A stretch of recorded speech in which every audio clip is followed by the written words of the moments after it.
In the reflection on the water surface of another world, young Takuro saw himself. A 10-year-old body topped with a hedgehog-like hairstyle, and behind him swayed a fluffy tail. This was clearly the perfect start for a Saiyan.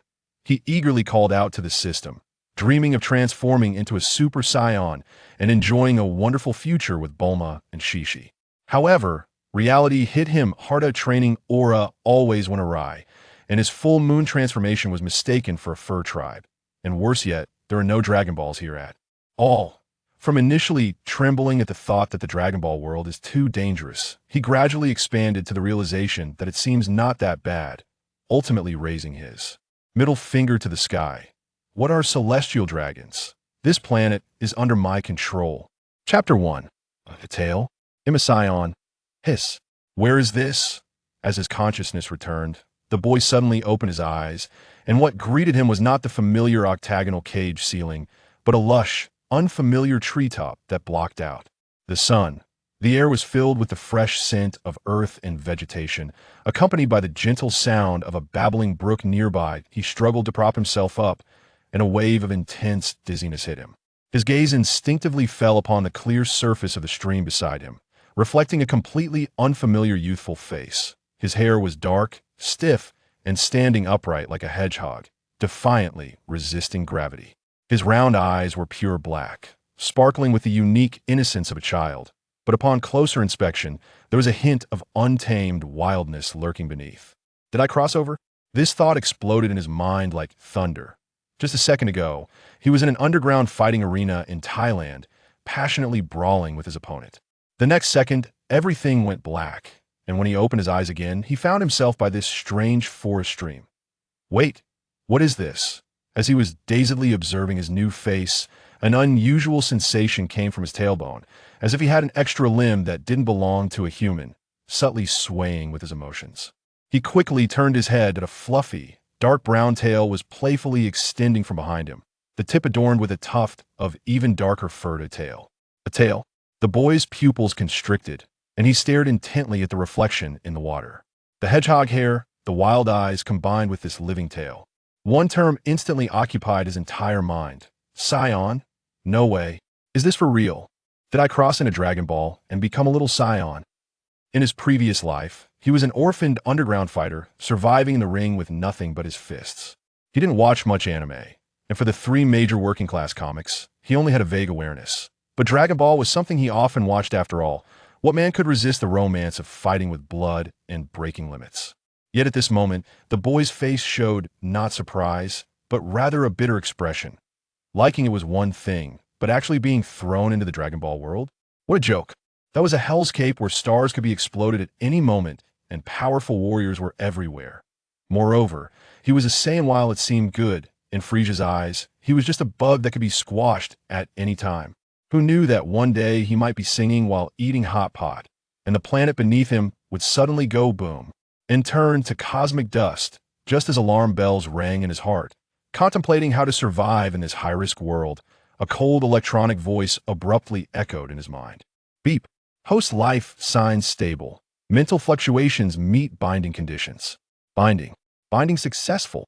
The strongest Saiyan growth system is now activated. Takkuro was taken aback. Then immense joy dispelled his fear, and he almost laughed out loud. Ha! I knew it. Every traveler must have a golden finger. Better late than never.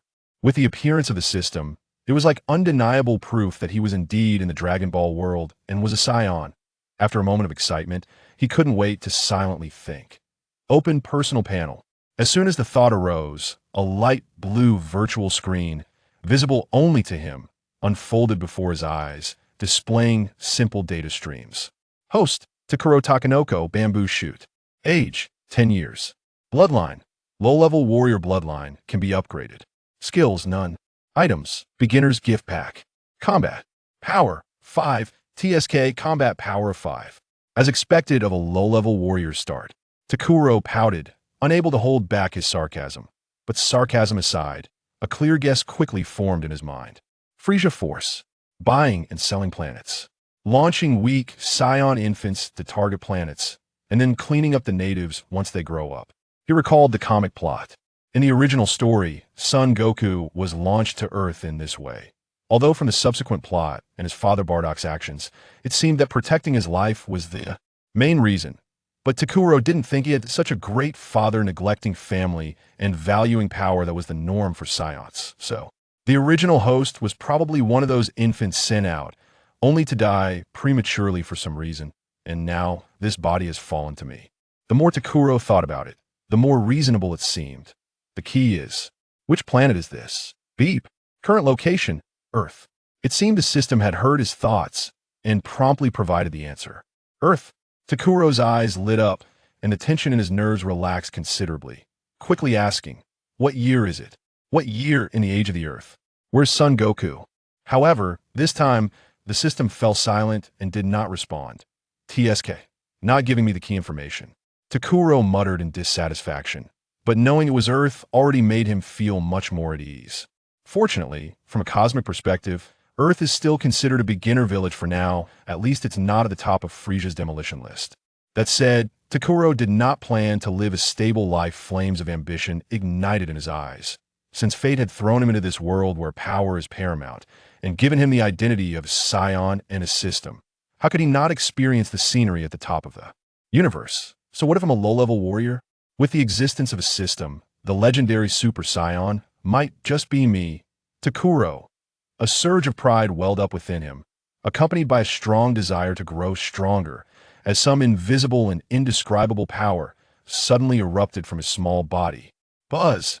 As if an invisible king had descended. The overwhelming pressure centered around him, suddenly spreading like tangible ripples. In an instant, all sounds in the forest, the chirping of birds, the singing of insects, the rustling of leaves came to a halt. A deathly silence enveloped the area, as if even the wind held its breath. Takuro was startled by himself, but quickly realized, filled with mixed feelings of surprise and joy. This is key. Key, the core of power in the Dragon Ball world, the embodiment of life energy, a force that only a battle-hardened warrior could actively control. He hurriedly opened the system panel again, and sure enough, the skills section was no longer blank. Skills. Conqueror's Haki LV.1. Conqueror's Haki? Takuro scratched his iconic hedgehog hair, looking puzzled. Is there a type of ki? Is Haki a kind of ki too? In his previous life, he only focused on the intense battle scenes in Dragon Ball and had long forgotten certain details that he shook his head, casting aside his doubts. Who cares? That's not important after all. Haki is also ki. It should be roughly the same. Haki or ki. As long as it could make him stronger, it was a good thing. And besides, I'm clearly just a low-level warrior. Yet I can awaken ki? Looks like this body isn't as useless as I thought. It has some potential. Takuro showed a hint of pride on his face and immediately tried to channel this newly acquired power. He steadied his stance, furrowed his brow, murmuring incantations while gesturing wildly with his hands in the starting pose of the Kamehameha. However, no matter how hard he tried to hold his breath and exert his energy, the oppressive force that could shake the forest was like a stone sinking into the sea, leaving no trace of movement. After tossing and turning for a long time, he ended up panting heavily, drenched in sweat. It must be because my physical foundation is too weak. Takkuro wiped the sweat from his brow, giving himself a reasonable explanation. I have the ki but can't utilize it. Looks like I need to strengthen my body first. Although ki is the most important in the world of Dragon Ball, physical and mental training cannot be neglected. Moreover, theoretically, the physical potential of Saiyans is also extremely terrifying. At that moment, he suddenly remembered the forgotten lifeline. System, open the beginner's gift pack. Ding! Beginner's gift pack opened successfully. Congratulations, host, you have obtained. Intermediate warrior bloodline automatically fused. Congratulations, host, you have obtained. Weakness elimination tail. Congratulations, host, you have obtained. Came Senin School, training manual knowledge and fusion. Congratulations, host, you have obtained. Senza Beans X10. As the notification sound ended, a warm current surged into Takkuro's limbs and bones without warning. It felt like soaking in warm spring water, with his bones making subtle cracking sounds, and his muscle fibers seemed to be stretched and reinforced by an invisible hand, filling his body with an unprecedented sense of power. A few minutes later, as the warm current faded, he let out a long breath of turbid air, feeling explosive strength coursing through him, as if he could punch through rock. He eagerly called up the panel again. Combat power, 15. 15 points. Takkuro's eyes lit up. Just by upgrading to an intermediate warrior bloodline, my combat power triples. What if I achieve a legendary Super Saiyan, or a monster bloodline like Broly? Thinking of the amazing rewards the system might offer in the future, his heart burned with excitement. That was an unlimited growth potential, a fighting race talent that grows stronger the more they battle. However, looking at the still somewhat meager 15 on the panel, Takkuro quickly calmed down. A meal must be eaten bite by bite, and a journey must be taken step by step. I've made up my mind. He clenched his fists, gazing deep into the forest, his eyes becoming incredibly resolute. I'll set up camp here and train hard for a while. Once I have the strength to protect myself, I'll go out. By then, I can search for the Dragon Balls and inquire about Bulma's whereabouts. In any case, I must first become the strongest on Earth. Chapter 2. Slide Tackle. As the sun and moon turned, the forest winds howled through the dense woods. Half a month passed quietly in Takkuro's grueling training, which left him drenched in sweat. Deep in the forest, an astonishing scene was unfolding on a clearing that had been trampled flat. A boy around 10 years old was crawling on the ground in a nearly self-abusive posture. His muscles were bulging, veins popping, and every time he lifted his arms, it was accompanied by a heavy, sluggish feeling. The reason was simple. On his not-so-wide back lay a boulder comparable in size to a small truck. Just looking at that weight was enough to take one's breath away. 998.999.1 thousand. When his internal counting reached its end, Takkuro let out a beast-like low roar, exerting force in his waist and back, violently flipping off the 1,000-kilogram burden on his back. Boom! The boulder crashed down, shaking the earth and kicking up clouds of dust that lingered for a long time. Takkuro straightened up, his chest heaving intensely, sweat streaming down his bronze skin like a small stream, dripping into the soil beneath his feet. He couldn't afford to catch his breath and eagerly called up the system panel. Combat power, 20. TSK. Takkuro's expectations instantly deflated, turning into a disappointed sigh. This growth rate is way too slow. During this half-month, he strictly followed the hellish torture outlined in the Kamesenin Basic Training Manual. The abstract descriptions in the manual about delivering milk in the morning, farming with bare hands, and moving bricks at the construction site were pure nonsense on this desolate island. However, his past experience in underground fighting allowed him to grasp the essence of resistance training, extreme physical conditioning, and sensory honing. Thus, delivering milk turned into squatting with a giant rock, farming with bare hands became boxing against a giant log, and moving bricks transformed into climbing cliffs and weighted cross-country runs. With some additional exercises and fueled by this fierce determination, he finally managed to make his meager combat power crawl up by 5 points. This progress. Is this the potential of Saiyan?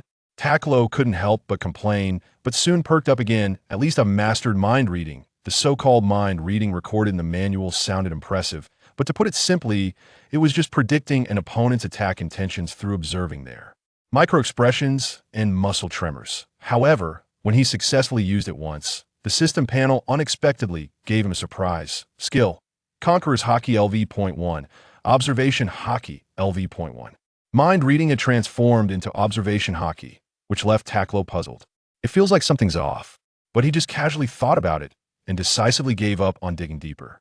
Being able to predict attacks was a good thing. Saiyans didn't need to overthink. A Saiyan's intuition told him that power was the way to go. As dusk fell and the light in the forest quickly dimmed, Takkuro patted the grass skirt he made himself, shook off the dust, and walked up to a towering ancient tree that required 2 people to hug around. Without any unnecessary movements, he took a deep breath, clenched his right fist, and concentrated all his strength like 100 rivers converging into the sea at one point, with his muscle lines bulging like steel cables under his taut skin. A loud shout tore through the evening silence. His fist, carrying terrifying wind pressure, slammed into the hard tree trunk. Bang crack! A dull roar accompanied by the teeth-gritting sound of wood breaking. A clear, deep fist imprint was stamped on the tree trunk, with spiderweb-like cracks crazily spreading and exploding from the imprint. Boom! The giant tree groaned under the unbearable weight, its massive body collapsing with overwhelming force, startling a flock of birds into the air. Takkuro looked at his masterpiece, a satisfied smile creeping onto his face, even with only 20 points of combat power. But combined with Saiyan's physique, it truly is terrifying. This should at least ensure my safety when I go out. Right? He casually swung his hand, chopping the thick trunk into a pile of firewood of various shapes. Carrying the firewood back to his cave, Takkuro skillfully lit a bonfire and skewered a huge fish that was longer than himself. The fish sizzled over the flames, the oil dripping and the enticing aroma wafting through the air. Takkuro greedily inhaled the scent, nearly drooling as his Saiyan appetite stirred. However, just at that moment, a strange sense of deathly silence crept in like a cold tide, quietly sweeping over the cave entrance. Something fell off. Outside the cave, the normally noisy chirping of insects and birds had disappeared, replaced by a heart-stopping, palpable silence, as if the entire forest was holding its breath.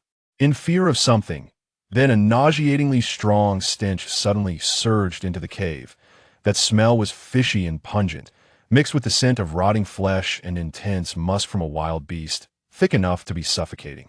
Thud, thud, thud. Then came a heavy, slow vibration, one after another, coming closer and closer from deep within the forest, each step causing the ground to tremble slightly. And the source of the footsteps was steadily closing in on the cave. Takkuro's gaze was sharp as an eagle's, fixated on the bush outside the cave that had been swallowed by darkness. Rustle. The dense bushes ahead shook violently, then were brutally torn apart by an invisible giant hand. 2 points of dark green, flickering with a cruel light, suddenly lit up in the depths of the shadows, locking onto the figure by the campfire. With the flickering firelight and the dim moonlight seeping through the cave entrance, the true form of the monster was fully revealed, a terrifying giant tiger, as big as a small mountain. The muscles on its shoulders bulged like blocks of granite, and its limbs, thick as ancient tree roots, supported a massive body that could swallow light. At its mouth, 2 pairs of dagger-like curved fangs were menacingly exposed, crusted with deep brown dried blood, and remnants of unidentifiable fur and flesh lingered between its teeth that eye in its cold, beastly eyes. There was nothing but pure greed and cruelty for flesh and blood. That gaze was like tangible ice picks, pinning Takkuro in place, turning him into its meal. If it were an ordinary person, they would have already been frozen in terror, their souls scattered by this horrifying monster. But Takkuro was clearly not among them. What the hell? Why is this tiger so big? Did it grow up drinking nuclear wastewater? There was no fear in his eyes, only the excitement of seeing a living creature. Although the giant tiger did not understand human speech, Takkuro's frivolous tone and the naked provocation in his actions instantly ignited its fury as the king of the island. Roar! A deafening roar, filled with murderous intent, tore through the night sky. A stench of blood rushed towards him. The giant tiger's massive body transformed into a foul-smelling yellow lightning, carrying the power to crush everything as it lunged towards the tiny prey. The ground groaned and trembled beneath its claws. Roar, you're not choosing to run away, but instead coming closer to me. Takkuro. Takkuro's face showed no fear instead. He broke into an almost frenzied, excited smile. Interesting. Now, this is more like it. The gaping maw, accompanied by the stench of blood, instantly loomed above him, sharp fangs aimed at his throat. Too slow, just as the giant tiger was about to bite, Takkuro's body sank, as if possessed, executing a clean and swift slide under the massive body of the tiger. The warm belly of the beast was just inches away. Although his mastery of chi was still clumsy, the perception ability known as observation hockey played its role at this moment. The tiger's violent yet somewhat clumsy attack trajectory left a clear predictive line in his blurred perception. Full of flaws, a sharp light burst in Takkuro's eyes. The moment he landed from the slide, the core strength in his waist and abdomen erupted explosively, propelling him upwards like a spring compressed to its limit. His right fist was already charged with all his energy, his arm muscles swollen to the extreme, howling as it tore through the air, striking fiercely upwards towards the giant tiger's unprotected soft underbelly. Get up! Boom! A sound that made one's scalp tingle. At the moment of impact, the giant tiger's massive body was struck as if it were a broken sack, bowing in midair from the terrifying force. Uru! A shrill, pitch-altered howl pierced the night sky. That beast, weighing several tons, was sent flying by this punch. Its massive body crushed through several thick trees, ultimately stopping in a tangle of broken wood, twitching and silent, with only blood gushing from its mouth and nose. Takkuro slowly withdrew his fist and stood up straight. The fervent battle intent on his face quickly receded like a tide, replaced by a deep, unhidden disappointment and boredom. "Sigh, is that it?" He pouted, even boredly digging in his ear. "Looks good, but useless, huh, little kitty? I thought I could stretch my muscles a bit." Just as he shook his head at the giant tiger's corpse, lamenting his opponent's weakness, the system, which had been silent for over half a month, bubbled up again. Ding! Battle concluded. Threat assessment of target. Low. Battle evaluation. Easy crush. Congratulations, host, on completing a simple battle. Reward granted. 1 battle power. Chapter 3. Red-haired pirate crew. Rewards are out. Takkuro's spirits lifted, and he immediately called up the system panel. Battle power, 21. 21 points. It increased. Looking at the numbers jumping on the panel, Takkuro's face blossomed with joy. After half a month of exhausting himself, treating himself like a beast, he had barely increased by 5 points of battle power. Unexpectedly, by taking down a little kitty, the system directly rewarded him with 1 point. Indeed, this is the correct way for a Saiyan to get stronger. He excitedly waved his fist, feeling the minuscule but real increase in his power, instantly grasping the essence of the system. What turtle hermit-style hard training? What grinding bones? That's all basic. The core of the system is battle. Challenging strong opponents. Breaking through limits in life-and-death struggles. In summary, it's all about fighting gets exhilarating. This concept perfectly aligned with the instinctual bloodline of a Saiyan. I can't just build a boat in isolation. I must set out to sea. Takkuro's eyes burned with passion, as if he could see countless experienced packs waving at him. Whether martial artists or monsters, they would all become stepping stones on his path to becoming the strongest in the universe. With infinite aspirations for battle and strength, Takkuro contentedly fell asleep, dreaming of punching Frisia and stomping on the god of destruction. However, when the morning sun shone on the beach the next day, Takkuro arrived at the shore with high hopes, gazing at the vast, endless blue where the sea met the sky, only to have his fervor instantly doused with cold water. By the way, how'd I get out there? He scratched his hedgehog-like head, dumbfounded. With no boat and no sufficient food supplies, even though his Saiyan body could swim for hours without sinking, in this vast ocean, without a direction or a map, what was the difference from being a headless fly? Could he rely on the system for navigation? The system wouldn't even reveal the timeline. Sigh, looks like I'll have to do it myself to fend for myself. Takkuro sighed helplessly, missing the flying technique from Dragon Ball. If only I could fly, I wouldn't have to suffer this. Unfortunately, all he could do was look longingly at the ocean. Shaking his head, he turned back and plunged into the dense forest behind him. Building a boat, he had to find wood that was good enough and big enough. A week passed quietly as Takkuro hammered and chopped away at his boat-building endeavor. In the same sea area, in the distance, a uniquely shaped and imposing pirate ship was slowly sailing towards him. It was a classic 3-masted sailboat, with smooth lines and a sturdy hull. The most striking feature was the ship's prow, resembling a vividly realistic dragon head that exuded a sense of majesty mixed with a hint of unruliness. On the enormous mainsail, there was a highly recognizable emblem, a skull with 3 scars over its left eye, crossed by 2 western swords behind it. If a knowledgeable person saw this flag, they would probably be so scared they would turn and run, because this was the ship of the red-haired pirate crew, which had recently risen to fame in the New World, the Red Force. Its captain, red-haired Shanks, was once an apprentice crew member on the ship of Pirate King Joel D. Roger, and is now a super pirate with a bounty exceeding 100 million. His crew included the first mate Ben Beckman, sniper Jesus Burgess, combatant Lucky Roo, and others, all of whom were masters with bounties over 100 million. The entire ship was a gathering of elite pirates, a truly terrifying presence capable of striding through the Grand Line. However, at this moment, the atmosphere on this legendary pirate ship, which could make the Navy headquarters go on high alert, seemed somewhat subtle. "Hey Shanks, get up. Don't lie on the deck like a drunk." The first mate, Ben Beckman, spoke in a deep and authoritative voice, tinged with a hint of disdain, Shanks, who had been sprawled out on the deck, bleary-eyed, suddenly sat up with a start, his straw hat askew, and his face filled with anticipation. "What's up, Beckman? Do we find land? Is it land?" Beckman calmly flicked the ash off his cigarette and glanced at him, his tone completely unruffled. "No, I just simply find you lying here very annoying, affecting the ship's appearance." "What?" Shanks immediately jumped up like a cat whose tail had been stepped on, pointing at himself in dissatisfaction. Hey, look clearly. I'm a captain. The captain of this ship." Beckman took a deep drag from his cigarette, slowly exhaling, and amidst the swirling smoke, his eyes held a questioning look of "don't you know?"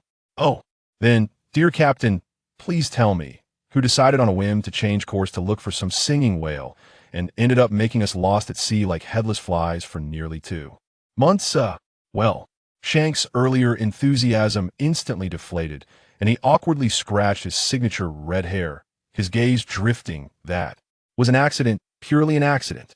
"Ha, boss, you really have no dignity at all." Beckman is right. "It's all the captain's fault." The crew around them burst into laughter at their captain's expense, filling the deck with a lively atmosphere. Shanks wasn't upset. Instead, he joined in the laughter with everyone else, the earlier awkwardness evaporating in an instant. For a moment, the red force was transformed into a sea of joy. Amidst the commotion, on the lookout atop the mast, Sniper Yassop seemed to catch something, and he immediately shouted, "Hey, everyone, we got something. Straight ahead, we've spotted an island." "An island? Where?" Shanks dashed to the bow, snatching the telescope that Yassop handed him. Indeed, at the edge of the telescope's view, a small black that stood quietly on the horizon. Ha, there's always a way out. "Crew." Shanks waved his arm energetically, the straw hat rustling in the wind. "Destination, the island ahead. Set sail. Full speed ahead." "Oh!" The crew erupted into enthusiastic cheers, quickly adjusting the sails. The red force seemed to have been infused with soul, cutting through the waves, racing toward the unknown island. Before long, the sturdy ship came to a steady stop on the fine white sand beach. "Land. I've missed you so much." The moment his sandals touched the solid sand, Shanks was as excited as a child, dancing with joy, even exaggeratedly bending down to kiss the sand beneath his feet. It was hard to blame him for his outburst. Anyone who had been adrift on the vast ocean, staring at the unchanging blue sky and sea for nearly 2 months, would be overwhelmed with excitement upon suddenly seeing land. Chapter 4. Monster? First Mate Beckman helplessly rubbed his forehead, letting out a deep sigh, nearly dropping his cigarette. Watching his captain worship the beach like a fool, he couldn't help but question for the umpteenth time. Was he blind back then to have boarded this pirate ship? However, Beckman's sigh could not extinguish the crew's enthusiasm. Not just Shanks, everyone was bursting with pent-up energy. Now that they had set foot on solid ground, they cheered like beasts released from their cages. As everyone reveled in the joy of landing, Jesus Burgess, always vigilant, suddenly furrowed his brow.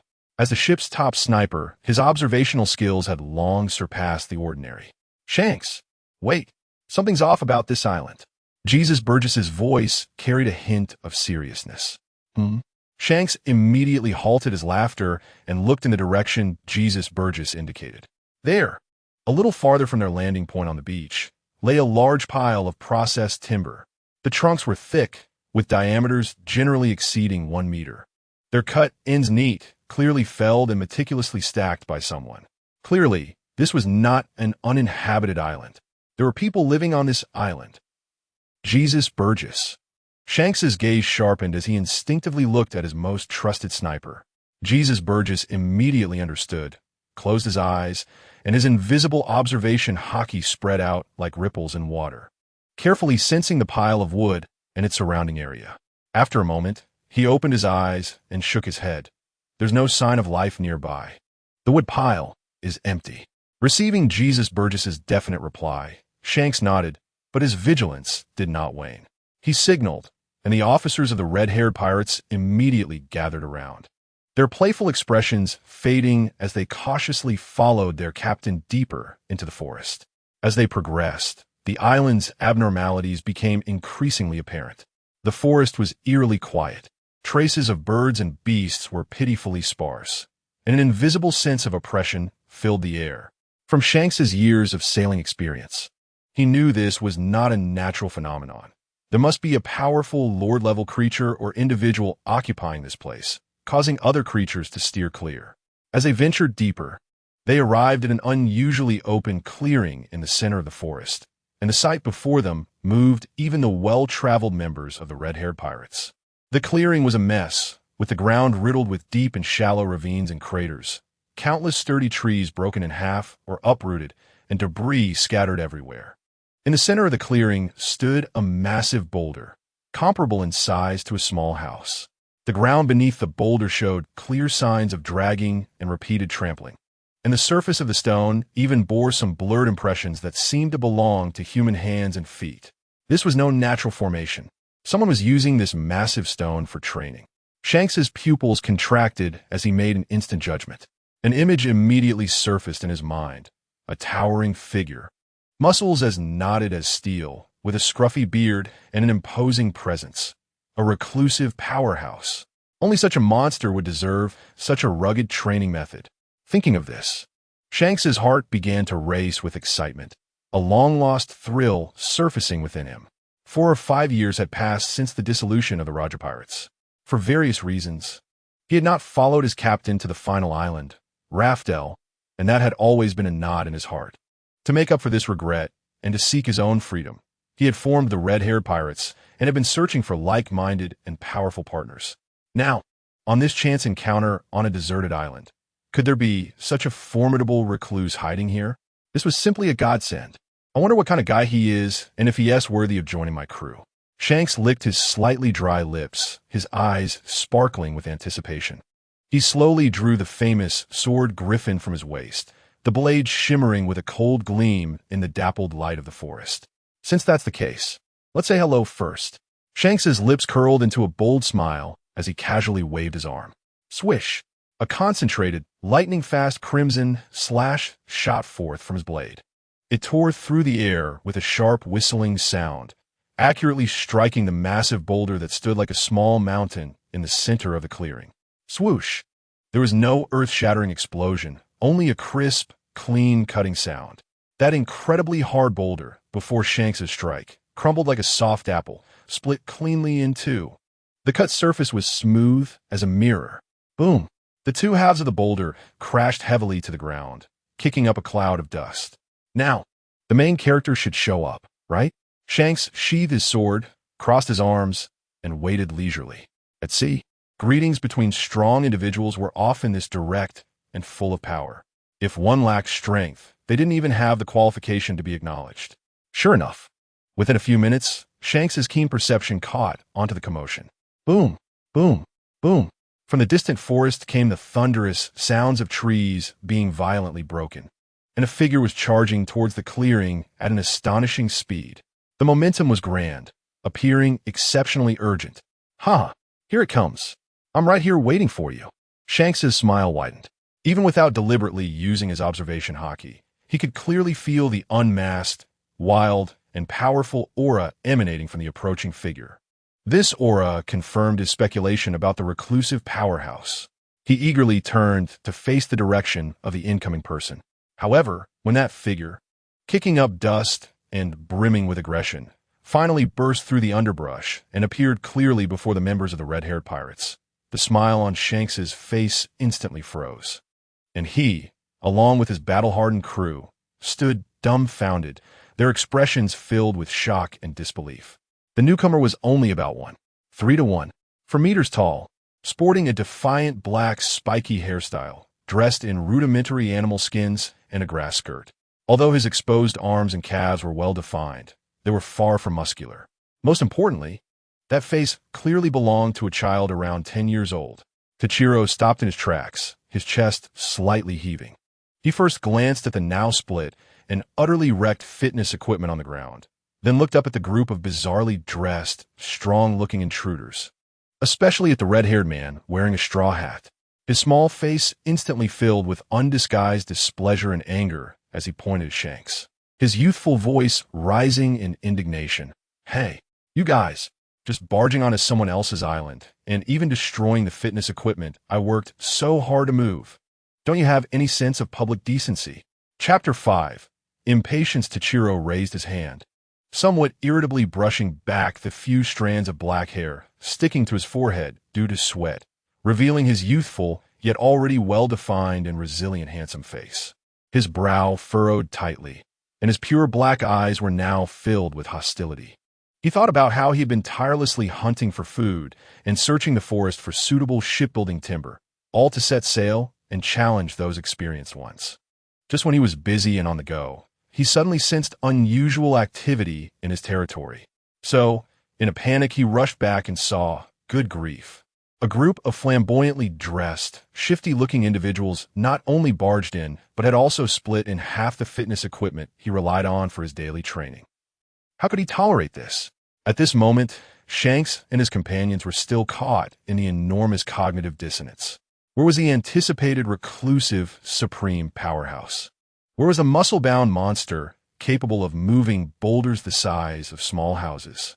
How had it turned into this little brat in animal skins and a grass skirt, barely reaching Shanks's waist? Shanks' gaze instinctively swept over the fluffy brown-black tail that swayed slightly with Takkuro's anger, and he blurted out, "Furry tribe? Normal humans don't grow tails, unless they are devil fruit users." But after so many years sailing the seas, Shanks' eyes were sharp enough to discern almost at a glance whether someone was a user or not. The boy before him had no trace of a devil fruit's aura. Therefore, he was certain that this boy was an exceptionally rare furry, whose appearance was almost indistinguishable from humans. Especially that tail, monkey fur, he guessed in his heart, and then, with a hint of curiosity and sympathy, asked, "Kid, you are from the furry tribe, right? Where are your elders? How did you end up alone on this deserted island?" "What furry tribe?" Takkuro furrowed his brows tighter, his tone resolute. "I am a Saiyan, a pure Saiyan, and I'm the only one who can talk on this broken island. Where would any elders come from?" Upon hearing this, Shanks immediately made a judgment in his mind. It seemed that this furry boy had created a new identity for himself due to psychological trauma. Combining this with the boy's solitary life on such a deserted island and his exaggerated training methods, Shanks quickly sketched out a plausible tragic story in his mind. A poor monkey fur boy who was rejected by his tribe for being too similar to humans and lacking obvious furry features. Even abandoned by his parents, now struggling to survive alone on a deserted island. Thinking of this, his gaze towards Takkuro softened involuntarily, filled with a sense of shared suffering. "I see. So you and I are alike, both displaced and homeless. Are you also an orphan?" What you said made Shanks suddenly unsure of how to respond. Takkuro impatiently interrupted his sentimentality, his little face growing angrier. "Don't try to get close to me. And don't change the subject. You think you can get away with breaking my stuff? No way. Tell me, how are you going to compensate for my fitness equipment?" Shanks was momentarily taken aback by this blunt questioning, then deliberately straightened his face, trying to intimidate the child with the fearsome reputation of a pirate. "Hey, kid, look closely. We are the infamous red-haired pirates. Our bounty combined could scare you to death. You dare to ask us to compensate for things? You got some guts. Red-haired monster." Takkuro was unafraid, pointing at Shanks' conspicuous red hair, his voice crisp and loud. "I don't care if you're red-haired, black-haired, or bald. If you break someone else's stuff, you have to compensate. This is a principle even kids understand. Don't you, an adult? How embarrassing." "Buffed. Ha ha ha. Red hair monster. Captain, congratulations on getting a new nickname. Did you hear that? Even the kid understands this principle. Captain, your awareness is lacking." "Exactly. Debt has a head, and stones are your fault. It has nothing to do with us." As soon as Takkuro's words fell, the crew behind Shanks burst into laughter. Various teasing and sharp tongues shot towards their captain like arrows, filling the air with a cheerful atmosphere. Shanks felt his face flush with embarrassment from his crew's teasing, awkwardly scratching his red hair. Upon reflection, it seemed that, perhaps, he really was in the wrong. He intended to greet a fellow strong person. But who would have thought it would lead to a child? He couldn't really draw his sword and attack, could he? It was a bit of a headache. He instinctively looked towards his most reliable first mate, Beckman, hoping for support. But Beckman simply turned his head towards the sea, wearing an expression as if today was a fine day. The sea was blue, the wind was strong, and he hadn't heard anything. Shanks sighed helplessly and spread his hands. "Kid, as you can see, We've been lost at sea for almost 2 months, and the supplies on the ship have long been nearly exhausted. We are really broke, and we can't offer anything decent to compensate you. Oh, you mean you wanted to default on the debt? Takkuro crossed his arms, showing unabashed disdain on his little face as he looked up and down at Shanks. TSK, TSK, TSK. You still claim to be the infamous red-haired pirates? You even want to default on a child's items? Really pathetic. I think you should just change your name to the red-haired defaulting pirates. The words pathetic and defaulting pirates pierced through Shanks' meager pirate pride like a precise knife. His smile instantly vanished, and a vein seemed to throb on his forehead. Let us cut to the chase, kid. What do you want? As long as it's not a monetary compensation, we can negotiate. It wasn't that he didn't want to compensate. It was just that he really didn't have anything right now. Upon hearing this, a glimmer of cunning flashed in Takkuro's eyes, but his face showed a forced acceptance. Very simple. Have a good fight with me, then we'll consider it even. Who said Saiyans were all straightforward? His provocation method was quite effective, wasn't it? From the moment he saw this group of people, Takkuro had keenly sensed the overwhelming waves of power emanating from them. This kind of wave was undetectable by ordinary people, but due to the Saiyans' innate warrior intuition combined with some kind of observation hockey, he immediately understood that it was the fluctuation of energy. Although he couldn't accurately judge their strength, the condensed and profound feeling, especially the oppressive aura from the red-haired man in the lead, clearly told him that this was a group of powerful martial artists, especially that red-haired one. If he could fight with such level of strong opponents with all his might, the system rewards would definitely be explosively generous. Therefore, he now felt an itch in his hands, and he had to fight immediately. Chapter 6. I was careless. I didn't dodge. In Takkuro's perception, the energy from that red-haired monster was ridiculously strong, but he was a Saiyan. Challenging someone stronger was a common occurrence. Moreover, he was really foolishly charging in head-on. The opponents were numerous, and recklessly challenging them could easily lead to a group beating. So, the target was clear: single out the red-haired one. Upon hearing the duel request, Shanks was first taken aback, then couldn't help but laugh heartily. His laughter filled with the tolerance of an elder towards a younger one who didn't know the height of heaven and earth. Fight? Kid, you want to challenge me? Go practice for another 10 or 8 years. With this little strength of yours. He shook his head. The meaning was obvious. The earlier shocking scene of training was now entirely replaced by the impression of just a strong, furry child.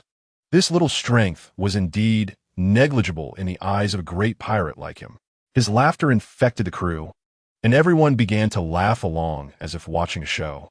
Takkuro ignored the surrounding laughter and just stared at Shanks, adding fuel to the fire blandly. What's wrong? Are you scared? Not daring? The crew, relishing the spectacle, chimed in. Roar. Captain, go for it. Don't be timid. The kid is throwing down the gauntlet. Exactly. Yes, just a little brat. We believe you can handle it, boss. Open the betting. I bet a barrel of wine that the captain can finish the fight in 3 seconds. I bet 5 seconds. Give the little kid some face. You bunch of bastards. Shanks shot a glare at his crew, then turned back to Takkuro, still wearing a relaxed smile. Kid, you're not my opponent. The gap is too big. How about this, to show my sincerity and apology? He straightened his back, patted his solid stomach, and revealed a confident smile. I will stand still and let you hit me a few times to vent your anger. Just hit as you wish, come on. Are you serious? Takkuro's eyes instantly transformed into an extremely strange expression, as if looking at a fool. Of course. I, Shanks, keep my word. Shanks waved his hand grandly. Since that's the case, a glint flashed in Takkuro's eyes, then I won to be polite. Before the words fell, his right arm's muscles tensed like steel.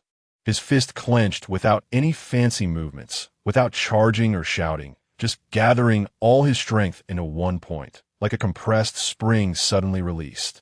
With a sharp wind that tore through the air, that small fist shot out like a cannonball, precisely and swiftly striking Shanks unguarded, even intentionally protruding belly. Bang! Pft. A dull, heart-stopping sound of flesh hitting flesh echoed. Just a second ago, Shanks was full of confidence, smiling, but his expression froze instantly. He felt an unimaginable, overwhelming, terrifying force, like an uncontrollable sea king, crashed violently into his abdomen. A sharp, twisting pain instantly engulfed his entire body. Ugh! Shanks let out a short, painful groan from his throat, his body uncontrollably bending forward like a cooked shrimp. His face turned pale in an instant, cold sweat the size of beans instantly oozing from his forehead. What shocked everyone even more was a streak of glaring bright red blood that slowly and clearly oozed from his tightly clenched teeth in the corner of his mouth. Dead silence. The beach, which had just been bustling with noise, instantly fell into absolute silence. All the cadres of the red-haired pirates, Yasopp, Lucky Roo, Ben Beckman, were petrified. Their mouths gaped open, their eyes bulging, their faces filled with the ultimate shock of who am I? Where am I? What did I just see? The captain, red-haired Shanks, who was a symbol of near invincibility in their hearts, facing off against marine admirals without losing ground, a pirate with a bounty exceeding 100 million, was actually punched by a little kid just over 10 years old, dressed in a grass skirt, causing him to double over and spit blood. The impact of this scene was 1,000 times more outrageous than seeing Kaido dance the hula. If this got out, the entire Grand Line would explode. After a brief moment of silence, a more violent, almost earth-shattering wave of laughter erupted. Ha ha ha! Spit blood. Shanks, you really got punched and spat blood. Ha ha ha! I can't take it anymore. I'm dying of laughter. Captain, are you made of paper? Hey, what about the betting we just did? I bet on the captain to lose. Pay up. Ha ha ha ha. Captain, your lifelong reputation is ruined with this punch. Ha ha ha. First mate Ben Beckman, with his hand on his forehead, sighed helplessly, his shoulders trembling slightly. This idiot captain is simply unbearable to watch. At this moment, Shanks's face had turned from pale to a deep shade of purple, half from pain, half from shame and anger. Listening to the merciless ridicule of his crew, he felt that the image of the wise and mighty captain he had painstakingly built over the years had completely collapsed in this moment, shattered into pieces. He suddenly raised his head, glaring fiercely, with a strong sense of threat, scanning the group of crew members who were laughing so hard they were falling over, baring his teeth and growling. You bastards! Today, if anyone dares to say even half a word about this, I'll throw him into the sea to feed the sea kings. Do you understand? After yelling, he awkwardly wiped the glaring bloodstain from the corner of his mouth with the back of his hand, forcing himself to stand up straight, and looked at the black-haired boy in front of him, who was only as tall as his waist, with an expression of innocence. I was careless. Absolutely careless. But that kid's punch was way too strange, right? The explosive power in that moment. Is this kid really a normal person? In his impression, someone with such immense strength at this age seemed to be only Charlotte Linlin, that old woman. At this moment, he suddenly remembered that Charlotte Linlin seemed to have been messing around with various races to have children, including the Fur Tribe. Could it be that this kid is really a descendant of Charlotte Linlin? The kid Shanks pondered, his voice tinged with a hint of pain and hoarseness. What exactly is your background? He now seriously suspected that this kid had definitely been pretending to be weak to trick him. Facing Shanks's gaze mixed with pain, suspicion, and scrutiny, Takkuro blinked his innocent big eyes, shrugged, and said in a tone of indifference, I'm a puncher. Chapter 7, at this point a puncher? When did a little kid who punches have such great strength? Shanks found it hard to believe. Cut the crap. Hurry up, there are several punches waiting. Takkuro impatiently urged, his small face filled with impatience. His mind was filled with the desire for system rewards, as if he could already see the words Combat Power 10, 20 jumping in front of him. Although it was a one-sided beating, I really exerted myself. The system can't not count it as a battle, right? He thought confidently. However, this sounded to Shanks like a death knell. The intense pain in his abdomen, like being hit by a cannonball, was still churning, and no one knew better than him what kind of terrifying explosive power was contained in that boy's small fists. That was not the strength that a human or a fur tribe should possess. A few more hits? Not to mention a few more, even if just one solid punch. Shanks suspected he would be done for on this deserted island today. If I had known, I would have used hockey. He couldn't help but regret in his heart. To think that the mighty pirate of the New World, red-haired Shanks, with a bounty of one. For billion berries. Who hadn't he died at the hands of Marine Admiral or fallen before other pirates? Would instead be beaten to death by an unknown boy on a nameless deserted island? If this got out, Shanks's name would become the biggest joke in the entire Grand Line. At this thought, a strong desire to survive made Shanks's acting skills soar instantly. He suppressed the pain in his abdomen, cleared his throat, and straightened his back, forcing a calm smile on his face. Cough. Very good, young man. Although your previous attack only caused me a, negligible impact, I acknowledge this strength. Ben Beckman, standing behind him, couldn't he help but twitch the corner of his mouth and roll his eyes silently. If he hadn't seen the slight tremor in the other S hidden hand, he might have believed it. He estimated that the hardest part of his captain's body right now was probably that mouth. Of course, Shanks had no mind-reading ability and couldn't hear the first mate's silent complaints, continuing in a breezy tone. However, a true battle between strong opponents cannot be so trivial. We should find a spacious, solemn place for a fair, just and open duel. This place is too small for a proper fight. Let us postpone this duel for now and have a proper battle next time. What do you think? His acting skills were at their peak. Try to make his eyes appear sincere and expectant. As long as he could get past this, he would say he forgot later. Takkuro tilted his head, showing a serious expression of contemplation, and after a moment, he seemed to agree and nodded. I think what you said makes a bit of sense. Hearing this, the tightly strung string in Shanks's heart snapped, and a huge sense of relief surged over him, even alleviating the twisting pain in his abdomen a little. Finally got past this, that little monster. But do you think I would say that? The next moment, the look of approval on Takkuro's face instantly disappeared, replaced by extreme wildness and fighting spirit. Before the words were out of his mouth, the sand beneath his feet suddenly exploded. His small body shot up like a spring compressed to its limit, with a fierce wind tearing through the air, and without warning, he launched himself forward. That fist, containing terrifying power, tore through space with an unstoppable momentum, smashing fiercely towards Shanks's face. What?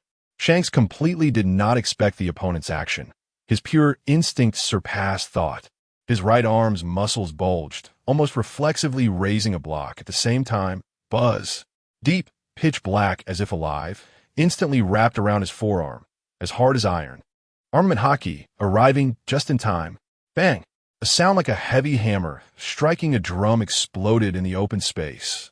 At the moment their fists met, a visible ring of air waves suddenly spread out, stirring up the sand and dead leaves on the ground. The ground beneath Shanks's feet cracked with a crisp sound.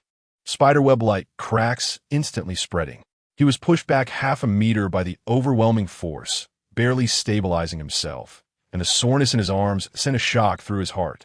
This kid's strength was even more fierce than that punch just now. Seeing his sudden attack blocked, Takkuro's fighting spirit remained undiminished, and he excitedly exclaimed, "Your aura is really strong."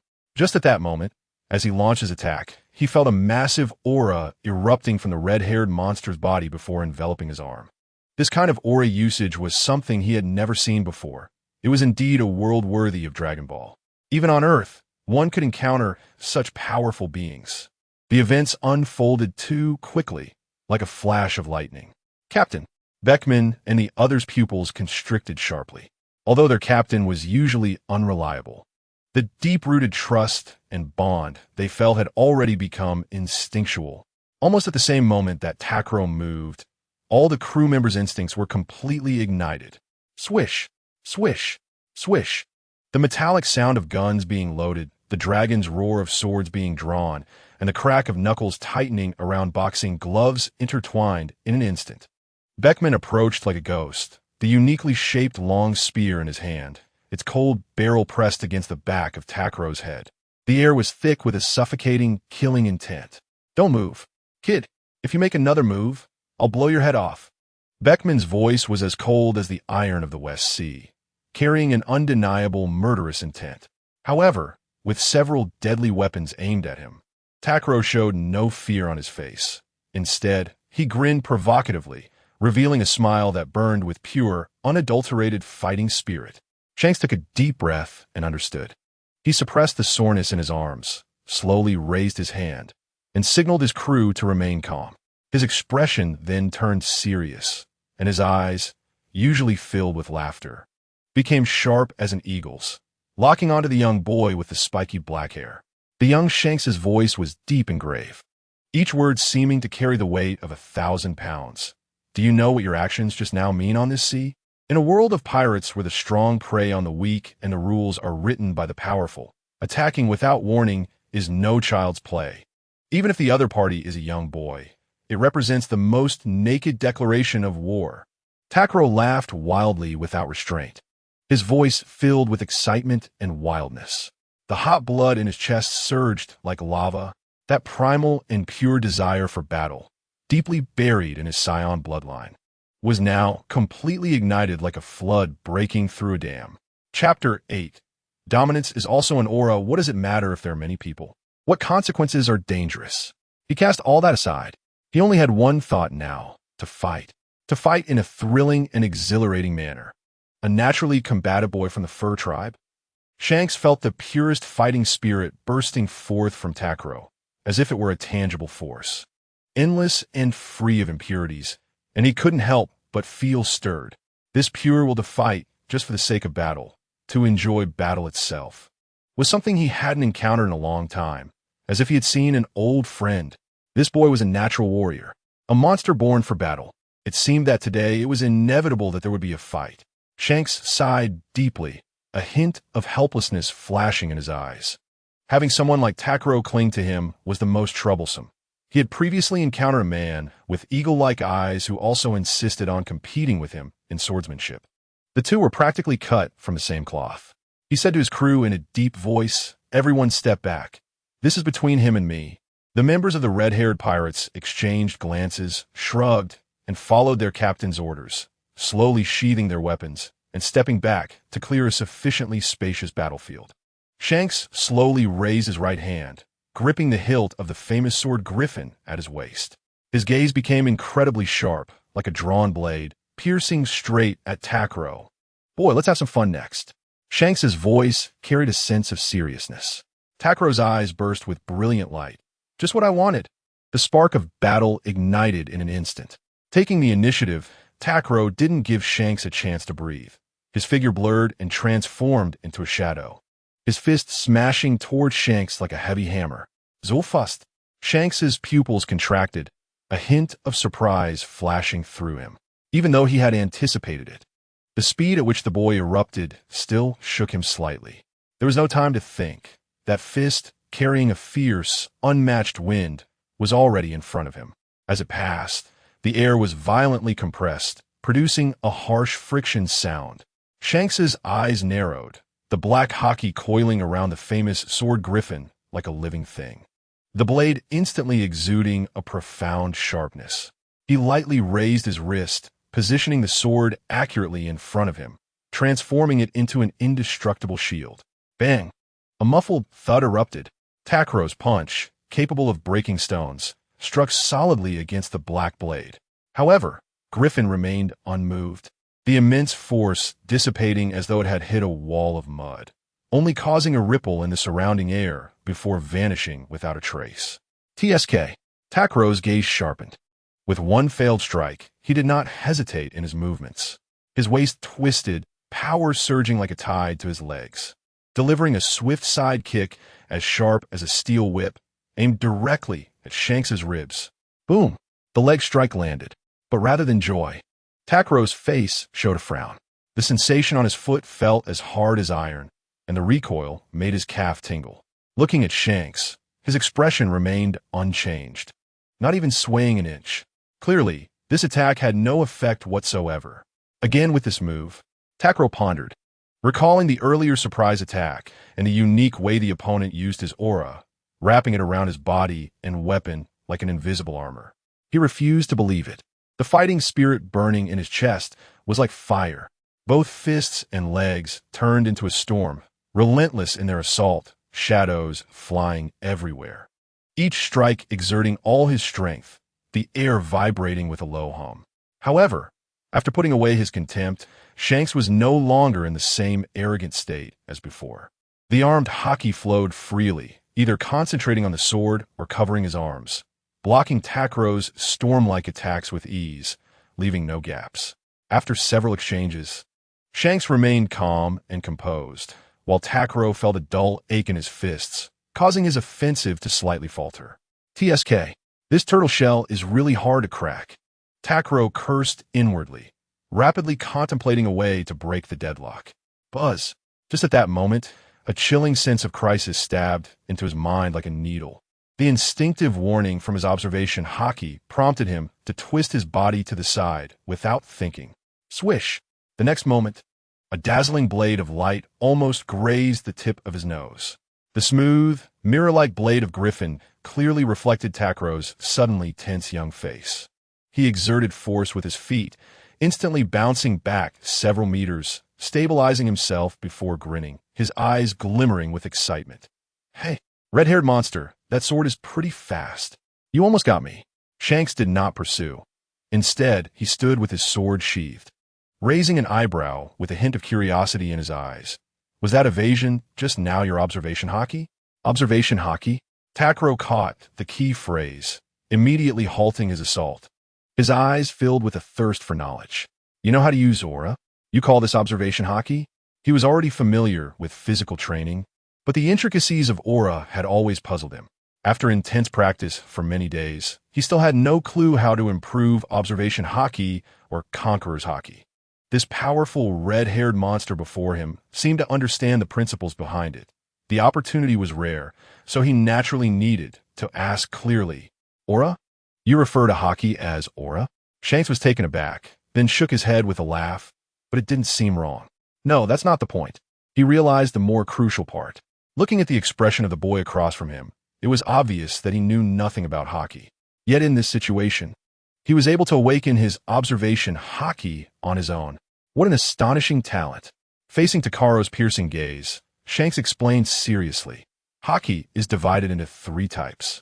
What you just did, predicting my attack and dodging, is observation haki. It allows you to sense danger and read your opponent's movements. He tapped his fingers on his arm, which was covered in black haki and as strong as steel. This is armament haki, which greatly enhances attacks, hardens defenses, and more importantly, it can capture the essence of a Logia-type devil fruit user. He paused, considering that Takkuro had lived on this deserted island and might not know about devil fruits, and added, devil fruits are magical fruits that grant incredible abilities when consumed, but the cost is becoming a soggy duck, meaning you will be powerless when in contact with seawater. Takkuro listened intently, quickly thinking, eating a devil fruit grants superpowers, is it like dumplings? But afraid of seawater. Is this a setting in Dragon Ball? A sense of dissonance crossed his mind. It felt somewhat off, but at this moment, he was more concerned about power and didn't think too much about it, continuing to ask, what about the 3rd type? Didn't you say there are 3?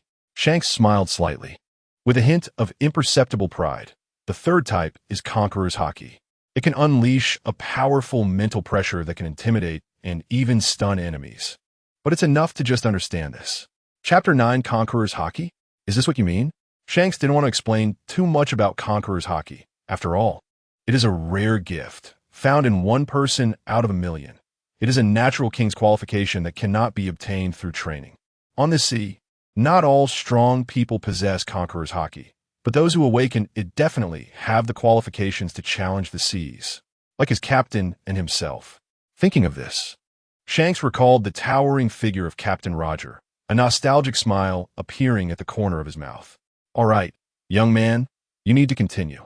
Shanks tightened his grip on the griffin, preparing to fight again. Is this what you mean?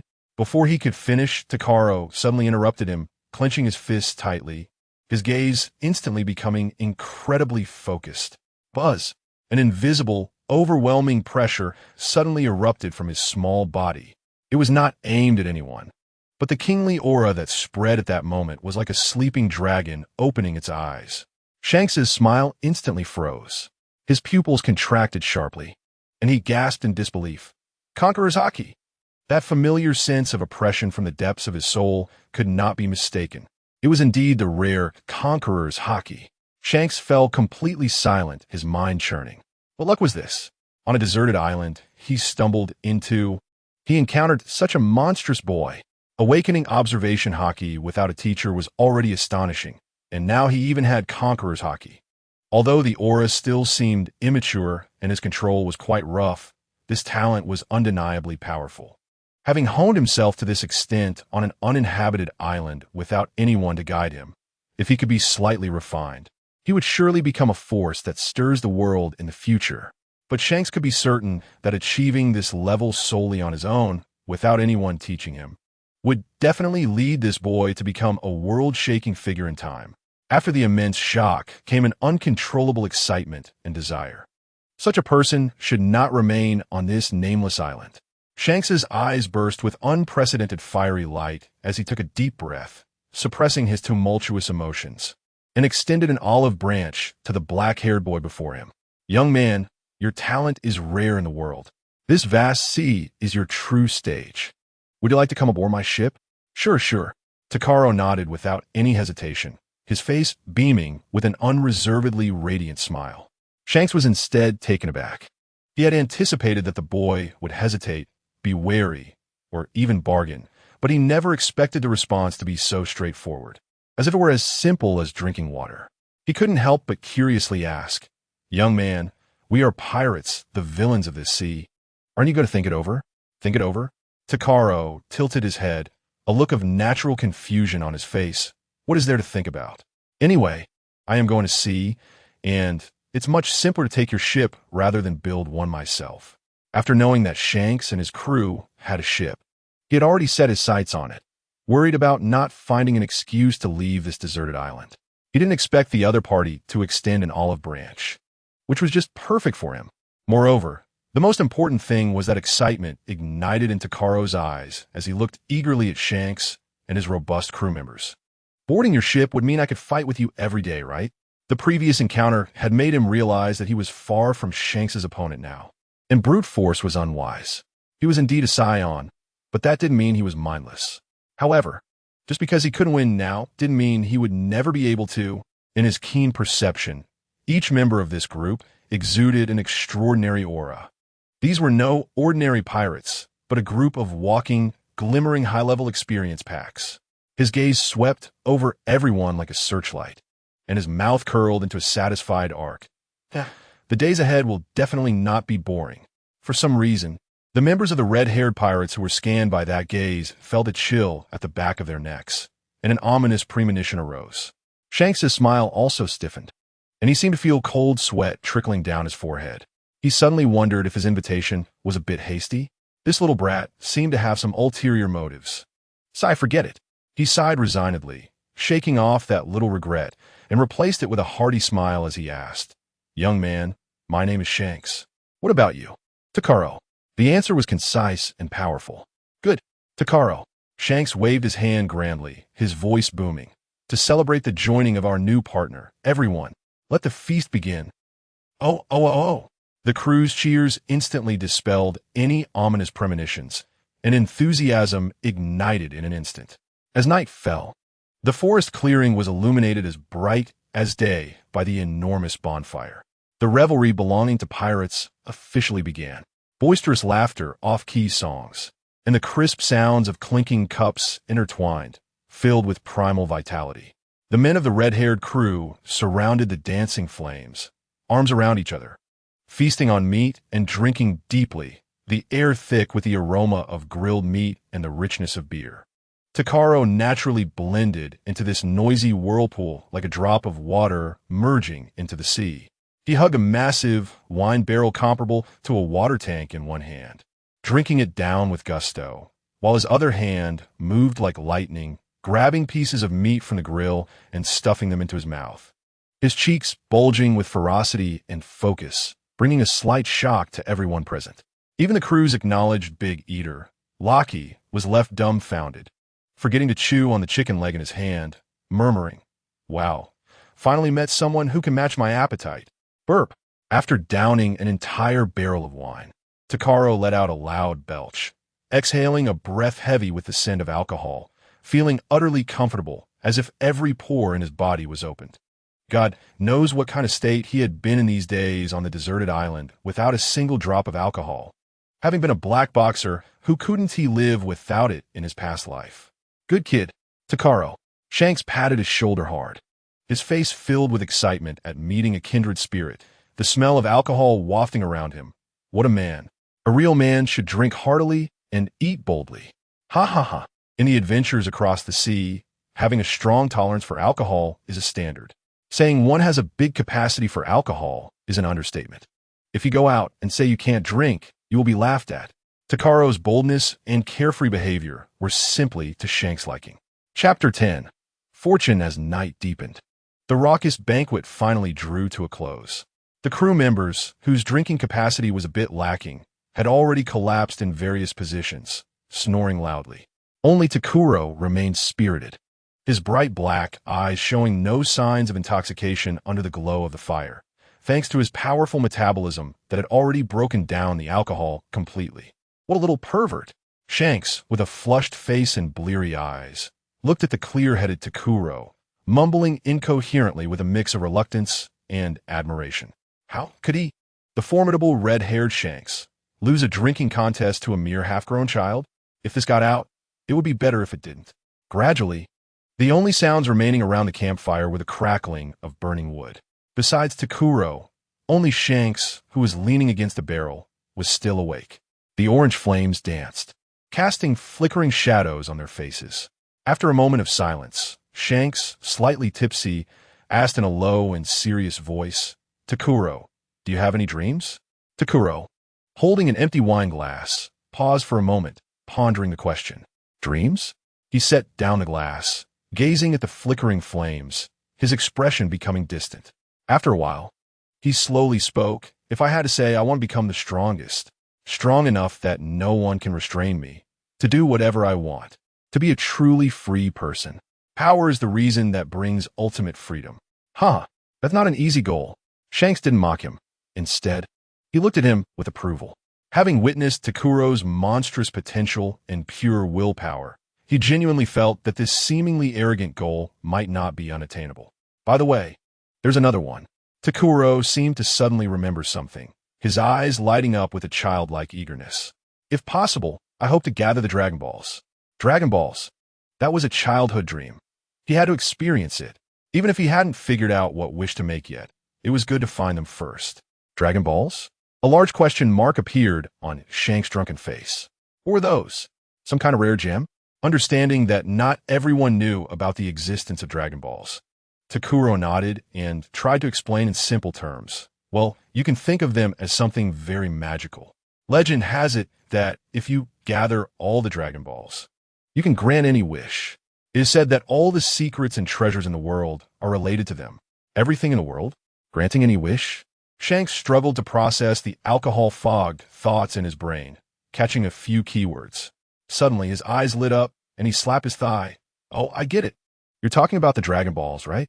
Ha ha. He seemed to have found a kindred spirit and excitedly chuckled. What a coincidence. The goal of our red-haired pirates is also to find that ultimate treasure that can make dreams come true. So we have the same dream. Oh, so you guys are also looking for the Dragon Balls. Takkuro suddenly realized, a surprised smile breaking on his face as he nodded vigorously. What a coincidence. He secretly marveled. Could this be fate? To randomly encounter such a formidable group with the same goal. It seems the journey ahead won't be lonely. The campfire continued to crackle, reflecting the pure joy of youth and the contented smile of the drunken pirate captain. Time flew by, and in the blink of an eye, it had been nearly 2 months since Takkuro boarded the Red Force. The sapphire blue sea sparkled, and a massive pirate ship steadily cut through the waves in the shifting ocean currents. Today's sea breeze was gentle, and the sun generously bathed the wide deck, filling the air with the salty scent of freedom, gently swelling the mainsail adorned with a scarred skull. At the bow, the majestic wooden dragon head proudly faced forward, adding a touch of calm dominance under the blue sky and sea. Ah, what a perfect weather for slacking off, a great day for the captain to take a break. Red-haired Shanks comfortably leaned against the main mast, his trademark straw hat casually pulled over his face, obscuring most of it, with only his messy red hair dancing in the wind. He squinted his eyes, watching the crew busily cleaning up after last night's revelry, a satisfied smile curling at the corners of his mouth. Recalling his days as an apprentice on the Orjexen, cleaning was a mandatory task. Now that he had finally become captain, if he still had to do it himself, wouldn't that mean he was just a useless captain? That's right. The rights of a captain are sacred and limitless. Slacking off? That's called strategic resting. No one can order him around. He happily pulled his straw hat down a bit, preparing to drift into a sweet dream under the soothing warmth of the sun and sea breeze. Get up, Shanks. How can you sleep at your age? Just as his eyelids were about to close, Shanks felt his collar being grabbed by an iron grip, and he was pulled up by an irresistible force. Am I not allowed to sleep? I'm a captain. Shanks struggled, his voice hoarse from just waking up, tinged with a hint of defiance. Huh, Captain? Takkuro scoffed, not loosening his grip at all as he dragged him toward the center of the empty deck. Less talk, whether you're the captain or a deckhand. Get up and train with me. I haven't leveled up today. Hey, let go. You little brat, let me go. Shanks futilely kicked his legs, attempting to regain control of his body, but it was of no use. He couldn't help but curse inwardly. Damn, how has this little brat's strength increased again? Just yesterday, he could still arm wrestle me, but now, after just one day, I can't move him. He remembered that they had eaten the same food, so what changed? Just then, First Mate Ben Beckman walked by, holding a water bucket, his expression unchanged. Shanks, as if grasping a lifeline, brightened up and hurriedly called out, Beckman, quick, save me. This little brat is trying to rebel. Beckman didn't stop, not even casting a glance their way, as if he was merely passing by two inconspicuous pieces of deck wood, walking straight past. Shanks, he immediately turned his hopeful gaze toward Lockie, who was nearby with a mop, his most trusted initial partner. Lockie, quick, this little brat Takkuro is trying to usurp my position. Stop him.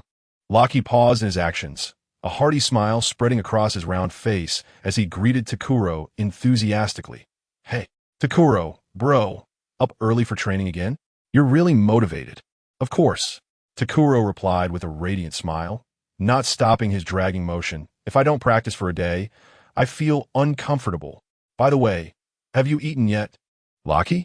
Haha, not yet, but I'll go eat once I finish this. Lockie raised the mop in his hand to show he understood. Lying on the ground, Shanks could only watch as his most reliable right-hand man treated him like air, and he instantly broke down. You guys, you bastards. I'm a captain of this ship. This cry of indignation pressed the pause button. All the crew members who were busy on the deck stopped their work in unison. Several gazes focused on Shanks like searchlights, making his scalp tingle. What are you doing? Are you all thinking of rebelling? Shanks swallowed hard, his voice lacking confidence. Before he could finish, it ignited the long-simmering grievances. Rebellion? Huh. Who was it that got drunk yesterday and kicked the railing in a fit? Why don't you? Oh, great captain. Fix it yourself. Did you see that mess in the corner of the deck? That was your masterpiece from last night. Clean it up yourself. Which banquet ended without you making the biggest mess? Which cleaning duty didn't you dodge the fastest? If it weren't for the fact that you're the so-called captain, I would have made you taste the iron fist of justice long ago. The red-haired pirates followed an elite route with a limited number of crew members, and the daily maintenance of a ship relied on everyone working together. However, Captain Shanks had taken the idea of unlimited rights to the extreme, turning daily tasks into an opportunity to slack off. The crew had suffered under Shanks for far too long. Finally, there came a Takkuro who could keep him in check and was eager to urge the captain to train. It was like a blessing from the heavens. The crowd's condemnation rained down on Shanks like a barrage of bullets. He shrank his neck, trying to salvage a bit of dignity. Cough. I just wanted to give everyone more opportunities to perform and train. As soon as he finished speaking, the crowd erupted in fervor. Bah, how can you say that? This training opportunity is for you to enjoy. Come on, Takkuro. Do justice for the heavens and train our idiot captain well. Exactly. Make him collapse, so he doesn't cause trouble every day. The crew was animated, cheering Takkuro on. Don't worry, everyone. Takkuro patted his chest confidently. Leave it to me. Let's go, Shanks. Today's training package is doubled. Shanks' scream echoed through the sky. No. Takkuro was extremely satisfied with his choice. In the 2 months since boarding, he had fully exercised the initiative of the experience package, challenging crew members and the captain every day. Indeed, Practical combat was a catalyst for the Scion's growth. On the system panel, his combat power had skyrocketed, already breaking through the 90-point mark. This efficiency was more than 10 times faster than moving stones on the deserted island. Now, on the ship, apart from Captain Shanks, almost all other crew members have been defeated by his fists. Having tasted the sweetness of rapidly becoming stronger, Takkuro decided to increase the dosage, locking his main target onto the biggest experience package, Shanks. He aimed to defeat him as soon as possible and claim the system's tempting and rich rewards. Thus, Shanks' misfortune arrived, day after day of sparring, with maximum intensity, sometimes even dreaming at night of Takkuro's howling fists and relentless shouts to come again. In the quiet of the night, Shanks would occasionally fall into deep philosophical contemplation. Why did I invite this freak on board in the first place? And one of Takkuro's dreams was to become the strongest. As the instigator of inviting him on board, Shanks could only comfort himself through tears. The crew I recruited will help him realize his dream, even if it means kneeling. Sigh. A long sigh filled with resentment and helplessness echoed with the sea breeze on the wide deck of the Red Force, lingering for a long time. Chapter 11. Combat skills. The center of the Red Force's deck had turned into a temporary arena. Takkuro and Shanks stood facing each other, each taking their stance. The sea breeze swept by, and the momentum surrounding the two continuously rose and condensed. Wait! Before the battle began, Shanks suddenly raised his hand, a serious expression on his face, as if recalling something.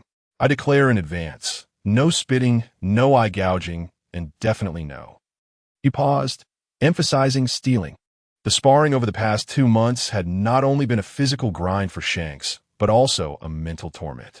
God knows where this little brat learned so many underhanded tricks. His strikes were so dirty that it was simply impossible to guard against. Oh, got it. Enough already. Takkuro impatiently rolled his eyes and muttered, clearly a bunch of unruly pirates, still talking about fairness. What life-and-death battles and underground fights had he not seen? The tactics he used on Shanks were, in his eyes, merely friendly exchanges, trivial matters. Shanks simply chuckled at this remark, not commenting further. Takkuro took a deep breath, his gaze sharpening like a knife. He stood sideways, left foot forward, right leg back, his weight evenly distributed between his feet. His left arm was raised to protect his chin and ribs, while his right arm bent at the elbow, fists slightly curled, ready to strike. This was the fighting stance honed from his past life in underground boxing, balanced in offense and defense. As his physical abilities transformed into a superhuman level under the influence of Saiyan blood and the system, these techniques not only remained relevant, but instead enhanced his speed, strength, and agility to the utmost. This stance allowed him to strike with the swiftness of a viper and to defend with the sturdiness of a rock, even against formidable enemies. He could adapt and protect himself. With a rush of air, Takkuro exhaled the stagnant energy in his chest. Here I go. Bang! With a muffled sound, he pushed off the deck with his back foot, unleashing his power in an instant. His figure was like a spring compressed to its limit, suddenly released, closing the distance between them in the blink of an eye. His right hand pulled back to gather strength, and his waist twisted violently like a bowstring, delivering a right hook infused with all his strength, slicing through the air with a piercing scream, aimed directly at Shanks' face. Facing this thunderous blow, Shanks dared not be careless. Takkuro's monstrous strength, even with hockey armor, would still be felt if taken head-on. Not to mention, he keenly sensed that this little brat was even stronger than yesterday. In the blink of an eye, Shanks made the wisest choice. He leaned back slightly like a willow in the wind, his movements precise and graceful. Takkuro's powerful punch, accompanied by a gust of wind, barely missed his nose as it whizzed by. The miss was entirely within Takkuro's expectations. Taking advantage of the terrifying inertia from his body's twist, the moment his right fist retracted, his left leg swept out like a steel whip, targeting Shanks' waist. The two attacks flowed seamlessly, separated by mere moments. Faced with this almost unavoidable combo, even someone as strong as Shanks had no way to evade. His gaze sharpened, and his arms crossed at his sides in an instant, the dark hockey wrapping around him like a living thing. Boom! A heavy thud exploded. Takkuro's whip-like kick struck hard against Shanks' iron-like arms. TSK. Another hockey. Takkuro spat in dissatisfaction. This hockey was the biggest obstacle preventing him from truly shaking Shanks. The two figures intertwined, fists and feet flying, and they fiercely clashed on the deck for several rounds. The air was stirred up, making a whirring sound, and each collision stirred visible waves of energy. But the result remained inevitable. Under Shanks' restraint, Takkuro could not break through his solid defense. Takkuro suddenly exerted force with his feet, executing a clean and swift backward jump to create distance, his chest slightly heaving, but a flame of unwillingness burned in his eyes. "What's wrong?" Shanks asked as he regained his stance. "I'm saying, Shanks." Takkuro's voice was filled with strong dissatisfaction. "Can't you show your true skills and fight me seriously? Always holding back, what kind of man is that? Isn't it to avoid hurting you?" Shanks shrugged, revealing his trademark cheerful smile. "You're my recognized companion after all." However, these seemingly caring words only added fuel to the fire. Takkuro's expression darkened instantly. "Unprecedentedly serious. If you truly consider me a companion, then use your full strength and fight me seriously." He was a Saiyan, a warrior with the blood of a fighting race. Soft, restrained sparring was not helping, but rather an insult to his bloodline and aspirations. Moreover, Takkuro's gaze was sharp as an eagle's, filled with excitement. "I can feel it. I'm almost at the threshold of hockey. I have a premonition that with just one truly earnest, all-out battle, I can grasp it and awaken it."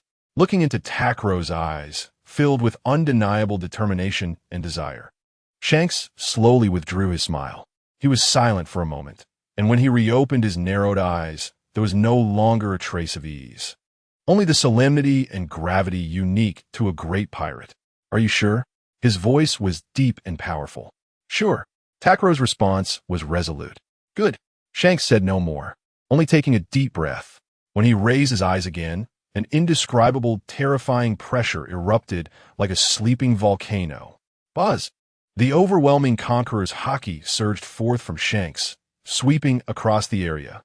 In an instant, the air seemed to freeze. The roaring sea wind abruptly stopped, and the surging waves appeared to hold their breath. The entire Red Force was as if thrown into the deep sea, enveloped by a suffocating pressure of a king. However, Takkuro, who was at the center of the storm, showed no fear at all. Instead, he wore a nearly frenzied smile of excitement. "Hee, this is it. It should have been like this long ago." Boom! In the next moment, a similarly domineering, but even more primal and wild pressure erupted from Takkuro's small body like an unyielding beast, although it was slightly inferior to Shanks in terms of magnitude. That pure, resilient, and unyielding willpower actually opened up a domain of its own amidst this domineering ocean, faintly forming a stance of contest. All the crew members of the red-haired pirates had long since stopped all their work, holding their breath and focusing intently on the two people in the center of the deck. Every face was filled with seriousness and anticipation. They wanted to know how far this exceptionally talented boy could go under the full power of the captain. Chapter 12. Am I avoiding his brilliance?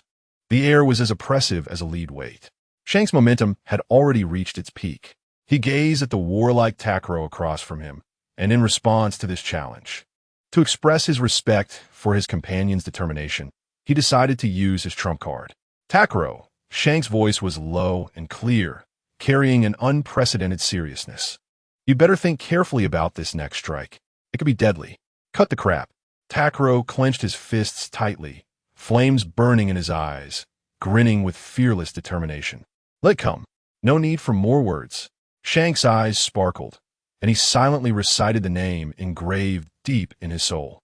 A lethal secret technique inherited from the legendary Captain Joel D.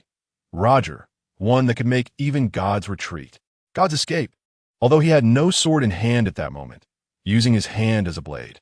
And although he knew he was far from unleashing the full essence of this move, the moment he decided to use it, a terrifying aura capable of tearing apart the heavens and obliterating gods had already descended.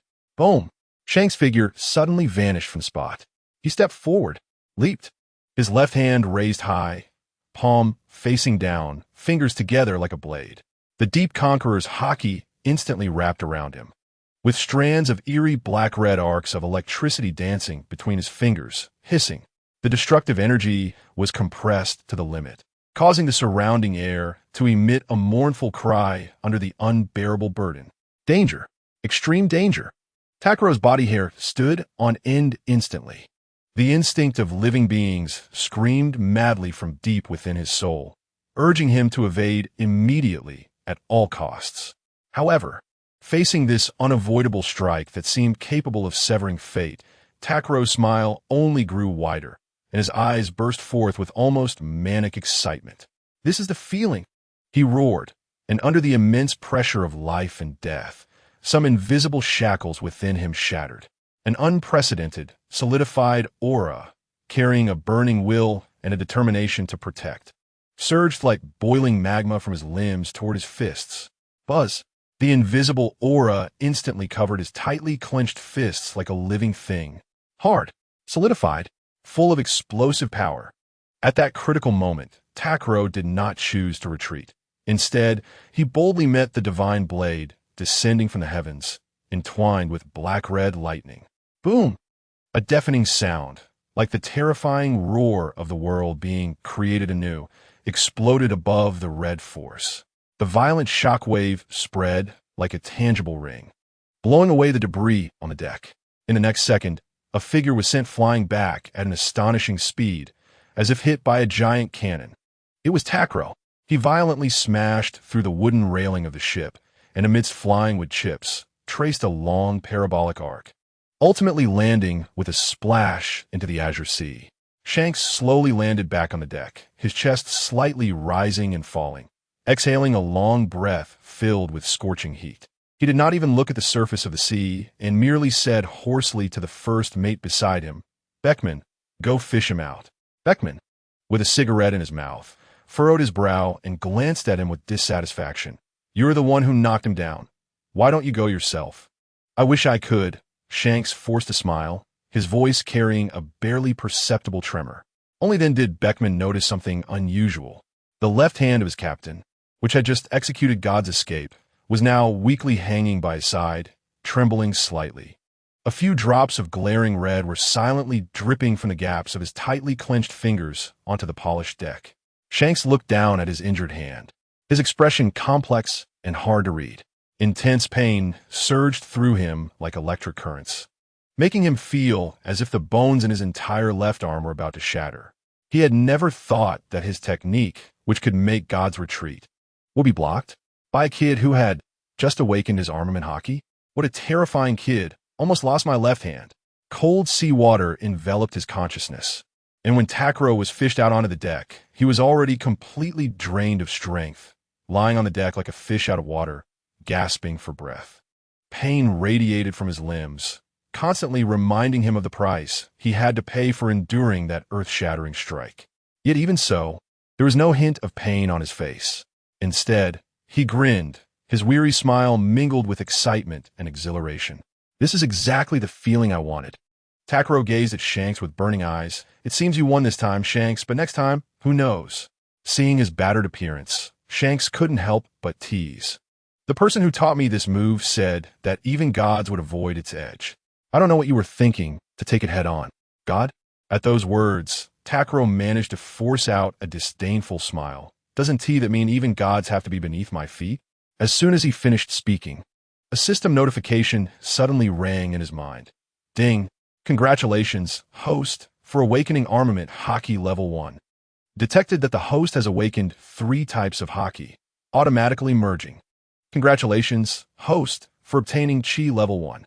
Chi. This word pierced through Takkuro's body like electricity, instantly igniting the flames in his eyes. "I finally mastered it. What does this mean?" "Flight. Cool energy waves. True power of a Dragon Ball warrior." He struggled to get up, his gaze locking onto Shanks once again, his fighting spirit almost bursting out of him. Shanks looked at his restive demeanor and sighed helplessly, instinctively covering his own left arm, which was also faintly hurting. "Can I plead with you? Can you just calm down for a bit? You're in this state, and you can't just take a break?" His tone carried a hint of barely concealed resentment. "And thanks to you, my hand is suffering too. When was the last time he was injured?" It seemed he had been hit by Takkuro due to carelessness. He never expected that after taking it seriously today, he would still fall to the same person. But thinking about it, this little monster was hurt so badly. He also needed to rest, which meant he could enjoy some peace for a while. And he felt a surge of excitement, as if he had survived a disaster. Finally, I can get rid of this clingy little brat. With that thought, he quickly shouted to the first mate, Beckman, hurry and take this kid to the infirmary. Also, give me some medicine for my injury. No need to make it so complicated. Takkuro's voice, though weak, was exceptionally clear. He trembled as he pulled out an unassuming green bean from his waist, and, under the puzzled gazes of everyone, stuffed it into his mouth. The next moment, a miracle happened. Under the astonished gaze of all the members of the red-haired pirates, the bruises and bleeding wounds on Takkuro's body were rapidly healing and disappearing at a visibly fast pace. Just moments ago, his body was as limp as mud, but it seemed to have been infused with boundless energy. With a nimble leap, he sprang up from the deck.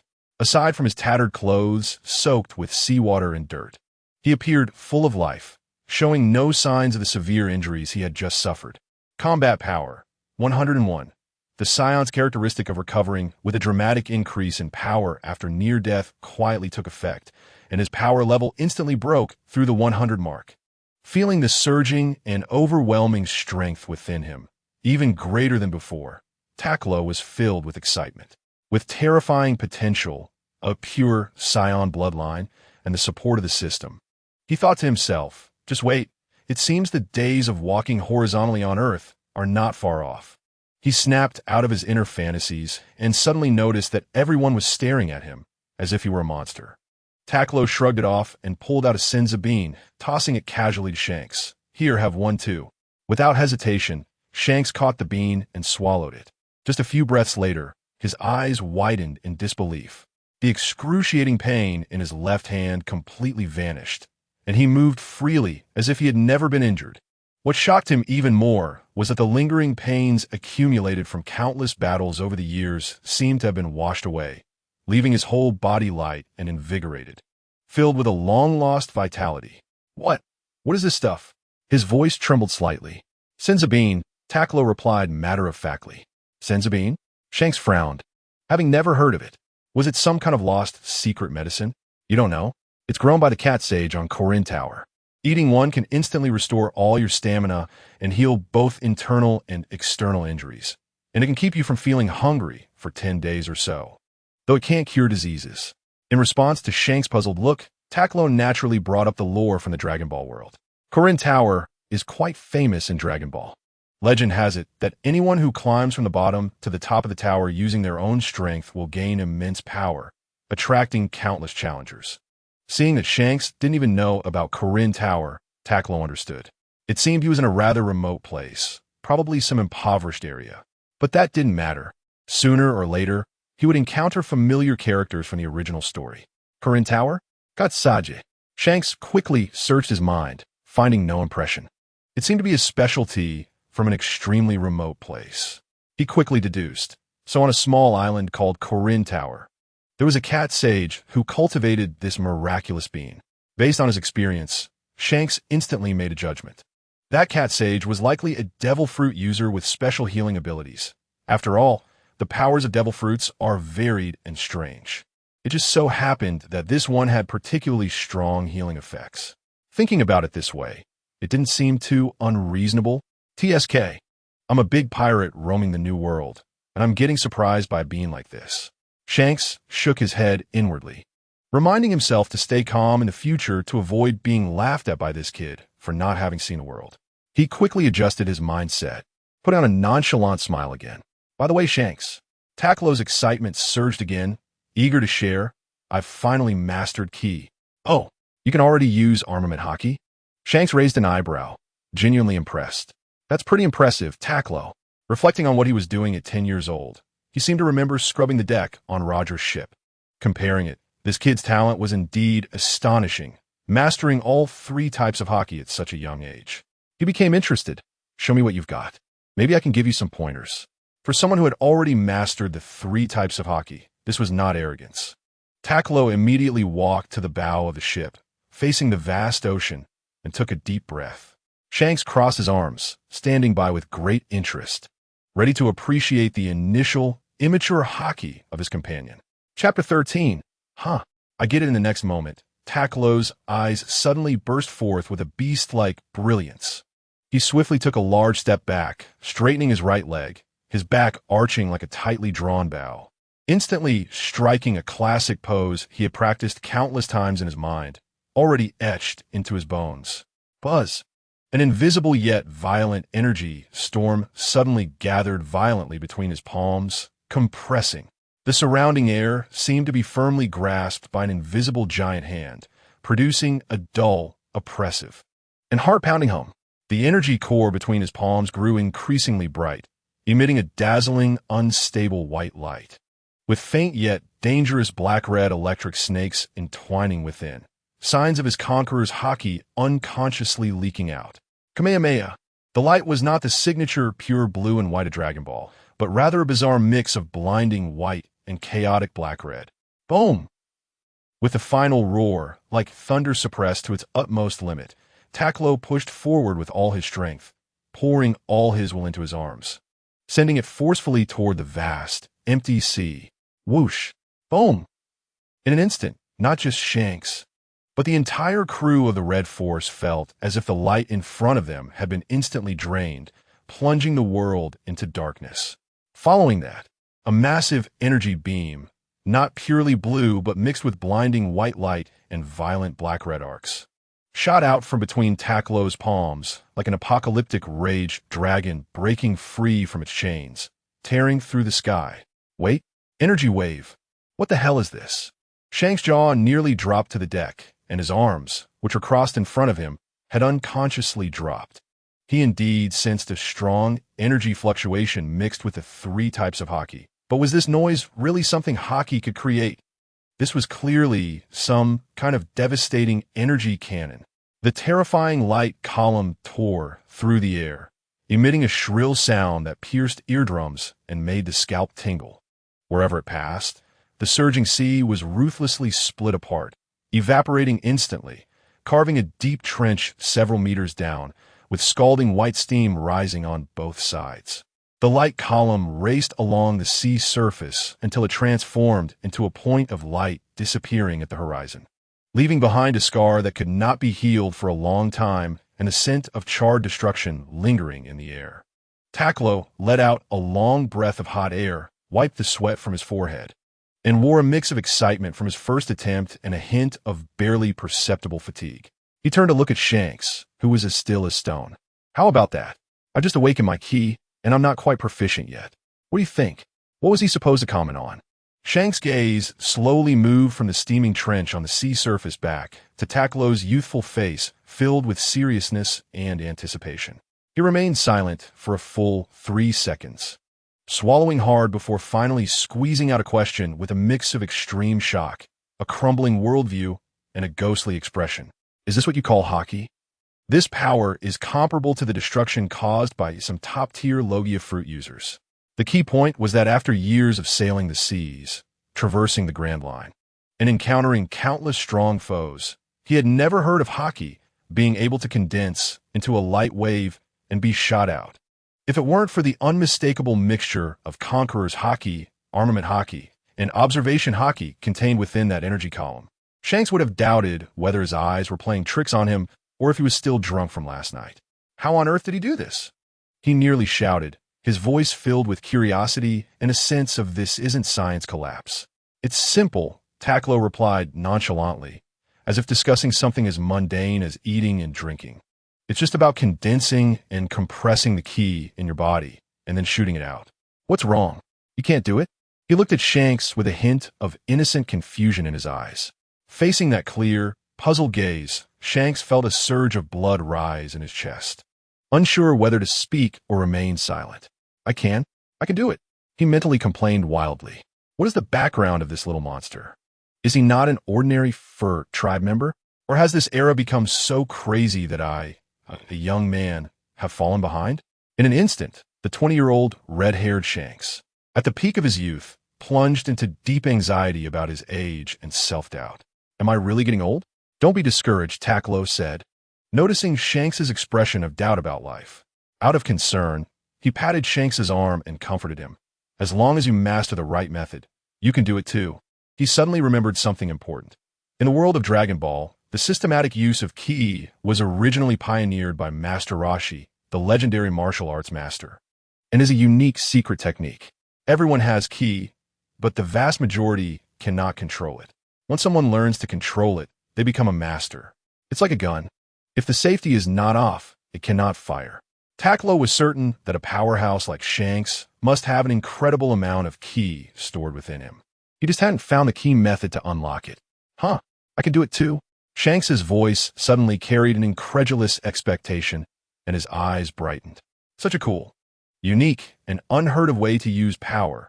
Could he, Shanks, also master it? What man could refuse the romance of launching cool energy waves with his own hands? Shanks's heart raced uncontrollably. Once I learn it, I have to show it to Buggy and make that kid envious. The comical expression of his close friend Buggy, filled with envy and jealousy, suddenly flashed in his mind, and he couldn't help but curl his lips into an evil arcachew. Meanwhile, far away in the East Blue, on a desolate island, Buggy, who had not yet officially formed his pirate crew and was digging in the sand for what he suspected to be treasure, suddenly let out a tremendous sneeze without warning. He rubbed his signature red nose vigorously, looking around warily as if he could hear invisible laughter, and immediately bared his teeth and jumped, roaring. Damn it! Don't call me a red-nosed clown. He didn't even know who he was talking to. Buggy muttered fiercely to himself. Damn it! It must be that bastard Shanks scheming against me from behind. Just wait. I, Buggy the Clown, will remember this grudge. After shouting, he angrily kicked the sand beneath his feet and continued his great treasure-hunting endeavor, once again placing the blame squarely on Shanks. Chapter 14, Coach. We won't learn too. Shanks, of course, knew nothing of this and was too preoccupied with his thoughts to care about his rival far away in the East Blue. He was eagerly watching Takkuro, looking like a large dog waiting to be fed. That's right. Takkuro nodded affirmatively, his gaze sweeping over the members of the red-haired pirate crew who had unknowingly gathered around. Not just you. Everyone on the ship can theoretically learn it. He decided to share the method of key training with Shanks and the crew. 1. To thank them for being training partners and providing valuable combat experience over the past few days. And 2.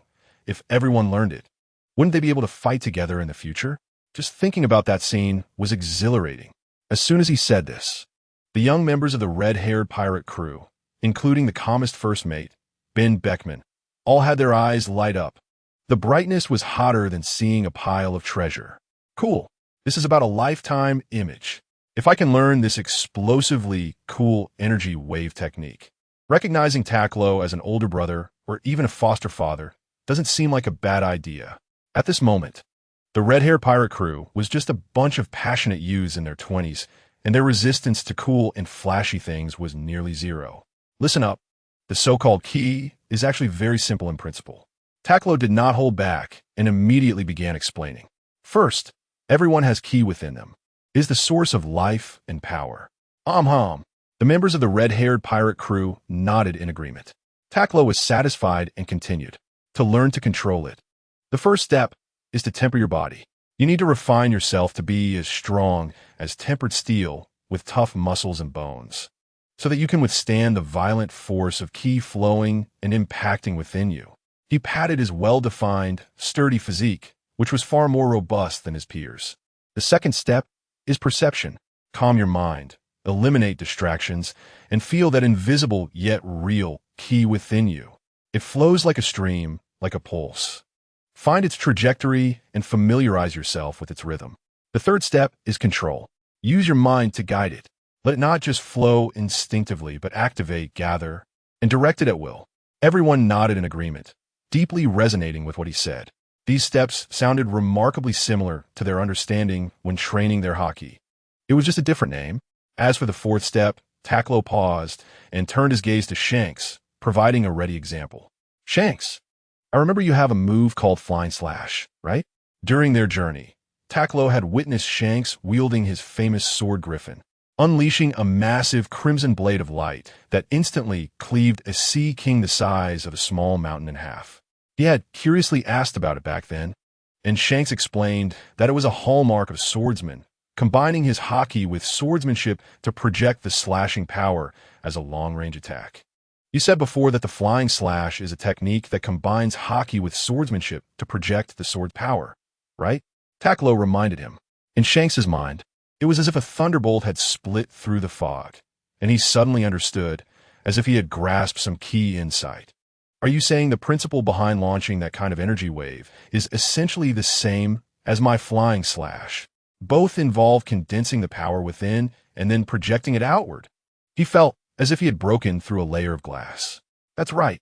Takkuro nodded vigorously. That's how I understand it. It's all about condensing the power within and then projecting it out. Receiving this confirmation, Shanks fell deep into thought. Yeah, why can I project a slash with a sword, but not with my bare hands? Isn't it all energy-based attacks? The carriers are different, but isn't the core principle the same? A long-standing, invisible bottleneck seemed to crack at that moment. So that's how it is. I understand now. Shanks suddenly raised his head, his face breaking into an excited smile. He had an epiphany. This child can be taught. Seeing such an insightful student, Takkuro nodded with satisfaction. Now that you understand, let's not just talk about it. Let's try it out.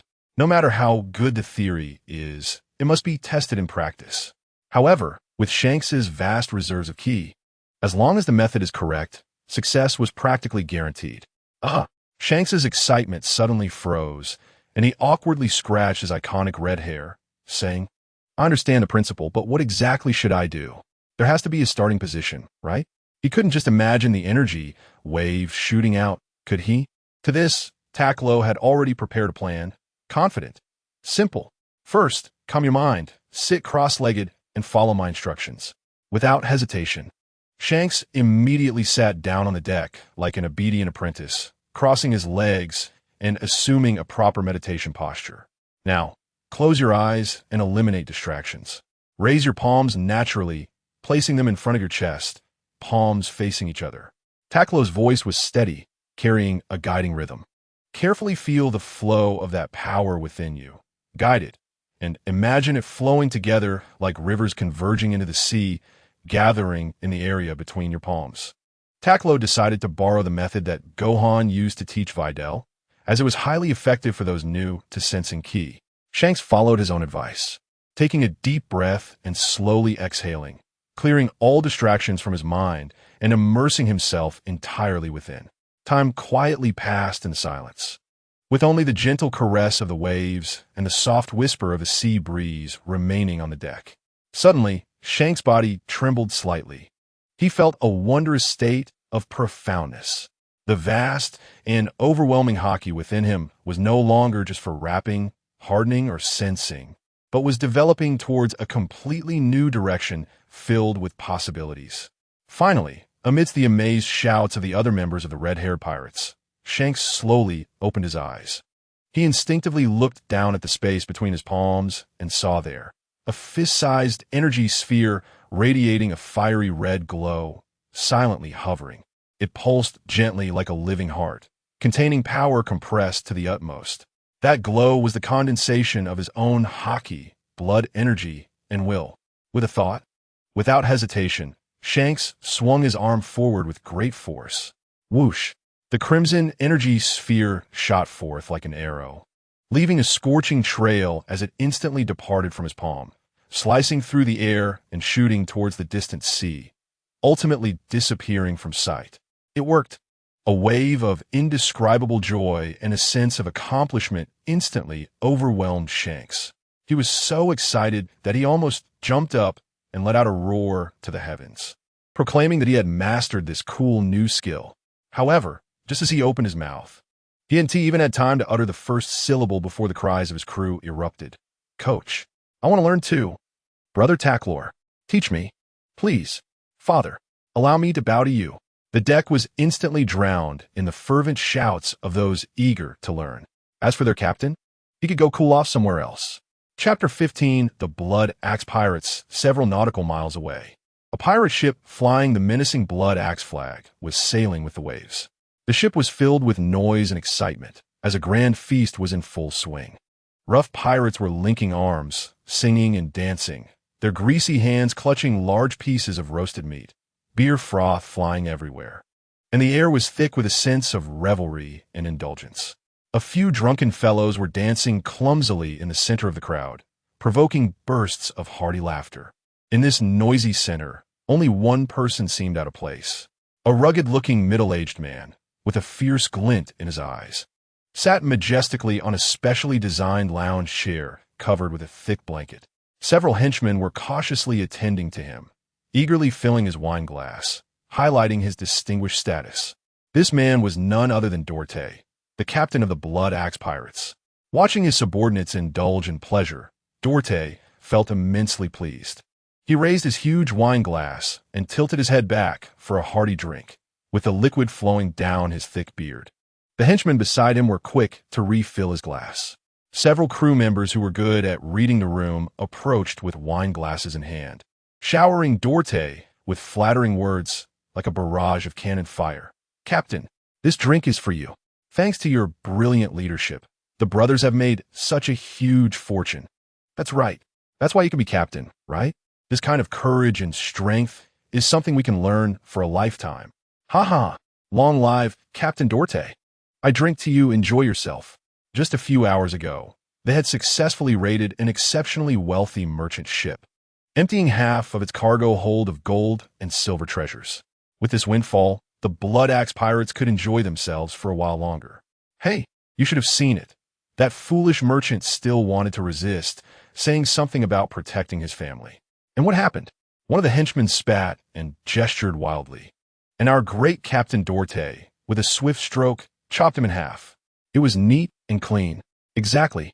Only a strong man like Captain Dorte can lead us Blood Axe Pirates to glory. I think he might even become the Pirate King someday. Under wave after wave of blatant flattery, the pride on Dorte's face was almost overflowing, and his inner vanity was greatly satisfied. He grinned widely and let out a hearty laugh. "Ha ha! You little brats, follow me and work hard. Learn well. Sooner or later, you'll become someone too. Yes, yes.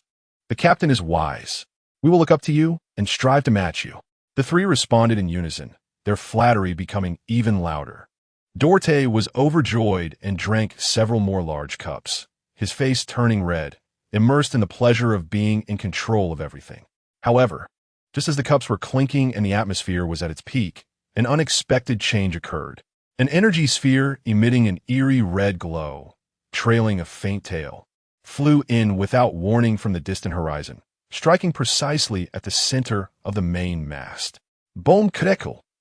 The unbearable sound of a massive break suddenly erupted. The stout main mast, as if struck by a giant axe, broke with a loud crash.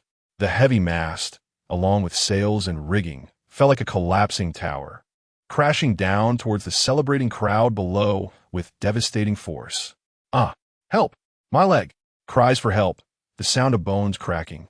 Inwood splintering instantly replaced the previous laughter. The once lively deck was suddenly transformed into a scene of tragedy.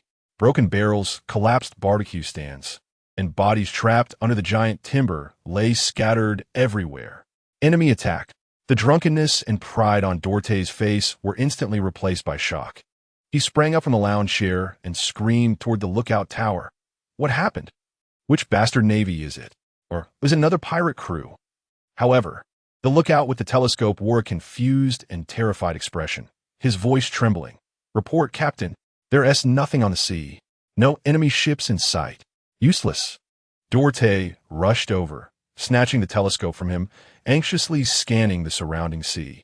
The vast blue waves, aside from the blue sky, white clouds and rolling waves, were indeed empty. Just as he was in doubt and burning with anger, a lucky henchman who had not been affected pointed towards the direction the energy sphere had come from. Trembling as he shouted, "Boss, I saw it. It's not a cannonball. It's a weird thing glowing red. It flew over from that direction." The direction he pointed to was roughly where the red-furred ship was located. "Oof. Cowardly rodents hiding away and shooting from afar. Huh." Dorte looked in that direction, his facial muscles twisting, and a fierce light ignited in his eyes.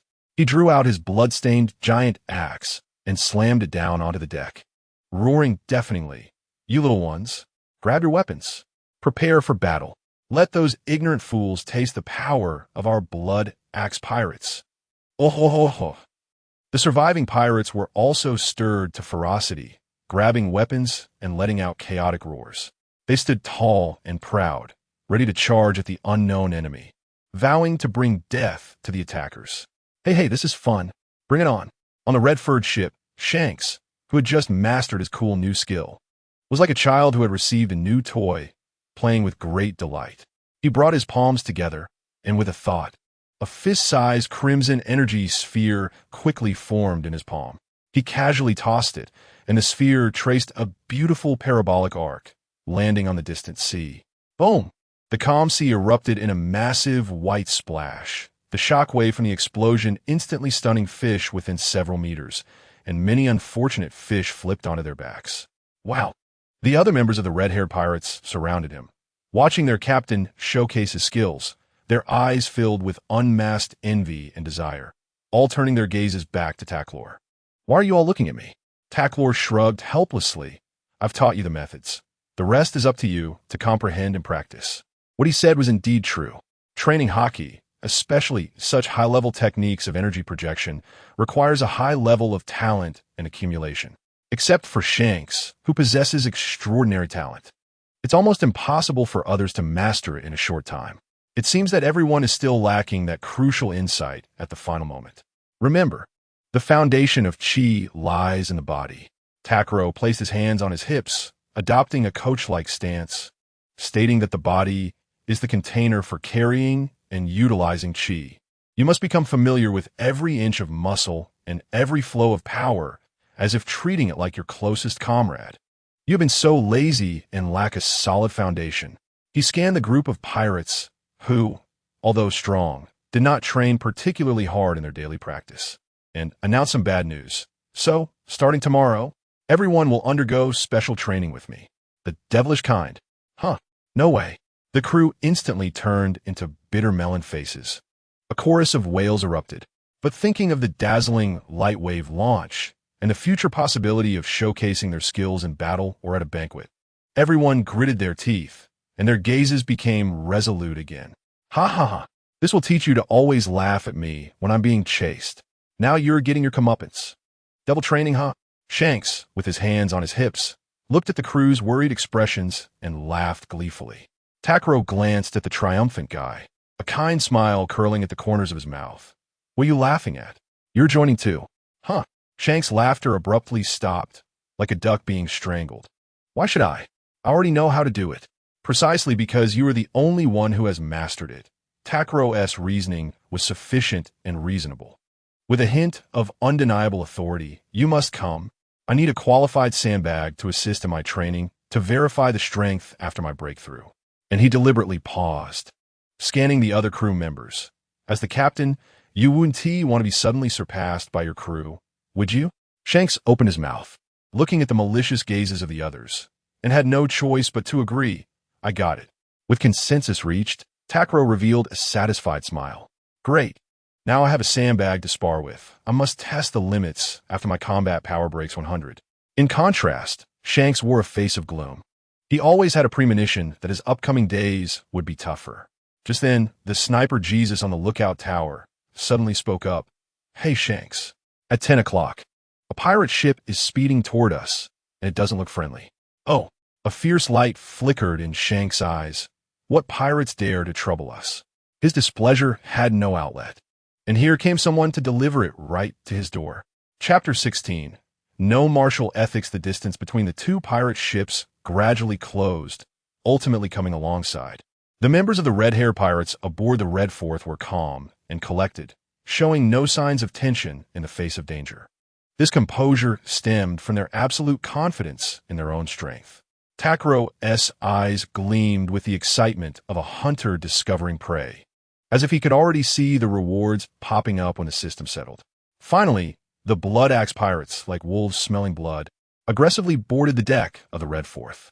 The lackeys waved their weapons, making chaotic shouts, trying to create a fierce atmosphere.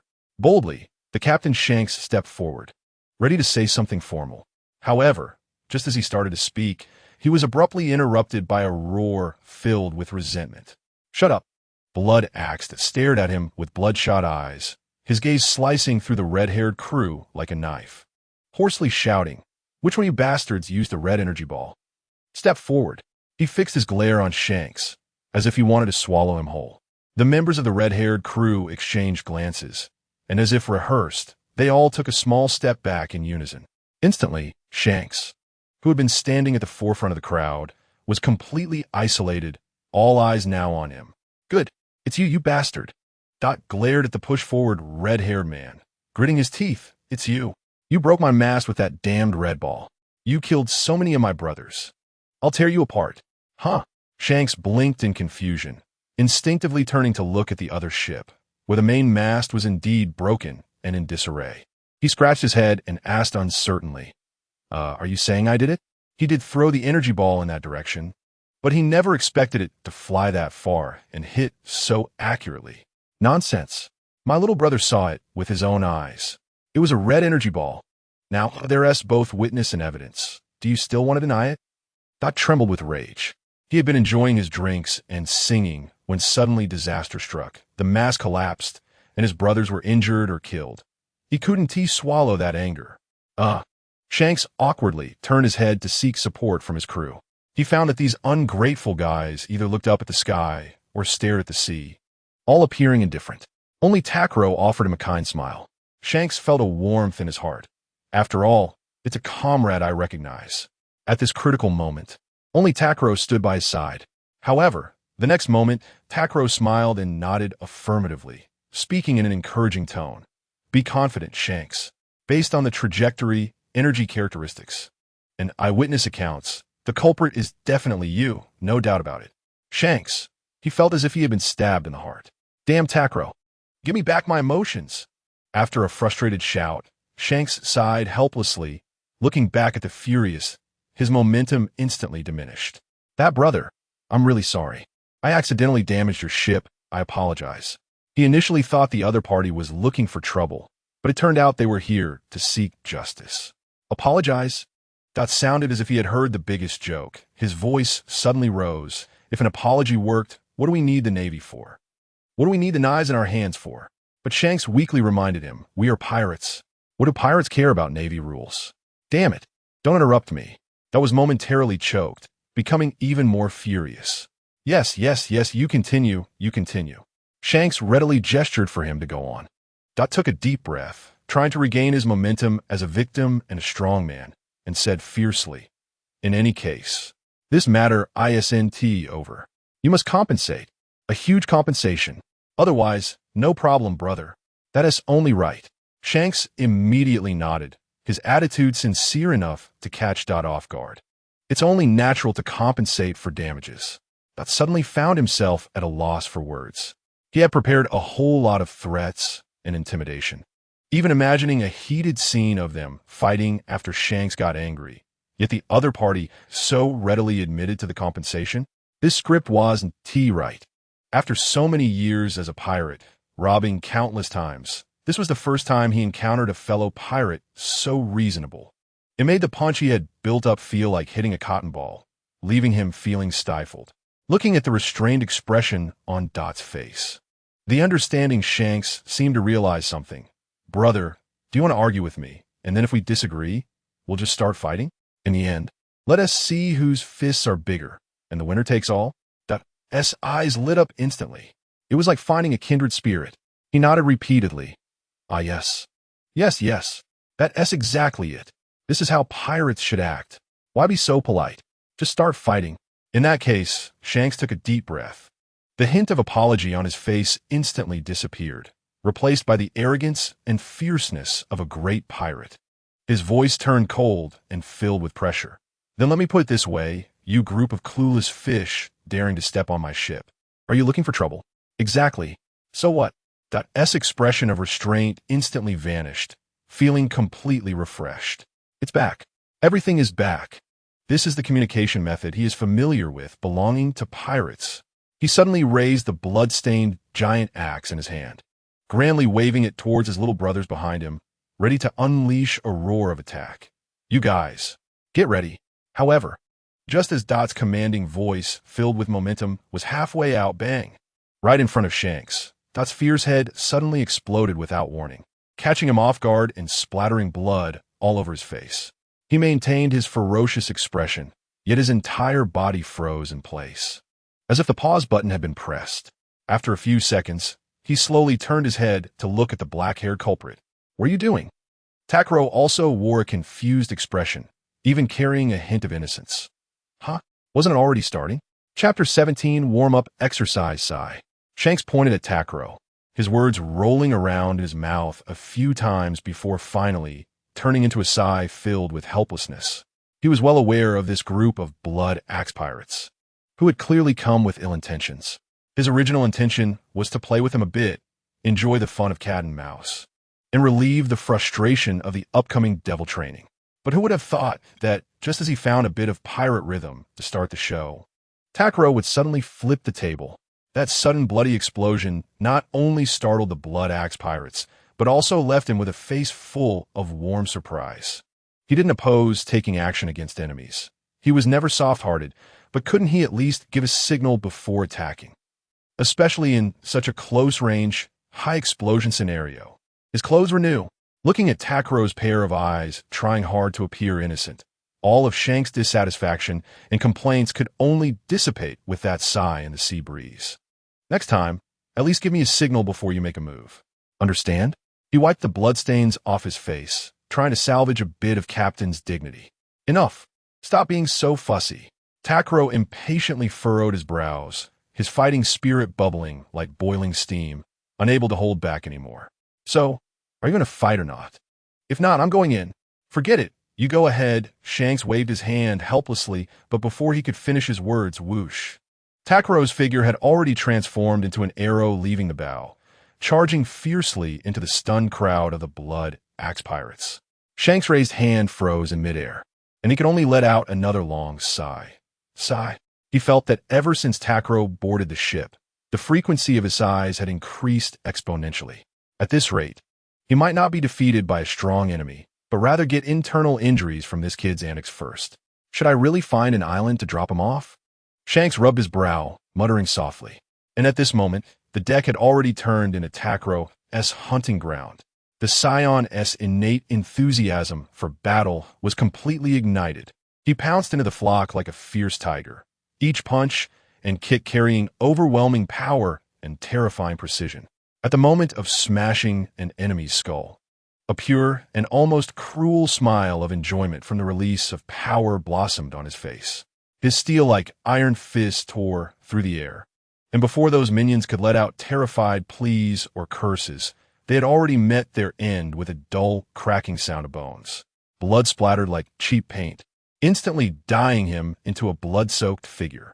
However, Takkuro remained oblivious to this, his face only showing a desire for even more violent actions, with excitement burning in his pure black eyes. No need for verbal intimidation. This momentary explosive and overwhelming violence had already firmly grasped the hearts of all surviving pirates. But for Takkuro, this was merely a simple warm-up. "Ha ha ha, it's getting fired up. Even if they plead for mercy, I won't stop." Amidst the wild laughter, Takkuro suddenly exerted force with his legs. The thick oak deck let out a groan under the unbearable weight, collapsing where he landed. Using this violent push, his figure soared high like a blood-colored hurricane. Boom! Boom! Two dull explosions, like heavy hammers beating a drum, erupted almost simultaneously when Takkuro's figure landed. The two pirates around him had their heads explode like watermelons crushed by immense force. Shattered skulls, brain matter, and blood sprayed out in a radial pattern. Only 3 headless corpses slowly fell to the ground, along with a chin that rolled away, still wearing a horrified expression. This hellish scene finally shattered the nerves of the remaining pirates. "Open fire! Quick, open fire! Shoot this monster!" The first mate of the Blood Axe pirates let out a hysterical scream, his voice distorted by fear. The instinct to survive overwhelmed their terror. The remaining pirates, clutching at the last straw, frantically raised various old firearms, even without time to aim, and crazily pulled the triggers towards that blood-colored figure. Bang! Bang! In an instant, smoke filled the air. The hot lead bullets danced around like chaotic locusts, bouncing and splattering on the deck.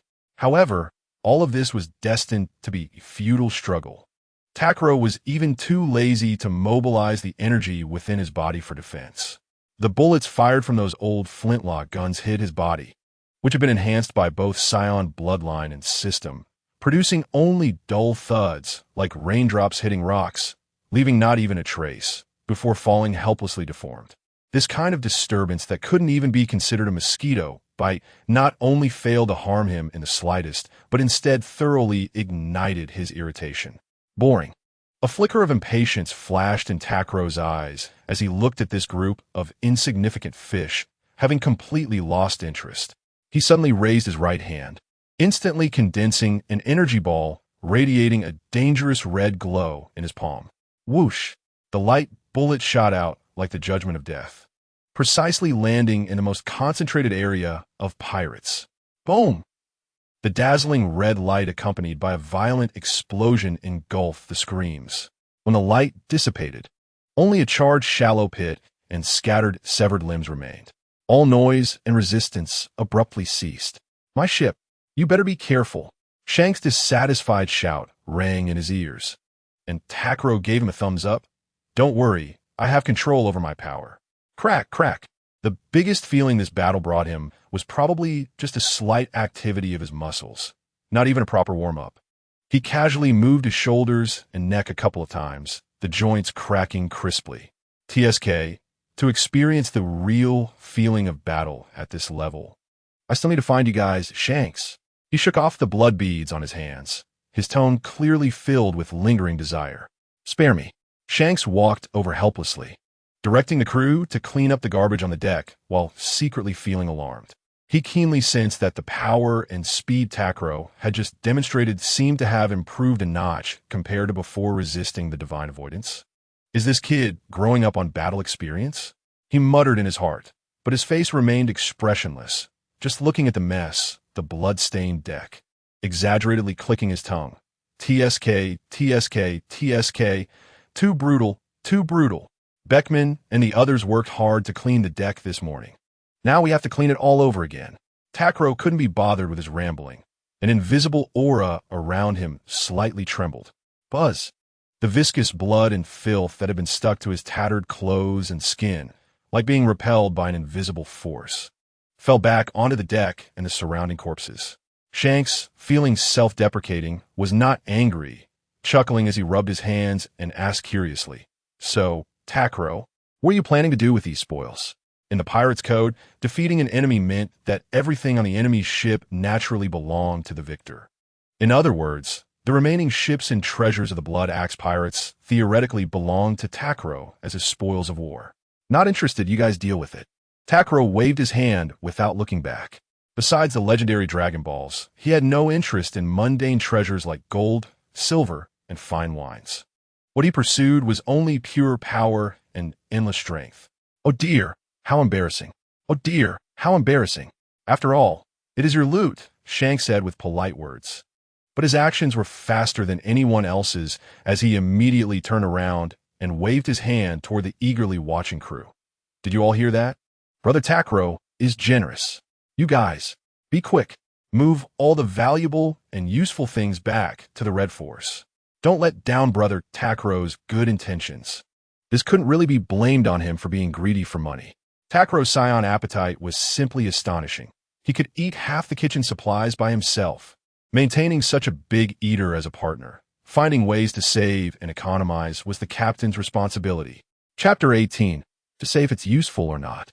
Box after box of heavy treasures, gleaming with metallic luster, were successively moved onto the deck of the Red Force, quickly stacking into a small mountain.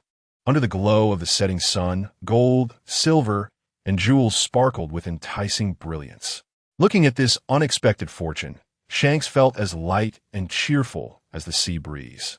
He initially thought it was just a minor character, but unexpectedly, the other ship contained so many valuable goods. The boxes embedded with gems still bore a faint trace of blood, indicating to the experienced Shanks that this was probably loot from a recent raid. However, Shanks felt not a ripple of disturbance in his heart. He was already used to the cruel laws of the sea. He grinned, revealing his white teeth. Hee, it's really like a pie falling from the sky. This is a windfall for us. Although he was not someone who was greedy for wealth, who would refuse extra money, especially with Takkuro, the big eater, on board. Great. When we get to the next town, we'll use this money to stock up. Shanks declared enthusiastically. Fine wine, meat, fresh fruits, and vegetables. All you can eat. Oh ho ho ho. The crew burst into enthusiastic cheers, discussing the shopping list in a flurry, ultimately reaching a consensus without any doubt to prioritize purchasing enough rum to last 3 months. The deck was filled with the joy and noise of a bountiful harvest. Just as this lively atmosphere reached its peak, Takkuro's ears suddenly moved slightly, and he raised his hand abruptly, his voice carrying a hint of seriousness. Wait. Everyone quiet down. Laughter stopped abruptly. Shanks looked at him in confusion. What is wrong, Takkuro? Takkuro did not answer directly, but focused intently, furrowing his brow. Do you hear any sound? Very faint, like a crying sound? Everyone exchanged glances, seeing confusion on each other's faces. The sea breeze, the waves, the calls of seagulls. Or was there any crying? Did you hear wrong? Shanks laughed. It wasn't dark yet. It was too early for ghost stories. No, it's not an illusion. Takkuro shook his head firmly. His gaze sharp. It's a child's crying, very clear. He signaled for everyone to be completely quiet, then close his eyes, holding his breath, not only using his ears but also mobilizing the energy within him to sense the subtle life fluctuations around. After a moment, he suddenly opened his eyes, precisely locking onto an inconspicuous, medium-sized oak treasure chest in the corner. It's it. Under the puzzled gazes of Shanks and the others, Takkuro strode over and unhesitatingly lifted the lid of the chest. Wow, wow, wow. A heart-wrenching, loud cry belonging to a baby instantly echoed on the deck. Hey, no way. Shanks' smile froze instantly, replaced by unprecedented confusion and a hint of helplessness. Inside the chest lined with soft satin sat a delicately carved little baby. She had a very unique two-colored short hair, with the left half a fiery red and the right half a pure white like fresh snow. A pair of large, amethyst-like eyes were filled with tears, and long, curled eyelashes held glistening droplets, blinking adorably, adding to her innocent charm. The moment the lid opened, light flooded in, and the little baby seemed frightened by the group of fierce adults before her. She first froze, her large, grape-like eyes filled with confusion, and then the accumulated tears burst forth, erupting into an even louder wail than before. Wah! What do we do? Facing the elite members of the Red Hair Pirates, who could remain unflinching in the face of thousands of troops, everyone was now flustered, scrambling about in a panic at this crying little being. Takkuro stroked his chin, seriously analyzing. Is it because you're too ugly that you scared her? After saying this, he nodded earnestly as if he had found the key to the problem. What? Shanks felt like he had been struck by lightning, his eyes wide open as he pointed at his own nose. Did you just say I'm ugly? He could hardly believe his ears. Having roamed the seas for many years and seen countless ugly faces, he believed he belonged to the pleasing to the eye category. Okay. Today, he was actually called ugly by a little brat. Damn Takkuro, how dare you? Shanks was so angry that he was about to jump up, ready to argue back to save his face when suddenly the baby's crying shot up an octave, as if even more frightened, completely drowning out his protest. Shanks felt as though he had been choked, the words he wanted to say stuck in his throat. He hurriedly leaned closer to the chest, clumsily waving his arms, speaking in a soft and gentle voice. Good baby, don't cry, okay? Look, Uncle is not a bad person. However, his comfort was like a stone sinking into the sea. The crying continued to be loud. What to do? Shanks was sweating with anxiety, suddenly turning his head to look at the crew behind him, his eyes filled with a plea for help. Hey, you guys, who can sing a lullaby? Quick, who can soothe her? The crew looked at each other, shaking their heads like rattles. They could charge into battle and fight, but soothing a child? That was harder than challenging a Marine Admiral. TCH, a bunch of useless snacks. Just then, Takkuro let out a disdainful snort, pushing Shanks aside. Get out of the way. In a critical moment, it's up to me. Shanks was shoved off balance, looking at him in disbelief. Why you can? Takkuro proudly puffed out his chest, tilting his chin slightly, his face brimming with confidence. Of course, it's a piece of cake. Upon hearing this, everyone felt as if they had grabbed onto a lifeline, their faces lighting up with hope. Great, it's Takkuro. We're saved. Big brother Takkuro. It all depends on you. Please, save this child from suffering. Takkuro, under the eager gazes of everyone, solemnly nodded. I'll leave it to me. He took a deep breath, closed his eyes, seemingly trying to recall some melody. The entire red-haired pirate crew immediately held their breath, perking up their ears, ready to learn this precious parenting technique. Perhaps they could use it in the future.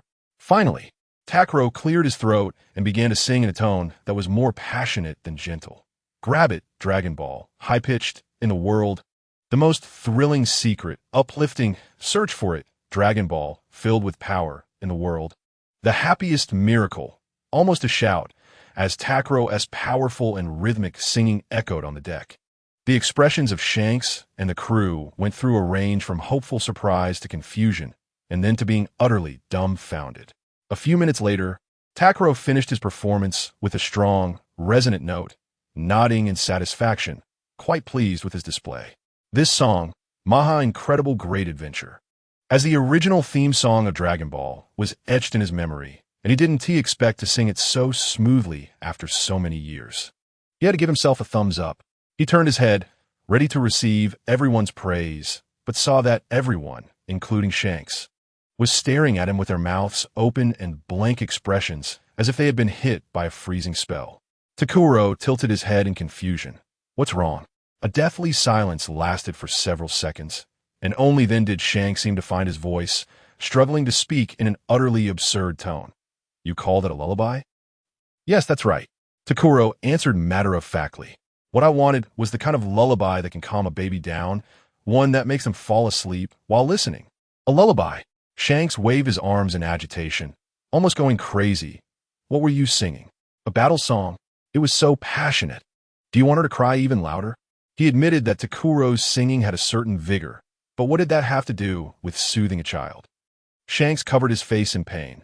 You're just adding fuel to the fire, making things worse for me.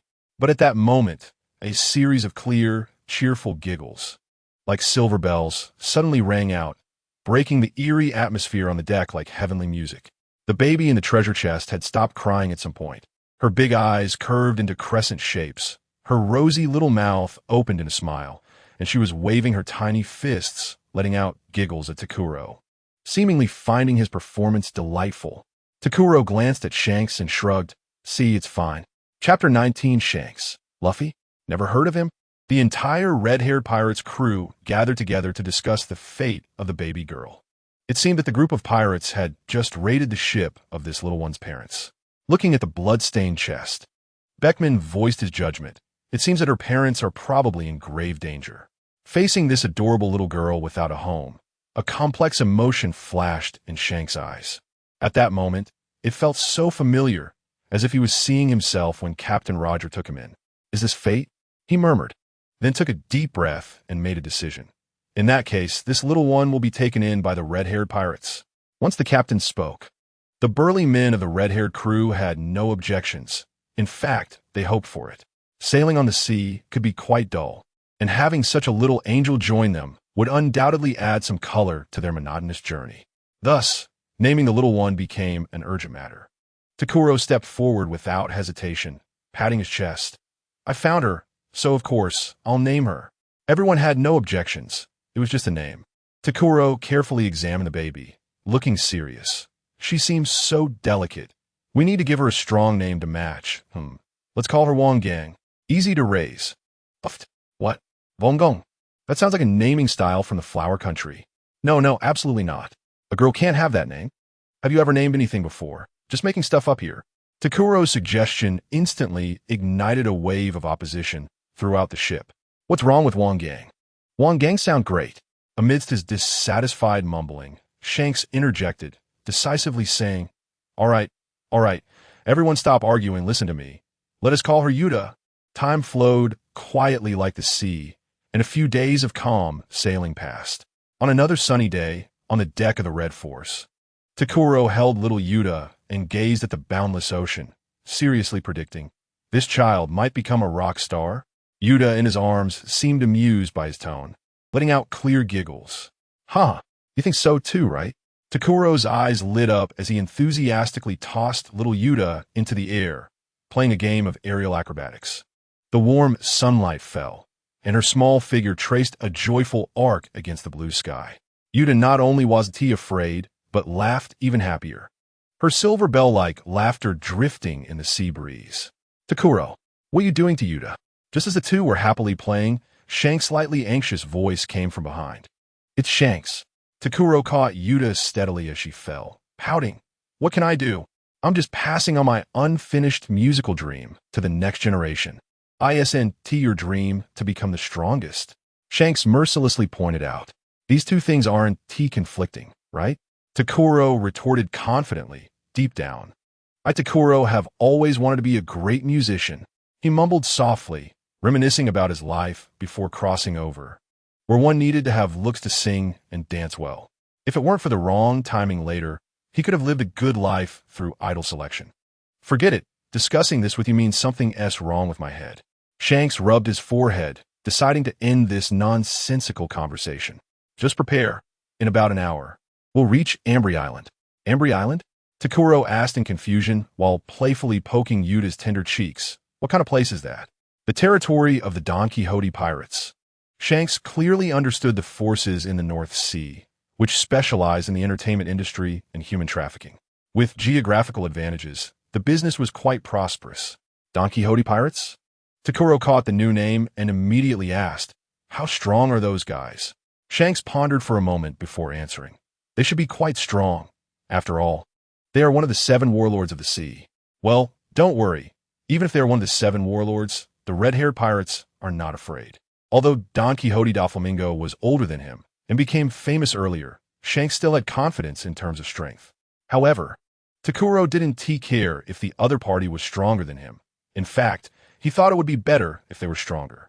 What he was concerned about was the 7 warlords. What is that? Then Shanks began to explain. After hearing Shanks explain the system of the 7 warlords, legal plunder, territorial autonomy, amnesty for crimes, Takkuro felt a vain throb on his forehead. To deal with more and more bad people, they use bad people to balance other bad people? He scoffed, his tone filled with sarcasm. Which smart guy came up with this terrible idea? Raising a tiger to trouble. What about the civilians harmed by the 7 warlords? Who do they go to for justice? Takkuro knew full well that the red-haired pirates also had blood on their hands. They were not saints. But he also knew that Shanks and his crew, like himself, had their bottom line. At least they wouldn't harm civilians without reason. If there was a reason, then he couldn't blame them. Just because they could do these things didn't mean all pirates could. During these days at sea, he had witnessed too many ruthless pirates who burned, killed, and plundered without limits. The red-haired crew was like an anomaly among them. That's why he found it even harder to understand the mindset of the world government, the world's rulers. As Shanks continued to explain the structure of the sea, pirates, navy, revolutionary army, 7 warlords, world government, Takkuro's inner confusion rippled outward like stones dropped in water.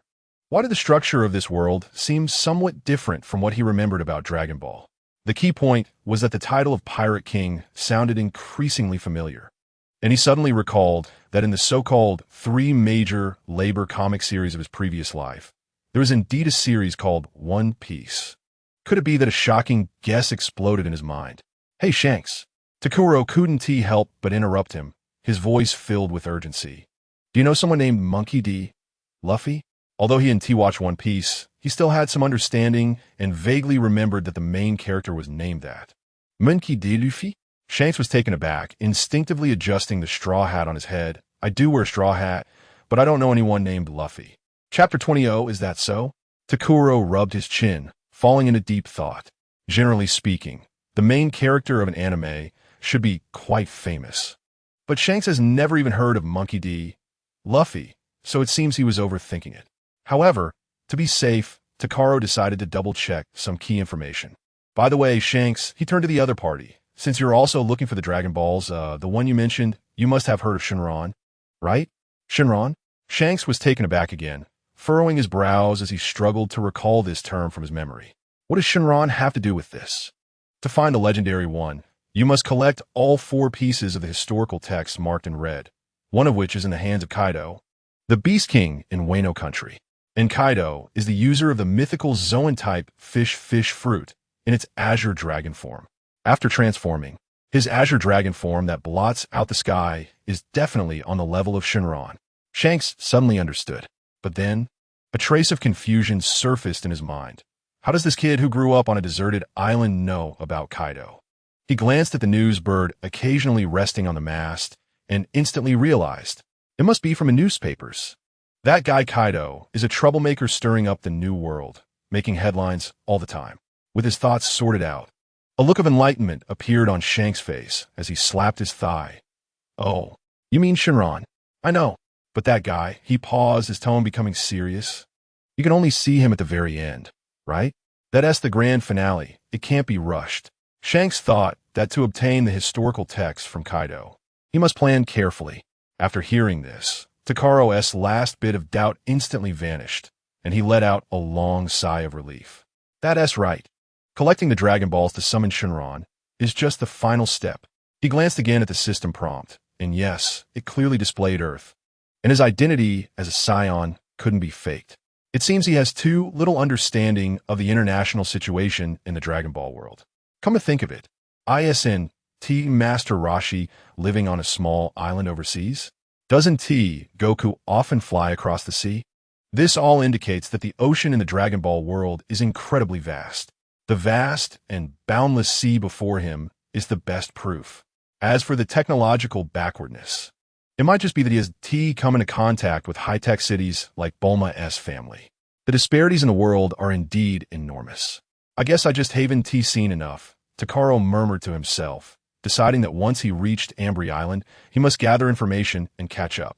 Meanwhile, on Ambry Island, a dozen nautical miles away from the Red Force, at the entrance of a shop decorated in a gaudy yet cheap manner, a boy with light green hair was sitting outside the window, separated by a sturdy cold iron railing, rather than a protective barrier for the shop. It resembled a delicate small prison. Inside the cage, a girl with flowing golden hair, skin as white as snow, and a porcelain-like beautiful face was quietly listening. The boy, Guild Tizzolo, was excitedly recounting his recent experiences, his tone filled with enthusiasm. When he mentioned something interesting, the girl couldn't help but cover her lips and chuckle lightly. Sunlight filtered through the gaps in the railing onto her face, and that smile was pure and warm, like an angel descending to the mortal world, instantly illuminating the gloomy cage and Tizzolo's heart. The boy stared, his heart uncontrollably racing, experiencing for the first time the dizzying sensation of being struck by Cupid's arrow. What is wrong, Tizzolo?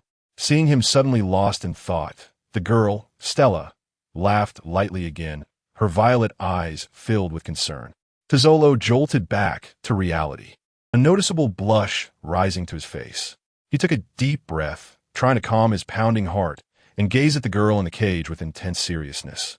This afternoon, as long as I finish today's last job, I'll have enough money. Wait for me, Stella. Soon we'll be together. Guild Tatsoro, an ordinary boy struggling to survive on Ambry Island. He was born into a destitute family. Poverty like a brand that kept him marginalized by his peers from a young age. Even so, he buried a dream deep in his heart, to stand on a brilliant stage and move people with his singing. However, his gambler father and his alcoholic mother, who despised singing, completely snuffed out this faint flame. At 12, Tizzolo escaped that cold home and began a life of wandering through theft. With the money he stole, he briefly made friends and felt for the first time the suffocating power of money. It could bring false warmth and could instantly take everything away. Money became his new desire and obsession. By 16, he seemed to have made some semblance of a life, but then he fell headfirst into the abyss of gambling, losing all his savings and racking up massive debts. Unable to repay, he was caught by the casino thugs and beaten to the brink of death. The friends he had made through money had long since scattered like birds and beasts. At that moment, Tizzolo saw through money completely. It could bring false connections and just as easily destroy them. The turning point in his fate occurred in this slave market. After recovering from his injuries and feeling like his heart was dead, he met Stella in the cage. This gentle girl did not disdain his downfall. Instead, she sincerely praised the beautiful sound of his occasional humming. Her smile was like sunlight piercing through the gloom, illuminating Tazzolo's dark world. And Tazzolo's arrival brought long-lost joy and hope to this beautiful girl trapped in a cage. Two lonely hearts drew close to each other, understanding one another and gradually developing the purest feelings of love. But Stella knew deeply that her fate as a slave would eventually lead to her being sold, and their feelings were destined to be a hopeless tragedy. To break this desperate fate, Tazzolo began 3 years of hard work. He spun tirelessly like a top from dawn until late at night, enduring disdain and criticism, all to save up that astronomical sum for her ransom. Now, 3 years have flown by, and the dawn of hope has finally pierced through the thick clouds. As long as I finish today's last job, I'll have enough money. Stella, once you get out, we'll leave Ambry Island. Tazzolo excitedly envisioned their future, his eyes shining with boundless longing. Finding a remote and quiet town for just the two of us to live peacefully. Stella did not interrupt him. She simply listened quietly, a gentle smile playing at her lips, her violet eyes filled with a yearning for freedom and trust in the boy before her. Chapter 21. The young Golden Emperor. Just as the two were immersed in their beautiful fantasies about the future, a hoarse, harsh, and impatient middle-aged voice rudely interrupted, instantly breaking the brief warmth. Hey, you poor bastard. How many times have I told you? If you can't afford it, get the hell out of here. Don't be an eyesore.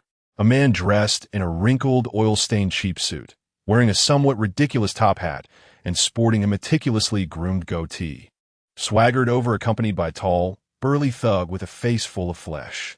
This man was none other than the owner of the slave shop, Goyer. Tazzolo's smile instantly froze, but he quickly forced out a polite expression. Good morning, Boss Goyer. You look as spirited as ever today. Years of living at the bottom had taught Tazzolo the necessary hypocrisy. Goyer scoffed at his flattery, nostrils flaring, his tone cutting. Cut the crap. Damn poor bastard. Didn't I warn you that if you dare to harass my merchandise again, I'll have someone break your legs? If it were any other day, Tazzolo would have discreetly slipped away. But today was different. He straightened his back, suppressing his disgust and a hint of fear, his voice carrying undeniable determination. Boss Goyer, I'm here to talk business today. I want to buy Stella.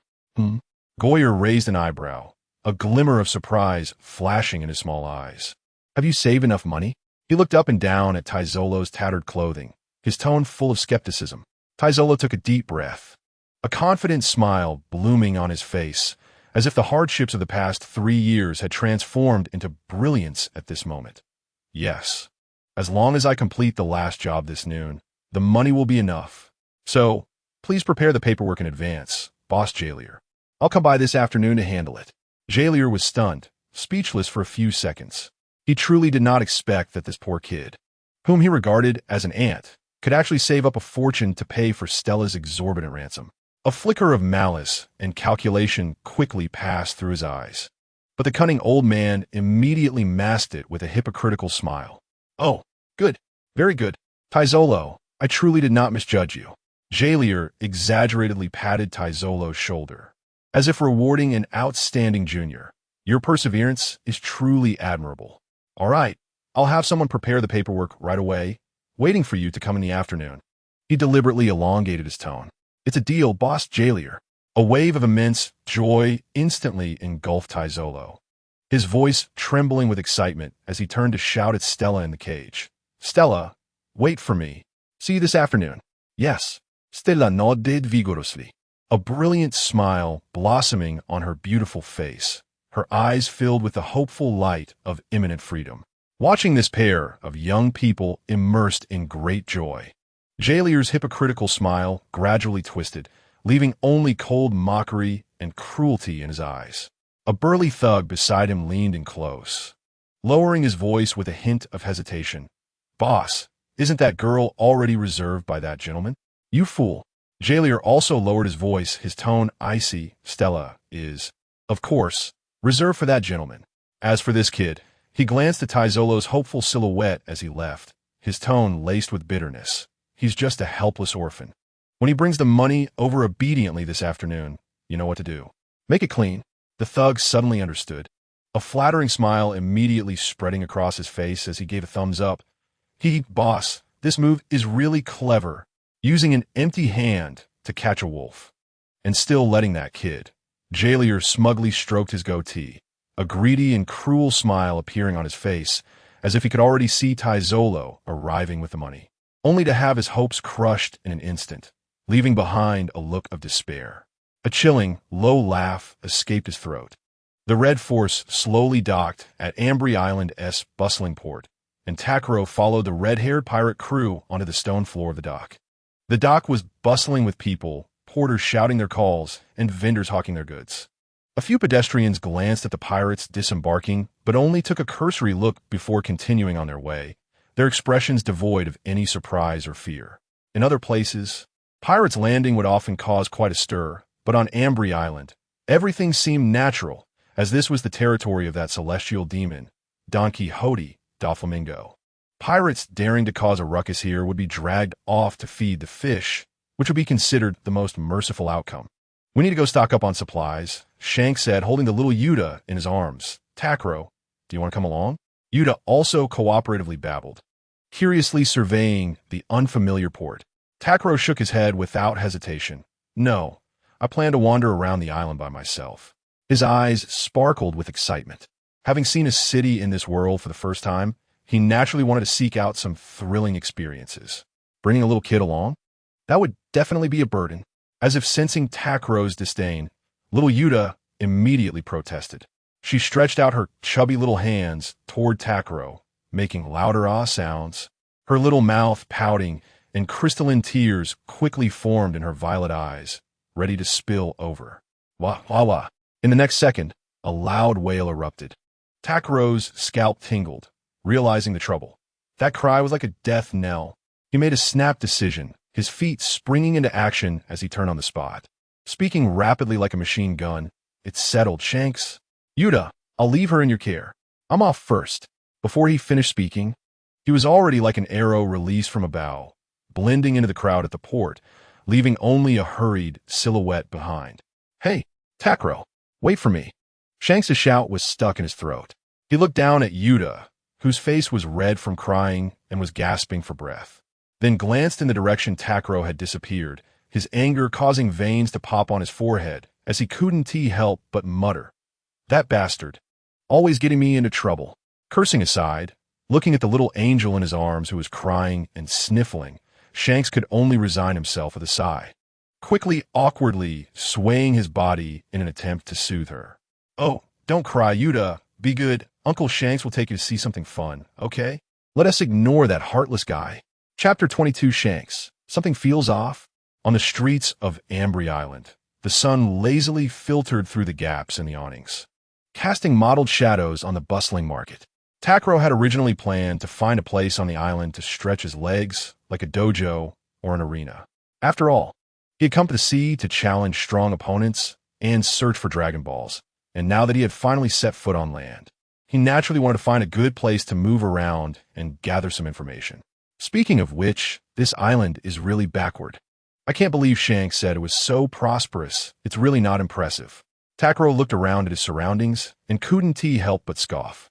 The houses on this island looked like something out of the Middle Ages, completely different from the bustling technological metropolis he had imagined. Sigh, I wonder when I'll find Bulma. That said, the peaceful and harmonious scene before him involuntarily made him slow his pace. The island's residents were busy at their stalls, the air filled with the sweet scent of tropical fruits, and occasionally a sea breeze would blow through, bringing a refreshing coolness. Takkuro was in a good mood and decided to stroll leisurely, stopping occasionally to chat with stall owners or to taste some unique island snacks. However, as he walked, he keenly sensed a shift in the atmosphere around him. The once bustling market seemed to have been muted, pedestrians hurried their footsteps, and the relaxed expressions disappeared, replaced by palpable tension and unease. The shopkeepers at the door no longer shouted, but gathered together, their faces serious as they whispered to each other, occasionally casting vigilant glances toward the end of the street. Takkuro frowned slightly. This oppressive change puzzled him.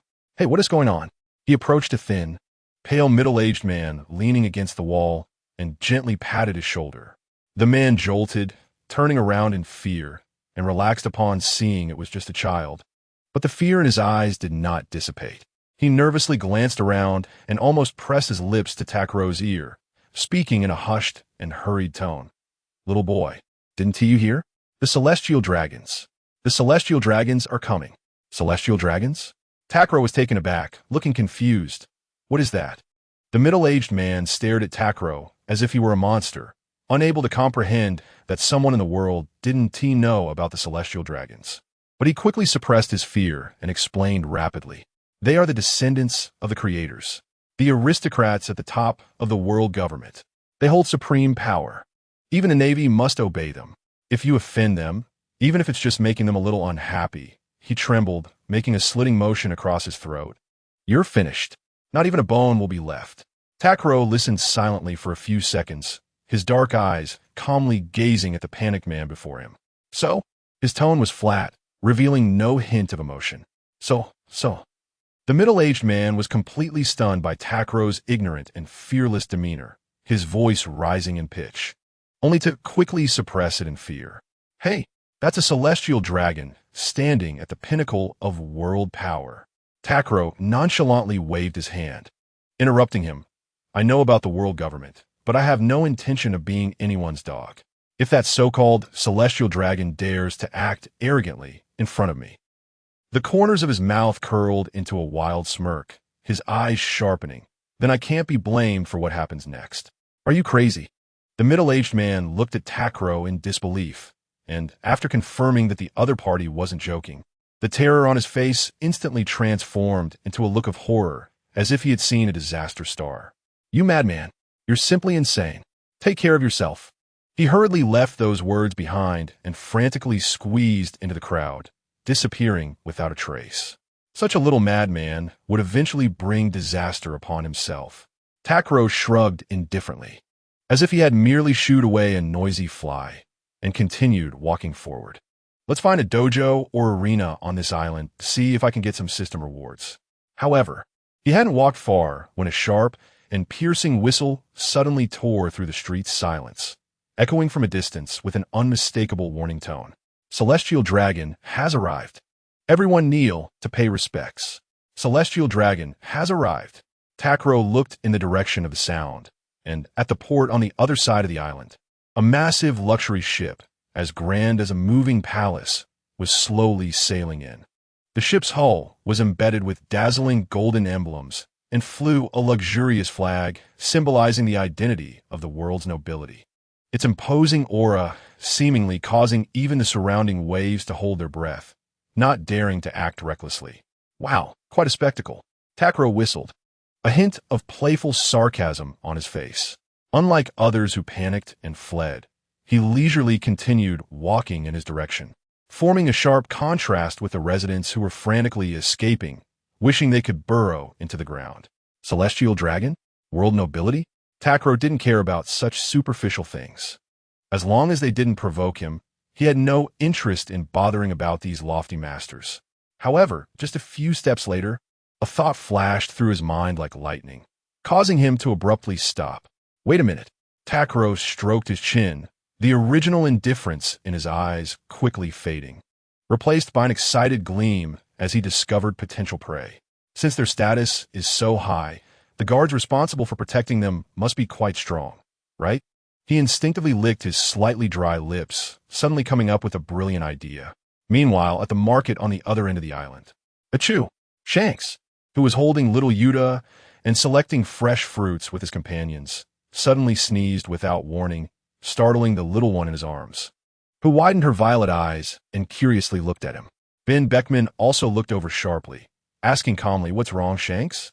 Caught a cold?" "It's nothing." Shanks rubbed his itchy nose, but his brows furrowed slightly. He looked up at the direction where the celestial dragon ship was docking, then glanced at the pedestrians who were noticeably quickening their pace and appeared more anxious, decisively ordering, "Beckman, tell everyone to move faster. After we're done shopping, we head back to the ship immediately. I don't want to get involved with those world nobles. It's troublesome. Got it. Beckman nodded knowingly, immediately urging the other crew members in a low voice. Watching his partners swiftly spring into action, an inexplicable sense of unease quietly wrapped around Shanks' heart. He felt as if he had overlooked something extremely important, something that would lead to great trouble. TSK. Shanks inhaled sharply, frustratedly running his hand through his signature red hair. What could it be? Why does it always feel so chilly at my back? Chapter 23. Regret? Why did the celestial dragons have to come at this time? Tazzolo muttered to himself, tightly clutching the heavy pouch of money in his hand as he walked home after finally receiving his hard-earned wages. This wealth should have brought unparalleled joy, but at this moment, it couldn't dispel the uneasy clouds hovering over his heart. However, the matter of the celestial dragons had nothing to do with him. He vigorously shook his head, casting aside those distracting thoughts. Right now, he had only one goal, the slave shop, to pick up Stella. With that thought, his steps became light and firm, his heart filled with hope. Each step taken on the road leading to a brand new future. The countless images he had envisioned in his mind were about to come true. Stella's smile of freedom, her eyes filled with starlight, their figures walking side by side under the sun. The ordinary yet precious happiness that belonged to them was finally here today. Tazzolo nearly broke into a run, nimbly weaving through the bustling streets, bypassing the noisy market, and heading directly toward the slave market that had long been etched into his bones. The guards at the market entrance caught sight of his familiar figure and curled their lips into a barely noticeable sneer, but did not stop him. As he stepped into the market, the familiar, suffocating heaviness and oppression instantly enveloped him. Inside the market, there were sounds of shouting, bargaining, and the mournful eyes of slaves locked in iron chains, as if everything was irrelevant. However, all this noise and suffering could no longer shake Tazzolo in the slightest. In his world, there was only that golden-haired figure in the corner cage. She was the only light in his heart. Goliath had long been waiting in the center of the hall, like a poisonous spider lurking on a web. As Tazzolo approached, the malice in his small eyes flickered without concealment, and his mouth twisted into a cold, hypocritical smile that was sickening. "Oh, you finally decided to come?" Goliath's voice was flat, as if merely stating a predetermined conclusion. "Yes." Tazzolo's voice was firm and clear, though a sense of ominous premonition lingered in his heart. He still unhesitatingly pulled out the thick stack of coins from his pouch, his gaze burning with determination. "As promised, I'm here to take Stella today." He slammed the coins down on the table, creating a small hill that carried all his hopes.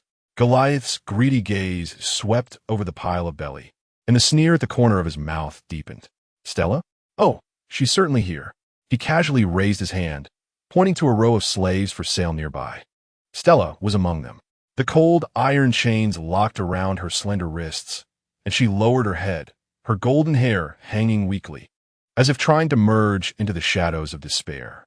In the dim light, her figure appeared exceptionally thin, and the violet eyes that once sparkled with joy for Tazzolo were now terrifyingly dull. "Stella!"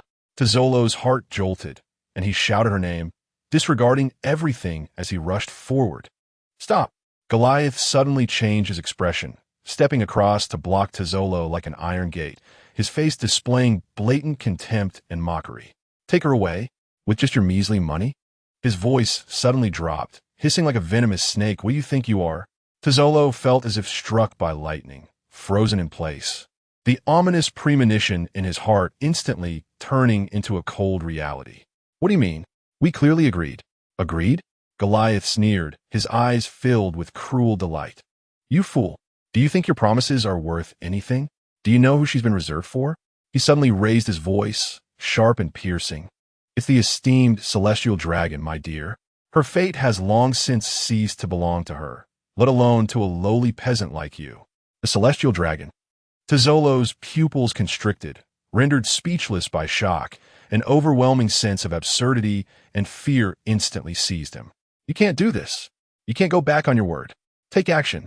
Let this kid see reality." Goliath stopped wasting words, grinning as he waved to the thugs behind him. Several thugs wielding heavy clubs immediately surrounded Tazzolo with grins of malice. Tazzolo's face turned pale in an instant, rage erupting like magma in his chest. 3 years of effort, all his hopes, were completely trampled at this moment. Liars! You shameless liars! He roared like a cornered beast, raising his fist and recklessly lunging at Goliath. However, his resistance seemed so weak in front of the prepared thugs. Several of them surged forward and easily knocked him to the ground. The heavy clubs, accompanied by the sound of wind, fell on him like a rain of blows. Ugh! A fierce kick landed heavily under his ribs, and Takkuro rolled out in pain, blood gushing from his mouth, the intense agony nearly causing him to faint. Dare to resist? Goliath looked down at the curled-up Takkuro from a height, his gaze as if he was looking at a pile of garbage. Recognize your identity, lowly commoner. How dare you wish to change your fate? Dream on. Takkuro struggled to prop himself up, but the excruciating pain caused him to fall again and again. He struggled to lift his head, his eyes burning with anger and unwillingness, his voice hoarse yet persistent. I promise to take you away.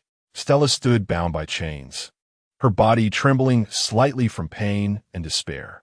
She watched Takkuro endure such brutal beatings for her sake, her heart feeling as if it were being torn apart.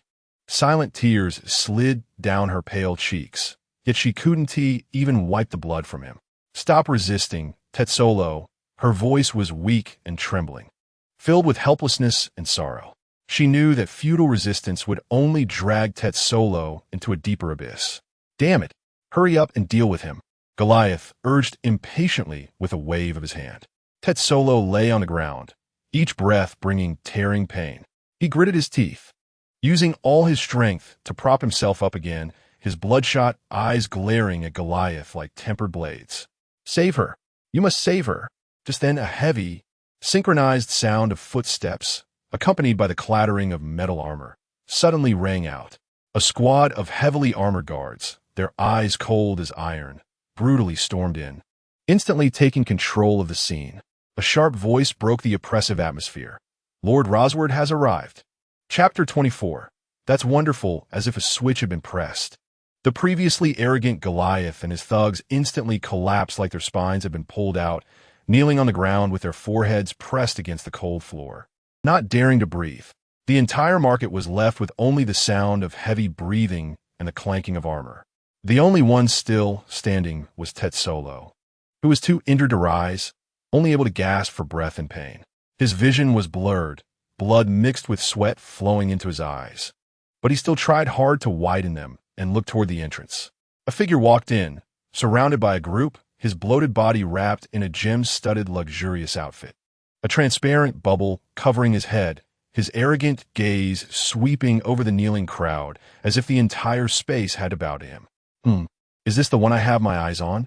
Lord Rosward pointed at Stella, his tone casual, as if selecting a piece of furniture, his eyes revealing undisguised possessiveness.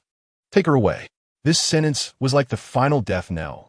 The last glimmer of hope in Takkuro's heart was completely shattered, an unprecedented despair drowning him like a cold tide. However, in this overwhelming despair, a surge of unwillingness and anger from the depths of his soul supported him, using the last bit of strength to drag his broken body and stumble in front of the celestial dragon. No, you can't take her, he hoarsely shouted, each word spitting blood. You can't take her away. Huh? Lord Rosward was momentarily taken aback by this sudden obstruction, and then anger at being offended appeared on his face. What is going on? Goliath was terrified, knowing that if he displeased the celestial dragon, he would also suffer. So he crawled to Lord Rosward's feet, his voice trembling with flattery. Noble Lord Rosward, please calm your anger. It's all this damn commoner's fault. He actually dares to covet the goods you have reserved. I have clearly informed him that this is your property. But this ignorant commoner not only didn't he listen, but also try to snatch it. I was about to teach him a lesson for you when you arrived. After hearing this, Rosward flew into a rage, his face turning red under the bubble. What? A commoner dares to steal my things? Guards, take him down. I want him to become my slave. The wolfish guards immediately pounced on Takkuro, pinning his injured body to the ground, regardless of how desperately he struggled in despair. He could only watch as the soldiers roughly unshackled Stella and dragged her toward that demon. Why? Why are these people born to be high and mighty, trampling on others' lives.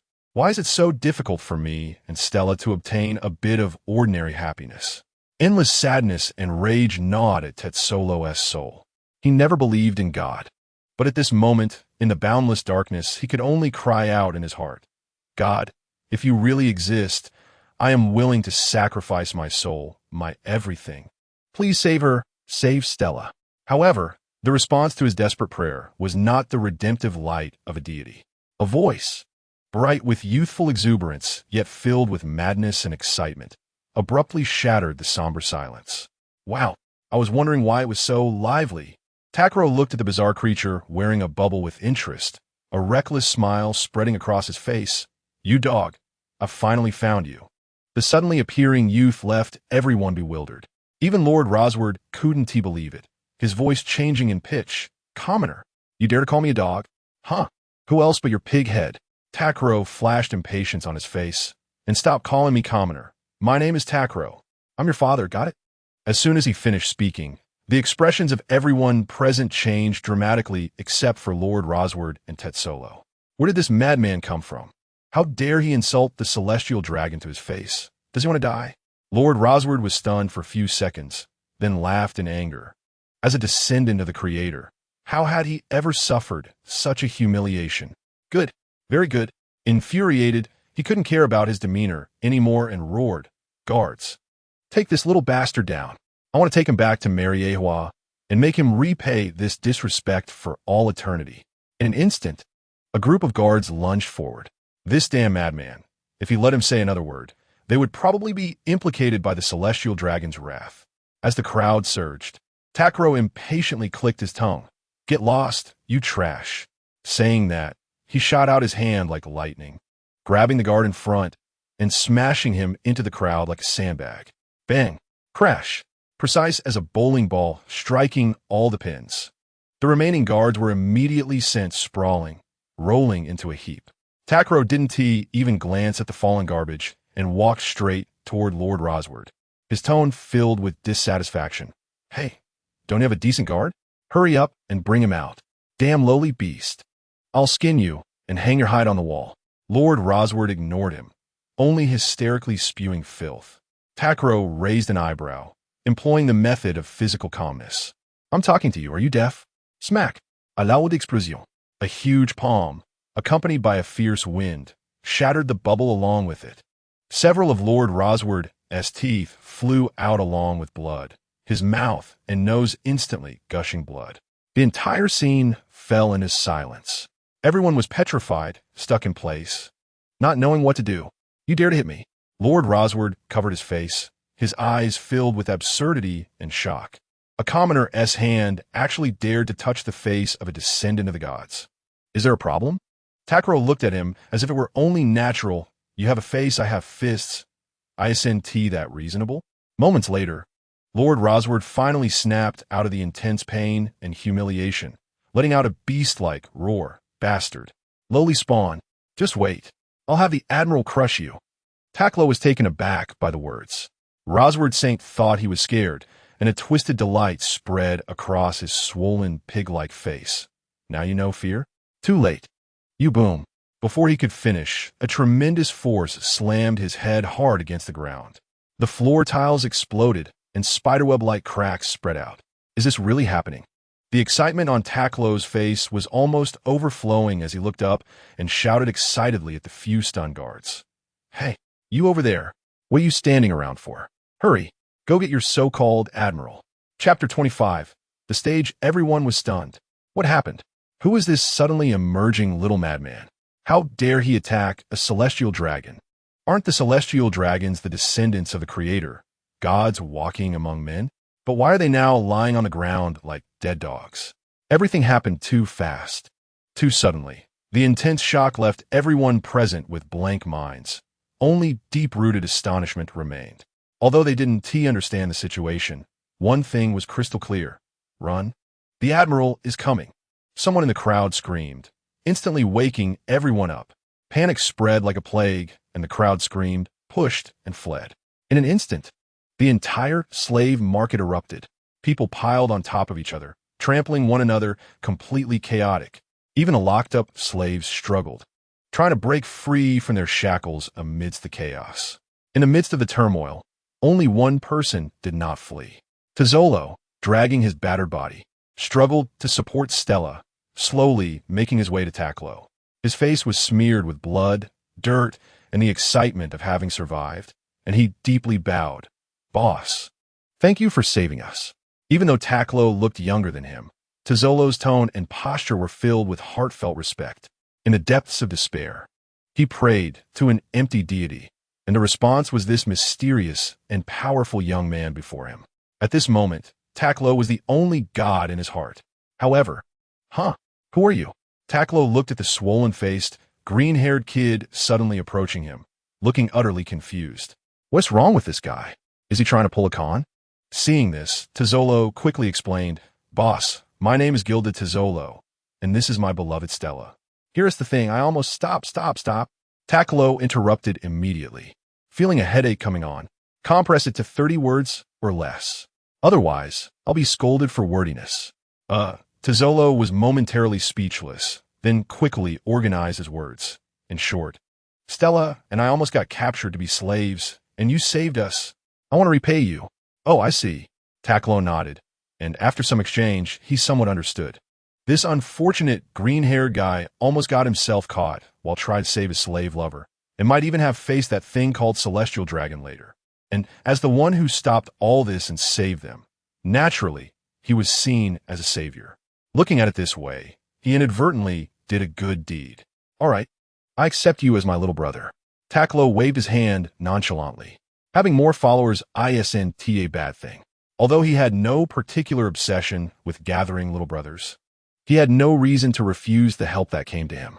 However, he couldn't help but glance at Tazzolo's striking green hair and remarked, by the way, "With such bad luck, I suspect it's your hair's fault. I suggest you change the color." Tazzolo touched his own hair in confusion. What's wrong with his hair? Green is fine, isn't it? It has a kind of natural beauty. But since the boss said it, Tazzolo had no objections. No problem, boss. I'll dye it yellow. Green hair to yellow hair. Takkuro stroked his chin seriously, thinking that in some stories, this might lead to a direct 404.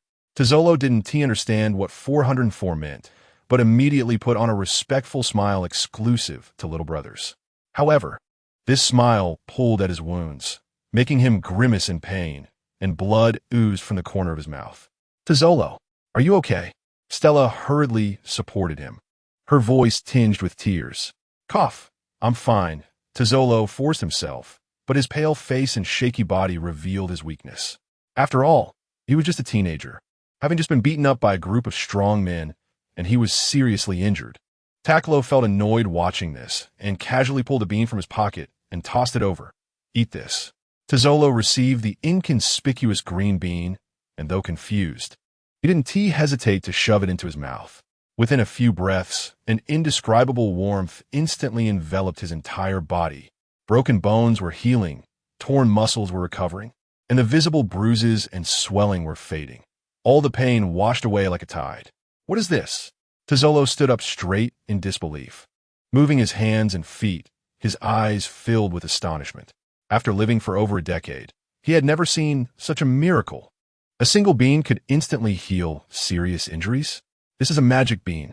As long as you're still breathing, eating it will make you lively again, Takkuro said casually. However, these words were like thunder in Tazzolo's ears. He had struggled at the bottom for so long and knew better than anyone. Injuries, especially serious ones, were a death sentence for the poor. He had already prepared to exhaust all his resources to redeem the money to treat Stella's injuries. How valuable is such a life-saving object? Tazzolo couldn't even imagine. The boss just casually gave it to him. Somebody just met? "Boss, this is too precious." Tazzolo's voice trembled, overwhelming gratitude almost drowning him. He suddenly wanted to bow again, feeling that he could only repay by working hard. "Stop." Takkuro felt uncomfortable under his intense gaze, goosebumps rising. Hey, don't look at me with such disgusting eyes, okay?" Tazzolo immediately shut his mouth, but the determination to follow him to the death had already forged like steel in his heart. At this moment, the scene was almost cleared. with only them and the unconscious celestial dragon left on the ground. Boss, Tazzolo looked at Takkuro, his expression serious. The Navy must have received the news. We should leave quickly. Saying this, he kicked Rosward Sane on the ground in frustration. Leave. Takkuro laughed as if he had heard a joke. My goal hasn't been achieved yet. Why should I leave? Tazzolo was stunned, his tone changing. Boss, you can't be serious about waiting for the Admiral, right? Seeing Takkuro's nonchalant expression, Tazzolo panicked. That's the Navy Admiral, the highest combat power of the Navy, the strongest spear of the world government. Highest combat power? Takkuro's eyes lit up, and a wild smile spread across his face. I'm here to fight the highest combat power. When he was on Shanks' ship, he had learned that Navy admirals were the officially certified top-tier experience packs in this world. Missed the opportunity to fight such a strong person? Are you kidding? Seeing that Takkuro was determined not to leave, Tazzolo gritted his teeth. Stella, you go first. He turned to Takkuro, his eyes resolute. Boss, I'll stay with you. This life was given by you. No, I'll stay too. Stella shook her head, tightly gripping Tazzolo's arm. Listen to me, you go quickly. The two immediately began to tug at each other. Enough. Takkuro felt a headache coming on, as if they were acting out a farewell scene. Get out of here. Tazzolo wanted to persist. Boss, shut up. Takkuro waved impatiently. What can you two weaklings do here besides dragging me down? If a fight breaks out later, I want to have time to take care of you. Weaklings, dragging down. The words pierced Tazzolo's heart. His face turned pale, and a huge sense of frustration and powerlessness surged up. Yes, he was too weak to even stand beside the boss. Get stronger. He must get stronger quickly. He cannot drag the boss down any longer. He clenched his fists, his nails digging deep into his palms. Yes, boss. Tazzolo no longer said anything. Took a deep look at Takkuro, grabbed Stella, and quickly disappeared around the chaotic corner. Finally, the area was cleared. Takkuro looked around the empty auction house with satisfaction, stretched his muscles, and excitedly waved his tail, gazing intently towards the direction of the port, as if anticipating a grand performance. The stage is set.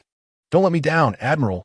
Chapter 26. Storm gathering. Meanwhile, on the other side of Ambry Island, the red-haired pirates were leisurely browsing the stalls in the marketplace. Shanks casually picked up a few bottles of wine. Beckman was selecting some old, yellow navigation books, and Luffy was animatedly bargaining with the butcher. The mix of authority and casualness aboard the ship transformed into relaxed laughter and bulging bags at this moment.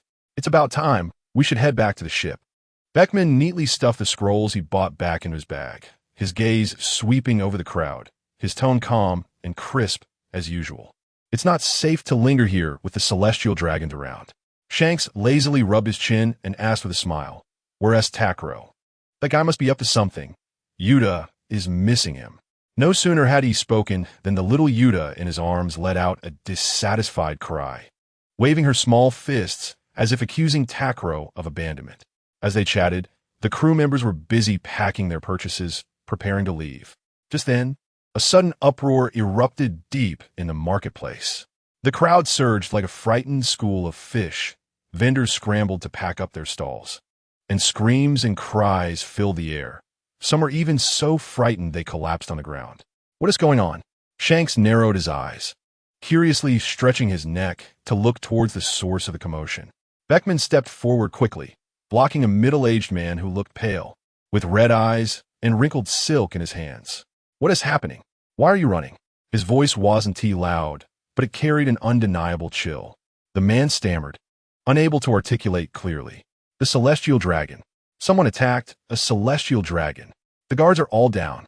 That celestial dragon bled a lot. It's terrifying. Beckman's brows instantly furrowed deeply. The crew exchanged incredulous glances. Attacking a celestial dragon in broad daylight? This was outrageous. Only Shanks, initially stunned, suddenly burst out laughing. Haha, this is too amusing. In this day and age, there's actually someone brave enough to treat a celestial dragon like a punching bag? It seemed he thought of something funny, looking around at the crew with a grin. I wonder how that guy and his companions are feeling right now. There are plenty of brave souls at sea, but I've never seen anyone dare to do this. Stop laughing. Beckman interrupted sternly, This ISNTA joke. The world government will never let this go. The Navy will soon seal off the entire island, and even the admirals will be deployed. We need to leave immediately before we get caught up in this. As soon as he said this, the atmosphere turned heavy. The smiles on the crew's faces faded, replaced by a grim determination. Shanks clapped his hands together, casually reassuring them, "Don't worry, it's not as serious as you think. Besides, an admiral?" He flashed a confident smile, tapping his chest with his thumb. "I'm Shanks." An invisible force dispelled the tension. The crew's eyes regained their determination. After all, with their captain around, what do they have to fear from the Navy? "Can I leave then?" A forgotten bystander asked cautiously. "Of course, buddy." Shanks chuckled, patting him on the shoulder. "Thanks for the info." Out of curiosity, he casually asked, "By the way, do you know who did it? What do they look like?" "No, I'm not sure." The bystander shook his head, trying to recall. "I just heard it was a little guy with a tail." With that, he seemed to feel a great relief and dove back into the chaos of the crowd. "Ha ha, a little guy with a long tail? Kids these days are really something." Shanks exclaimed in amazement, just about to continue his musings when he noticed all the crew members staring at him intently, their expressions complex. "What's wrong? Why are you all looking at me?" Shanks asked, bewildered. Beckman took a deep breath and reminded him slowly, "Long tail, little guy, audacious. Who do you think it could be?" These few words gradually pieced together a face filled with madness. Shanks' smile instantly froze, only to be replaced by a roar that echoed through half the marketplace. "Takkuro! I'll kill you!" He slapped his forehead. No wonder he had felt a chill down his spine earlier. It turned out this brat was causing trouble. "What do we do now?" Beckman asked in a low voice, his hand already resting on his flintlock, itching to act. "What else can we do?" Shanks rubbed his temples in frustration, his eyes instantly sharpening like an eagle-s. "Of course, we're going to clean up that brat-s mess. Let us go." As he stormed towards the center of the commotion, he ground his teeth and growled, "Takkuro, you disaster. I should have left you on that island." In a shadowy corner of the marketplace, a tall, thin figure darted through the chaotic alleys like a ghost. Golier struggled through the panicking crowd and finally found a secluded spot, quickly pulling out a special transponder snail. Purupurukacha. The transponder snail connected, simulating a face wearing sunglasses. "This is bad. Lord Doflamingo." Golier's voice trembled uncontrollably. "A celestial dragon has been attacked in the slave market. Right here on Ambry Island." There was a moment of silence on the other end, followed by a low voice that carried both amusement and concealed anger. "Fufufu. Who are you?" "It's me, Lord Doflamingo. I'm Golier, the one you assigned to Ambry Island." Golier hurriedly introduced himself, rapidly reporting what he had seen and heard. There was a longer silence from the transponder snail. Doflamingo wasn't angry because a celestial dragon had been attacked. He was furious that someone dared to cause trouble in his territory. This was akin to a slap in the face. A chilling laugh echoed through the transponder snail. "You got some guts to cause a ruckus on my turf. Keep an eye on it. I'm coming over right now." Golier was so shocked he almost bit his tongue. "Why are you coming personally?" "Fufufu. Yes." Doflamingo's voice was filled with twisted excitement. "I want to see who this reckless fool is that dares to stir trouble under my nose." The news struck like thunder, racing through the transponder snail lines into the office of the Marine headquarters. The air felt as if it had frozen instantly, drenched in icy water. An attack on a celestial dragon was no simple crime. It was a blatant trampling of the highest authority of the world government. "This is outrageous." Sengoku slammed his fist on the desk, scattering documents everywhere, his hair and beard standing on end, filled with uncontrollable rage. "This is utterly lawless. It must be severely punished. Deploy the highest combat force to suppress this with thunderous might." He abruptly turned to his old comrade beside him, his anger intensifying. "Kapu, did you hear that?" "Huh? Kapu looked up from a pile of donut wrappers, still with frosting on the corner of his mouth. He swallowed hard, mumbling, "What is going on, Sengoku? I was just about to break the record for eating 50 donuts in one go. I was almost there." "What did you just say?" Sengoku felt a lump in his throat, nearly choking, looking at Kapu's innocent yet infuriating face. He was overwhelmed by a deep sense of helplessness and finally slumped back into his chair. At this rate, he would inevitably be driven to a stroke by this old fool. He took a deep breath, suppressing his anger, forcing the words out through clenched teeth.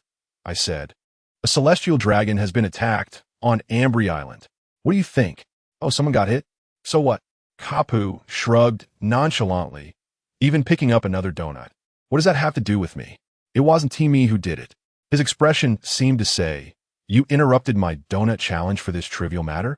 Zhangguo felt his temples throbbing, so angry that he didn't even want to speak. His weary gaze turned to the corner of the office.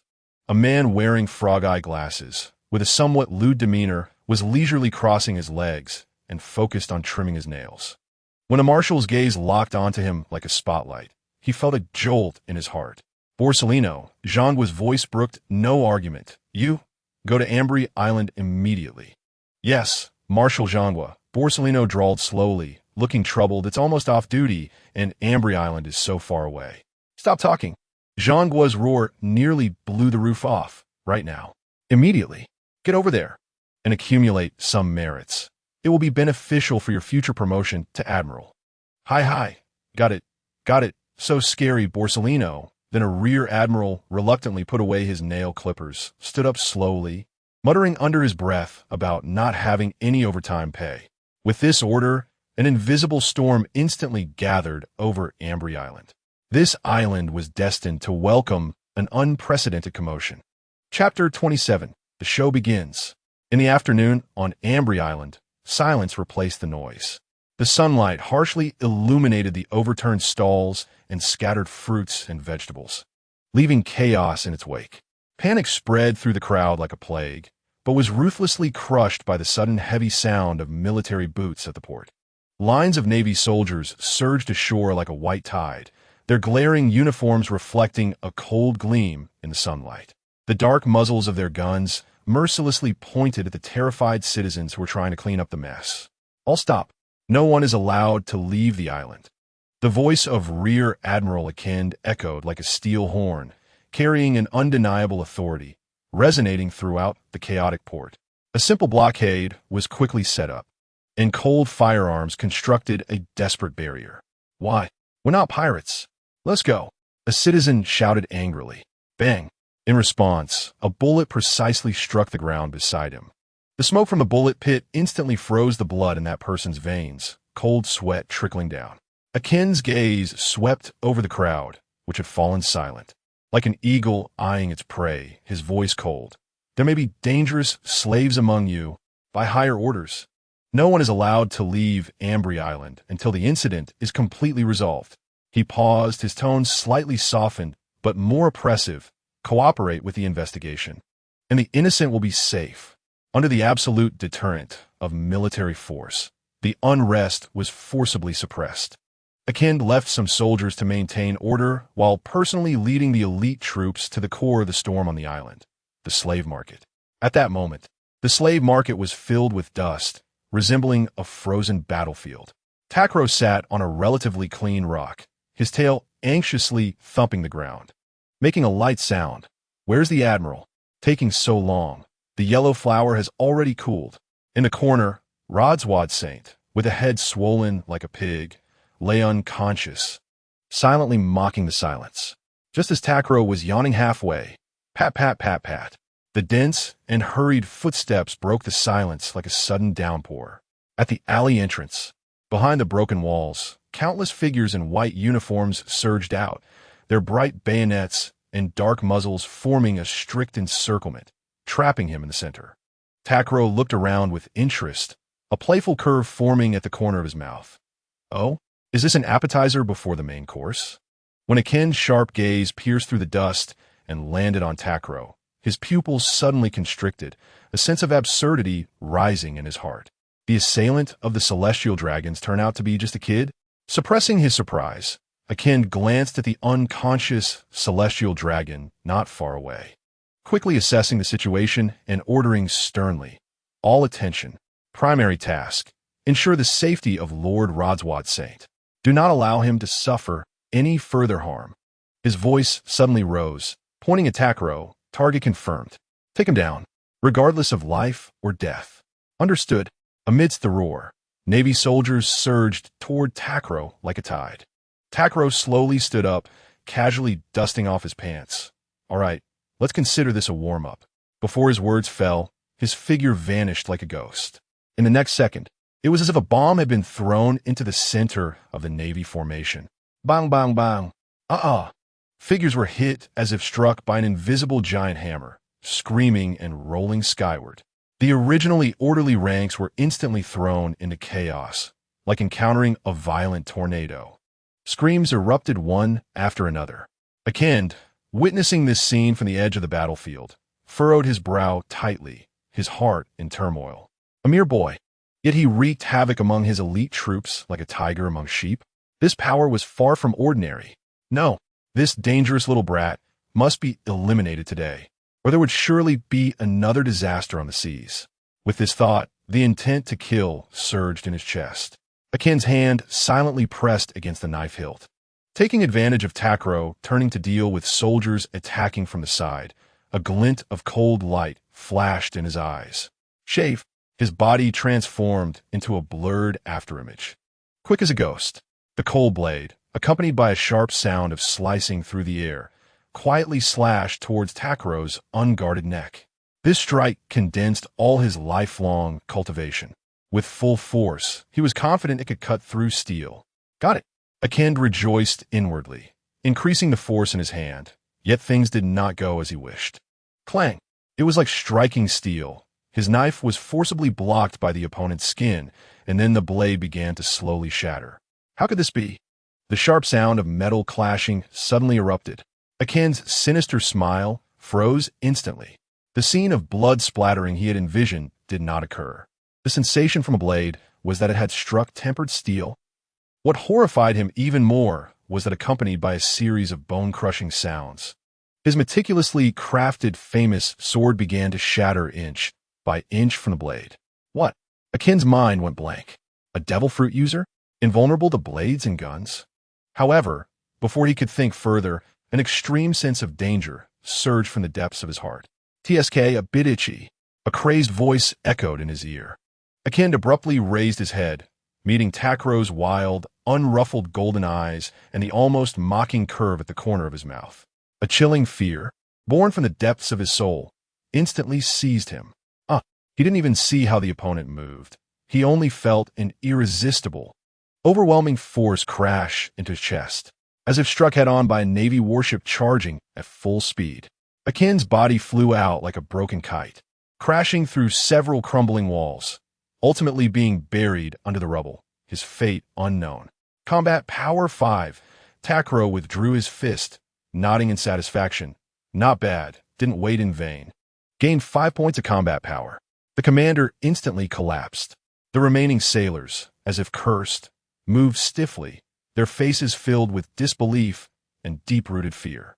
The effortlessly overwhelming figure that defeated the rear admiral had become indistinguishable from a demon crawling out of hell in their eyes. Why have you stopped? Takkuro's arrogant laughter echoed across the silent battlefield, like a devil's whisper. Keep going. Don't let the atmosphere cool down. I'm not done yet. That voice penetrated the battlefield, entering the ears of every Navy soldier. A monster. He is a monster. One sailor finally couldn't withstand the pressure, screaming, tears streaming down his face. After fighting for so long, the opponents suffered no harm. While their side faced heavy losses, even their commander was defeated. How could they not be afraid?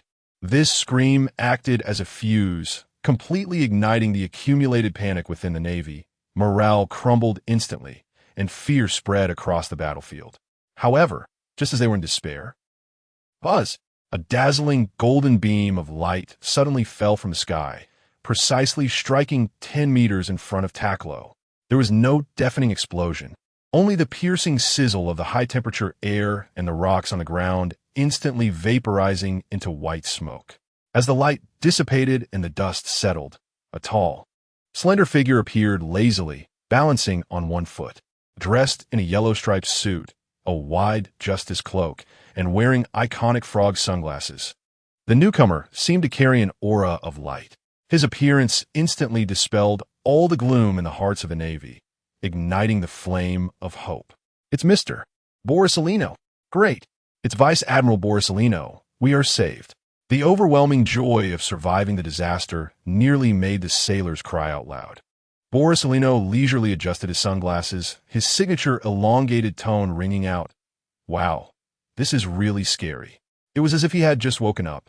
His gaze turned to the boys surrounded in the center. So many people can't handle a little brat. The youth of today.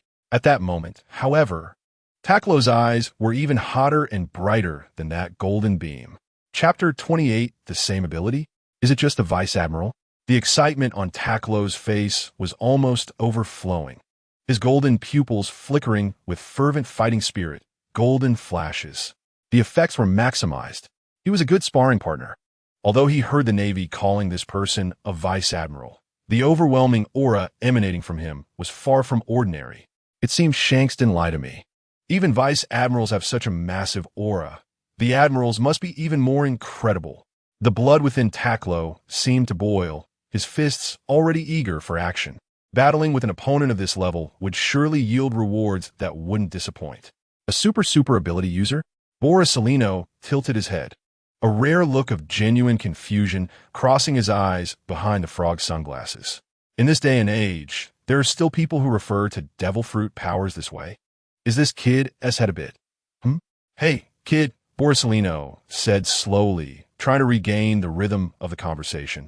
Do you know what kind of tremendous crime you've committed? Takkuro, however, ignored him, instead grinning widely and revealing his pearly white teeth. I'm Takkuro. Remember it, Borsalino, seeing the unmasked confusion on the other's face. The curve of Takkuro's mouth became even more arrogant. This is the name of the person who is going to knock you down in a bit. Early warning. No need to thank me. Before the words finished, Takkuro's figure had already vanished. A deafening roar. The ground beneath his feet collapsed and exploded. He shot forward like a cannonball, so fast that he left a clear afterimage in place. That fist, wrapped in an invisible yet violent aura, tore through the air with a piercing scream, directly striking at Borsalino's face. Oh! Borsalino raised an eyebrow, seemingly surprised by the speed and power Takkuro unleashed.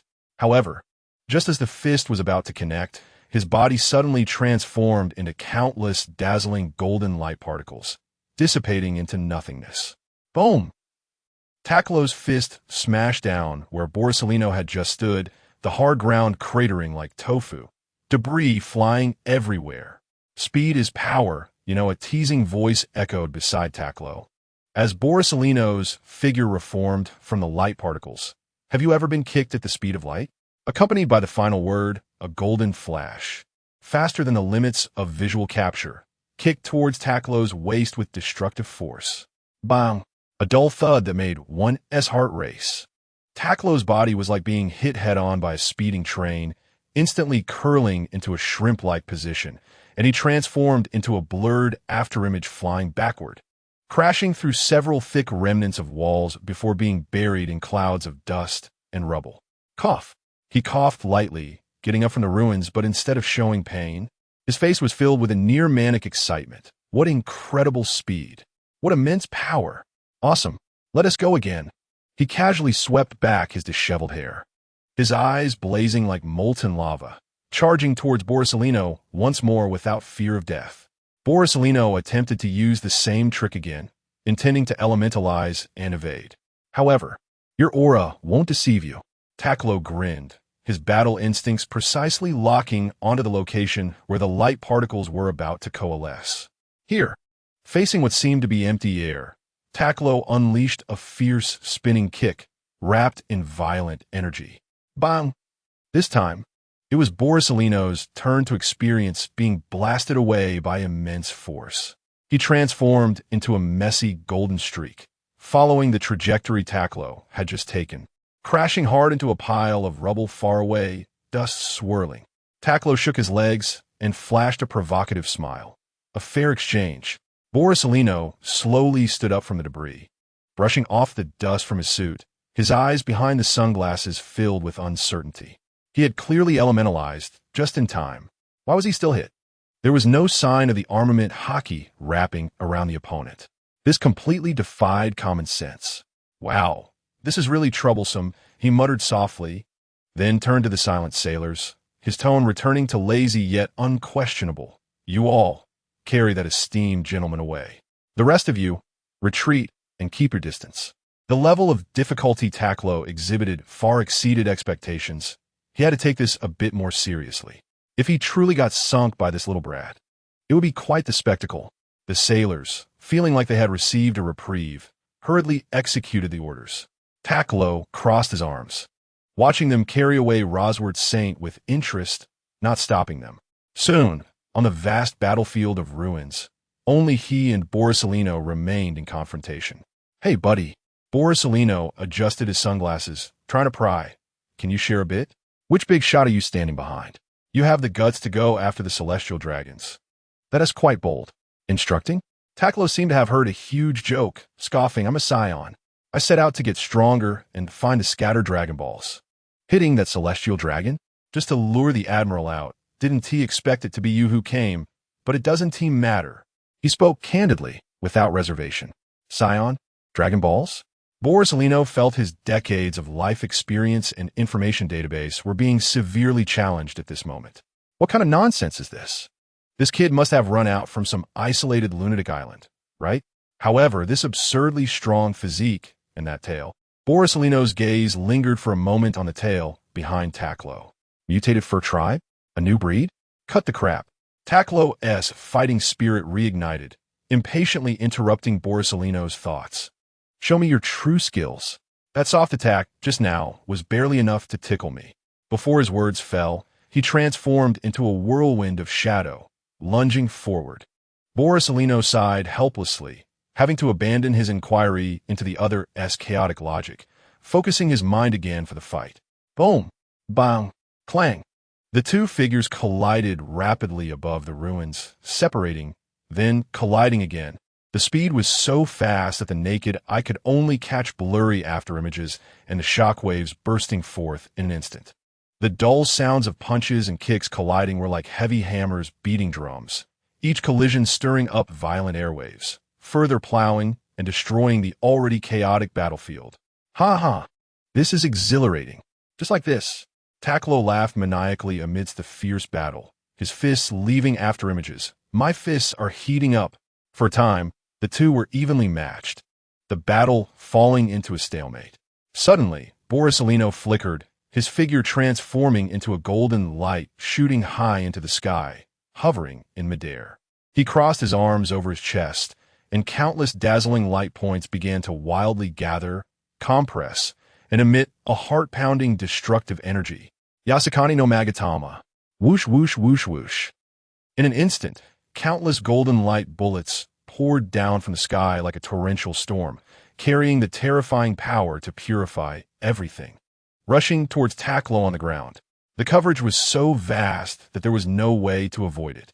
Faced with this apocalyptic scene, Takkuro showed no fear.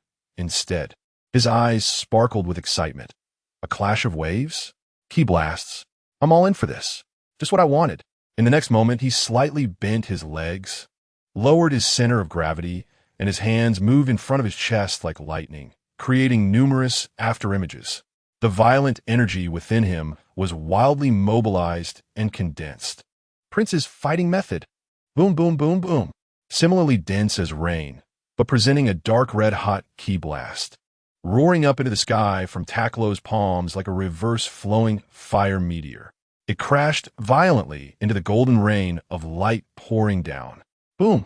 Dark red and golden, two streams of destructive energy collided in midair with a thunderous roar.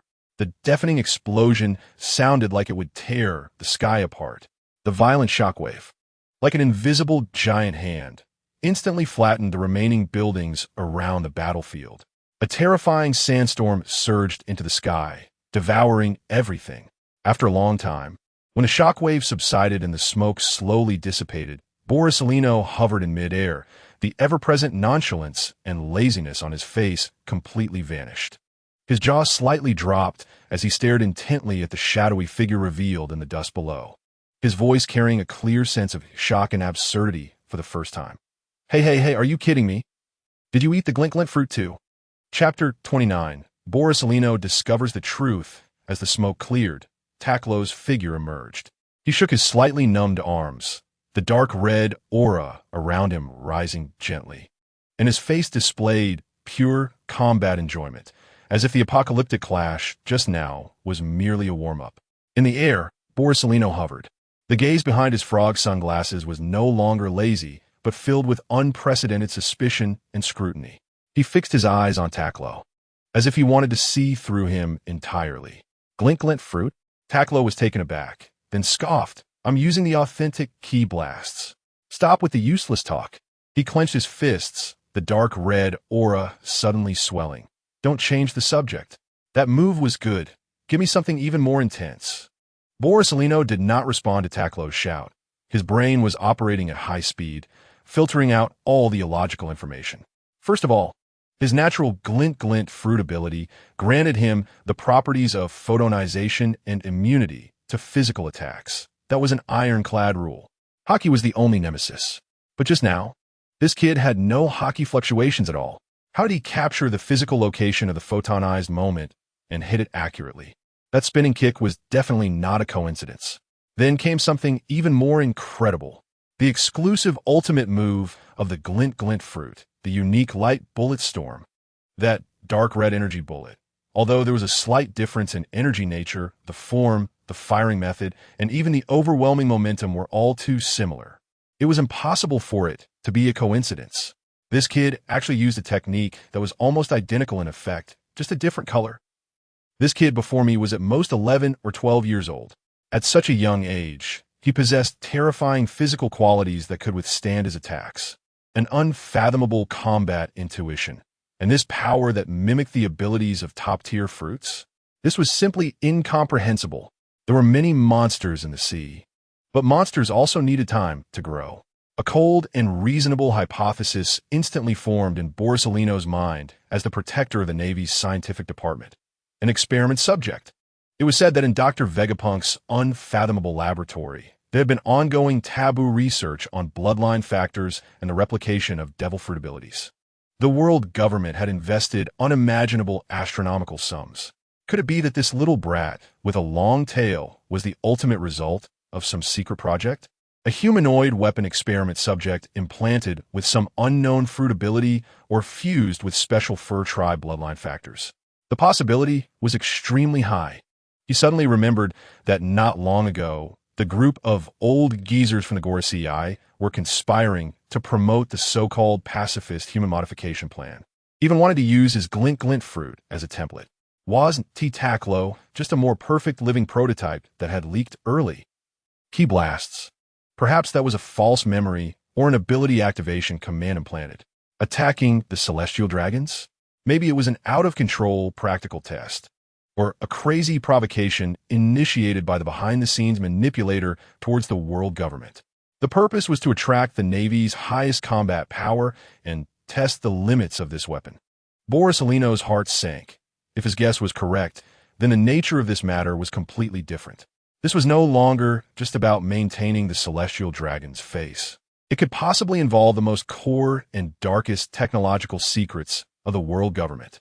This Takkuro must be controlled, taken back to Vegapunk, or handed directly to S. Little brother, your ki blast truly opened my eyes. Borsalino's voice still dragged out, but the playful tone had completely disappeared, replaced by a deep inquiry and cold determination. However, some issues still needed to be discussed properly. Takkuro keenly captured the change in the other party's tone. It was a serious flavor. This made him even more excited. Huh, finally not slacking off? That's more like it. Bring it on. Let me see your full power. He spread his legs slightly, lowered his center of gravity, and struck a stance ready to fight with all his might, the golden pupils burning with fierce battle intent, his tail straightening behind him. Full power? Borsalino let out an ambiguous low laugh, his figure suddenly transforming into a more dazzling, condensed golden flash. Tangzongian sword. Buzz. Amidst the piercing buzz, endless light particles crazily gathered, compressed, and shaped in his hands. In the blink of an eye, a long sword purely composed of dazzling golden light, radiating terrifying heat and sharpness, was firmly gripped in hand. The air around the light sword was violently distorted due to the high temperature. Whoosh! No longer a lazy movement, but real combat speed. Borsalino's figure left a faint golden light afterimage in place. His real body had already appeared in front of Takkuro, as if teleporting.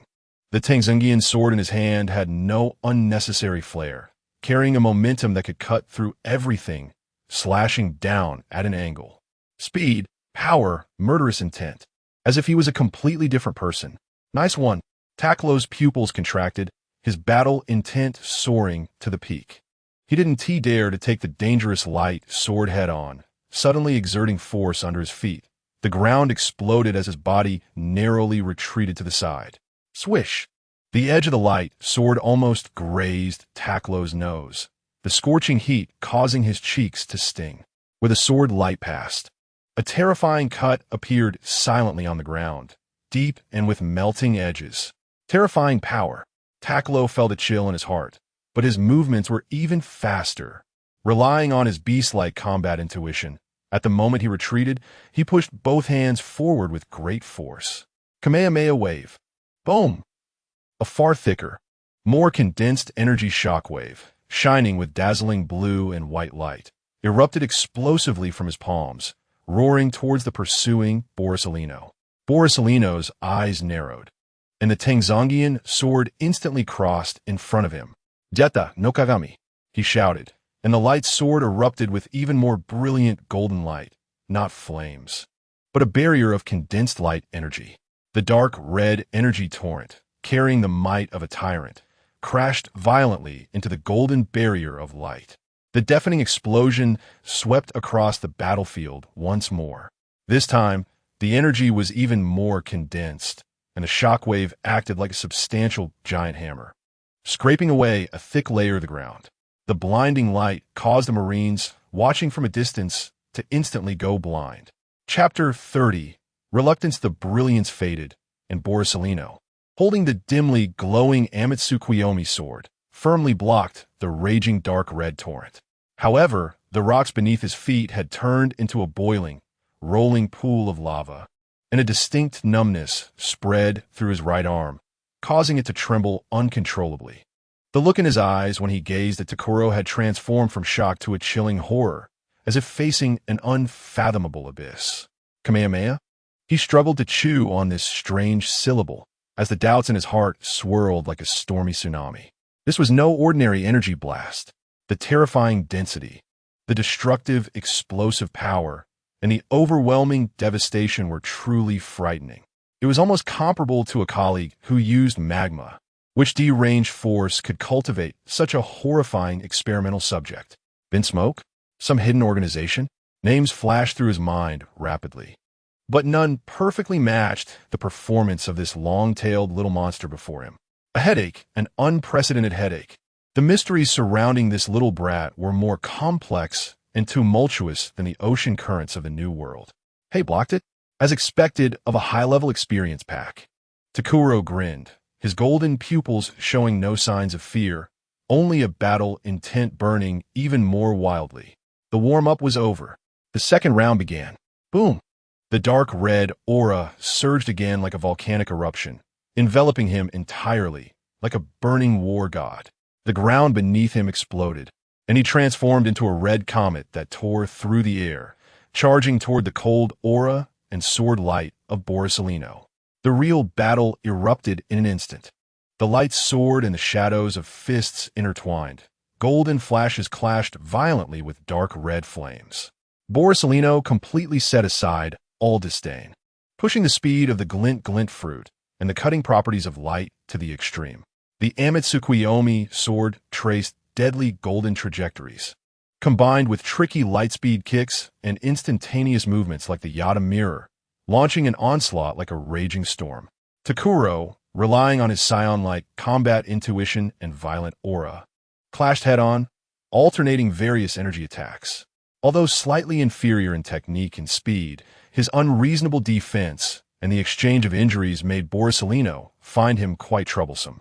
The battle quickly heated up, with the ruins being further devastated, the entire area resembling a battlefield bombarded repeatedly by meteorites. Borsalino, unable to gain the upper hand, felt an increasingly strong urge to capture his opponent alive. In a moment of high-speed confrontation, he took advantage of Takuro's brief stiffness after unleashing a Kamehameha and instantly transformed into light particles, dispersing. Swish! It was not a teleportation to distance himself, but rather using the Yada mirror to create multiple light refractions in the air. Takuro's aura perception was instantly confused by countless distracting light points. Just as Takkuro instinctively looked up to search, a perfectly condensed golden light beam, like a spear of judgment, shot out from the shadowy corner behind him without warning. The speed surpassed the limits of neural response. Puff! The golden light spear accurately pierced below Takkuro's right shoulder blade. The intense heat instantly carbonized the edges of the wound, and blood evaporated before it could even splatter. A wave of excruciating pain accompanied by a burning sensation swept through Takkuro's entire body, causing his violent aura to momentarily stall. Ugh! Takkuro let out a pained grunt, staggering forward a few steps, his right arm drooping weakly. The wound was charred black, and the golden photon energy gnawed at his body like a maggot. Borisolino's figure coalesced from the light particles not far away, looking at Takkuro, who was kneeling on one knee, his breath disordered, and finally let out a slight sigh of relief. Although he hadn't hit a vital point, this was enough to severely injure or even incapacitate his opponent's combat ability. This penetrating wound, combined with the continuous destruction of light energy, would be unbearable even if he had suffered it himself. He habitually thought about adjusting his sunglasses, preparing to deliver a victory speech. However, before he could finish his sentence, his pupils suddenly constricted. He saw that Takkuro, kneeling on the ground, had somehow pulled out a jade-green bean with his left hand and, without even looking, stuffed it into his mouth, crunching it and swallowing it in one bite. In the next moment, an overwhelming regeneration that overturned Borisolino's lifelong understanding unfolded before his eyes. The horrific penetrating wound on Takkuro's right shoulder blade, so charred and grotesque that one could see the bone fragments, began to wriggle crazily at a visible speed, regenerating. The charred dead skin fell away, fresh pink flesh grew, and the broken bones reconnected in just 2 or 3 breaths. That wound, which could be fatal to an ordinary person, actually healed completely. Not even a scar was left. Not only that, but the bruises and abrasions from other battles on Takkuro's body also vanished in an instant. More terrifyingly, the dark red aura surrounding him surged like a fire doused in oil, roaring upwards. The color deepened, and the momentum became even more ferocious and violent. A pressure even stronger than before rushed toward him. Huh! Takkuro suddenly stood up, moving his fully intact right arm, and instead of pain on his face, there was a joy born from breaking through his limits. Refreshing. Bring it on. Borisolino's jaw nearly dropped to the ground, his sunglasses askew. Not you, buddy. Who exactly is the natural type between us? Is there any justice in this? He stared hard at Takkuro, then glanced at the pocket from which he had just pulled the bean. A more horrifying and strategically significant thought struck his mind like lightning. Instant healing of fatal injuries. Restoration of all stamina. Even enhancement of combat power. If this miraculous bean could be mass-produced. If the Navy, if the world government could master this technology and equip it to Unit Zero or elite forces, what kind of terrifying, nearly immortal legion would that create? Its strategic value would far exceed that of the pacifist plan. It could overturn the balance of power in the entire world. A chill instantly shot up Borisolino's spine. This was no longer just a simple experimental subject. This kid himself, along with the secrets he carried, was practically a moving Pandora's box capable of triggering a world war. Yeah, this was no longer something that could be described as terrifying, Borisolino muttered to himself, as the thought of retreat surged like a tide in his heart. The celestial dragons? They have been rescued. Collecting enemy intelligence has also been completed. The most crucial point is that it's time to clock out. Such a level of monster, along with the strategic materials that could astonish the elders, was no longer something a small rear admiral like him could handle alone. He must return at light speed to report to Admiral Sengoku immediately. Let that group of old guys with headaches figure it out themselves. The overtime pay wouldn't even compensate for the mental anguish. Little bro, I had a great time today, but Borisolino's body has already started to photonize, preparing to turn into golden light and slip away. Old man as clock-in time is up. Next time. Takkuro, you bastard. What on earth did you do? At this moment, a roar filled with anger suddenly exploded in the air above the battlefield. Chapter 31. Headache for Shanks. Borisolino turned to look in the direction of the voice, and at the end of the street, several figures exuding a fierce aura stood proudly. Leading the group was a red-haired man, whose overwhelming conqueror's haki swept over like a tangible tsunami, causing Borisolino's photonization to momentarily stall. His pupils constricted. It was that group of people. Shanks, the red-haired pirates. Borisolino was well aware of this renowned pirate crew. Although small in number, they were all elite. Their officers had unfathomable strength. Their captain, Shanks, as a former apprentice of the pirate King Roger, was already a long-term focus of the Navy headquarters. However, after many years of observation, the red-haired pirate style of operation was quite unique. They seldom plundered civilians. More like a group of adventurers pursuing freedom and fun on the sea. Over time, the Navy headquarters gradually relaxed its vigilance against them, and the threat level assessment was never too high. However, at this moment, Borisolino realized clearly that the Navy headquarters had misjudged them, and it was a huge mistake. Looking at Shanks and his group, who were obviously headed for Takkuro with an imposing aura, Borisolino's mind, once tangled with clues, suddenly became clear and opened up. So that's how it is. The source of it all, the mastermind behind everything, is you, the red-haired pirates. The sudden arrival of the red-haired pirates was like the last piece of a puzzle, instantly answering all of Borisolino's doubts. No wonder this kid is so reckless. No wonder his strength is so bizarre. No wonder he has so many inexplicable secrets. It turns out that the red-haired pirates are pulling the strings behind the scenes and may even provide technical support. Although it was unclear when the red-haired pirates got involved in human modification and biotechnology, the situation is dangerous right now. Human modification? Biological weapons? Gene fusion? Vegapunk's scattered technology? One terrifying thought after another blazed through Borisolino's shocked mind, constructing a shocking conspiracy puzzle. So that's how it is. Borisolino let out a low laugh. His gaze towards Shanks filled with unprecedented seriousness and vigilance. What a red-haired Shanks. What a red-haired pirates. Well hidden. He clicked his tongue in amazement, but his tone carried a sharp, questioning edge. That earlier carefree and easygoing demeanor, was it all just a facade to deceive the world? Behind the scenes, you were actually accumulating such terrifying power. What is going on? Red-haired Shanks, have you finally lost control and want to stake your claim to the dominance of this sea? To compete for the throne of the Pirate King? Just as Shanks arrived at the battlefield and hadn't had time to speak, he was stunned by this series of relentless questioning and conspiracy theories. Competing for dominance? Staking a claim to the throne? Mastermind? What is all this? Why does this Navy look at him like a mastermind behind the scenes? A very bad premonition surged in his heart, feeling as if a large, heavy black pot was accurately descending from the sky and landing on his head. He opened his mouth, wanting to ask for clarification, but whoosh. Borisolino gave him no chance for explanation. His body instantly transformed into a dazzling golden light, shooting towards the Marine headquarters at Marineford at a speed several times faster than when he arrived.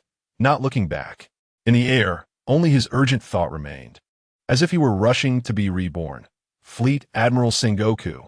This time, I really wasn't slacking off. I discovered a shocking conspiracy. This is no ordinary pirate. We must strike hard. Shanks, Beckman frowned tightly. The crew members looked at each other. Is there anyone who can explain what the hell is going on here? Shanks took a deep breath, suppressing his surging blood pressure, and turned his gaze to the only person in the field who might know. Damn Takkuro. What the hell have you done? Facing the question, Takkuro was also bewildered. Why are they asking him? He didn't know either. He just beat up a celestial dragon and then fought with that Navy guy. Who knows what those words meant? Moreover, there was no time to explain now. Takkuro completely ignored Shanks's death glare and cursed at Borisolino, who had vanished in a golden light. Damn flashy guy. If you have guts, don't run away. Come back and fight me for 300 rounds. Intense anger ignited the violent energy within him. Just as his emotions reached their peak buzz, The dark red aura around Takkuro suddenly surged, and the rubble under his feet began to move on its own without wind. Under the astonished gaze of Shanks and the others, Takkuro's body defied logic and slowly lifted off the ground, hovering in mid-air. Congratulations to the host for acquiring the Skills Sky Dance. Takkuro was momentarily stunned. Then his face lit up. Haha, I did it. He didn't care about anything else. Immediately controlling this newly acquired power, leaning slightly forward, dark red energy surged whoosh. He transformed into a red streak of light, zigzagging yet astonishingly fast, chasing after the direction Borsalino had disappeared. Takkuro's heart was filled with joy, hurrying to chase after Borsalino. Shanks looked at the rapidly shrinking red soaring into the sky, and then at the surrounding ruined buildings. A deep sense of exhaustion, as if his soul had been hollowed out, swept over him. He slowly raised his hand to cover his subtly aching forehead. I'm really tired. Let's just destroy it quickly. Just as Shanks was feeling a headache, a slight rustling sound came from behind a broken wall. Following the sound, Shanks saw a guy with striking green hair and a vigilant expression cautiously peeking out from behind the broken wall. His gaze swept over the members of the red-haired pirates, finally landing on Shanks, and asked, Are you the companions of the benefactor? Benefactor? The others looked at each other, completely puzzled. Shanks suppressed his irritation, took a step forward, and tried to make his tone sound calm. Buddy, is the benefactor you're talking about that boy with the long tail? Yes, that's him. Tezulo's eyes brightened, revealing a look of joy. That's definitely Takkuro. Shanks rubbed his throbbing temple and asked, My name is Shanks. Brother, do you know what exactly happened here just now? I know. Tezulo nodded vigorously, a look of lingering fear on his face, and explained in as concise a manner as possible how Takkuro had saved him and Stella when they encountered injustice, and how he had beaten up the celestial dragon to lure out the Marine Admiral. Chapter 32, Regret. After listening to Tezulo's explanation, Shanks felt as if he had been rammed by a sea king, completely devastated. Although he had known for a long time that Takkuro's way of thinking was unusual, to beat up a celestial dragon just to lure out an admiral, this ISNT recklessness. This is clearly maxing out the death wish skill and then sailing a pirate ship full speed ahead, crashing straight into the Marine headquarters at Marineford. His expression changed rapidly, from extreme shock to blank confusion, finally settling into a despairing realization of his fate. His temples throbbed violently, feeling as if his proud blood pressure gauge was breaking the physical limits. Don't be angry, Shanks frantically comforted himself, trying to grasp at the last straw. Maybe that kid really doesn't know what a celestial dragon means? Yes, it must be that way. However, just as this thought arose, it was ruthlessly crushed by harsh reality. Does Takkuro not know? No, he knows very well. Based on Shanks's understanding of Takkuro, all this talk of heroism is nonsense. That kid is clearly going for the Admiral, purely for a fight. Although Borsalino, the rear admiral, came in the end, it was pretty much the same. The opponent's strength and activity level made promotion a matter of time. Understanding this, Shanks felt even more headache. What is Shanks's life ideal? It is to drink fine wine, sing songs, and freely chase Captain Roger's legacy on the sea, all while happily adventuring. He never thought about forming an irreconcilable blood feud with giants like the world government and celestial dragons. Takkuro, you little brat, really put me in a terrible spot. Shanks was filled with grief and indignation. Regret. Back on the deserted island. He should never have invited him on board. This ISNT just picking up a crew member. It's clearly inviting a moving disaster. He struggled to turn his stiff neck and looked at the surrounding crew members, who were equally dazed. Their expressions like a collective constipation, and made a decision that would make Roger jump out of his grave to slap him. A decision that went against his ancestors. Beckman. Shanks' voice trembled slightly, but was exceptionally resolute as he announced to everyone. Immediately. Right now. Pack your things. We're leaving. Get out of this cursed place. The farther away from that little bastard, the better. After speaking, he abruptly turned to Tezulo and, speaking rapidly, instructed, Buddy, if that bastard Takkuro comes back, tell him Captain Shanks and the entire crew wish you a pleasant journey. And please make sure to shine on the Grand Line all by yourself. We're leaving first. To hell with adventure spirit. To hell with camaraderie. If we stay with this guy any longer, the red-haired pirates might end up on the world government's most wanted list tomorrow. Huh? Oh, okay.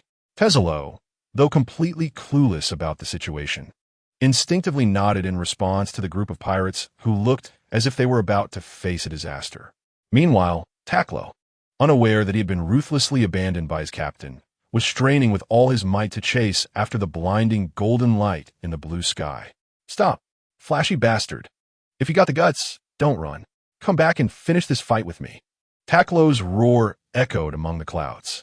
Ahead, Polyucelino, who was focused on getting back to Marine Ford to clock out, glanced back in surprise at the sound. This sight almost made him lose his photon form. What the hell?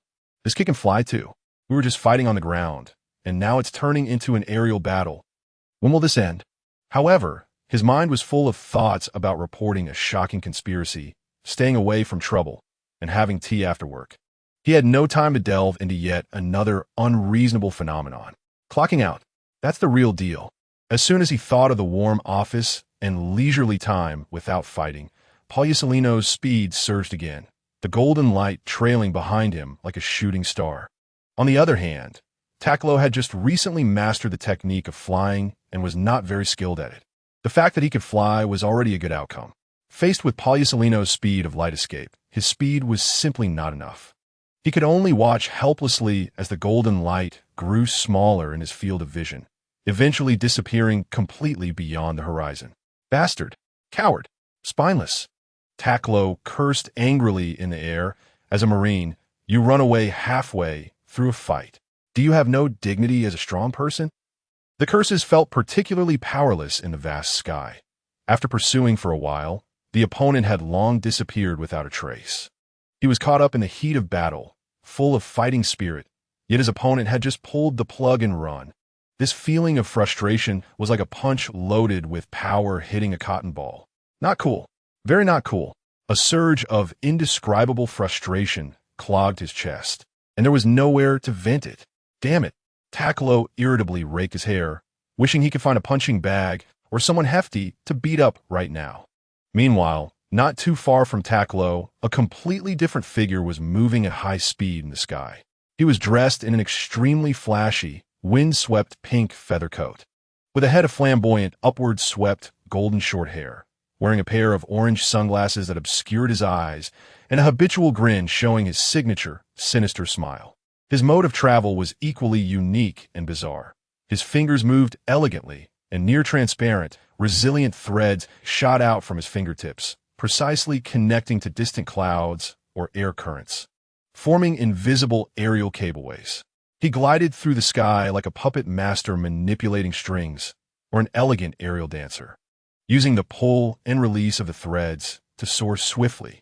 This person was none other than one of the 7 warlords of the sea, the infamous figure in the dark world, former celestial dragon, Don Quixote Doflamingo. Fufufu should be nearing Ambry Island, right? His strange laughter dispersed in the howling wind, and Doflamingo's mood carried a hint of amusement and a subtle touch of gloom. Ever since receiving a report from Galleon about someone causing trouble on Ambry Island and even attacking a celestial dragon, he immediately set out. He couldn't be bothered with small matters, but when it involved the celestial dragons, he had to personally take a trip. It wasn't that he had any fraternal feelings for those descendants of the creators. It was purely to avoid trouble. Ambry Island was one of his important territories, with a tangled underground business. If that group of lofty elders used it as an excuse to accuse him of negligence or even collusion, even with his status as a warlord and former celestial dragon, it would be quite the predicament for him. Those old geezers would be more than happy to see him in trouble. Of course, aside from clearing his name, a strong curiosity surged within him. What kind of lunatic or what kind of force would dare to stir trouble on the head of the celestial dragons? This curiosity made the threads under his feet tighten, and his speed increased a bit more, just as he was gliding at high speed, estimating the distance. His sharp eyes suddenly caught sight of a small black in the distant sky. Doflamingo's mouth curved into an interested arc as the distance rapidly closed. the pupils behind his sunglasses slightly constricted. That was not a bird or debris, but a strange little ghost floating in the air, with a tail and surrounded by dark, red, mysterious flames. Chapter 33. I, Don Quixote Doflamingo, am not an ordinary person. High above, the fierce wind howled. Doflamingo hovered at a node of interwoven threads, his pink feather coat rustling. Through his orange sunglasses, he looked with interest at the strange boy floating not far away. Fufufu. His signature eerie laughter spread in the wind, carrying a hint of playfulness and inquiry. Since Roger's death, surprises on this sea have truly been endless. He mused, mythical Zoan? Some unknown devil fruit? Regardless of which, the mere existence of this little ghost is worth investigating. Takkuro's eyes lit up as he noticed this uniquely shaped guy, especially since encountering someone in this vast ocean was rare. So he immediately shouted, "Hey, buddy, did you see a guy glowing gold and running faster than a rabbit when you flew over here?" His tone was urgent, clearly still bothered by Pagliasolino's sudden escape. Fufufu. Doflamingo's mouth curved into a wider arc, as if he were admiring a novel toy. Gold light? Never seen that before. But compared to that, he shifted his tone, his sharp gaze sweeping over Takkuro's dark red flames and that restless tail. "I'm more curious about you, little ghost. The ability to fly unaided, relying solely on yourself. Could it be a gift from the legendary mythical Zoan?" Doflamingo probed, calculating in his mind. Flying abilities are inherently rare. If this is a mythical Zoan user, their potential must be extraordinary. If I can subdue him, he might become an unexpected piece on the future chessboard. Mythical Zoan? What nonsense! Takkuro frowned, unable to comprehend what the other party was saying. He replied with a tone of certainty, "I'm a Saiyan." Saiyan? Never heard of that race. Doflamingo quickly spun around, pondering whether there was such a race in the world. Meanwhile, seeing that the other party wasn't speaking, Takkuro felt bored. Assuming he didn't know Pagliasolino's whereabouts, he turned to leave towards Ambry Island. After all, Shanks and the others were still waiting for him on the island. "Wait a minute, little ghost." Doflamingo's voice carried an undeniable tone. Then, several strands of resilient threads shot out silently, instantly weaving into a sparse net in front of Takkuro. Blocking his path, he keenly caught on to Takkuro's flight direction and asked, "Are you headed to Ambry Island? Where did you come from?" His tone carried the usual scrutiny of someone in a higher position, with a hint of barely perceptible coldness. Could the core figure of the celestial dragon's incident be right in front of him? Takkuro abruptly halted, looking at the obstructive silk thread in front of him, then turned back to the pink-haired birdman, and his anger surged. He considered himself a reasonable and polite person, so he despised such self-important, high-and-mighty roadblocks. First, Takkuro extended his index finger, his tone unfriendly. "I'm Takkuro. I'm not some little brat." He then extended his second finger, pointing at Doflamingo. "Second, what about it? What is it to you? You're so rude." He was going to become the strongest man in the universe. How could he be bossed around by such an inexplicable character? "Well, if you say so," Doflamingo replied, not angry but smiling, though his laughter held an icy undertone. "I heard that a celestial dragon was attacked by someone who didn't know their place on that island." He slightly raised his chin, an invisible pressure spreading. "Little brat?" "No. Takkuro, you have 1 minute to explain to me what exactly happened there." In his eyes, Takkuro had transformed from an interesting anomaly into a perpetrator that needed to be interrogated and dealt with immediately. Just a little brat. Wasn't he easily manipulated? However, Doflamingo's commanding posture and tone precisely struck Takkuro's most volatile nerve at that moment. He had just been stood up by Borisolino, pent up with a fighting urge with nowhere to vent. The annoying, yet punchable sandbag he had been thinking about had just arrived. "Explain?" Takkuro grinned, a smile that appeared particularly dangerous in the reflection of the dark red aura, filled with excitement at finding a new toy. "How about this for an explanation?" Before he finished speaking, Doflamingo suddenly felt a blur before his eyes. The figure of the boy he regarded as easily manipulable instantly became indistinct. Faster than his usual cognitive and observation hockey limits. He didn't even have time to contemplate the possibility of the devil fruit ability activating or using Soru to move at high speed. when a fist wrapped in dark red flames had already filled his entire field of vision. Boom! A dull, heart-stopping explosion echoed in the open sky. It was the terrifying sound of pure physical force meeting high-speed impact. Doflamingo's head snapped back. A warm liquid instantly surged from his nostrils. The immense force sent his body flying backward uncontrollably, almost snapping the suspended silk threads. Huh? Takkuro maintained his punching posture, looking at Doflamingo's stubbornly upright glasses. A genuine look of surprise on his face. Hey, where did you buy those glasses? They're really good quality. That punch had landed solidly on Doflamingo's face, causing a nosebleed, yet the glasses were unharmed? That was truly a miracle in the realm of combat gear. He even momentarily forgot his initial intention of hitting someone and asked sincerely. At that moment, Doflamingo's world fell into a brief blankness and disbelief. His cheeks burned with intense pain, his nostrils filled with the rusty taste of blood, his body uncontrollably tumbling through the air. What happened? Who am I? Where am I? Since he personally killed his father, escaped Mariewa, and became a member of the Shichibukai ruling the underworld.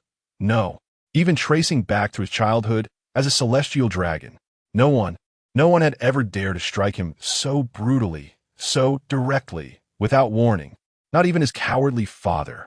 Humiliation, a seething rage, hot as magma, capable of burning away reason and all calculations. Doflamingo steadied himself, raised his head sharply. He was looking for death. What celestial dragon incident? What investigation? What capture? All of it was thrown out of the window. Only a violent desire to kill remained. He now had only one thought: to crush this little brat who dared to insult his dignity into pieces, to grind him to dust. With a flick of his finger, almost simultaneously with his roar, Doflamingo's index finger shot out like lightning. The other four fingers clenched tightly. The line compressed and condensed at his fingertip, transformed into a deadly beam of light that was almost invisible to the naked eye in a millisecond. The air was instantly pierced, making a sharp whoosh. The target was aimed directly at Takkuro's forehead. This strike contained all of his current fury and killing intent, enough to easily pierce steel at close range, blasting a person's head apart like a watermelon. He wanted this damned little brat to pay the most painful price for his arrogance. However, just as the line infused with the aura of death was about to pierce Takkuro's forehead, he moved, not to evade, not to block. His movement was incredibly unfathomable. That right hand, which had just sent the Shichibukai flying, was like a striking venomous snake, leaving a blurred dark red afterimage in the air, 5 fingers accurately spread. Then suddenly snapped shut. Pop! A light sound, like crushing a bothersome insect. That deadly thread was firmly and securely gripped in his palm. The kinetic energy from the high-speed impact even caused his arm muscles to bulge slightly. But that line could no longer advance an inch. What the hell? Takkuro curiously held his hand up to his face, examining the slightly trembling, almost transparent, resilient thread in his palm, his tone filled with confusion. A line? Fighting with a line? What a strange move. He even pinched it with his fingers, feeling the strength and elasticity of the thread. This thing, can it kill? Just now, he only felt a slight numbness in his palm, as if he had been poked by a small stone. On the other side, Doflamingo's rage on his face instantly froze. His proud string fruitability, the deadly strike infused with fury and killing intent, was caught barehanded, like grabbing an ordinary thread. This was impossible. The line formed by the devil fruit ability had toughness and penetration far exceeding steel. At such close range, at such high speed, not only did the opponent react, but they also directly caught it with their bare hands. A chill instantly swept over him, rapidly climbing up Doflamingo's spine, surpassing the burning pain on his face and the fury in his heart. He looked at the boy who was pinching the thread, a look of confusion on his face, and at the dark red aura that seemed to flow around him as if it had a life of its own. A dire warning born from biological instinct rang alarm bells. TSK. Takkuro shook his hand and casually tossed the obstructive thread aside, his gaze locking back onto Doflamingo, whose face was changing colors. The corners of his mouth curled into a pure and dangerous smile belonging to a battle maniac. No matter what your move is, Daring to genuinely harbor killing intent towards me means. He slightly bent forward, the dark red aura suddenly surged like flames. Are you ready to die? This is impossible. Doflamingo, not willing to give in, continued to activate his ability. Colorful lines. Unruly line. One signature move after another was casually unleashed. Some narrowly missed. Some were easily dodged. Even if they hit the opponent's body, they vanished without a trace. Cold sweat trickled down Doflamingo's forehead. The more he fought, the heavier his heart felt. Damn it, where did this monster come from? The ocean is full of strong people. Why have I never heard of this guy? The flashy moves lacked any real power. While effortlessly engaging in combat, Takkuro critiqued, clearly not using his full strength. After a moment of entanglement and seeing the opponent repeatedly using the same few moves, Takkuro suddenly felt bored. Hey, do you have any new tricks? If not, I'm gonna make my move. Before he finished speaking, Takkuro's figure suddenly disappeared. So fast. Doflamingo's heart raced with alarm. Almost instinctively, he pushed his hands forward with all his strength. Web wall, a gigantic white spider web, woven from countless resilient threads, instantly blocked in front of him with immense elasticity and defensive power. However, facing this defense that could stop a cannonball, he shouted, "Break it for me!" With a roar, Takkuro's figure reappeared in front of the web wall, his fist wrapped in a furious dark red flame, unadorned yet carrying the momentum to shatter space. It smashed fiercely at the center of the web. Boom! A sound as piercing as shattering glass exploded. That seemingly indestructible web wall in front of Takkuro's fist only held for less than half a second before it cracked inch by inch, turning into a flurry of white threads. Doflamingo's expression could no longer hold, leaving only disbelief and horror. One of his strongest defensive techniques was actually shattered with a single punch. Takkuro, having broken through the web, continued his assault. The furious fist, carrying destructive power, instantly struck Doflamingo's crossed arms in defense. Bang! A terrifying force surged into his arms. Doflamingo felt his arms ache to the point of tearing, his bones groaning. His whole body was like a kite with a broken string, brutally sent flying away by this unbeatable punch. Ugh! He couldn't help but groan in pain, his body uncontrollably tumbling backward in the air, his feather coat in disarray, and his sunglasses almost flew off. Takkuro was relentless. The sky dance technique was pushed to its limits as he vanished again, instantly catching up with the flying Doflamingo. A little trick with the strings. Takkuro's voice was filled with disdain and battle intent. Try this continuous ordinary punches. Boom, boom, boom, boom. In an instant, countless shadows of fists poured down like a torrential storm. Each punch carried the terrifying power to tear through the air. Doflamingo was horrified, desperately activating the string fruit ability, crazily weaving layer upon layer of white thread shields in front of him. However, in the face of absolute power and speed, all was futile. Puff, puff, puff. The resilient thread shields were easily pierced and torn apart like paper. The furious fist struck hard against Doflamingo's chest, abdomen, and shoulders. The intense pain overwhelmed him like a tide. Wow! Doflamingo could no longer hold back, spitting out a mouthful of blood. His body was smashed down like a broken sack into the surging sea below. Combat power 50. Lottery chances 1. This feels great. The system's prompt flashed through Takkuro's mind. Just as Doflamingo was about to plunge into the icy waters, he endured the nearly disintegrating pain and dizziness, and with a swift motion, his fingers pointed toward the sea. Super Strike Whip. A thick-line whip wrapped around a floating massive shipwreck, pulling his falling body back to midair just in time, awkwardly hanging on the wreckage. He gasped heavily, his golden hair a mess, his pink coat torn, blood dripping from the corner of his mouth, his sunglasses shattered, leaving only the frame hanging on his face, revealing his eyes filled with fear, humiliation, and disbelief. Cough, cough, cough. Doflamingo coughed up another mouthful of blood, suppressing the churning humiliation, forcing out an extremely ugly, even somewhat flattering twisted smile. This is all a misunderstanding, Your Excellency.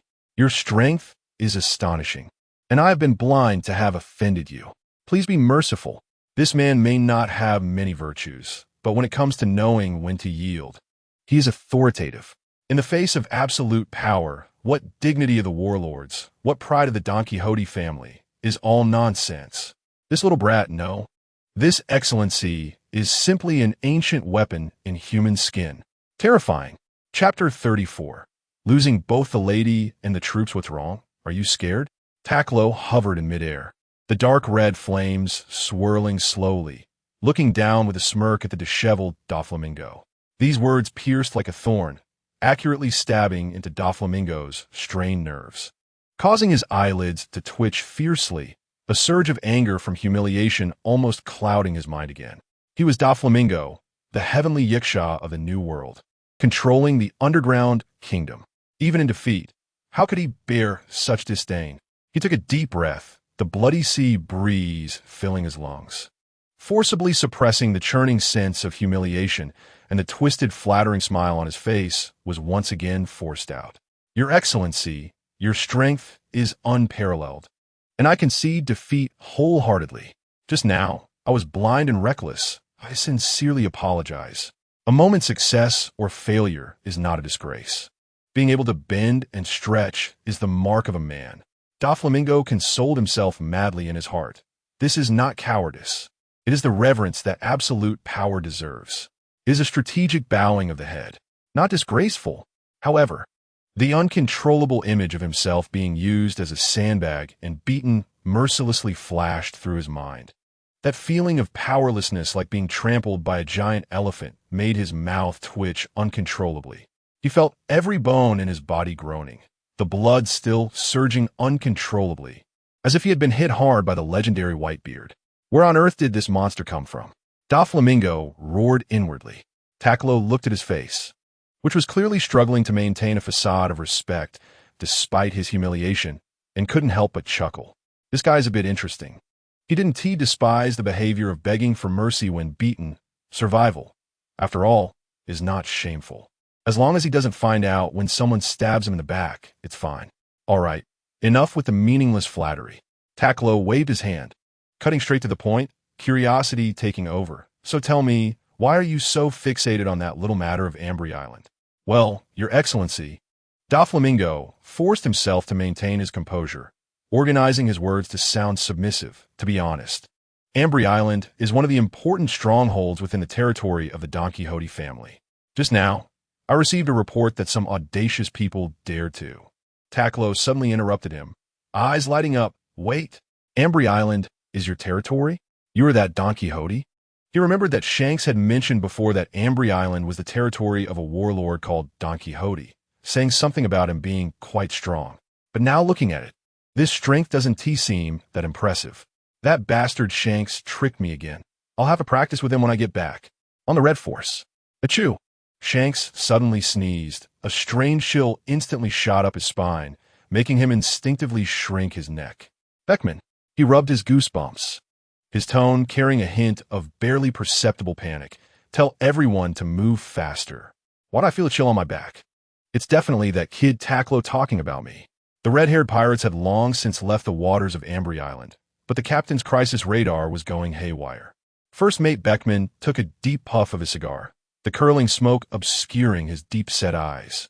He glanced at his somewhat neurotic captain and slowly asked, "Are we really okay, just leaving Takkuro behind?" His calm tone, however, struck at the core. "I don't know if it's okay or not." Shanks scratched his iconic red hair, his previously tense expression finally crumpling, revealing a hint of indescribable fear. "I just know that if we let him keep sailing with us, I won't be okay."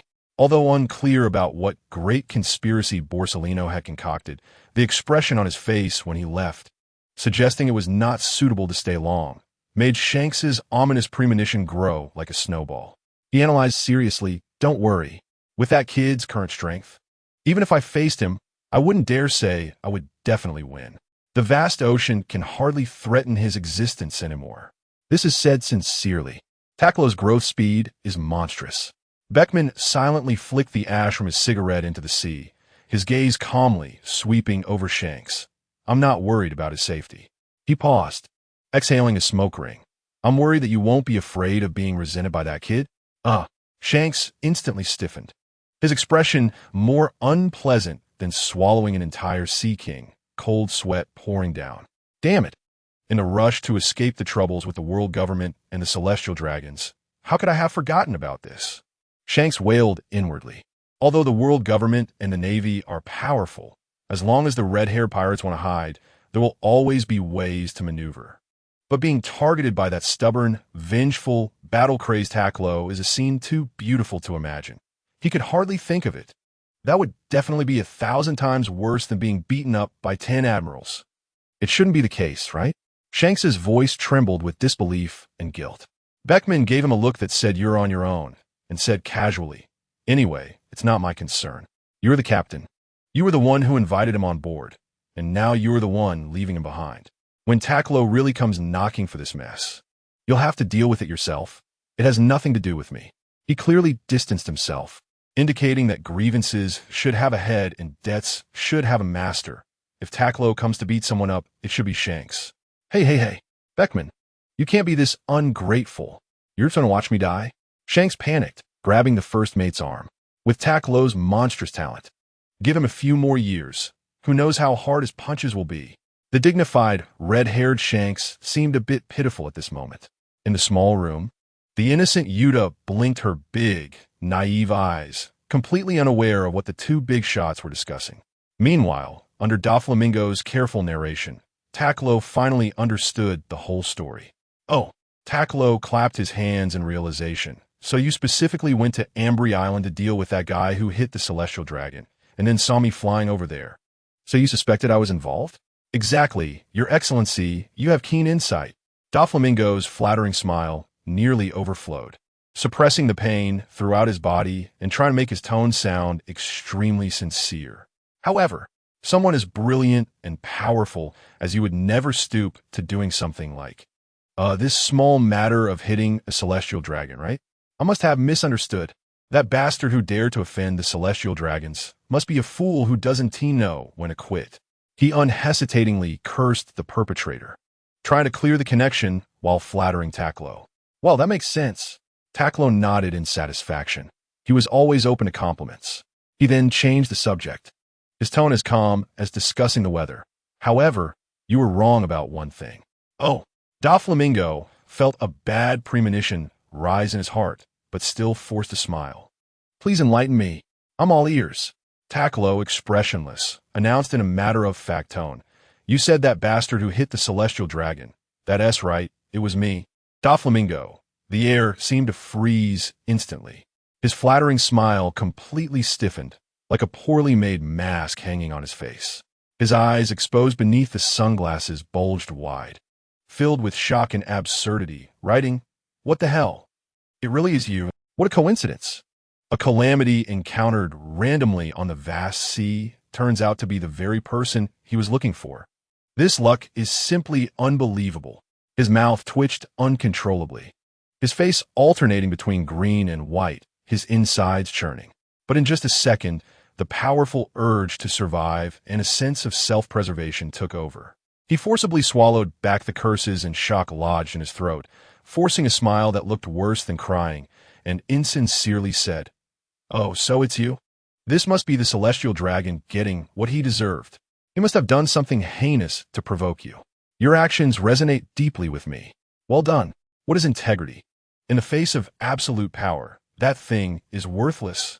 Takkuro seemed quite satisfied with his reaction, nodding his head and casually explained, "Indeed, I didn't hit him for no reason."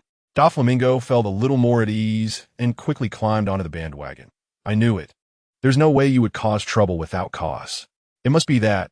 I hit him for fun," Takkuro said casually. "There's really no special reason, just for fun. By the way, I wanted to lure an admiral over for a fight, but unfortunately, only a rear admiral showed up in the end." Doflamingo. His expression completely cracked. "What do you mean you hit the celestial dragon, just for fun? What do you mean luring an admiral over? Is this even human talk? Is this something a person can do?"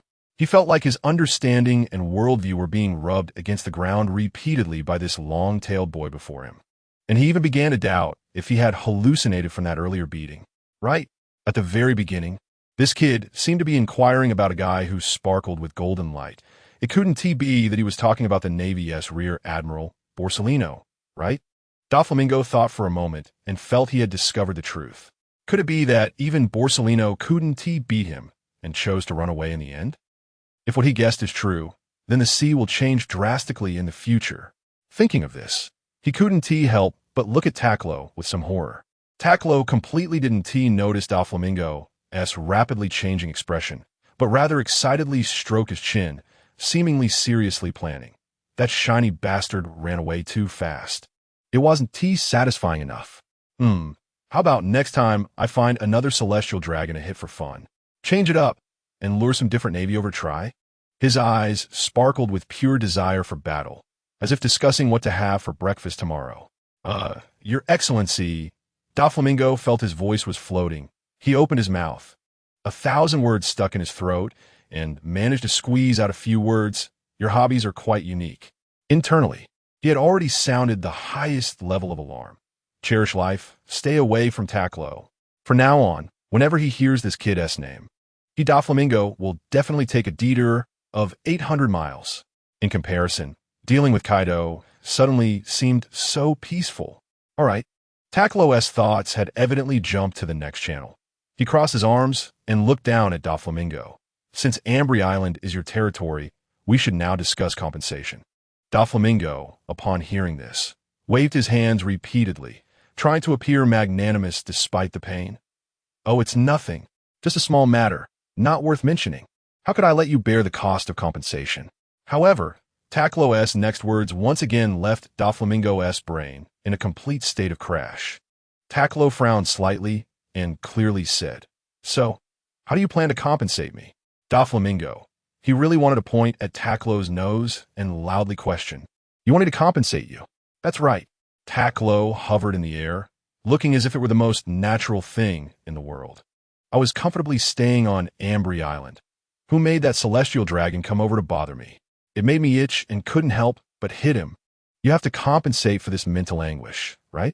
He even nodded seriously, as if he were the biggest victim. Mental anguish? Doflamingo almost laughed out loud at this shameless robber logic. A surge of anger shot straight to his head, burning his insides. So you beat me up like a punching bag and tore down my territory, and then you want me to apologize and compensate you. Doflamingo prides himself on being one of the most shameless and adept at twisting the truth among the tyrants of the sea. But the guy in front of him is shameless to a degree that rivals the walls of Impel Down. His own skills feel like those of a novice pirate in comparison. By the way, I think Ambry Island looks pretty good. It seems like Taco has remembered something. You really dare to want it. You even have your eyes on an island.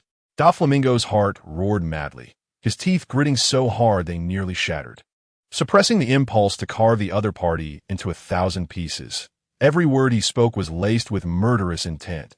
You truly have the audacity, sir. I've been accommodating you, yet you keep pushing your luck. Do you really think I, Don Quixote Doflamingo, can be molded and shaped at your will? He no longer wanted to be led around by the nose. After all, he was once a celestial dragon and now controlled the dark empire of the underworld. The pride and dignity of a generation of tyrants had been trampled to this extent. It was already his limit. Buzz, a violent, unparalleled, dark red aura, filled with arrogance and a desire for dominance, erupted from Doflamingo's battered body like a volcanic eruption. Conqueror's haki. This was proof of his kingship, a roar of defiance against submission. He wanted to use this imposing aura to tear apart the deathly fear brought by the other party and reclaim a shred of initiative. However, just as his proud dark red aura was about to reach its peak, Taco raised an eyebrow slightly, seemingly finding it interesting.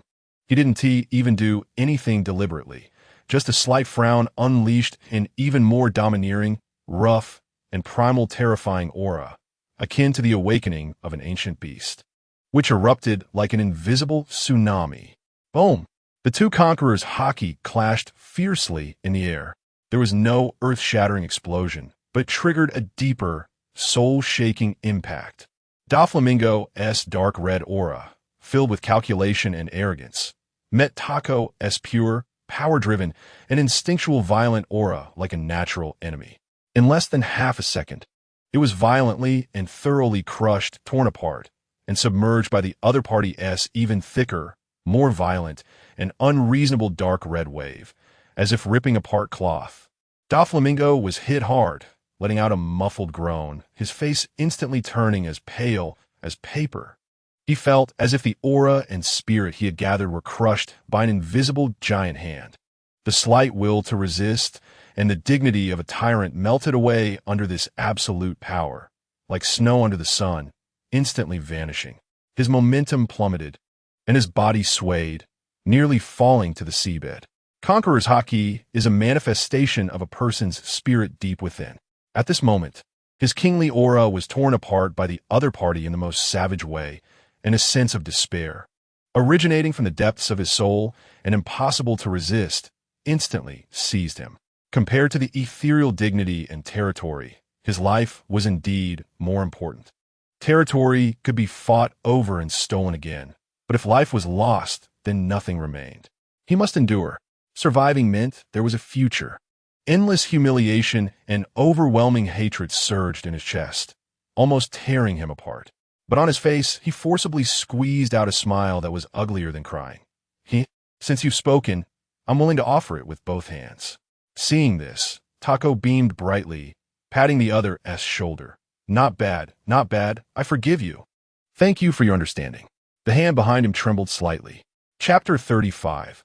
I'm done. Taco clapped his hands contentedly, as if he had just dealt with a trivial matter. Meanwhile, Doflamingo, the former celestial dragon, could only leave in a daze, filled with humiliation and disarray. His tattered feather coat fluttered weakly in the wind, his back reflecting a heavy unwillingness. But so what? In the survival of the fittest. That is how the Saiyans have always done things. Furthermore, the other party was a pirate. If it was taken, then it was taken. Taco felt no waves in his heart, even considering it a matter of course. However, Doflamingo did resort to a bit of trickery. After all, he had attacked a celestial dragon and taken his territory, and Ambry Island would soon become the center of the storm. Just wait. This is not a good piece of meat. However you eat it now, I'll make you spit it out later, he thought to himself. Taco didn't have mind-reading abilities and naturally couldn't hear the other's thoughts. All right, time to head back, he muttered to himself, preparing to depart. Although he didn't regret hitting a celestial dragon at all, he felt a slight, almost negligible sense of guilt thinking about the trouble it might cause for Shanks and the others.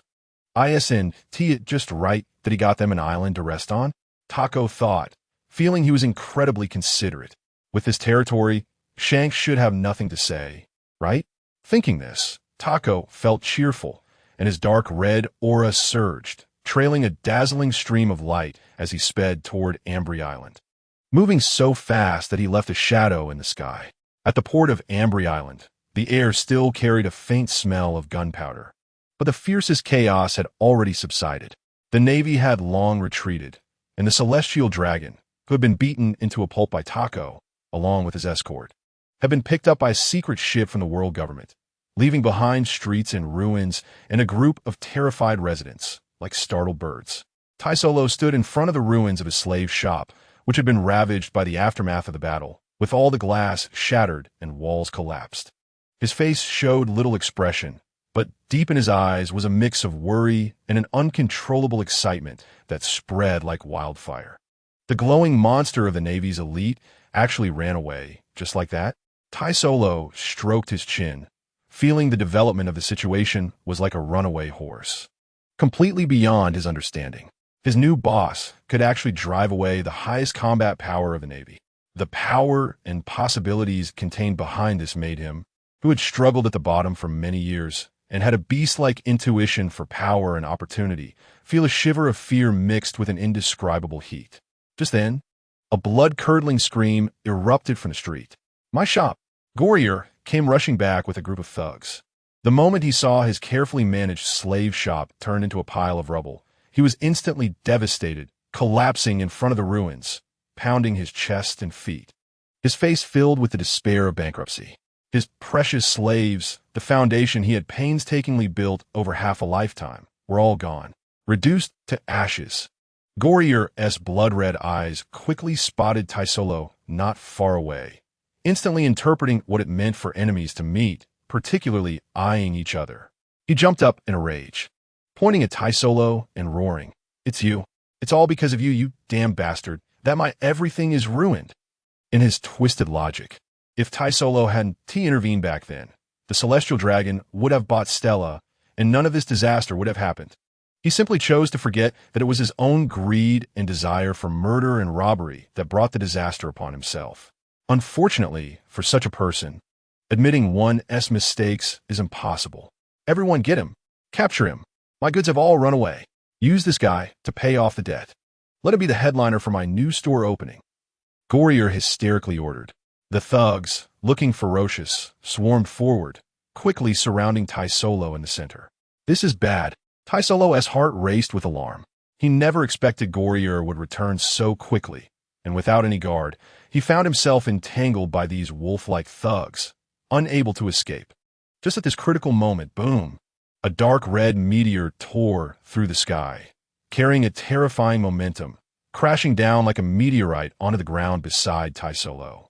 The violent shockwave kicked up a cloud of dust, sending several thugs nearby, flying directly. The smoke dissipated, revealing Takkuro's figure, his tail leisurely swaying back and forth behind him. "Jill, I'm back," Takkuro shouted with full vigor, habitually looking around for members of the red-haired pirates, but found nothing. His excited smile instantly froze, and he scratched his head in confusion. "Boss," Takkuro shouted in surprise like a drowning man grasping at a lifeline. Takkuro turned to look and found it was his newly recognized subordinate from not long ago, taking advantage of the moment when the thugs were stunned by his earth-shattering arrival. He slipped through the crowd like a slippery loach, rolling and crawling to Takkuro's side. "Boss, save me." The thugs exchanged glances, their eyes all turning towards Goliath, waiting for instructions. Goliath, exasperated, jumped in place. "What are you looking at? Go, take him down together."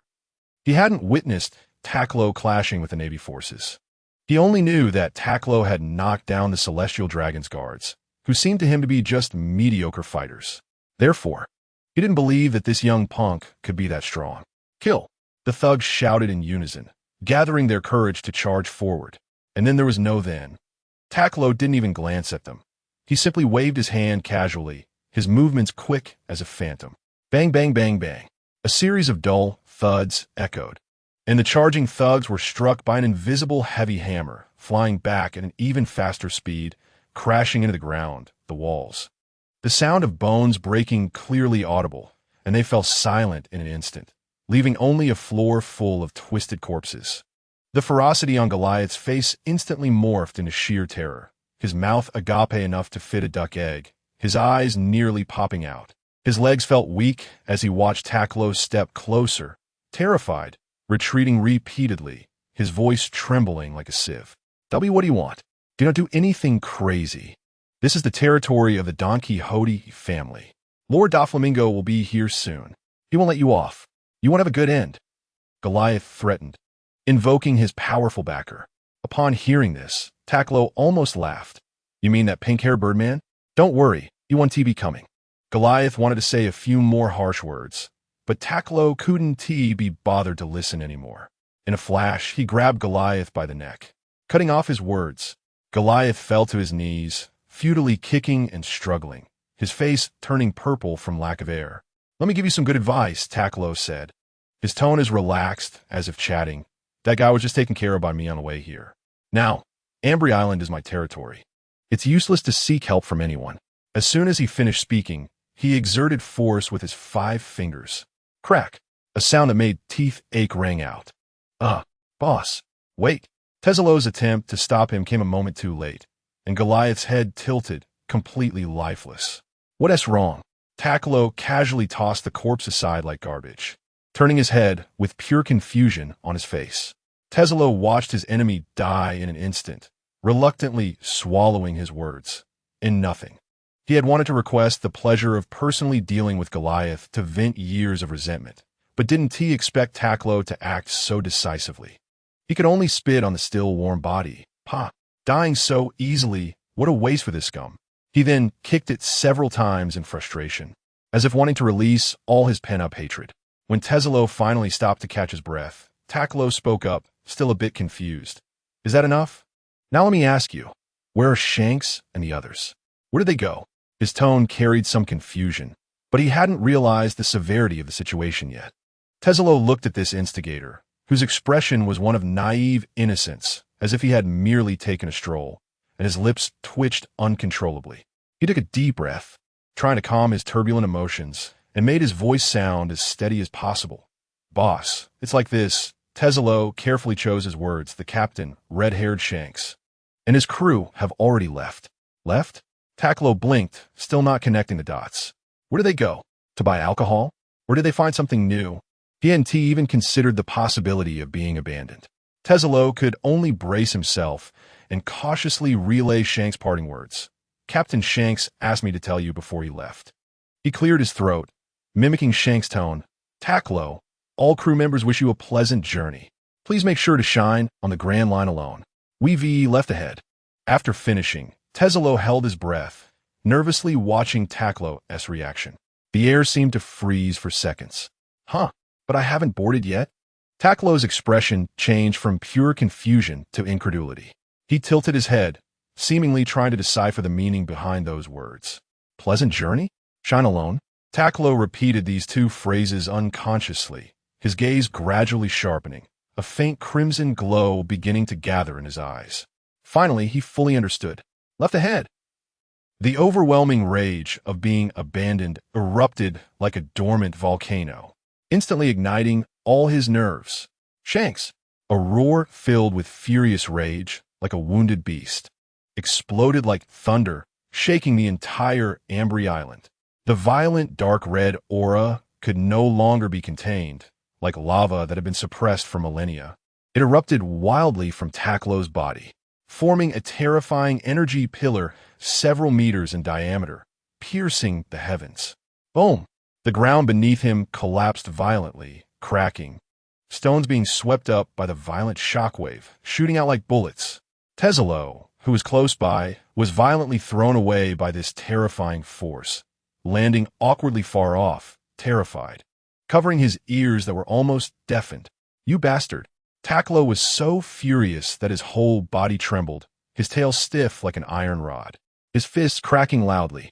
The dark red aura surged violently around him, like a burning sea of anger. Where are my comrades? What happened to our promised adventures together? How dare you leave me behind? Very well, just wait until I catch you. Otherwise, you'll face the consequences. Ding! Strong emotional fluctuations detected. Cells activating. Super Saiyan, Stage 1, Progress 40. The system's notification chimed in Takkuro's anger-filled mind, instantly bringing him back to his senses. Not for any other reason, but because of the words Super Saiyan. Now is not the time to pursue Shanks, but to quickly study the system.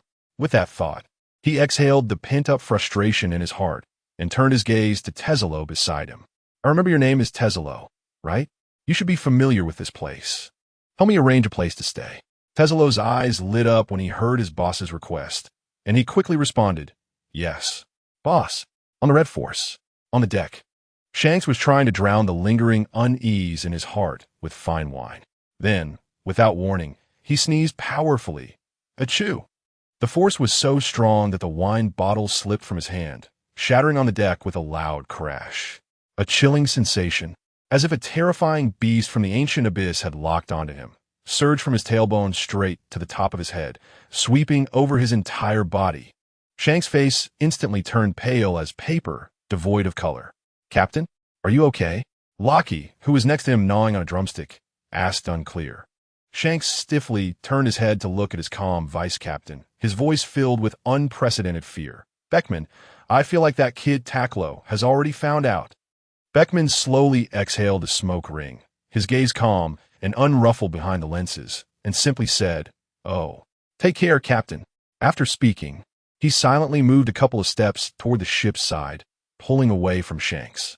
He hoped that blood wouldn't splatter onto himself later. Shanks, seeing the first mate's indifferent attitude, Shanks felt a darkness wash over him, as if he could see his own tragic future, being chased around the world by some monster. It was over for him. He covered his face and let out a desperate wail. The West Sea of the Grand Line. The future 4 emperors, at this moment felt like a quivering bird, startled by an eagle. Chapter 36. The annoying red-haired Shanks. Here it is, Captain. Tazzolo eagerly led the way and quickly stopped in a rather respectable neighborhood. What came into Takkuro's view was an imposing, standalone luxury villa, spacious and exquisitely decorated. Takkuro walked around and exclaimed, "Wow, such a lavish house. It doesn't seem like something you could afford. Did you con someone to get this?"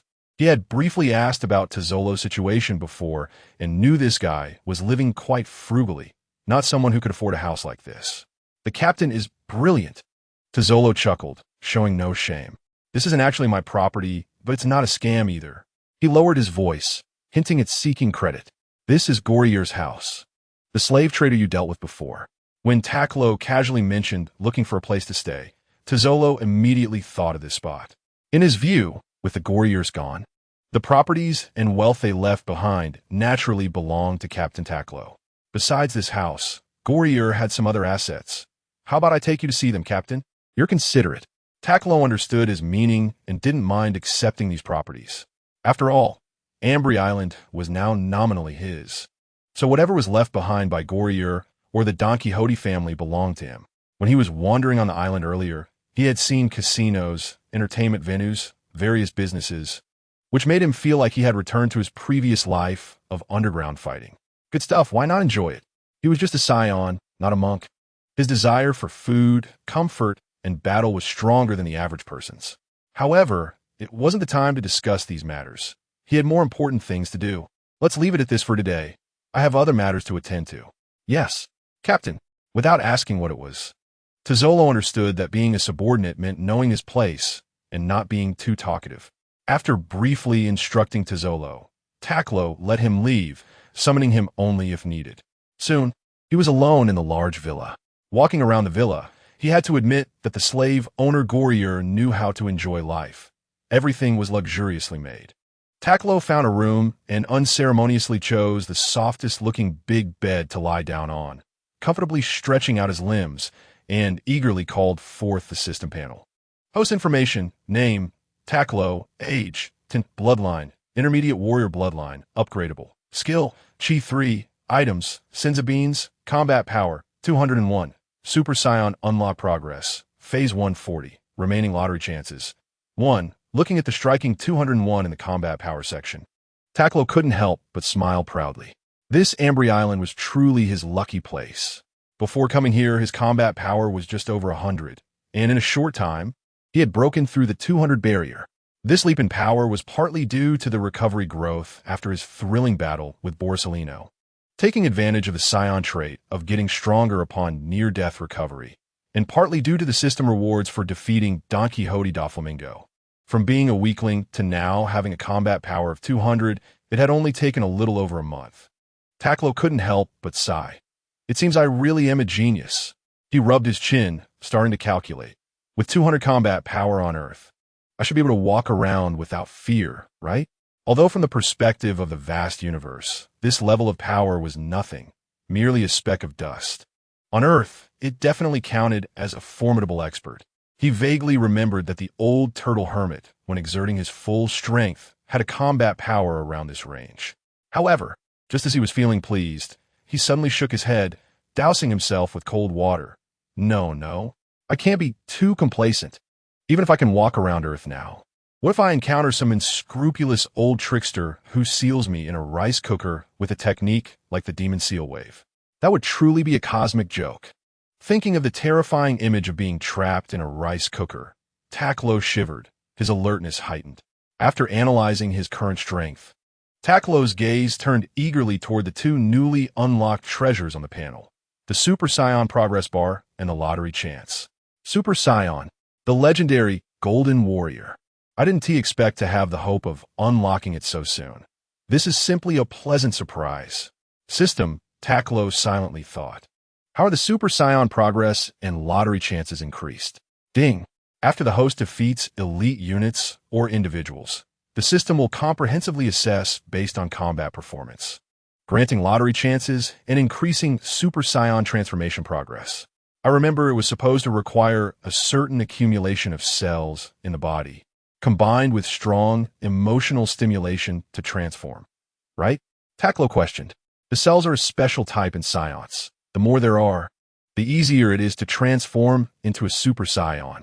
A stable mindset is key to accumulating these cells. When the cells reach a certain quantity, a bit of emotional stimulation can convert the energy in the body, allowing for transformation. Takkuro believed he was fairly stable emotionally. Even when fighting, he remained calm. Could it be that the system knows I am a composed person? The system also provided a timely response. Ding. Due to system optimization, the growth method of the host cells has been expanded.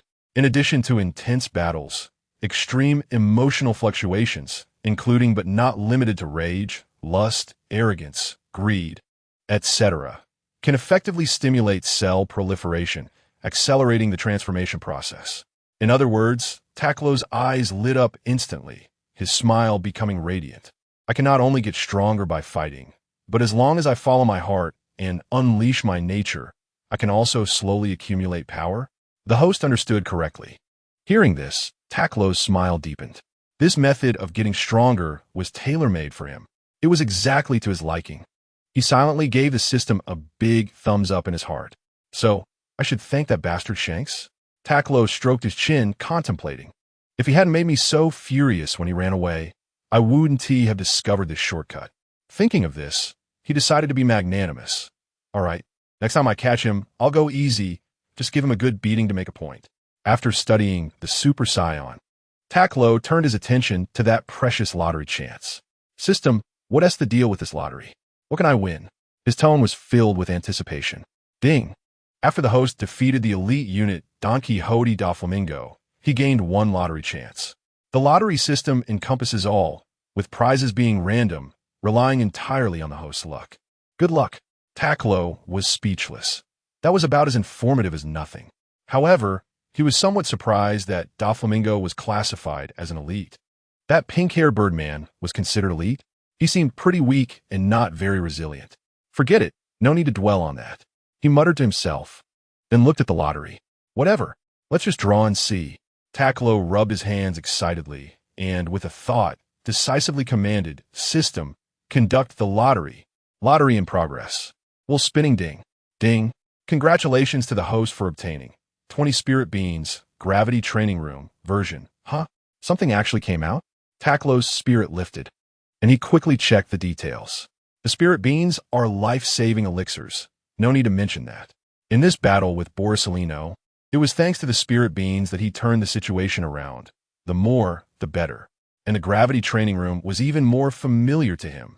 That's a treasure produced by Bulma's family with Dragon Ball Earth technology. It allows for hellish training by simulating an ultra-high gravity environment with outstanding effects. In the original work, Earthlings like Krillin and Tien Shinhan relied on the gravity training room to boost their combat power from a few hundred to a few thousand. For him, a Saiyan, the effect would be even more terrifying. Gravity training room version can unfold an independent space of 10 by 10 by 10 at any location. Gravity adjustment range, 1 to 500 times Earth's standard gravity. Note, portable design, easy to store and retrieve. Wow, good stuff. Truly good stuff. Takkuro's face lit up, almost jumping out of bed. This is simply a tailor-made training sheet. He was itching to try it out and immediately focused his thoughts. Let us start with a 5x gravity test. But sure enough, the next moment, an invisible pressure instantly enveloped his whole body, as if he were wearing a heavy lead suit. Takkuro moved his hands and feet a bit, feeling all right. There was just a slight heaviness in his body, but his movements were basically unhindered. 5x gravity is just a drizzle. How about trying 10x? Just as he thought about it, and was about to continue testing, the gravity suddenly skyrocketed. Crack! Bang! The suddenly increased gravity caused the luxurious bed beneath him to buckle under the strain. The bed frame groaned in pain, and the mattress, along with Takkuro, suddenly collapsed, hitting the floor hard. What the heck? That startled me. Takkuro's spirit jolted, and he quickly turned off the gravity room. I forgot there was so much furniture here. It seems I need to find a sturdier, more open place to play next time. He stood up, brushed off the dust from his clothes, and looked at the collapsed expensive bed, feeling a bit guilty as he shrugged. After a while, He finally finished tallying the gains from this trip to Ambry Island, and Takkuro felt satisfied. Not only had his combat power soared, but he also made progress in becoming a Super Saiyan, and he even got a gravity room to train anywhere at any time. One could only say that Zheng had drunk too much white wine, but if there is one regret. Sigh. Takkuro sighed helplessly, his face filled with displeasure. It's all that flashy bastard's fault for running too fast. If he could have just rubbed him into the ground, the rewards would definitely have been richer. If it weren't for the fact that he had just mastered the sky dance technique and wasn't very familiar with flying, how could he let the other party escape so easily? However, the next moment he clenched his fists again, determination igniting in his eyes. The next time they meet, it won't be so simple, flashy bastard. He then felt a bit tired and fell into a deep sleep. Meanwhile, at the Navy headquarters in the Marshal's office, thick documents piled up like mountains, smoke swirling. Boris, who still didn't know he had been put on the watch list of a certain Saiyan boy, was reporting to the serious-faced Marshal Sengoku in an extremely sincere yet helpless tone. The situation is like this, Marshal Sengoku. Boris elongated his tone, unconsciously tapping his fingers on the desk. It's not that I don't want to take down that villain, but that kid is just too strange and difficult to deal with abilities unheard of and unseen, to preserve the Navy's living forces and bring back important intelligence. I had no choice but to strategically retreat. After saying this, he took a leisurely sip of coffee.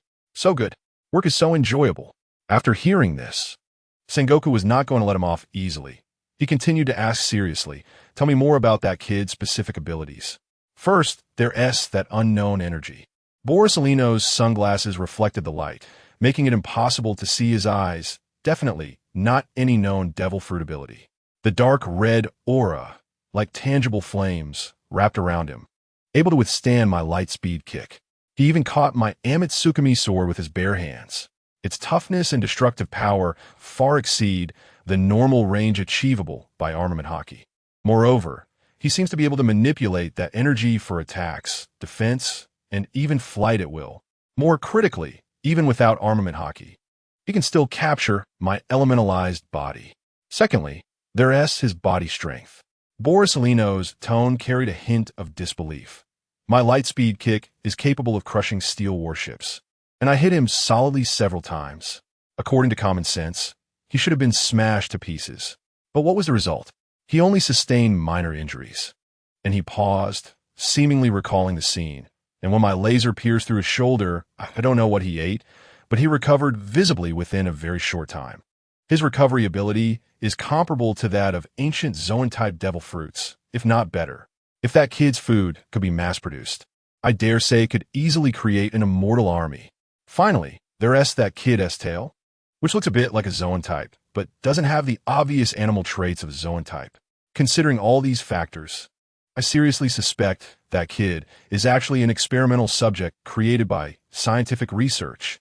After listening, Sengoku fell silent for a long time, and finally spoke slowly. Are you saying you suspect all of this is the doing of red-haired Shanks? That's right, Boris declared firmly. I saw with my own eyes that red-haired Shanks has an unusual relationship with that strange kid. Even if he isn't the main culprit, he definitely has something to do with it. Don't be fooled by his usual lazy demeanor.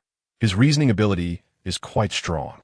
After all, no matter how deeply red-haired Shanks hides, he still let him discover the truth. Finally, Sengoku got angry and slammed the table. Damn red-haired Shanks. A sneeze.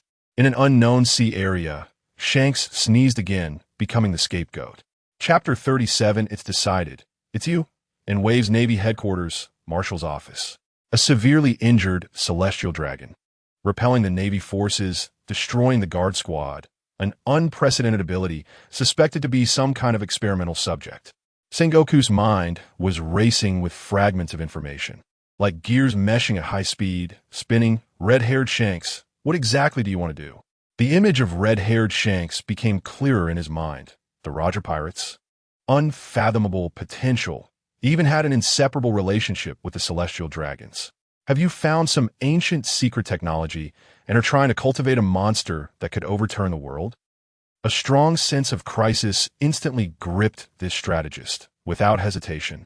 He grabbed the encrypted transponder snail on the desk and connected to the direct line to the pinnacle of world power, Mariewa. Immediately, give me the 5 elders.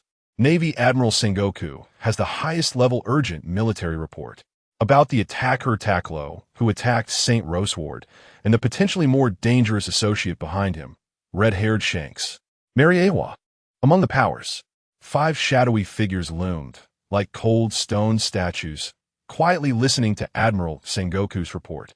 When the key information that red-haired Shanks and Takkuro were suspected of having a close relationship, and that the Red Hair Pirates had evacuated at full speed immediately after the incident reached their ears, the long-standing silence among the powers was finally broken, and a heavy atmosphere of impending storm filled the air. Shanks? An old and cold voice spoke first, carrying a hint of imperceptible complexity. What does that rebellious Figureland family want? What is the relationship between the mysterious little brat in the report and him? Another voice scrutinized. It is by no means a coincidence. The third voice spoke decisively. His appearance there itself meant a huge variable. Human weapons? The fourth voice carried an exploratory tone. Turning to a figure in the shadows, Satan, what do you think about this? Is it related to him? As the few spoke, the focus instantly gathered on the scientific defense warrior, Jagor Luciacidin. At this moment, Satan's heart was also tumultuous, filled with doubts.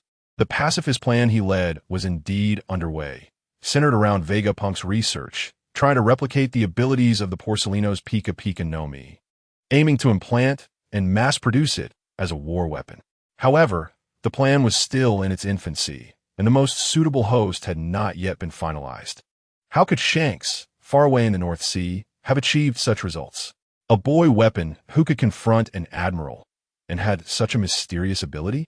Suppressing his surprise, Satan slowly spoke, his voice carrying a metallic texture. Regardless of the origin of that mysterious little ghost, the rebellion of the Figureland family cannot be absolved. He is either the mastermind behind this or a key informant. The discussion among the Gorosei quickly focused on red-haired Shanks. Although the strange power exhibited by Takkuro was indeed shocking, Shanks' involvement was like throwing a giant stone into a calm lake, instantly transforming the ripples into huge clouds of conspiracy. A monster boy with boundless potential and a complex existence of fallen celestial dragon bloodline, yet becoming a great pirate. This combination made even the Gorosei, who had controlled the world for 800 years, feel a thread of unease. In that case, the agricultural warrior, Shepherd Saint, said in a deep voice, issuing a heavy bounty was imperative. This serves as a warning to Shanks and is also necessary deterrence. But the charges must be worded cautiously. He glanced at his colleagues. Attacking the celestial dragons would undermine the absolute authority of the world government and could not be publicly used as a reason for the bounty. After a brief silence, voices of agreement rang out among the powers. Agree. Agree. Agree. Meanwhile, in a secret forest somewhere at the headquarters of the World Economic News Agency, President Morgans looked at the first-hand information rapidly returned by his subordinates, his excited feathers trembling slightly, and his eyes radiating a passionate light. Big news. This is truly earth-shattering big news. He flapped his wings, pacing excitedly in the office piled with manuscripts, thinking how the old guys in the world government must be frantically trying to cover it up. Haha, I'm going to tear off your disguise. He suddenly stopped in front of his desk, his huge beak stretching into an excited smile, issuing a loud command to his busy subordinates. You all, put this report on the front page. Use the biggest font, the most eye-catching title. I want tomorrow's newspaper to sweep across the entire sea like a tsunami. Ha ha ha ha. The quiet sea needs such a storm to gain momentum. Amidst his wild laughter, the front page headline was personally decided by Morgans. Breaking. Mysterious boy strikes hard. Celestial dragon attacked. Marine Headquarters Vice Admiral, candidate Admiral Kazuru, continues to suffer setbacks. Warlord Don Quixote Doflamingo suffers a crushing defeat. The massive machinery of the World Economic News Agency was running at full speed, the scent of ink mixed with the rustling of paper, as one explosive news after another was rapidly printed and bundled. Countless news birds soared into the sky from their bases around the world, carrying messages that stirred the winds and clouds, heading for every corner of the sea. The next morning, Mary Geos among the powers. Bang! With a loud bang. The judicial warrior topman Walchuli's fist slammed hard on the heavy table, shaking the teacups. Morgans, that damn adbird, dares to act so recklessly. He was so angry that his beard trembled. Just yesterday they were discussing how to handle this matter gracefully, and this morning, the scandal had already spread across the seas with the newspapers. The face of the world government was trampled severely. Calm down, Walchuli. The environmental warrior Machizmaz Saint stroked his gray-white beard, his voice deep. Morgans would do anything for news. This is not the first time. It's just that this time his speed was beyond expectation, catching us off guard. What he saw were ultimately just fleeting glimpses. The scientific defense warrior Saint interjected coldly. He was unaware of the mysterious boy's essence, and even less clear about Shanks' role in this. Financial warrior Izambarona's Shuru, Saint held his famous sword, his gaze sharp as an eagle behind his glasses, that arrogant little ghost. The Figaland family should really discipline this unfilial descendant. His tone carried complex emotions regarding Shanks' celestial dragon background. Walchuli's anger was not yet quelled, and that useless little ghost from the Don Quixote family. Establishing the warlords was originally to deter the seas, but now it has become a loophole that exposes our own weaknesses. The urgent task is to minimize losses and reshape public opinion. Satan's voice regained the calmness of controlling the situation. Now that the information could not be blocked and public opinion was already boiling, all focus should be shifted onto red-haired Shanks. He surveyed his colleagues, clearly articulating the plan. First, significantly raise the bounty on red-haired Shanks. This is the most direct response, showcasing the dignity and power of the world government. Second, in the official statements and subsequent reports, the main responsibility and orchestrator of the incidents of attacking the celestial dragons, repelling the Marines, and defeating the warlords should be directed at red-haired Shanks and his pirate crew. Downplay or even obscure the specific image and role of that mysterious boy Takkuro as much as possible. The information about that little ghost named Takkuro must be covered up as much as possible. His age, his abilities, his mystery, once widely known, could easily trigger uncontrollable chain reactions, severely impacting the existing order, and even, Satan paused, interfering with our crucial pacifist plan. This is absolutely not allowed. Whether it be the attack on the celestial dragons, the retreat of the candidate Admiral, or the defeat of the warlords, these are all top-tier events for the seas. If everyone knows that these events were caused by a boy around 10 years old, that would be disastrous. Moreover, based on the current situation, he is also very mysterious and more likely to affect the execution of the pacifist plan, which the world government absolutely cannot allow. The Gorosei understood all too well. To let a boy around 10 years old become the core of stirring the world, that is far more dangerous and unpredictable than letting Shanks take the blame for all this. The latter, although also a big trouble, is at least known and a reasonable existence within the framework of the sea's rules. Having Shanks, who has already emerged among pirates and has considerable fame, shoulder this blame, would not only shock the various forces at sea, but would also be easier for them to understand and accept.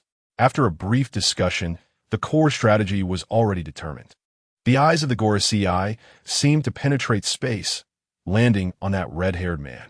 Then Satan's voice concluded this urgent meeting, also announcing the world government's response direction. It's decided. You red-haired Shanks. The Grand Line. In a certain unknown sea area, a massive ship, the Moby Dick, resembling a steel giant whale, quietly anchored on the azure sea. On the main mast, the pirate flag embroidered with the iconic white crescent moon skull flapped in the wind, declaring the ship's owner, the strongest man in the world today. Edward Newgate, also known as Whitebeard, and his Whitebeard Pirates. On the deck, 1st Division Captain and ship Dr. Marco. Holding today's edition of the newspaper, still exuding the scent of ink and a few new bounty posters, walked up to the towering man who stood like a mountain. Whitebeard was over 6 meters tall, his muscles bulging, with a broad chest, and his iconic white crescent mustache added to his majesty. He merely sat in a specially made giant chair, exuding an overwhelming presence that was suffocating. Dad, Marco's voice carried a hint of surprise. Latest news. That kid Shanks has made a big splash. The newspaper says he attacked the celestial dragon Roswald Saint and even repelled the Admiral candidate, Kizuru, as he spoke. He handed over the newspaper. Gulalala. Whitebeard burst into a booming laugh that seemed to shake the deck. That little brat Shanks? Well done. You got guts. No wonder Roger had his eye on him. He laughed heartily, casually grabbing a massive wine bottle comparable to a small barrel and tilted it back, pouring the amber liquid down his throat, which flowed along his mustache. Hey, Dad. Marco immediately frowned, like a worried mother. Didn't I tell you to drink less? Your health. I'm Whitebeard. Whitebeard boldly waved his hand and took another big gulp of wine, as if to prove that he was still as strong as ever. This little bit of wine doesn't even count as wetting my throat. Marco could only sigh helplessly, knowing he couldn't change his father's stubbornness. And this, Marco pulled out several bounty notices. The world government has raised his bounty significantly, and, along with it, the bounties of his crew have skyrocketed too. Tisk, it's really exaggerated. Whitebeard took the bounty notices and glanced at Shanks soaring him out. Laughing, Gulalala, did you see that, Marco? This kid's bounty has already exceeded yours. Your position as captain is not so secure now. Yes, I know, Dad, Marco replied with a tone of feigned indulgence, as someone who was somewhat acquainted with Shanks. What else could he say but to respond with a wry smile? However, Whitebeard's hand suddenly stopped flipping through the bounty notices. He pulled out one that was clearly newly added, pointing at the face on it with his thick finger, curious. This kid is a new face on the red-haired pirates? I haven't seen him before. Marco leaned in to take a look. The bounty notice featured a black-haired boy with an arrogant smile and a disdainful gaze. The most striking part was the characteristic description at the bottom of the notice. He took it and examined it closely. It describes a member of the red-haired pirates, a fur tribe. Takkuro, he should be a newly recruited member. I didn't expect Shanks to recruit such a young fur tribe boy. From the description on this bounty notice, he seems to have some unique abilities. Suspected to be a mythical Zoan, the bounty notice clearly printed, member of the red-haired pirates, fur tribe Takkuro, characteristics, black-haired boy, arrogant smile, possesses unique abilities, suspected mythical Zoan fur tribe. Remarks, capture alive, bounty, 30 million berries. Gulalala. Whitebeard let out another hearty laugh, his eyes revealing expectations for the younger generation. A fur tribe kid? Interesting. Truly, each generation is more remarkable than the last. The future of the sea, one be lonely. On another isolated island in the Grand Line, the red-haired pirate's ship, the Red Force, was temporarily docked for rest. Sniper Yassop waved a recently received bounty notice excitedly as he rushed over to Shanks, who was sitting on a rock with a back full of desolation. Oh, Captain, look, your bounty has gone up again. It's skyrocketing. And thanks to you, the brothers' bounties have also risen significantly. Yassop's tone was full of pirate-like excitement. For most pirates, a rising bounty meant greater intimidation and fame, a good reason to celebrate with a feast. However, at that moment, Shanks' mood was at odds with this honor. Leave me alone. He weakly waved his hand, his voice drained of energy. I just want to be alone for a moment. Tightly clenched in his hand was the bounty notice that had pushed him into the limelight. It boldly proclaimed his heinous crimes in bold letters. Mastermind behind the world-class evil incident on Ambry Island, red-haired Shanks. Crimes, attacking a world noble, attacking Navy forces, openly provoking the authority of the world government. Disposition, death or alive. Bounty, 700 million berries. Shanks painfully covered his forehead, feeling his head buzzing. I just want to sail quietly in pursuit of the captain's dream, and now look at this. He raised his head, gazing at the surging sea, his eyes filled with despair. Not only is that little demon Takkuro chasing me down, even those old fossils in Mariewa are completely fixated on me. First Mate Beckman had quietly walked over, slowly exhaling a perfect smoke ring, saying lightly, "Congratulations, Captain. Your value has skyrocketed, and you're renowned across the seas." Shanks, a wave of profound sadness surged in his heart. He gazed at the boundless, tumultuous sea, wanting to cry but having no tears. Chapter 38, Devil Fruits and Slave Sisters on Ambry Island. the former Golier villa. Takkuro finally stretched and crawled out of the luxurious bed after sleeping until late morning. He stretched his body, and a series of delightful cracking sounds echoed from his bones. A good night's sleep had completely wiped away the fatigue from his fierce battle with Borsellino, replaced instead with a refreshing burst of energy. I have to say, this decadent capitalist lifestyle is damn comfortable. Barefoot on the cold marble floor, Takkuro casually moved his limbs, unable to help but marvel. The previous slave owner, named Golier, although an absolute scumbag, indeed had good taste when it came to enjoying life. Every detail of this villa exuded an air of indulgence. But now, all of this belonged to him. Golialu just then, a clear rumble from his stomach broke the morning's tranquility.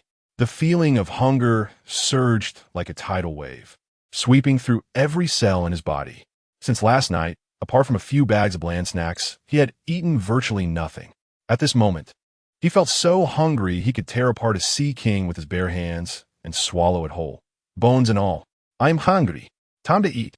Takkuro rubbed his flat stomach and, following the direction of his memory, strode towards the enormous kitchen on the first floor of the villa, which was comparable to a restaurant's back kitchen. He had briefly surveyed his new residence yesterday and was impressed by this kitchen. Several gigantic upright refrigerators stood in neat rows like silver sentinels, filled with a dazzling array of top-tier ingredients.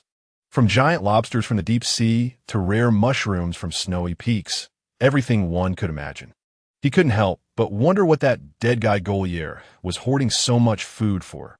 Was he preparing for a feast or stocking up for the apocalypse? Regardless, it was about to satisfy his hunger. Simple ingredients often only required the most basic cooking methods. Takkuro recalled how Rikaru cooked with such ease and confidently rolled up his sleeves. Then, predictably, something unexpected happened. Boom! A corner of the kitchen erupted in black smoke, followed by flames leaping up. Takkuro looked at the blazing battlefield before him, rubbed his chin, and forced himself to save face. It's fine. Barbecue. I'm also a pro at this. He had roasted beasts and fish for food when he was on the deserted island. After about 10 minutes, he stared at the charred meat on the grill, blackened like coal and emitting a strange smell, sinking into deep confusion.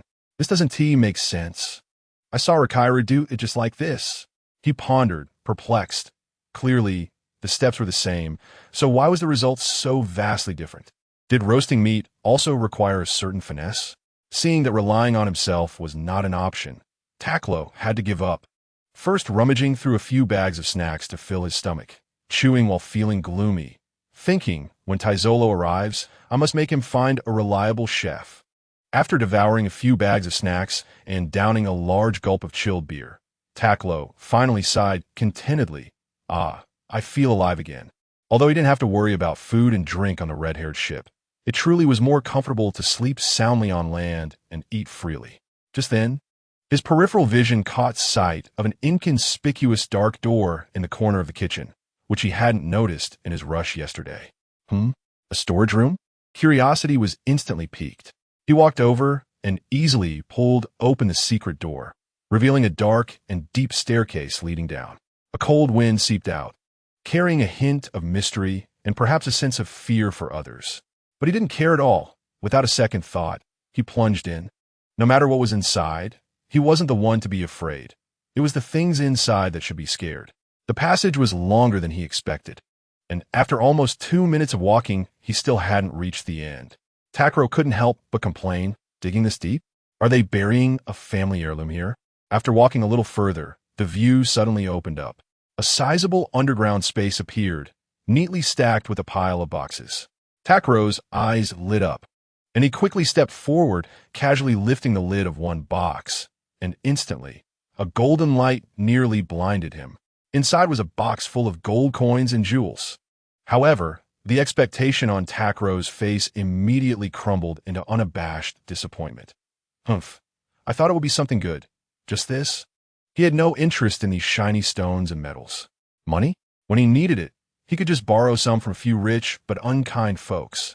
Hoarding so much was just taking up space. He kicked the box out of boredom, and his gaze fell on a smaller, seemingly more exquisite wooden box nearby, about the size of his head. What was this? He opened it casually. The wooden box was lined with soft silk, and in the center lay a fruit. This fruit looked extremely strange, a cold silver color all over, its skin covered with regular and complex crystalline patterns, as if it were not naturally grown, but rather a carefully crafted piece of art. Just one glance, and Takkuro remembered something Shanks had bragged about in the past. A devil fruit? Although it was a question, he was already about 80 to 90 sure. What other fruit could be so ostentatious? It was said that eating it could instantly grant strange abilities and make one stronger.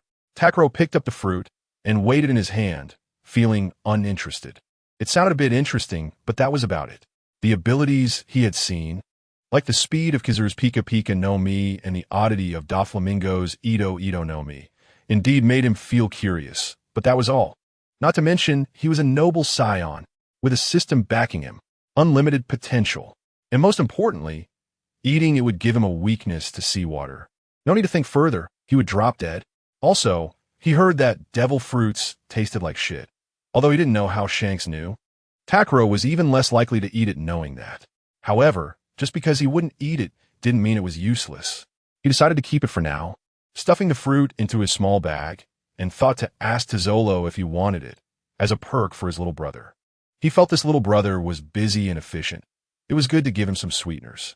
After securing the devil fruit, Takkuro continued exploring deeper. Not long after, he was blocked by a heavy iron door, which had a sturdy-looking giant lock hanging on it. Takkuro was speechless. Is this never-ending? A Russian nesting doll? Layer after layer. He didn't have the patience to look for any keys. He simply reached out, grasped the large lock, and with a slight effort of his fingers, crack. The steel lock head was crushed in his hand like a piece of cheap cookie.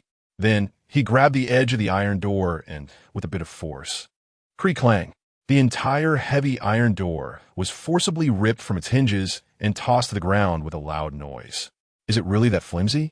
Takkuro scoffed, brushing off the dust from his hands. At that moment, he finally saw that behind the door was a dark prison cell. What surprised him even more was that there were actually two people locked inside. Two small, thin figures huddled in the corner with messy hair, tattered clothes, and dirty faces, making it hard to see their exact features. They seemed to be two girls, one big and one small. Takkuro tilted his head and asked, "Hey, who are you? Why are you sleeping in my basement?"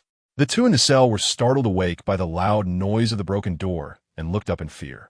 When they saw just a boy standing at the door, they were obviously stunned for a moment. The older girl immediately struggled to stand up, tightly protecting the smaller one behind her, and although she was trembling herself, she forced herself to appear calm. Her voice hoarse and wary. Has Goyer finally lost patience and is going to sell us sisters? Takkuro blinked, suddenly realizing that Goyer was the slave trader he had choked to death, the previous owner of the place. He directly stated his identity. "I'm not with that dead guy. My name is Takkuro, and this place belongs to me now."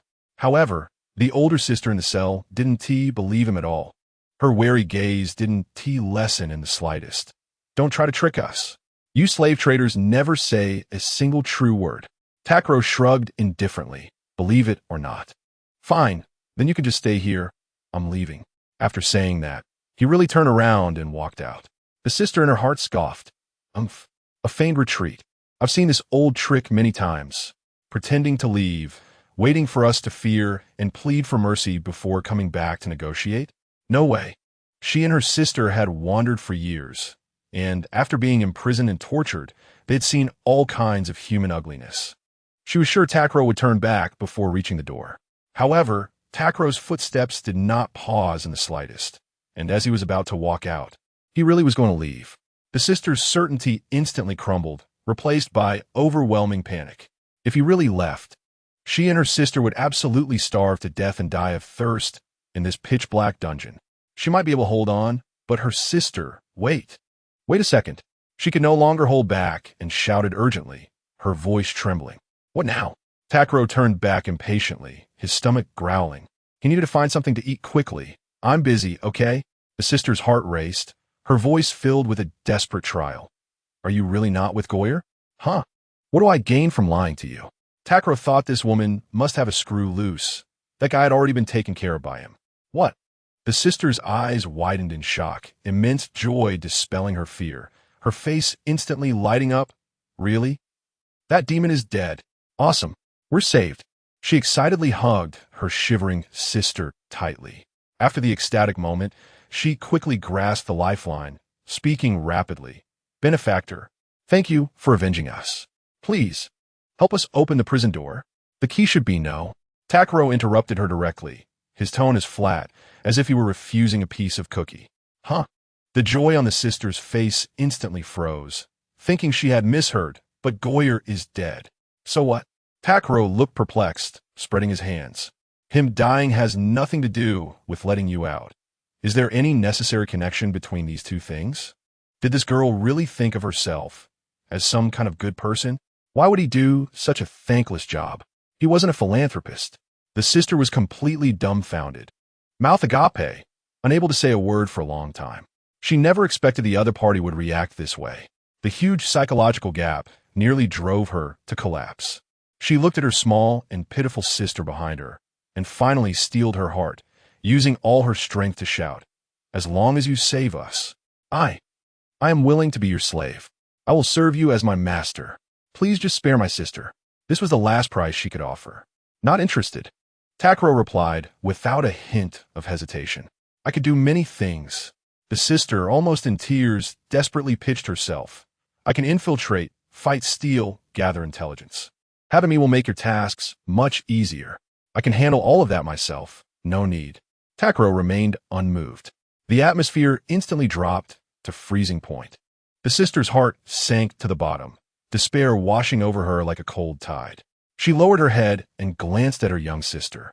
Gritting her teeth, I can still be your, Just then, an exceptionally loud and long rumbling sound echoed in the silent underground cell, particularly clear. Takkuro's gaze instantly locked onto the general source of the sound, her sister's abdomen. He squinted slightly and asked a crucial question. Can you cook? Huh? The sister was caught off guard by this sudden question, her mind momentarily blank, but her survival instinct made her nod vigorously yes. I can cook. Upon hearing this, Takkuro nodded in satisfaction as if he had completed a significant assessment. All right, then I'll let you out, sister. She felt as if 1,000 sea kings were galloping through her mind. She had desperately pleaded, even willing to be a servant. It turned out that just because she could cook, he agreed. What kind of logic is this? Although she was mentally complaining, she reacted quickly and pointed at the door lock. Benefactor, the key might be. Takkuro interrupted her again and took a few steps to the cell door. You two step back. In the bewildered and shocked gaze of the sisters, Takkuro reached out, grabbing a few iron bars as thick as a baby's arm, and casually bent them left and right. Crack! Creak! The sturdy bars that could trap a beast were torn open by him as easily as breaking a few dry branches, creating a large enough opening for a person to pass through. All right, come out. Takkuro clapped his hands as if he had just done something trivial. The sister stared in astonishment at the twisted, broken iron bars, then looked at Takkuro's relaxed demeanor, her mind blank. What terrifying strength is this? But now is not the time to be shocked. She quickly pulled her sister and cautiously squeezed through the gap. The feeling of regaining freedom almost brought her tears. Thank you so much, benefactor. The sister bowed deeply to Takkuro, her voice choked with emotion. Takkuro waved his hand nonchalantly. Let's go, I'm hungry. Let's cook. His needs were very simple and direct. Yes, yes. The sister hurriedly responded, tightly following Takkuro's footsteps. As they walked, she couldn't wait to introduce herself. Fearing that this unusually thinking benefactor might change his mind, she quickly said, By the way, Master, my name is Monet, and this is my sister. She is called Sugar. Chapter 39, Takkuro's dependency. The kitchen, washed by both fire and water, was now filled with a completely different, mouth-watering aroma. After more than 2 hours of busy work by Monet, the once chaotic stove had returned to order, with plates of delicious dishes served on the enormous dining table that could accommodate a dozen people. Golden crispy roast chicken, juicy thick-cut steak, and creamy baked lobster garnished with green herbs. Each dish was as exquisite as a work of art, forming a stark and tragic contrast to the lump Takkuro had created earlier. However, he didn't feel embarrassed at all. Instead, he sincerely praised, I didn't expect it. You're young, but your cooking skills are impressive. Monet was taken aback. She didn't expect to be praised for just doing her job, so she quickly replied, "Thank you for the compliment, Master." Takkuro said nothing more and had already impatiently sat down at the head of the table, his eyes sparkling with the light of a hunter seeing his prey as he looked at the feast before him. Without any hesitation, he grabbed a huge roast chicken leg almost as long as his forearm and took a big bite. The meat was tender, the skin crispy, and the rich juices burst in his mouth, mingling with the fragrance of spices, instantly conquering his taste buds. "Delicious," he mumbled in delight and then transformed into an efficient food processor, rapidly devouring the delicious food before him. Monet and Sugar stood awkwardly to the side, watching Takkuro eat heartily, unable to help but swallow. Their stomachs, having gone days without proper food, protested honestly at the enticing aroma. In between chews, Takkuro looked up and shot them a curious glance, asking, "What are you standing there for? Can you get full by just standing there? Sit down and eat together." His tone was matter-of-fact, as if he were stating the most normal thing in the world. "Huh? Can we really join?" Monet was incredulous at his words. Strictly speaking, her and her sister's current status was that of trophies or slaves to this mysterious young man, even if he hadn't explicitly stated it. Their fate was already tightly bound to him after being rescued from the hellish prison of Gale. How could slaves dare to sit at the table and eat together before their master spoke? This was a survival rule she had learned from the tragic stories on the streets. However, looking into Takkuro's clear eyes, devoid of any mockery or testing, she hesitated. He really didn't seem to be joking. "Hurry up, the food will get cold," Takkuro urged impatiently as he tore off another large piece of steak. In the end, hunger triumphed over caution. The sisters cautiously sat down at the end of the dining table, their movements as timid as two little quails that had wandered into a banquet hall. A strange and complex feeling surged in Monet's heart as she secretly observed the boy who was focused on devouring his food, filled with confusion. This new master seemed different from all the big shots she had known. There was no arrogance, no manipulation of hearts, and certainly no cruelty that viewed human life as grass. He was strong, direct, and even somewhat naive. This contradictory trait made her unable to see through him for a moment. Takkuro ignored her inner turmoil and simply waved his hand, vaguely saying, "You can help yourselves." Then he continued to focus on his battle with the food. For him, eating was as sacred a task as fighting, requiring his full attention. The sister's acquiescence acted like a switch. Sugar's big, watery eyes had long been captivated by the food on the table, and her protesting stomach was growing louder. She looked eagerly at Monet and softly, with a hint of longing, called out, "Sister." Seeing her sister's pitiful expression, Monet's heart softened, and she gently nodded. Given permission, Sugar immediately acted like a happy squirrel, picking up a knife and fork, carefully cutting a small piece of vegetables, and slowly chewing it. For a moment, the spacious dining hall was filled only with the sound of clinking cutlery and Takkuro's chewing, which resembled a storm's aftermath. After eating for a while, Monet could no longer suppress her curiosity and planning. She put down her knife and fork, organized her thoughts, and spoke again in a tone that was as respectful and sincere as possible. "Once again, thank you for saving us, Master." She slightly bowed, and although she had already said it before, she still asked for permission to formally introduce herself and her sister. "My name is Monet, and this is my sister, Sugar." Takkuro grunted in response, but his head remained down, his gaze firmly fixed on a sizzling plate of teppanyaki. Monet was not discouraged by this. She knew that to gain trust, she first had to demonstrate her value and sincerity. Taking a deep breath, she began to narrate her carefully embellished backstory. "About a year ago, our parents died in an unexpected shipwreck. We have no other relatives in the world, so we became orphans. To survive, Sugar and I had to wander between towns, relying on the kindness of others and some clever tricks to make a living. Until a few days ago, we were inexplicably captured by that scoundrel named Gale and turned into slaves." At this point, Monet's gaze involuntarily flickered, revealing a hint of guilt. Her so-called struggle for survival is far more complicated than she describes.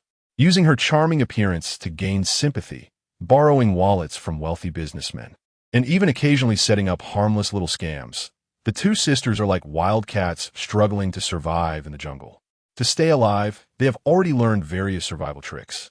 The reason they were caught by Jailier was not without reason. It was because of her boldest attempt to infiltrate Jailier's villa to steal a batch of jewelry, which unfortunately ended in failure. Monet cleverly concealed these details. She had to create an image of being clever, capable, but harmless in front of her new master. She had made up her mind to cling to this strong support at all costs. After experiencing despair in prison, she was more aware than ever that in this cruel world of the survival of the fittest, her sister and she could not survive on their own. Relying on the strong was the only way out. And Takkuro, this mysterious youth who seemed to have descended like a god, tearing steel with ease and seemingly dismissing even the Navy, was undoubtedly the perfect protector she could imagine. A life-saving grace combined with unfathomable power made him an excellent investment. Chapter 40. Taking in the sisters, Monet continued to observe Takkuro's reaction while speaking in a somewhat sad tone. That bastard Jailier wants to train me and sugar, seeing us as still young, into his exclusive maids, and then gift us to the big shot behind him. At this point, a hint of fear and relief swept through Monet's heart. It was precisely because Jailier had this intention that to ensure the gift's quality, they were spared physical suffering but tormented with hunger, attempting to extinguish their will. Takkuro remained indifferent to the outside world, focused solely on devouring his food, his hands never pausing. The boss behind Jailier? The thought flashed through his mind, as if it were that pink-haired birdman, Doflamingo. It seems I have quite a connection with that unfortunate fellow. He even thought with some schadenfreude. This guy's a bit like my own personal Lucky Charm, sending territories and chefs. I wonder when I will meet him again. I kind of miss him. Master, are you listening? Seeing Takkuro's expression seemed to be lost in thought, Monet cautiously asked in a low voice, afraid of disturbing him. Yes, of course I am. Takkuro finally lifted his head from a pile of bones, still chewing meat, and replied indistinctly. I understand what you mean. To make a long story short, you are currently a homeless orphan. Your parents are dead, and you have a dependent little sister, and you want to follow me around, serving me tea and doing hard labor, right?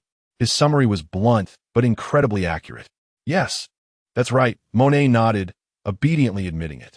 She emphasized her value again. I can do many things. Besides what I've mentioned, I'm good at all household chores, cooking, mopping, doing laundry, and even. Here, her youthful face flushed slightly, and her voice lowered significantly, whispering like a mosquito, I can even warm your bed. This was the ultimate method she had heard from the dirty streets to please the big shots. She somewhat understood its meaning. It might be her last bargaining chip. Upon hearing this, Takkuro finally stopped his actions, raised his head with interest, and examined her with a scrutinizing gaze, smiling. Oh, you little girl. Have you grown up enough to know what warming a bed is? I heard from others. Monet felt uneasy under his direct gaze and hurriedly explained. Takkuro waved his hand dismissively, directly rejecting her. Forget it. I'm not interested in a little kid who hasn't matured yet. Although his physical age was only 10, the soul of a seasoned underground fighter had merged with him, making his psychological age far exceed 40. Finding interest in a girl who looked no older than 10? That would be a crime. Monet immediately felt a bit indignant. It wasn't self-praise. With her current appearance, she could undoubtedly be considered a rare beauty. Her smooth green hair, snow-white skin, and delicate features made it hard to hide her natural beauty even while wandering. When she was struggling for survival, she often used her looks to evoke maternal instincts in wealthy ladies, thus obtaining generous support. Even a villain like Jailier, who had seen countless people, wanted to present her and Sugar as top-tier goods to Doflamingo because of their outstanding qualities. But now, her proud asset was so casually ignored by him, Takkuro seemed to see through her thoughts, remaining silent while he silently extended his hands, drawing two plump curves in the air. Monet instinctively looked down, only to see her flat chest, realizing everything in an instant. A rush of heat surged to her head, and her cheeks turned as red as a ripe apple. I will grow up, she exclaimed, both embarrassed and angry, her voice involuntarily raised. Oh, let's talk about that later, Takkuro said without commenting, turning back to deal with his food. Seeing his indifferent demeanor, Monet silently vowed, just wait. When I grow up, you will be mesmerized by me. Takkuro ignored her inner thoughts, his gaze inadvertently shifting to the side. He noticed the little girl named Sugar, who was quietly nibbling on the vegetables on her plate, not even touching the fragrant meat dishes on the table, and couldn't help but frown. "Hey you," he said, "were you a rabbit in your past life? Only know how to nibble on grass. Look at you, so skinny. You could be blown over by the wind. You need to eat this to grow."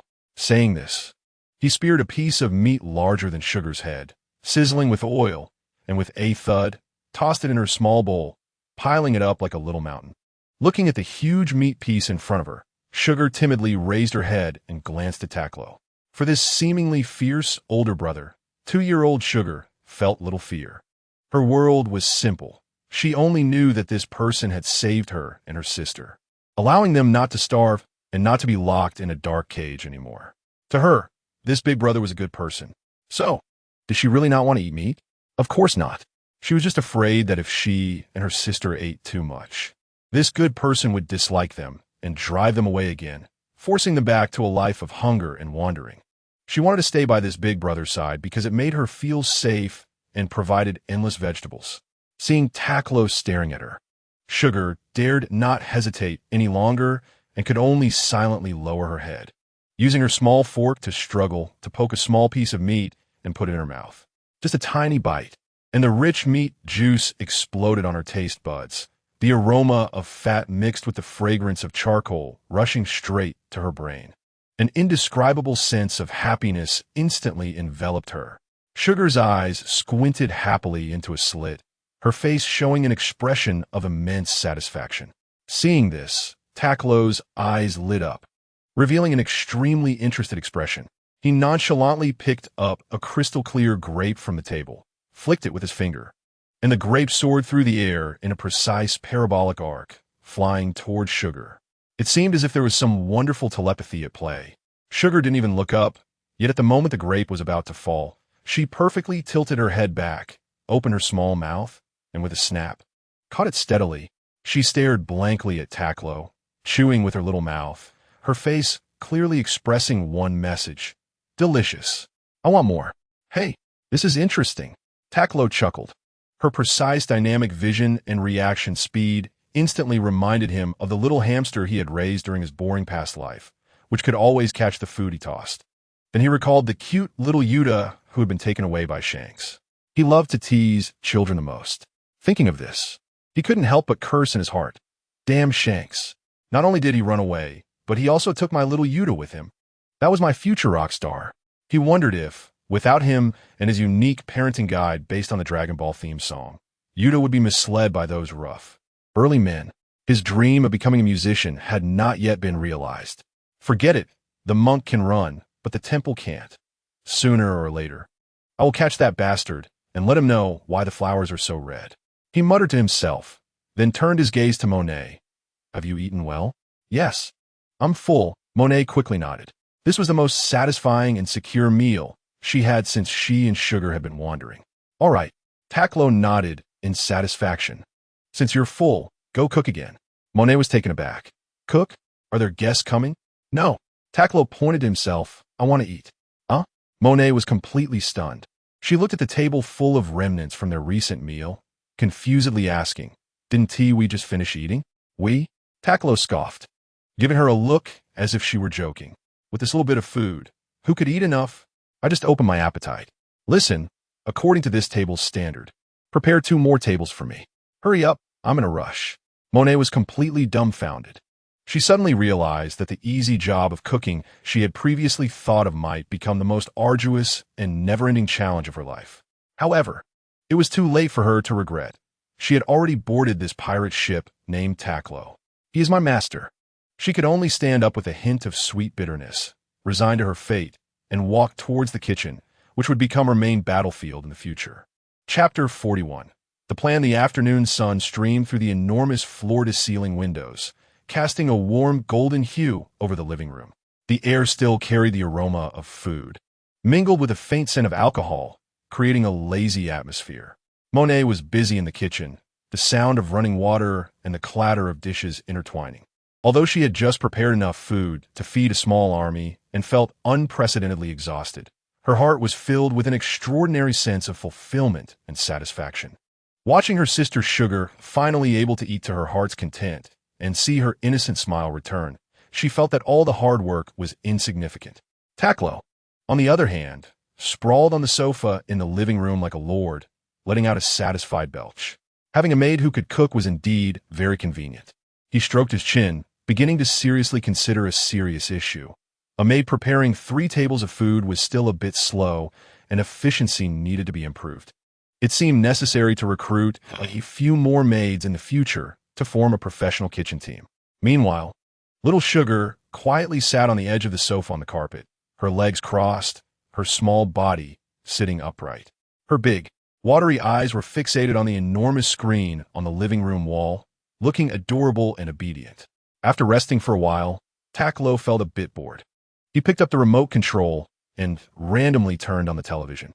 The screen lit up, displaying some colorful images. He quickly flipped through the channels, but found the programs to be pitifully few and of questionable quality. It was either dull news broadcasts or poorly produced song and dance performances. The only program that piqued his interest was titled Marine Warrior Sora, telling the story of a righteous hero in a combat suit fighting against an evil army. However, even this carried a strong sense of nostalgia reminiscent of the last century. What he couldn't comprehend even more was that this so-called television had its signal source from a strange living creature resembling a snail called a telebug. Through a principle he couldn't understand, it projected images onto a specific screen, completely different from the antennas or satellite signals he remembered. "Hey, what a joke," he lamented weakly. "What kind of remote place is this? Is the technological tree tilted a bit too much? Clearly, there is such amazing biological technology, yet other aspects are still so backward." However, Sugar beside him was completely engrossed. Her little face was filled with tension and anticipation, her emotions rising and falling with the plot of the program. When she saw the protagonist Sora in crisis, she would nervously clench her little fists. When Sora counterattacked, she would excitedly wave her arms, and when the excitement peaked, she couldn't help but cheer loudly in her childish voice. "Go, Marine Warrior Sora, defeat those bad guys." Takkuro sighed helplessly, rubbing his temples. Sigh. "It seems I need to find West City quickly." Although this luxurious life of having everything handed to him was indeed pleasant, he felt out of place in this world. It was too backward, too feudal. Everything was inconvenient, giving him the illusion of living in medieval Europe. Compared to this, he missed the modern, high-tech metropolis with developed networks and an explosion of information. With his current strength, he could also thrive in a modern city and even enjoy more diverse and thrilling pleasures. More importantly, he had never forgotten his other core goal of going to sea, to find the Dragon Balls. They were the officially recognized orbs that could grant any wish. Even with the existence of a system that allowed him to grow stronger through battles, the Dragon Balls were still indispensable. Because some things are not easily given by the system, such as eternal life and an invulnerable perfect body. It is well known that Saiyans are a powerful warrior race, possessing a long adolescence that allows them to maintain peak combat power and youthful appearance for a long time. Their strong physique also grants them near-perverse immunity, making them impervious to ordinary diseases. However, even this has its limits. No matter how young one tries to stay, there will eventually come a day of aging and death. In some future timeline in his memory, even someone as powerful as Goku would fall weakly due to a minor heart disease. Takkuro's ambitions extended beyond merely dominating this small Earth. Once he became strong enough, the vast universe would be his true frontier. However, space travel is not only extremely time-consuming, but also filled with various unknown viruses and deadly cosmic rays. He was determined to become a man standing at the pinnacle of the universe. How could he let mere lifespan and illness hold him back? Therefore, finding the Dragon Balls and wishing for eternal life and immunity from diseases was imperative. However, to find those 7 small, scattered orbs in the vast world was akin to searching for a needle in a haystack, not to mention he was unfamiliar with the area. Thus, the urgent task was to head to the legendary technological capital, West City, to find the genius girl scientist Bulma and obtain the dragon radar from her that could detect the location of the Dragon Balls. Otherwise, everything would be in vain. Although Bulma herself wanted to use the Dragon Balls to wish for a handsome boyfriend, Takuro confidently touched his youthful, yet already defined handsome face and thought, I can definitely help her with this little favor. Sorry, Vegeta. Your wife, no, your future girlfriend, I'm reserving her first. Takuro silently repeated this in his heart, feeling no guilt whatsoever. After organizing his subsequent plans, his thoughts became extremely clear. First, use Ambry Island as a temporary base to gather intelligence and locate West City and Bulma. Then, get the Dragon Ball radar and begin a global search for the Dragon Balls. Let us do it this way. Takuro nodded in satisfaction, and now, he just had to wait for that kid Taizolo to arrive. He was familiar with this sea area and should be able to help me gather a lot of useful information. He now felt that his decision to ask Doflamingo for Ambry Island was brilliant. Initially, he had a bit of a compensatory mindset towards Shanks, although, in his view, it was only right to beat the Celestial Dragons. It did cause a bit of trouble for the red-haired pirates, and one must take responsibility for their mistakes. But now, since that bastard Shanks had ungratefully abandoned him and fled, this island naturally became Takuro's private property. It would serve as an excellent foothold. Just then, he heard Taizolo's respectful voice from outside. Boss, are you awake? I've finished my morning tasks and came to report to you. Chapter 42. The only son. Takuro's eyes lit up. It was as if he had summoned a spirit. He glanced at Sugar, who was intently focused on the screen, and nodded his chin, indicating, Sugar, go, and open the door. Sugar was engrossed in the show. On TV, the warrior of the sea, Sora, was having a final showdown with the evil organization Germa 60 SIXS officer, Invisible Black, and the outcome was about to be revealed. But upon hearing Takuro's command, she pouted and reluctantly got up from the carpet, racing to the door as fast as she could. Hurry up. If I go a bit faster, I should still be able to see the conclusion. Thinking this, Sugar's short legs became a blur as she dashed towards the door. The door clicked open. Taizolo looked down at the little green-haired girl who was only slightly taller than his knee, a hint of confusion flashing in his eyes. Little sister, who are you? Sugar didn't have time to respond. After opening the door, she quickly dashed back, as if chased by a ferocious dog, just as Taizolo stood at the door puzzled.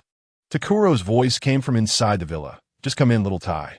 Upon hearing Takuro's voice, Taizolo's confusion instantly evaporated, replaced by excitement, and he hurriedly stepped inside. Little Tai. The boss called me Little Tai. He was so excited he could hardly contain himself. This meant he was already considered one of the family in the boss's eyes. With this excitement, he quickly walked into the living room and saw his boss talking to the little girl from earlier. Takuro wore a mischievous smile and said to Sugar, who had just returned, Oh, Sugar, what a pity you came back just a little late. The show just ended. Hearing this, Sugar's face, which had been filled with anticipation, instantly froze as if struck by lightning. Why is this corridor so long? She felt angry. Why did this house have to be so big? Why couldn't her legs be a bit longer? If they were, she wouldn't have missed Sora's moment of victory. As if guessing her thoughts, Takuro continued in a tempting tone, but I did see the ending. I can tell you for free. Do you want to know? Upon hearing this, the bitterness on Sugar's little face was immediately replaced by anticipation, and she nodded vigorously. Yes. Takuro displayed a scheming expression, cleared his throat, and announced in an extremely serious tone. Listen carefully. The final outcome is that the warrior of the sea, Sora, lost. He was beaten to the ground by that bad guy, Invisible Black, and couldn't get back up. Crack. It was as if something invisible shattered in Sugar's little world. Her little face turned pale instantly, and tears began to gather in her eyes like pearls on a broken string. How could this be? As she spoke, the pent-up emotions finally erupted, and she burst into tears. Meanwhile, the instigator, Takkuro, was beside her, chuckling with delight, thoroughly enjoying himself. What happened? Why is Sugar crying? Monet, who was tidying up in the kitchen, heard her sister's cries and quickly wiped her hands dry before rushing out. Sugar, feeling as if she had found a pillar of support, dove into her sister's arms, sobbing uncontrollably. Sister Sora. He lost. Ooh. Monet was confused, wondering what was going on. After a patient inquiry, she finally understood that it was about the characters from the TV show. Once she grasped the situation, Monet looked up at Takkuro with an extremely resentful expression. How can you bully a child, master? Takkuro laughed heartily, completely oblivious to how terrible his actions were. Go, make 2 cups of tea for me and your little sister. He waved his hand, giving a direct order. Monet could only sigh helplessly, holding the still sobbing sugar, and temporarily left the living room. Taizolo watched the whole scene unfold. Although didn't he fully understand what had happened, he still quietly asked, Boss, who are they? Oh, just free maids left behind by that fool. Gourier, Takkuro casually explained. He then collected his playful demeanor and changed the topic. So, how is the arrangement for your partner? Yes, thanks to you, boss, Stella has been arranged properly. Taizolo immediately replied respectfully, filled with gratitude. The properties left behind by Gourier were not limited to this one. He followed Takkuro's instructions and chose a villa in a serene environment with the best security as a new home for himself and Stella. Being rescued from the clutches of the celestial dragons and being able to live in a luxurious home he once dared not even dream of. All of this was thanks to the young man in front of him. Therefore, as soon as he finished his urgent tasks today, he rushed over to await the boss's orders. That's good. Takkuro nodded and immediately got to the point. I called you here for 2 things. First this. Saying that, he opened the exquisite small box on the coffee table, revealing a silver fruit emitting an eerie aura. This, would you like to eat it? The moment Taizolo's gaze fell on the fruit, his expression changed dramatically, and he exclaimed, This is a devil fruit? His voice trembled slightly with shock, and his eyes, having seen too much of the world's ups and downs, were now filled with disbelief. After crawling through the lower levels of Ambry Island for so many years, he had heard countless legends about devil fruits. They were treasures of the sea, gifts of fate, and curses of the devil. Each one's appearance could stir up a bloody storm in the black market and underground auctions. He had witnessed wealthy merchants and ruthless pirates fight fiercely over an unknown devil fruit, spending fortunes and even drawing blood on the spot. Boss, are you going to give this to me to eat? Taizolo swallowed hard, feeling his throat dry as if it were on fire. He stared fixedly at the eerily glowing silver fruit in the box, his heart racing uncontrollably. He knew that this small fruit had a starting auction price of at least 100 million berries. And yet, his boss casually offered it to him, as if he were handing him a cup of tea.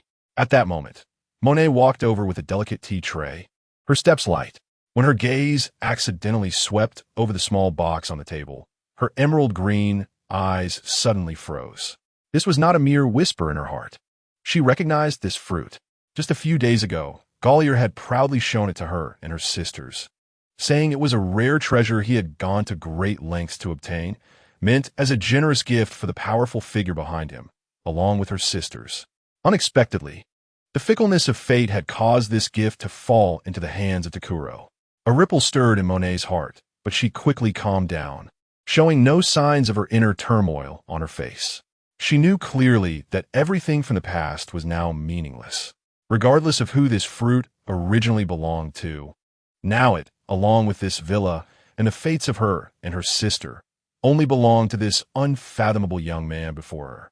She placed 2 steaming cups of red tea on the coffee table in front of Takkuro and Taizolo. Then, like a well-trained maid, quietly retreated behind Takkuro's sofa, standing with her hands at her sides, ready for any command. Meanwhile, Takkuro was completely unaware of the turmoil in Monet's heart. He casually pushed the box towards Taizolo, his tone as nonchalant as if asking if he wanted a piece of sugar. If all goes well, this should be the devil fruit. I see you're looking to get stronger, right? This should be useful to you. So take it. Boom. This sentence sounded like a thunderclap in Taizolo's mind. His expression froze, staring incredulously at Takkuro, then at the devil fruit within arm's reach, feeling as if he were dreaming. Just like that, he was given it. That was 100 million berries, a power capable of changing a life, a miracle that countless people dream of. His boss, without even blinking, casually gave this to a subordinate who had only followed him for less than a day. This was beyond generosity. It was a gift from the divine. You truly are my God, Taizolo muttered to himself. Chapter 43. The ownership of the fruit. Taizolo recalled the past 3 years he spent working tirelessly to save enough for Stella's ransom, enduring harsh treatment and disdain. squeezing every berry until it felt like astronomical numbers. And now, a devil fruit worth countless times more than that money was casually placed before him. The immense shock left Teselo's mind blank. He opened his mouth, but found himself unable to utter a single word. Takkuro looked at his stunned expression, slightly impatient, and frowned. What's wrong? Don't want it? Or are you afraid of becoming a landlubber? If you don't want it, I'll throw it away or feed it to the dogs. This casual remark splashed cold water on Teselo, instantly waking him up. He suddenly came to his senses, staring at the fruit within reach. His inner desire flaring up like a wildfire. He was truly tempted. The power he craved was right in front of him. The word yes was almost about to escape his lips. However, just as the words were about to burst forth, a deeply buried dream within his soul forcefully intercepted that impulse. His lips moved, but ultimately he uttered entirely different words. I'm sorry, boss. Teselo's voice was hoarse, but exceptionally firm. I might have to disappoint your goodwill. I actually have my own thoughts about the devil fruit. After saying this, it was as if he had used all his strength, and with a thud, he knelt down, his forehead heavily striking the cold floor. Deep down, he had already planned for a unique fruit that could turn stone into gold and control the world's wealth.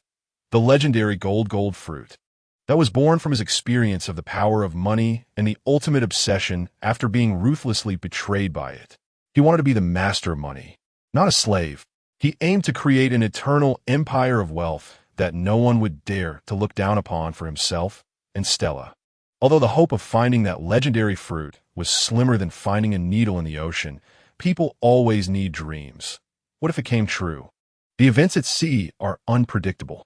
Just a few days ago, he was mired in despair, thinking that his and Stella's fates were already sealed.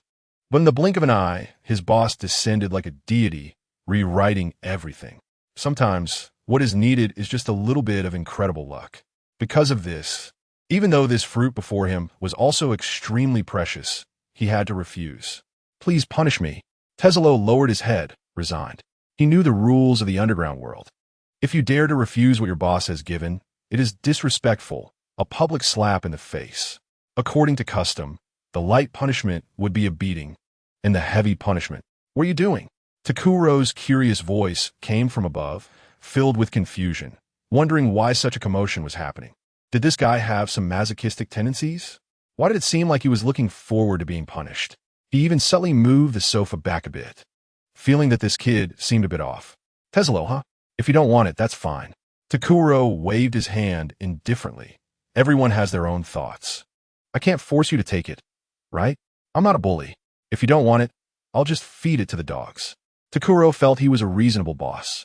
After saying this, he didn't even look at Teselo on the ground, casually passed the small box containing the devil fruit behind him. If you don't want it, then it's yours. Monet, who had been quietly standing behind, was stunned. Her brain momentarily short-circuited. What do you mean if he doesn't want it? Then it's yours? Didn't you just say to feed it to the dogs? Why does that sound so offensive? It feels like an insult. What? You don't want it either. Takkuro felt something was off when he noticed no movement from behind, turning around curiously. Didn't you say this thing was very valuable? Why are you all so dismissive when it comes to me? He muttered, pretending to take the box back. All right, it seems this thing is truly unwanted. A clear and urgent voice abruptly interrupted him. Monet stepped forward, swiftly snatching the small box from Takkuro's hand, clutching it tightly to her chest. Afraid he would change his mind. Who says I don't want it? If the dogs don't want it, I do. She blurted out, and only after saying it did she feel something was off, but at that moment, she couldn't care less. That was a devil fruit. Only a fool would refuse it. She didn't need any golden dreams. What she wanted was simple power, a power strong enough to protect herself and her sister Sugar, so they would never be at the mercy of others again, never have to look at others' faces again. Without any hesitation, Monet, under the curious gaze of Takkuro and the just-recovered Teselo, picked up the silvery fruit, opened her mouth, and took a big bite. Puff! In the next second, Monet's delicate and cute little face twisted into a mess. Her features contorted in pain as if she had just swallowed a live cockroach along with a pile of stinky socks. An indescribable taste, seemingly a mix of rotten fruit, rusty nails, and expired milk, exploded violently in her mouth like a chemical weapon. Ugh, what is this taste? She held back the impulse to vomit, her little face turning pale as she felt her taste buds and soul were suffering a devastating blow. Shanks really didn't lie to me. It seems it's truly disgusting. Takkuro watched from the side, gleefully relishing the scene, even commenting with interest. Monet could only hold back tears, pitifully forcing the fruit pulp down her throat. All right. Stop looking like you're about to die, Takkuro urged. Quick, see what ability you have. Is it fun? To him, this was like opening a blind box, filled with unknown excitement. Monet took a deep breath, trying to suppress the nauseating taste, then closed her eyes, concentrating on feeling the strange power surging within her body. Then, an incredible scene unfolded. The temperature in the living room began to drop slowly without any warning. Crystalline ice began to form in the air, appearing like fireflies on a summer night, then transforming into delicate snowflakes that floated down gently. Monet's body also underwent a wonderful transformation. Her skin became even whiter and more translucent, and the tips of her green hair seemed to be coated with a layer of frost. In Tai Zolo's incredulous gaze, her lower body even began to elementalize, turning into an elegant form made of pure white snow. Is this the snow fruit of a natural type? Tai Zolo's voice was filled with undeniable surprise and a hint of regret.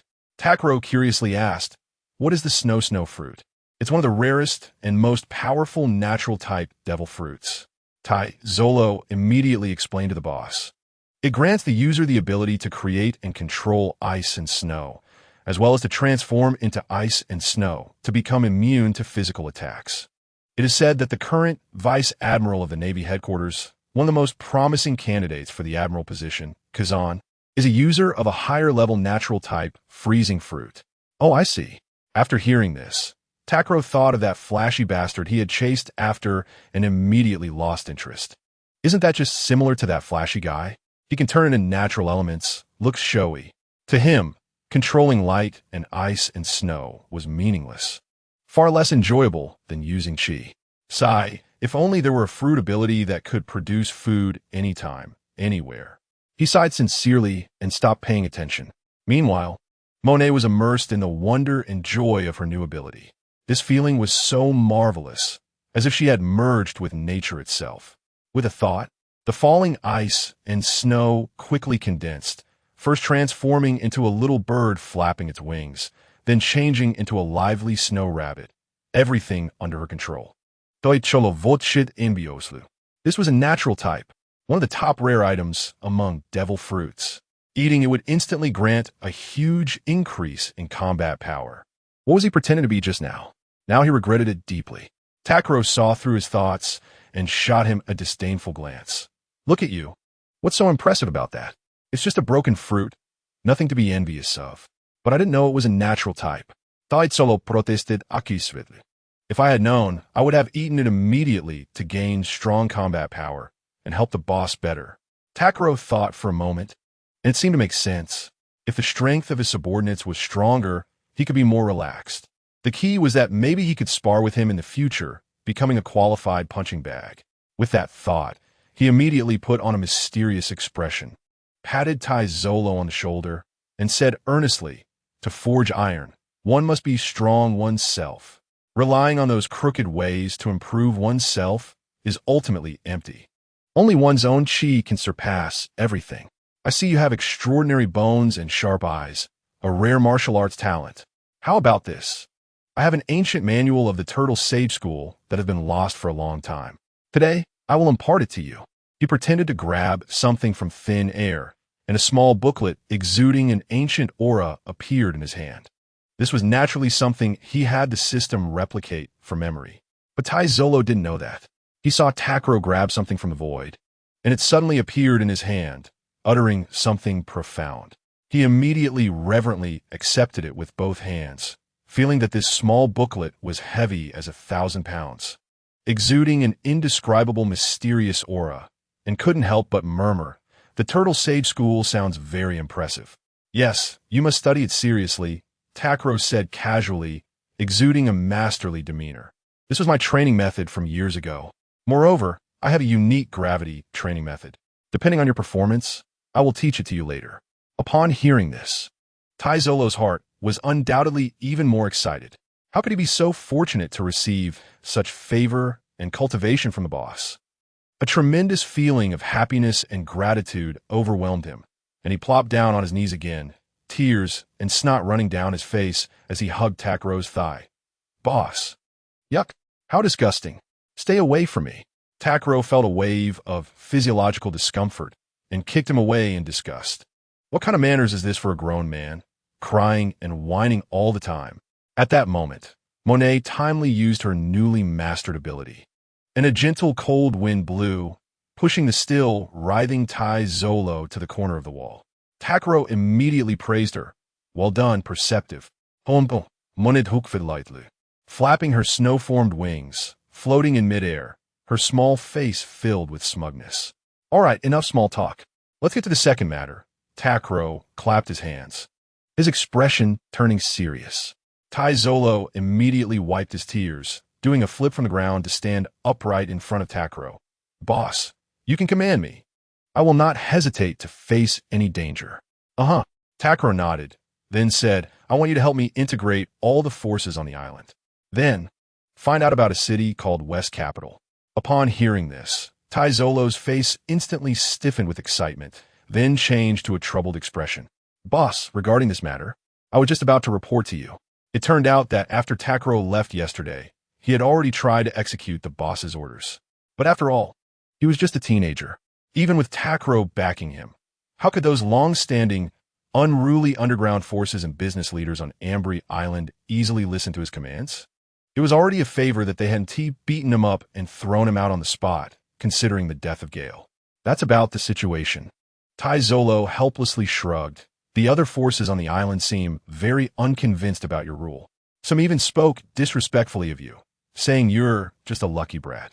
Takkuro, upon hearing this, wasn't angry but instead revealed a brilliant smile that made both Tai Zolo and Monet feel a chill down their spines. He stood up, stretched his muscles, cracking his joints. Let us go, he said casually. Tai Zolo was taken aback. Where to? Takkuro grinned widely, revealing a set of white teeth. Of course. It's time for some post-meal exercise. Chapter 45. Hyenas. The Navy retreated, and the chaos and uproar of yesterday gradually subsided, replaced by a strange tranquility with dark currents stirring beneath the surface. However, in the shadowy corners of the island, true order was just beginning to awaken. The Bloody Rum Tavern, located in the most chaotic and filthy backstreet of the port, was a gathering place for pirates, bounty hunters, human traffickers, and various unsavory characters. The air was filled year-round with the pungent odor of cheap alcohol, sweat, blood, and mold. The floor was sticky, and the walls were covered with knife marks and dried bloodstains, each mark silently telling a story of violence and death. Today, it was more lively than usual.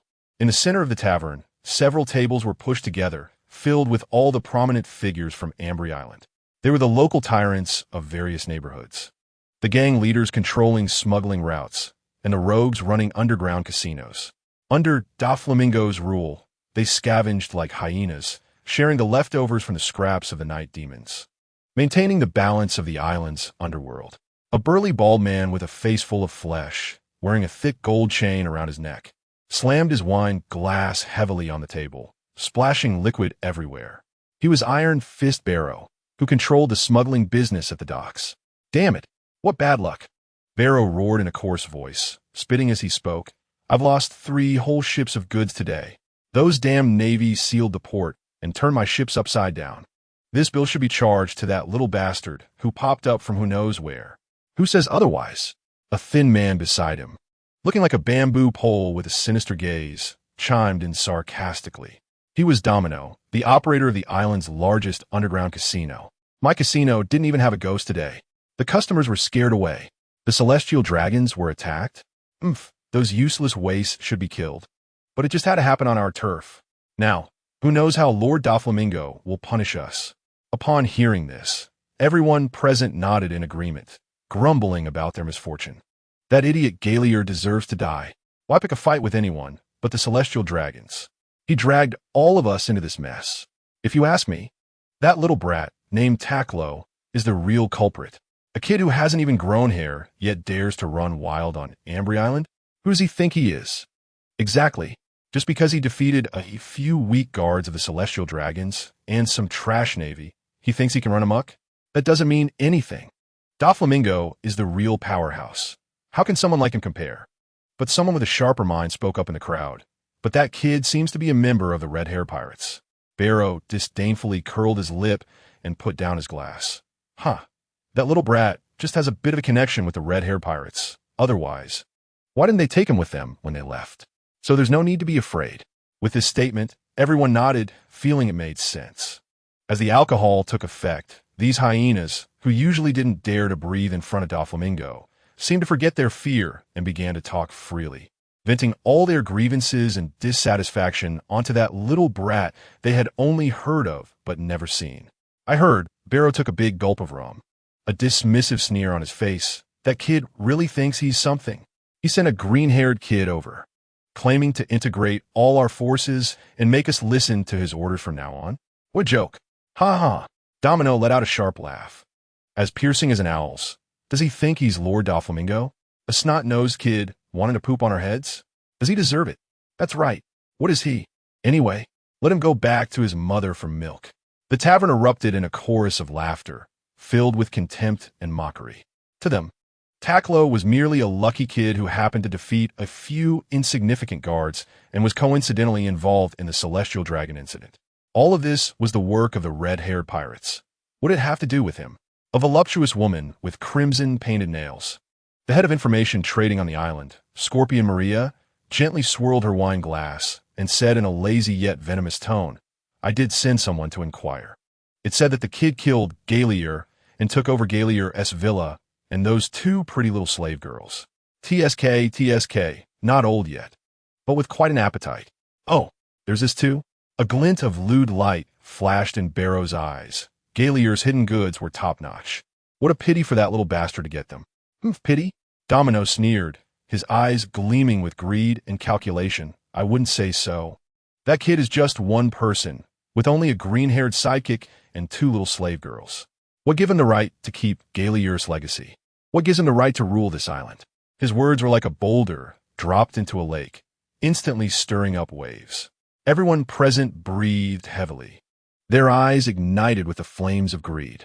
They all understood that Galier, as one of Doflamingo's most trusted henchmen, had accumulated a fortune on the island that was astronomical. Now that Galier was dead and Doflamingo was temporarily preoccupied with the Celestial Dragons, wouldn't that massive wealth become ownerless? And that kid named Takkuro, in their eyes, was just a child holding a mountain of gold, but powerless to defend it. Domino, are you suggesting? Barrow licked his dry lips, tentatively asking. My meaning is simple.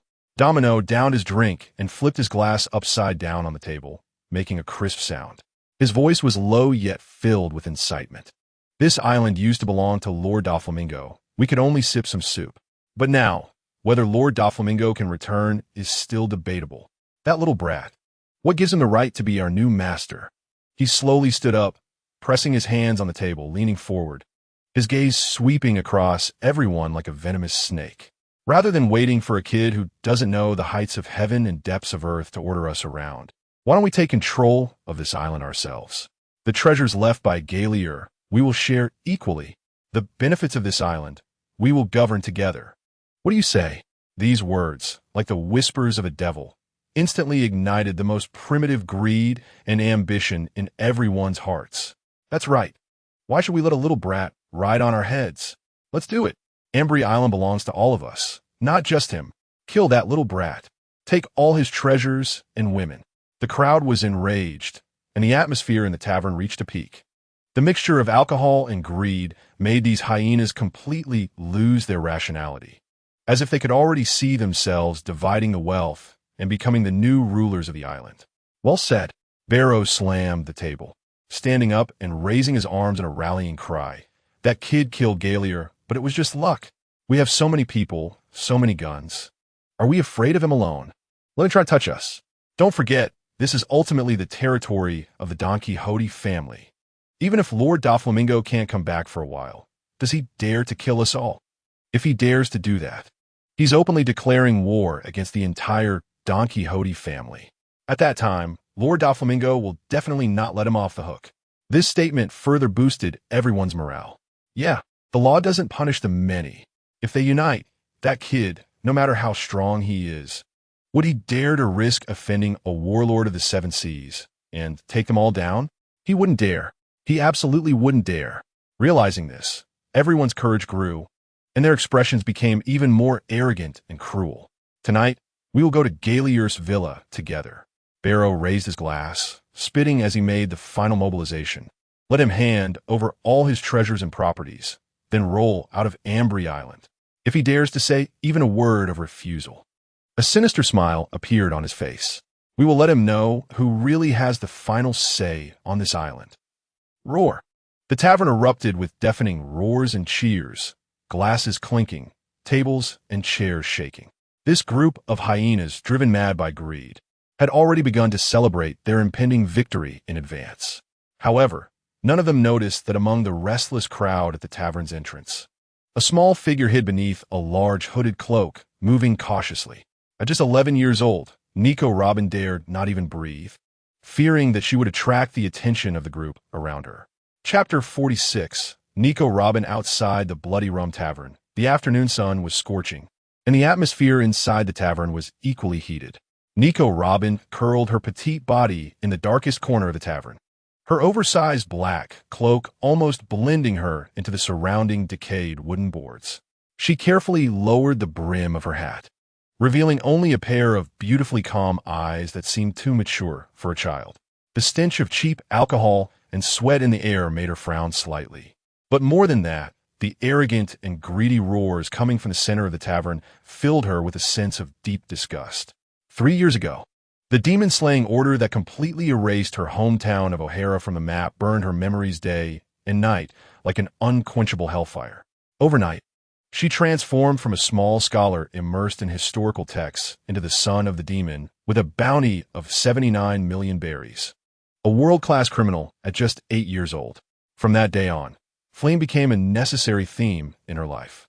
She traveled between various islands and countries, seeking refuge with all kinds of pirates, gangs, and human trafficking organizations, but each acceptance concealed blatant exploitation and betrayal. They coveted her bounty, and some ambitious individuals hoped for her ability to decipher the true history.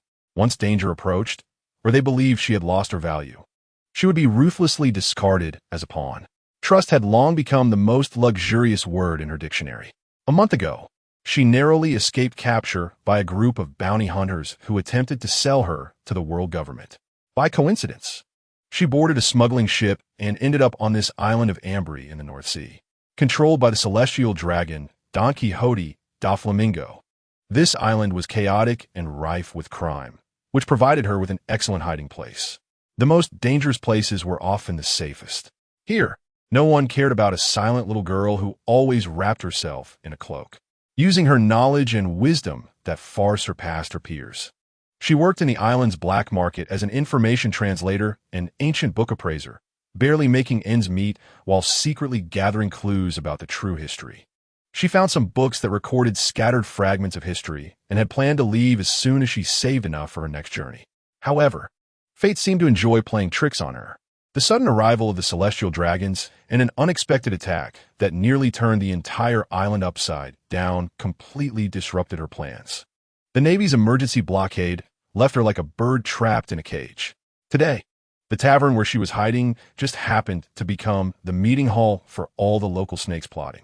She listened intently to the conversations of those hyenas, feeling no ripple of emotion in her heart, only a cold indifference.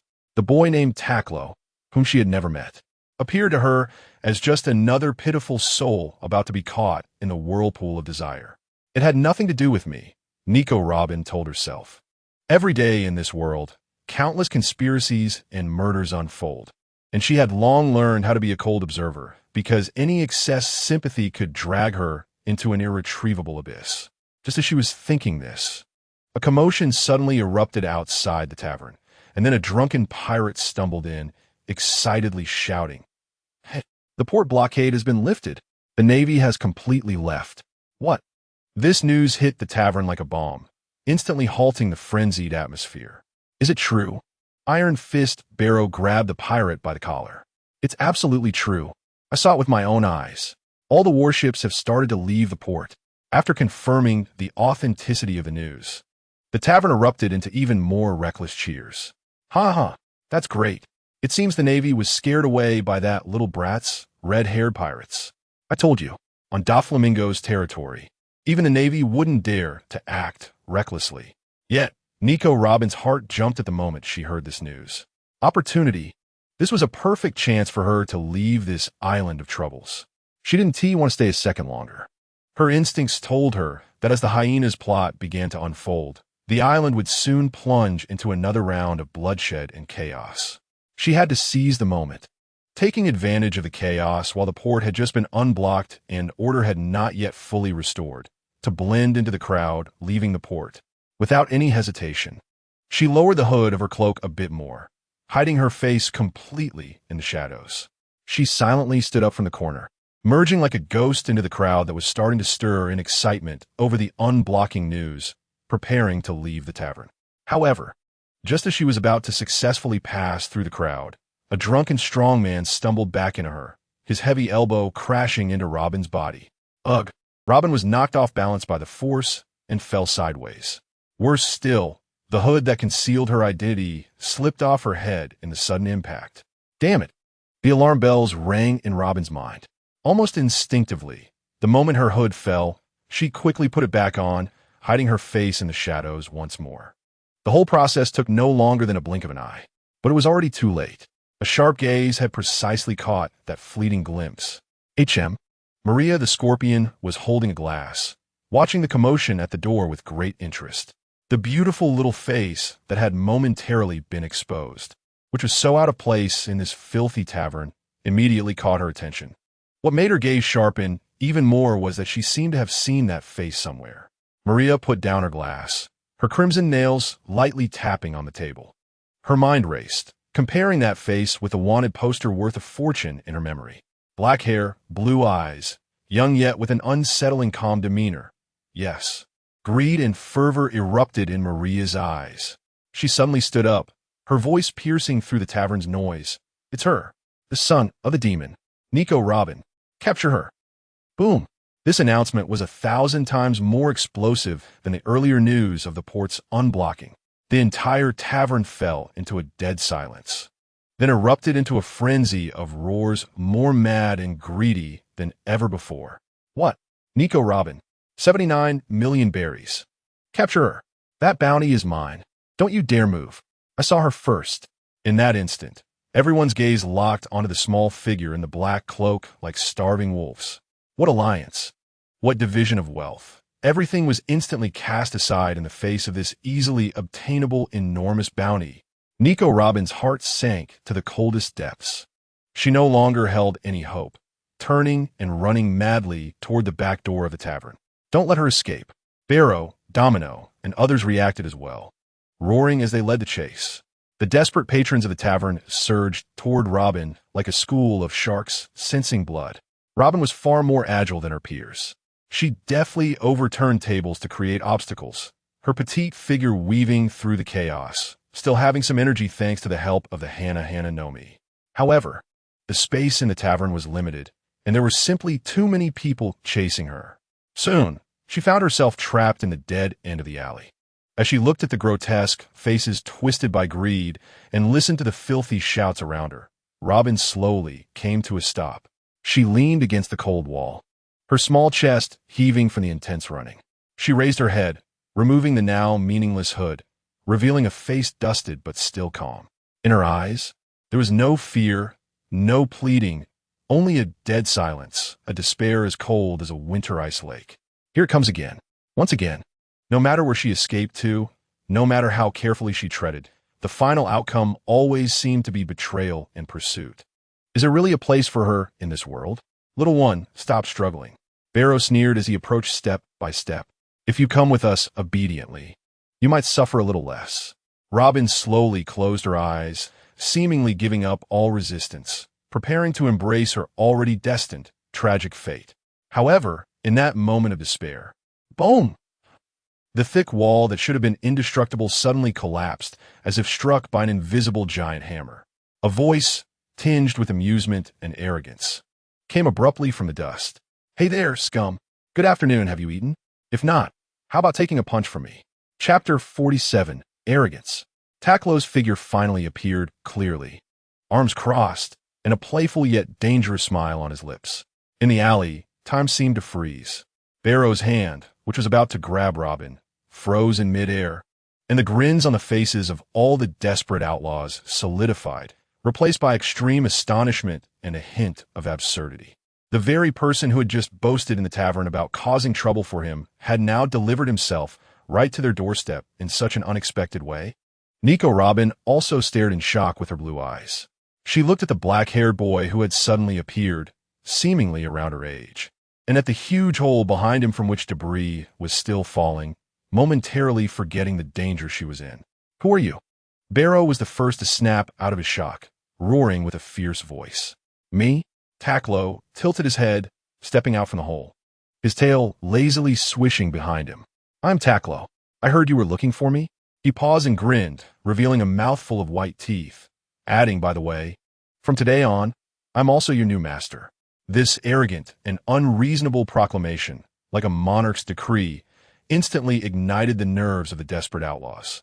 After a brief moment of shock, a sickly, effortless ecstasy appeared on Barrow's face. "Ha ha ha. You really don't take the road to heaven, but instead crash into hell." Barrow laughed loudly, as if he'd seen the biggest joke. "Kid, we were planning to find you tonight, and you came right to us. That saves us a lot of trouble." "That's right. You little brat. You've got some guts." Domino also laughed in a mocking tone. "Perfect. That saves us another trip. Wise up and hand over the treasures and women you stole from Gyler. Then bow 3 times and roll out of Ambry Island. Considering your connection to the red-haired pirates, we might consider sparing your miserable life." "Oh," Takkuro raised an eyebrow, seemingly interested in their proposal. "So, you're not planning to submit to me?" "Submit to you?" Barrow laughed as if he had heard the biggest joke in the world, laughing so hard he nearly cried. "You little bastard, have you woken up yet?" "It seems there's nothing to discuss."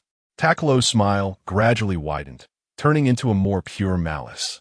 He cracked his neck, producing a series of crisp sounds. "Indeed, I am not suited for reasoning. Since you cannot understand human language." He slowly raised his fist.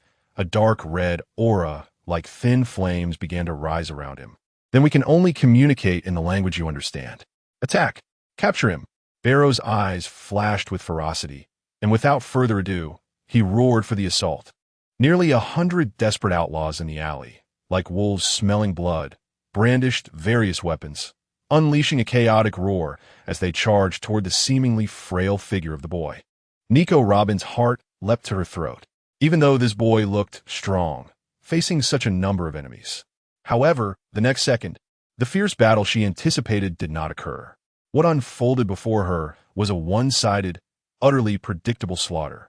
Time for post-meal activities. Takkuro's figure left a faint afterimage in place, his real body like a ghost rushing into the crowd. He didn't even use any fancy moves, just the simplest, most direct punches and kicks. Bang! A burly man charging at the front, his machete, not even having the chance to fall, was completely pierced through the chest by what appeared to be a slender fist. Blood mixed with unknown fragments gushed out from his back, and the sneer on his face was forever frozen. Thud! Takkuro turned the corpse into a weapon, sweeping it out. The heavy body, carrying terrifying power, instantly collided with 7 or 8 pirates, breaking their bones and sending them flying like bowling pins. He pounced into the flock like a fierce tiger, each punch accompanied by dull, cracking sounds. Each kick erased the scum from the world. Blood splattered like cheap paint, carelessly splashed across the dirty alley, quickly pooling into thick streams. The screams, wails, and the clatter of falling weapons intertwined, composing a melody named Death. These usually ferocious outlaws, who delighted in bullying the weak, were now as fragile as paper dolls in front of Takkuro. Their attacks couldn't even catch a glimpse of Takkuro's shadow. Nico Robin stood dazed, her blue eyes, accustomed to the darkness of the world, filled for the first time with pure, incomprehensible shock. What terrifying power is this? This is not a battle, but a crushing. A game between a terrifying dragon and a bunch of ants. In less than a minute, the narrow alley had turned into a hell of Azura. The ground was littered with twisted corpses and severed limbs, and the air was thick with a nauseating smell of blood. Only Barrow, Domino, Maria, and a few leading figures remained standing, along with a dozen of their terrified subordinates, trembling so much they could barely hold their weapons. The arrogance and greed on their faces had long vanished, replaced by a deep-seated, ghostly fear. Takkuro slowly stopped his movements, shook off the non-existent dust from his hands, and calmly scanned them, his tone carrying a hint of disappointed anticipation. Is this all? Not even a warm-up. You few. Will you come and me together, or one by one? You monster, what are you? Barrow's voice trembled. His prideful iron fist now felt somewhat uncontrollable. I'll say it again.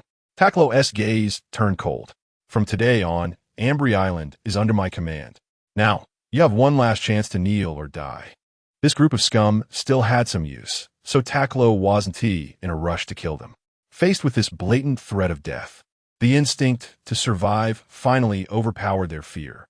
Don't be too arrogant, kid. Domino strained to hold on, pulling out their last trump card. Don't forget, this is the territory of the Don Quixote family. Even if you have some connection to the Red Hair Pirates, you cannot act recklessly here. If you kill us, you'll be enemies with the great Don Quixote, Doflamingo. He absolutely won't let you go. That's right. Barrow also seemed to grasp at a lifeline, immediately echoing. Doflamingo will be back soon. By then, you're dead for sure. Oh, that pink-haired birdman again? Upon hearing this, Takkuro not only did not feel afraid, but instead smiled. You are right. Such matters should indeed be addressed with him first. He beckoned Domino with a finger and commanded in an undeniable tone, You now immediately call him. Just say what I said. Give me Ambry Island. Does he have any objections? Chapter 48. Maid number 2 what? Everyone was stunned. Is this guy crazy? He actually dared to provoke Lord Doflamingo. Domino even doubted if he had heard wrong. What did you say? I said call him. Takkuro's tone was flat, but the impatience in his eyes was already evident. My patience is limited. Looking into Takkuro's expressionless eyes, Domino felt a chill run from his feet to the top of his head. He dared not defy him any further and trembled as he took out a special telephone bug from his pocket. Under the tense gaze of everyone, he dialed the number he would only dare to call in the most urgent situations. Purr, click. The telephone bug connected and soon simulated Doflamingo's iconic, sinister face wearing orange sunglasses. A deep, somewhat lazy and displeased voice came from the telephone bug. Domino, if it's not a matter of great importance, you know the consequences of disturbing me. Lord Doflamingo. Domino's voice trembled like a sieve. He glanced at the nonchalant Takkuro beside him and steeled himself to say, It's like this. The kid who attacked the celestial dragons, named Takkuro, he is currently on Ambry Island. Doflamingo, on the other end, fell silent. For a full 3 seconds. That eerie silence made everyone present feel a pang of panic. Then, Doflamingo's characteristic but somewhat dry laugh came from the telephone bug. Is that so? What does that kid want? Hearing Doflamingo's voice, Barrow and the others instantly ignited with hope. Great! Lord Doflamingo hasn't abandoned them. Barrow snatched the telephone bug from Domino's hands and shouted into the microphone. Lord Doflamingo, help! This little bastard is rampaging on the island and even claims he will take over Ambry Island. He said he wants us all to submit to him. Please come back and uphold justice. However, the response from the telephone bug plunged all their hopes into a cold abyss. Doflamingo replied in a tone that was extremely complex, seemingly mixed with fear, anger, and a tinge of resignation. Is that so? Then you might as well submit to him. From today on, Ambry Island belongs to him. Takkuro grinned upon hearing this and raised his voice. Hey, pink-feathered birdman, when are we going to meet again? I kind of miss you, like a startled bird. Doflamingo quickly said, From now on, don't bother me with his matters. That's it. Click. Before Barrow could say another word, the telephone bug was abruptly hung up, returning to silence.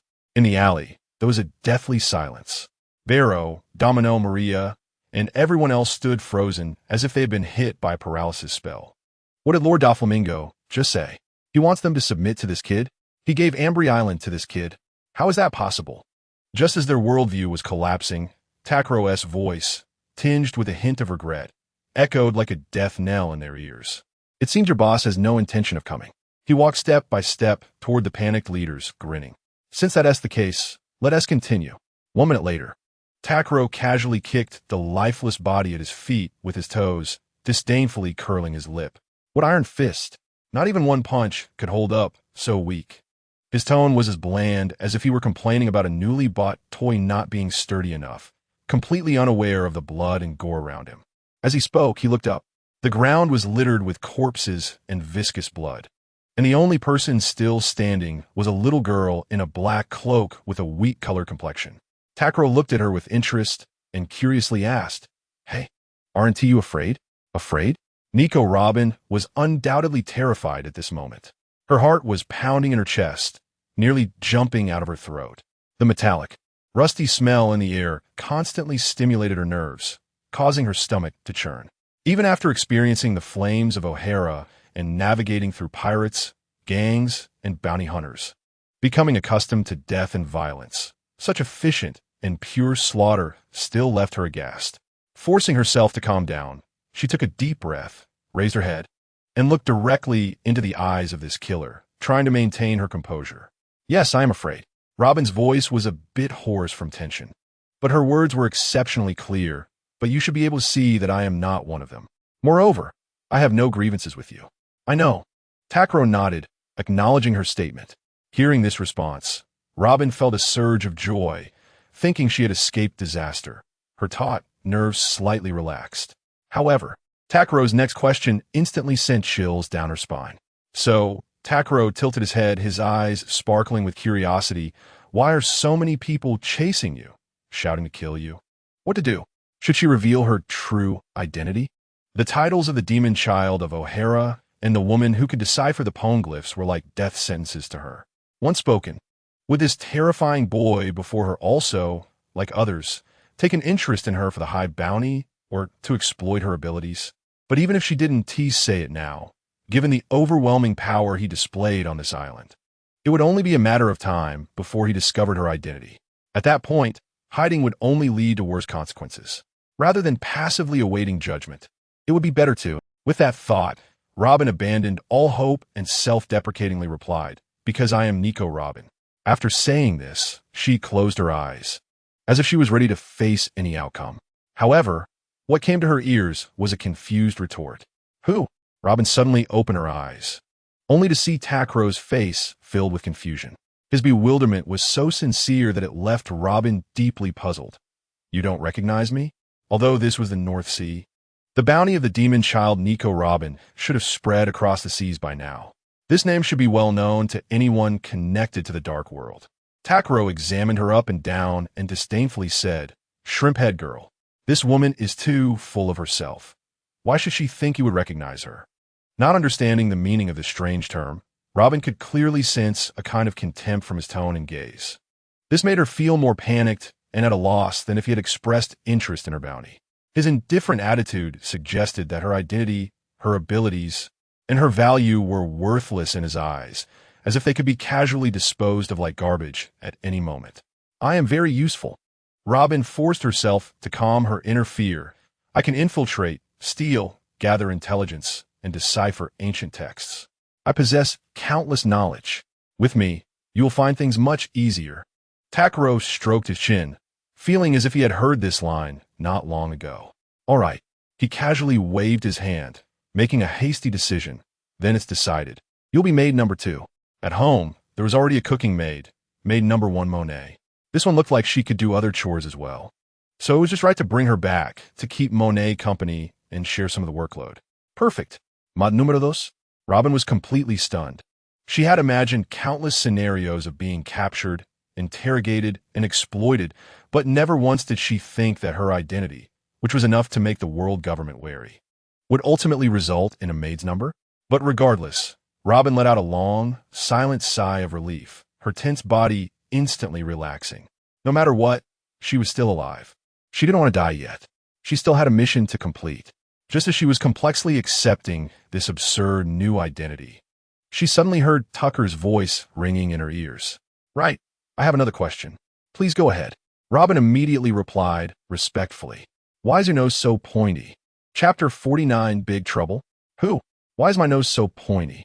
On the way back, this question buzzed around in Nico Robin's mind like a fly, refusing to go away. She kept her head down, following Tucker, lost in deep thought. What does this mean? Is he testing her? Or does it have some special significance? Just as she was lost in thought, a sudden pain shot through her nose, as if she had collided hard with an invisible heavy wall. Hey, watch where you're going.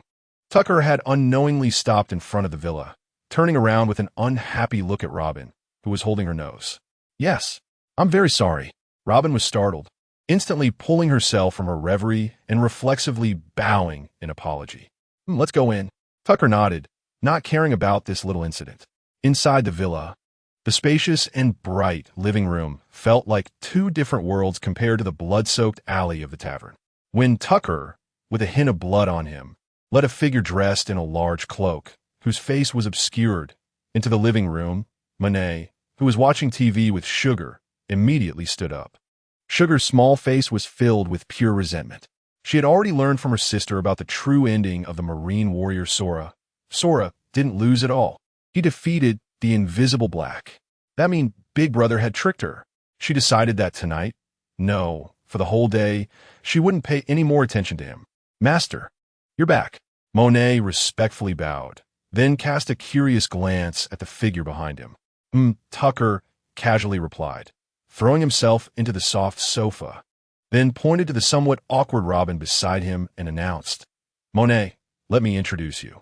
This is my newly recruited Maid number 2. You two will be colleagues from now on, so get along well. Maid número 2. Monet's smile instantly froze, and a complex emotion flashed in her green eyes. She subconsciously sized up this new colleague, noting that her figure seemed similar to her own, also petite. However, the calmness and composure hidden beneath the cloak inexplicably made her feel a sense of threat, a sense of urgency, an unprecedented sense of urgency, like invisible vines, instantly wrapped around her heart. Her position in this household was originally unique. Although she was just a maid, she was the only one who could take care of the master up close and had control over the kitchen. But now suddenly a number 2 appeared? Didn't that mean she would no longer be the only one? No way. My position as maid number 1 absolutely cannot be shaken. Monet secretly sounded the alarm in her heart, and her gaze towards Robin unknowingly took on a hint of scrutiny and faint hostility. Robin keenly sensed this unfriendly gaze but simply stood calmly, saying nothing. With her experience beyond her age, she could see at a glance the thoughts in the green-haired girl's mind. She just slightly raised her head and offered a friendly, gentle smile to Monet, indicating that she meant no harm and was there to join the household. However, this kind smile, seen through Monet's battle-ready state, was interpreted entirely differently. That despicable person, how dare she smile at me? The alarm in her heart rang loudly. This was definitely a provocation. It was a flaunting display. Thinking of this, her gaze towards Robin became even fiercer, and she even puffed up her cheeks, leaving Robin baffled and forced to withdraw her smile. Just as the atmosphere became somewhat subtle, the villa's front door was pushed open again, and Taizolo quickly walked in. Boss, you're here. Tucker immediately spoke. The pests have been dealt with. You handle next steps, and call me if there are any problems. As expected of the boss, Taizolo's eyes brightened, and he was about to offer a timely compliment. But at that moment, he noticed the unfamiliar figure in the black cloak in the living room, and his voice suddenly stopped. That distinctive wheat-colored skin, that unique and calm demeanor, immediately overlapped perfectly with a wanted poster that left a deep impression in his mind. You are the demon child Nico Robin. Taizolo's voice suddenly rose, his face filled with shock. He never expected that this world-famous wanted criminal, sought after by countless forces in the underground world, would actually appear alive in his boss's living room. Hearing her name directly exposed, Robin's body slightly stiffened. She slowly raised her head, revealing her calm and unperturbed face, as if to acknowledge it. What demon child? Tucker, while taking a big bite of an apple from the fruit platter, mumbled with a mouthful, Do you know her? He had heard Robin mention her name before. It seemed to be Nico Robin, which sounded quite famous, but he hadn't paid it much attention at the time. But now it seemed that this maid number 2 he casually picked up had quite an unusual identity. Boss, she is not an ordinary person. Taizolo's expression suddenly became extremely serious. He quickly walked to Tucker's side, lowering his voice and using a very serious tone to report everything he knew. Nico Robin, the only survivor of the O'Hara incident that shocked the world 3 years ago. At just 8 years old, she was offered a bounty of 79 million berries by the world government. She is called the Demon Child and is a key target of the world government's wanted list. Boss, if we take her in, it will bring us huge trouble. Though Taizolo feared Tucker's power, he also understood the terror of the world government, a massive entity that had ruled the world for 800 years. For a wanted criminal, placing their fledgling force in opposition to the world government seemed extremely unwise in his eyes. However, after hearing his report, Tucker's reaction was surprisingly calm. He chewed on the apple, thought seriously for a moment, then asked a question that left Taizolo momentarily speechless. Is it more troublesome than me punching the celestial dragons? Taizolo scratched his head, suddenly at a loss for words. It seemed that his boss was a troublemaker in his own right. Compared to that, taking in one more demon child didn't seem like such a big deal? Chapter 50 News from West City. Meanwhile, Robin, who had been silently listening to the two exchange, felt quite a stir in her heart. She knew about the news of the celestial dragons being attacked on this island, with newspapers blaming the red-haired pirates for the crime. But now it seemed that this boy, who was around her age, was the real culprit. However, thinking of the world government's usual tricks of turning black into white and calling a deer a horse, she felt that none of this was too surprising. Suddenly, Takkuro thought of something and revealed an extremely excited smile. Right? You just said that the world government is paying close attention to her? He looked at Robin with great interest, as if examining an item that could reliably spawn rare monsters. In other words, that world government might very well send someone to capture her? Yes, boss. Although Taizolo didn't understand, he answered truthfully, and based on her importance, they might send a Navy Vice Admiral or even higher-level forces. Isn't that even better? Takkuro slapped his thigh and said happily, saving me the trouble of looking for those so-called strong ones everywhere. Let them come to me. I'll save a lot of effort. Little Tai, your news is so timely. Consider it a credit to you, Robin. She fell into deep confusion once again, feeling that she couldn't understand the thought process of this young man in front of her at all. A disaster that others would avoid at all costs had somehow become a good thing worth celebrating for him. Taizolo, on the other hand, seemed to have developed immunity to his boss's unique way of thinking. He just sighed helplessly, not finding it strange at all. After all, isn't this just the personality of his boss? Takkuro completely ignored Robin's dazed expression. He casually tossed the eaten apple core, which landed perfectly in a distant trash can. He then turned his head, his curious gaze once again directed at her. Hey, Maid número 2. I'm a bit curious about what that O'Hara incident is all about. What exactly did you do to attract such hatred? Did you commit murder and arson? Or did you dig up someone's ancestral grave? Confronted with this direct and somewhat rude question, Robin fell silent for a moment. A trace of indescribable sadness and exhaustion flashed in her deep blue eyes. Finally, in a tone that was plain to the point of being hollow, she slowly uttered 2 words. History. What? Takkuro didn't hear clearly. I just want to study real history. Robin's voice was soft but seemed to carry the weight of 1,000 pounds. Because of this, my hometown was destroyed, and my relatives, friends, and teachers all disappeared overnight. And I became the only survivor, the evil that they believe must be erased. The living room fell into a brief silence. Taizolo and Monet both showed moved expressions, unable to imagine how cruel such an experience could be, much heavier than the suffering they had once endured. However, Takkuro's reaction after hearing this was to furrow his brows, his face full of incomprehension. Studying history leads to being hunted down all over the world. He dug in his ears and scanned the room with a look that suggested he thought the world government had something seriously wrong with its head. This simple and blunt remark, devoid of any sympathy yet hitting the core directly, was like a stone thrown into a calm lake, creating barely perceptible ripples in Nico Robin's calm heart. She stared blankly at Takkuro.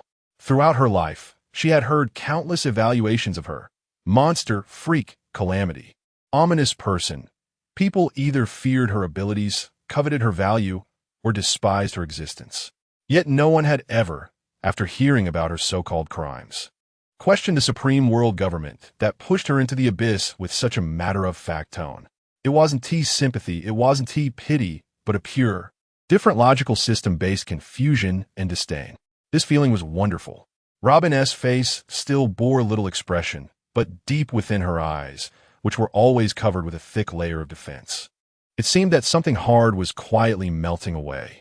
She felt that her new master, this young man who seemed to act bizarrely, was domineering, and even had a bit of a dark sense of humor, was actually quite different. Time flowed smoothly on Ambry Island, like a steady current. And in the blink of an eye, a month had passed. After Takkuro directly eliminated those short-sighted local bullies, the underground world of the entire island underwent a thorough reshuffle. Under Tetsulo's shrewdness, which far exceeded his age, and Takkuro's absolute military intimidation, all gray industries and underworld forces on Ambry Island were swiftly and unceremoniously integrated. From then on, this island truly welcomed its sole master. Thus, a wonderful and efficient management system was formed. Tetsulo managed external affairs. He maximized his incredible business talent and management experience gained from struggling at the grassroots level. More importantly, the Turtle Sage-style basic training manual that Takkuro gifted him opened a door to a new world. Now, he was no longer the weak boy who could only be slaughtered at will. During the day, he was the respected Chief Tetsulo, negotiating with representatives from various business associations and intermediaries in the underground world, managing the economy of Ambry Island in an orderly manner. At night, he transformed into a cold underground king, using iron-fisted means to suppress all those who dared to challenge the new order. As for Nico Robin, it was only natural for her to manage internal affairs. She acted like a calm secretary, managing Takkuro's villa like an efficiently operating intelligence center. One morning, buzz! With a light sound, Takkuro retracted the gravity space in a restricted area of the back mountain. He was bare-chested, steam rising from his body like he had just stepped out of a pressure cooker. A month of hellish training in the gravity chamber had made his figure look more trim, with every muscle containing a heart-stopping, explosive power. He wiped his sweat and strode back to the villa. "Master, you're done exercising." Monet, dressed in a cute maid outfit, beamed with a bright smile as she happily presented him with breakfast, then thoughtfully handed him a freshly brewed cup of black tea. Takkuro nodded, sat down, and began to eat with the speed of a whirlwind. Robin stood quietly beside him with a prepared document, waiting until Takkuro had finished half a roasted whole lamb before she calmly reported on today's work. "Master, the development of Ambry Island is now on the right track. The previous gray industries have resumed operation under Tetsulo's integration. However, in complete accordance with your instructions, we have completely halted all slave trades and human trafficking businesses on the island. This action has caused dissatisfaction among many old clients." Robin paused for a moment, observing Takkuro's expression subtly. Seeing that he was still focused on dealing with a massive lobster without any reaction, she continued. "Among them, the most intense response comes from the German kingdom in the North Sea. Its king, Vince Smoke Judge, is a war profiteer of the North Sea and also one of the largest human traffickers in the underground world. After multiple negotiations yielded no results, he has begun to send his scientific combat troops to repeatedly damage our cargo ships at sea, intending to retaliate and exert pressure." "Boring." Takkuro suddenly lifted his head, interrupting her words while still chewing on lobster meat. "You don't need to tell me about these trivial matters in the future. You and Tetsulo can handle it. What I'm more concerned about now is the intelligence regarding West City. How has your collection been?" Upon hearing this, Robin seemed to have been prepared. She flipped to the next page of the document and calmly said, "According to the latest feedback from the intelligence network, there are two possibilities that match your description of a high-tech city. The first is the future nation Barcamoria in the first half of the Grand Line, where it is said that scientists can transform animals into mechanical beings. Secondly, it is the sea nation of Germa, which we just mentioned, that has no fixed territory and is connected by dozens of gigantic ships with which we have a conflict. As for the genius female scientist named Bulma that you specifically mentioned, Robin's tone carried a hint of apology as she said, "I'm very sorry. But after a month of intensive searching, we still have not found any information regarding that name. As of now, the only one known to fit the definition of a genius scientist is still Dr. Vegapunk, who works for the world government." Takkuro listened without anger. Instead, he nodded in satisfaction and even rare complimented, "Not bad. You all did well." Although he acted on impulse, he was not unreasonable. His subordinates had executed his orders seriously, and the failure to complete them was only due to objective limitations, which was nothing to blame. This unexpected affirmation caused a slight, barely noticeable emotion to ripple in Robin's usually calm eyes. Takkuro let out a loud burp, leaned back in his chair, and murmured, "So, it seems I have to make a trip to that Germa Kingdom for the Dragon Ball radar." He suddenly seemed to remember something and turned his gaze back to Robin. "By the way, has there been any movement from that world government or the Navy in this past month?" "None." Robin shook her head, her tone carrying a hint of confusion. "It's very strange. Since the last incident, the world government and the Navy seem to have completely forgotten about Ambry Island. No ships have approached. And apart from the initial posting of your bounty poster, there has been no follow-up. It's unusually calm. Is that so?" Takkuro stroked his chin, a glimmer of disappointment flashing in his eyes. He had thought that a few reckless guys would come to him as targets to stretch his muscles. But after waiting a month, not even a ghostly shadow had appeared. "All right then." He stood up, stretched lazily, saying, "I've been training every day lately. My bones are almost rusting. I'm quite bored. Since there is no movement from the world government, I'll personally make a trip to that Germa Kingdom." He already had a plan in mind. Since that guy named Vin Smoke Judge dared to proactively cause trouble, it provided him with a perfect reason to pay a visit. By the way, he could also see for himself what kind of high technology that so-called scientific combat unit possessed. If he could find clues regarding Shido or Bulma, that would be best.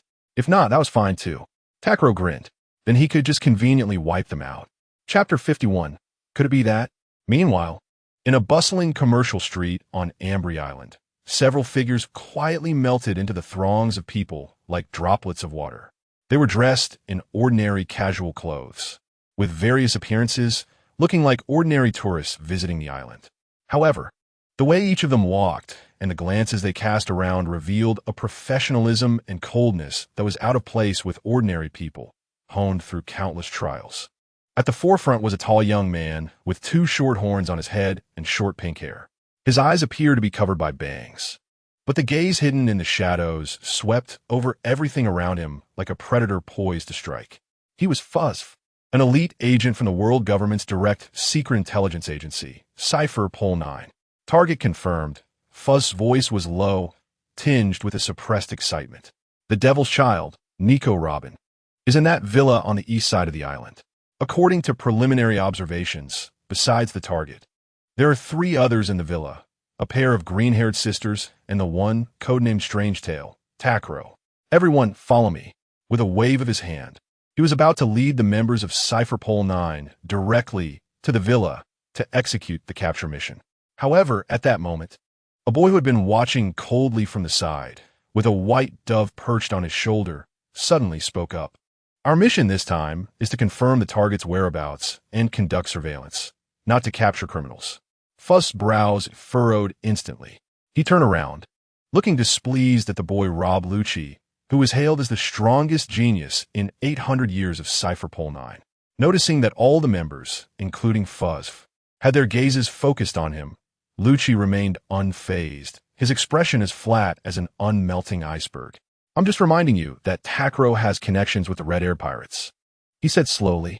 "The orders from the 5 elders clearly state that no direct confrontation with the red-haired pirates is allowed until the situation is clear. Therefore, all actions must be cautious. Have you forgotten that I am the commander of this operation?" Fuzz's voice turned cold, his words laced with an unmistakable threat. Even though Rob Lucci had immense potential and was highly regarded by the higher-ups, to him, a genius who had not fully matured was not a true threat at all. Here, Fuzz's orders were absolute. Lucci seemed to disregard the threat in his words and continued to speak in his unfeeling tone, delivering a brutal blow. "Moreover, it's not that I look down on you, Fuzz. Do you really think you are a match for that Takkuro? Someone who can defeat the warlord Don Quixote Doflamingo head-on and escape unscathed from the Marine Admiral candidate, Borsellino, is definitely not a simple character. Therefore, the safest course of action is to report the latest movements of the target and her connection with Takkuro to the superiors immediately. We must not act recklessly without thorough preparations. Damn little brat. Fuzz cursed internally, his fists clenched tightly at his sides. Listening to Lucci's tone, which seemed to imply he was the real leader, Fuzz gritted his teeth in frustration. He was jealous of Rob Lucci, wondering why the higher-ups saw only the stoic boy despite his own rare genius. However, jealousy aside, due to fear of the strict hierarchy of the world government, he ultimately did not dare to openly defy the implicit order to act cautiously. Fuzz's face darkened as he took out a special din mushy from his pocket and reluctantly contacted his superior, all the while silently vowing, "Just wait, you little brat. Once this operation is over, I'll make you look good." Mary Ahwa, between powers. Several years ago, Spandam, who emerged from the O'Hara incident and was promoted to the new commander of Cypherpole 9 due to his merits, was reporting to the five elders with a respectful demeanor. The situation is as follows, gentlemen. Spandam's voice was filled with flattery and self-promotion. According to the highest level encrypted intelligence returned by the frontline members of Cypherpole 9, we have successfully discovered the whereabouts of the Devil's Child, Nico Robin. However, she is currently with that Takkuro codenamed Strangetail. Moreover, based on our agents' preliminary inquiries, they seem to be searching for a city with high technology. High-tech city. As soon as Spandam finished speaking, the ancient atmosphere of gravity in the room was instantly broken. The finance martial god, Izang Baronis, who had been meditating with his eyes closed, suddenly opened his eyes, his gaze sharp as a knife behind his glasses. "Is that little brat looking for?" Without needing to finish the sentence, everyone present instantly understood the unspoken implication in his words. 800 years ago, there was a colossal kingdom with technology far beyond its time, which was ultimately erased from history by the alliance of 20 kings. That name is the greatest taboo of the world government. The remnants of Nico Robin O'Hara. The voice of the legal marshal god Topman Vacheli was as cold as ice. She was already researching that blank century of history. Now, she was again involved with that mysterious little devil who possessed the power of ancient weapons. This could not be a coincidence. Topman Vacheli, who was the decision-maker behind the O'Hara extermination order, was especially concerned about this matter. One could interpret history, and the other had the power to destroy the world. The environmental martial god Markismas, stroking his long beard, spoke with unprecedented gravity. If they found that place, the consequences would be unimaginable. Shanks, the scientific defense martial god Satan's eyes flickered with cold light as he suddenly connected all the clues. Behind all of this, there was indeed that rebellious Figaland family causing trouble. They all clearly remembered that little devil named Takkuro, who initially appeared alongside the red-haired Shanks. Could it be that the agricultural martial god Shepard's Saint proposed a chilling hypothesis that before Roger died, he told Shanks about the final island Raftel and even information about that ancient kingdom? This thought spread like wildfire in the hearts of the five highest powers of the world. The more they thought about it, the more they felt something was wrong. Chapter 52. Undercurrents stirring Shanks' bizarre background, the special identity of Roger's crew, Takkuro's mysterious appearance, and Nico Robin's coincidental convergence. All of this seemed to be manipulated by an invisible hand, pointing towards a massive conspiracy that could shake the foundation of their 800 years of rule. It could not be allowed to continue. Satan slammed the armrest and made a decision. That little devil named Takkuro and Nico Robin by his side must be completely erased from this world with thunderous force. The report from Borsellino mentioned that Takkuro's strength was formidable. An ordinary vice admiral would probably just be walking to their death. Vacheli said solemnly. A glint of ruthlessness flashed in Satan's eyes. Then send out the former admiral. He slowly uttered a name that had long since faded from frontline combat, but still made countless pirates tremble in fear. Let Zifa go. He has been instructor long enough. Tell him this is an opportunity to eliminate future evils. Black Arm Zifa, once the highest combat power of the Navy headquarters. one of the three admirals, although he has now withdrawn from the front lines. His iron fist capable of crushing everything still hangs like the sword of Damocles over all pirates. To ensure nothing goes wrong, Satan's gaze turned to the still kneeling Spandam, who dared not even breathe. Spandam, you will also personally go to Ambry Island. I authorize you to mobilize all 9 members of this operation and coordinate with the naval forces led by Zifa. Topman Vachely continued, if necessary. I allow you to use that. Be sure to bury Nico, Robin, and Takkuro, along with any secrets that may exist behind them in the North Sea. Yes, yes. I will strictly obey the orders of the lords. Spandam trembled with excitement. This is a once-in-a-lifetime opportunity to achieve unprecedented merit in front of the 5 elders. After signing the military order and making guarantees, Spandam hurriedly left the power room to prepare. After he left, Marquis Maz suddenly said, "Should this matter be reported to Lord M?" The room fell silent, and after a moment, Izambalona's shrew spoke slowly. "This small matter does not need to trouble Lord M. As long as that little devil and Nico Robin disappear, the problem will naturally be resolved." After he finished speaking, the other 5 elders also spoke up, agreed. Seconded. With the secret order from Mariehua issued, the 9 members on Ambry Island, who had just finished their report, instantly fell silent. They, like the most professional hunters, retracted their breaths, transforming into shadows hidden in every corner of the city, quietly waiting for the arrival of the follow-up reinforcement troops. A net targeting Ambry Island was quietly being cast. Meanwhile, Takkuro in the villa was completely unaware of this. He had just received detailed coordinates and intelligence about the Germa Kingdom from Robin. "All right, I will set off now." He stood up, stretched lazily, his face filled with anticipation. "I'll leave the house to you." Continued to gather intelligence. After simply assigning tasks, he prepared to head to the so-called Germa Kingdom, which he heard had a strong evil army known as Germa 66. "I hope you don't make me run in vain." In the North Sea, an enormous country as large as a moving continent was sailing steadily through the vast blue sea. Dozens of gigantic, differently colored snail ships were tightly connected through steel bridges and platforms, forming a floating steel city on the sea surface. Castles, towers, training grounds, and various buildings were arranged in an orderly manner, and on the hulls, the skull flag with the number 66 fluttered in the wind.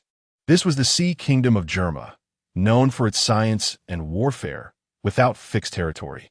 In the central castle of the kingdom, in a laboratory filled with the smell of disinfectant, the supreme ruler of the Germa Kingdom, Vinsmoke Judge, was listening expressionlessly to his adjutant's report. "Where's that guy Sanji gone now?"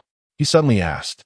The adjutant beside him immediately bowed and replied, "Report, Your Majesty. It seems that Prince Sanji has gone to visit Queen Sora again. Should we call him back immediately?" "No need." Judge's tone was extremely cold, as if discussing an inconsequential item. "Let him go. After all, that woman can't do anything excessive anymore."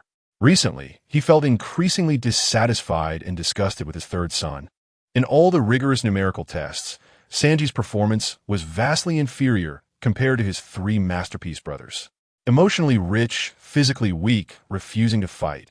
In short, this son was, in his eyes, a complete failure, an indelible stain on his brilliant scientific career.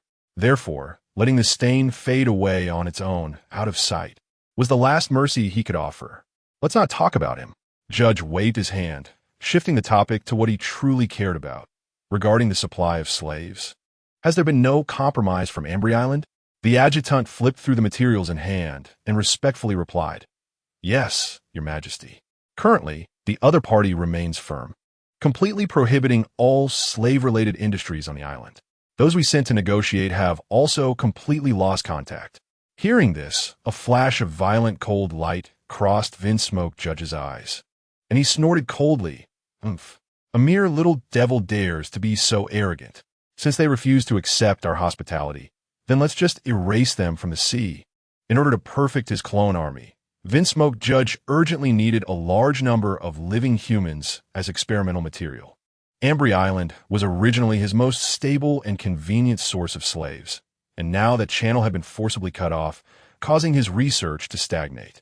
Although he had already mastered the technology of replicants, those copies had irremediable defects at the genetic level and could not achieve the research results he desired.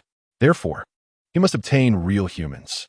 Due to Takkuro's reclusive nature on the island, all matters, big and small, were managed by Takuro, which led the outside world to naturally regard the young green-haired boy as the new master of Ambry Island. In the past, the island was controlled by the Don Quixote family, which made me cautious. Kaji thought to himself, but now he was merely a brat who had popped up from nowhere. He had already sent someone to inquire and found out that the little brat named Takuro had no noteworthy backing. Since that was the case, there was no need for any further concern. With this thought, Vinsmoke Kachi immediately issued a cold command. Assemble a troop immediately. Target Ambry Island. I want them to know the consequences of defying Germa. His tone was flat, as if ordering the destruction of not an island, but merely the squashing of a bothersome ant. In his eyes, that island was already in his pocket. At the same time, in a tall tower far from the central castle, in a cold and luxurious hospital room filled with a faint medicinal scent, lay a woman with golden hair and a haggard face, yet still beautiful. She was Vinsmoke Sora, the princess of the Germa kingdom. The potent medication she had taken to protect her child had left after effects that gnawed at her body like a parasite, weakening her day by day, making it exceedingly difficult for her to even sit up now. Yet at this moment, she wore a gentle and comforting smile. Her beautiful eyes filled with love as they gazed at the small figure beside her bed. It was a little boy with the same brilliant golden short hair and characteristic curly eyebrows, Vinsmoke Sanji. He bore several obvious bruises and scrapes, courtesy of his cold and ruthless brothers. But in front of his mother, he seemed to forget all the pain, his face radiating pure and bright joy. Mom, look, I made a new dish today. Sanji proudly lifted the lid of the serving tray, and an enticing aroma instantly filled the air.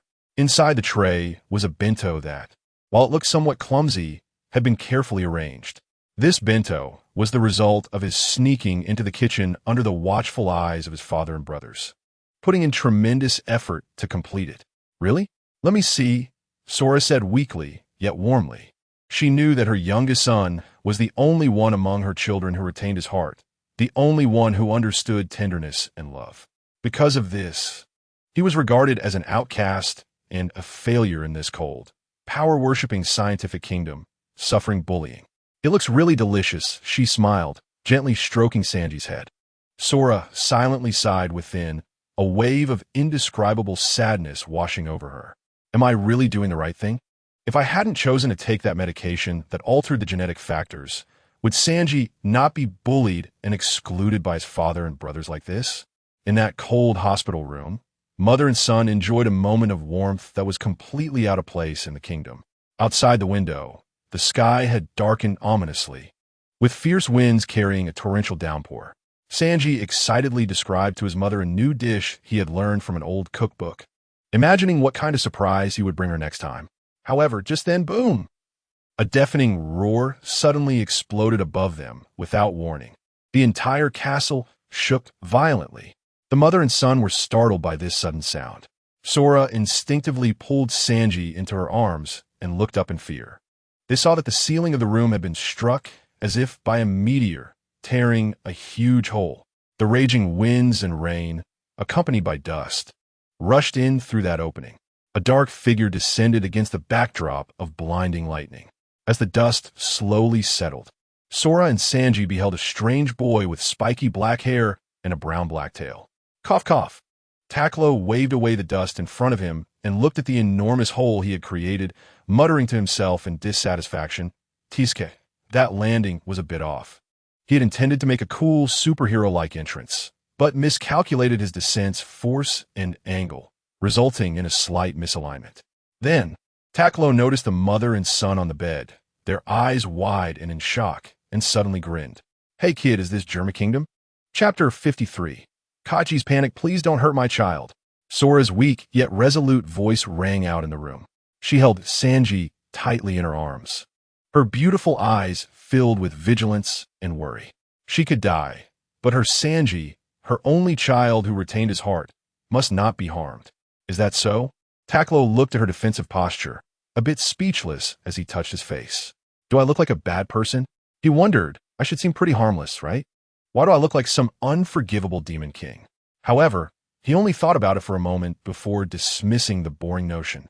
He then took a step forward, fixing his gaze back on Sora, his tone carrying a hint of pressure. I'll ask again, is this Germa Kingdom? Just as Sora was about to reply, the door to the room suddenly burst open from the outside. Several maids, having heard the commotion, stumbled in.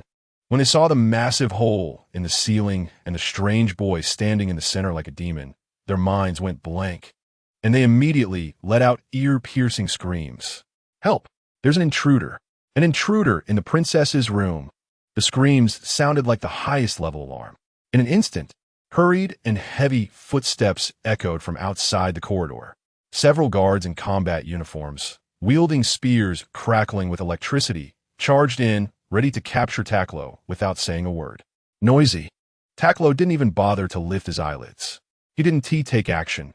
Instead, he focused his mind, unleashing an invisible, overwhelming aura of a strong person that swept out like a tsunami. The guards, who had just been so aggressive, didn't even touch the hem of Takkuro's clothing before rolling their eyes and collapsing to the ground, unconscious. Seeing this, the surviving maid's face turned pale, replaced by sheer terror, and she scrambled to escape. There's a villain invading. Quickly, hurry to report to His Majesty Kachi. Takkuro did not stop her. Instead, he turned his interest back to the mother and son on the bed, a playful smirk forming at the corners of his mouth. Kachi, so this really is Germa Kingdom. And you must be the princess? Though it was a question, his tone was filled with undeniable certainty. Sora was unclear about Takkuro's true intentions, but she could clearly sense the unmasked malice he held towards the name Vinsmoke Kachi. This made her already anxious heart tighten even further. Sanji trembled in her arms, and finally, she mustered her last bit of courage and pleaded, if you want valuables, you can take all the jewels in that box over there. Just please don't hurt us. Don't worry. Takkuro waved his hand dismissively, indicating they should not be concerned. There's a reason for everything. I'm here to reason with you, looking for trouble with that bastard Vinsmoke Kachi. He paused for a moment and continued. However, before that guy arrives, I might need to temporarily treat you as hostages. Otherwise, I'm afraid he might run away. Upon hearing this, Sora's heart, which was hanging by a thread, finally eased a little. As long as they didn't harm her or Sanji, everything could be discussed. As for Vinsmoke, judges life or death. Who is that? I don't know him. What does it have to do with her? On the other hand, Sanji in her arms at this moment had a strange glimmer in his usually timid eyes.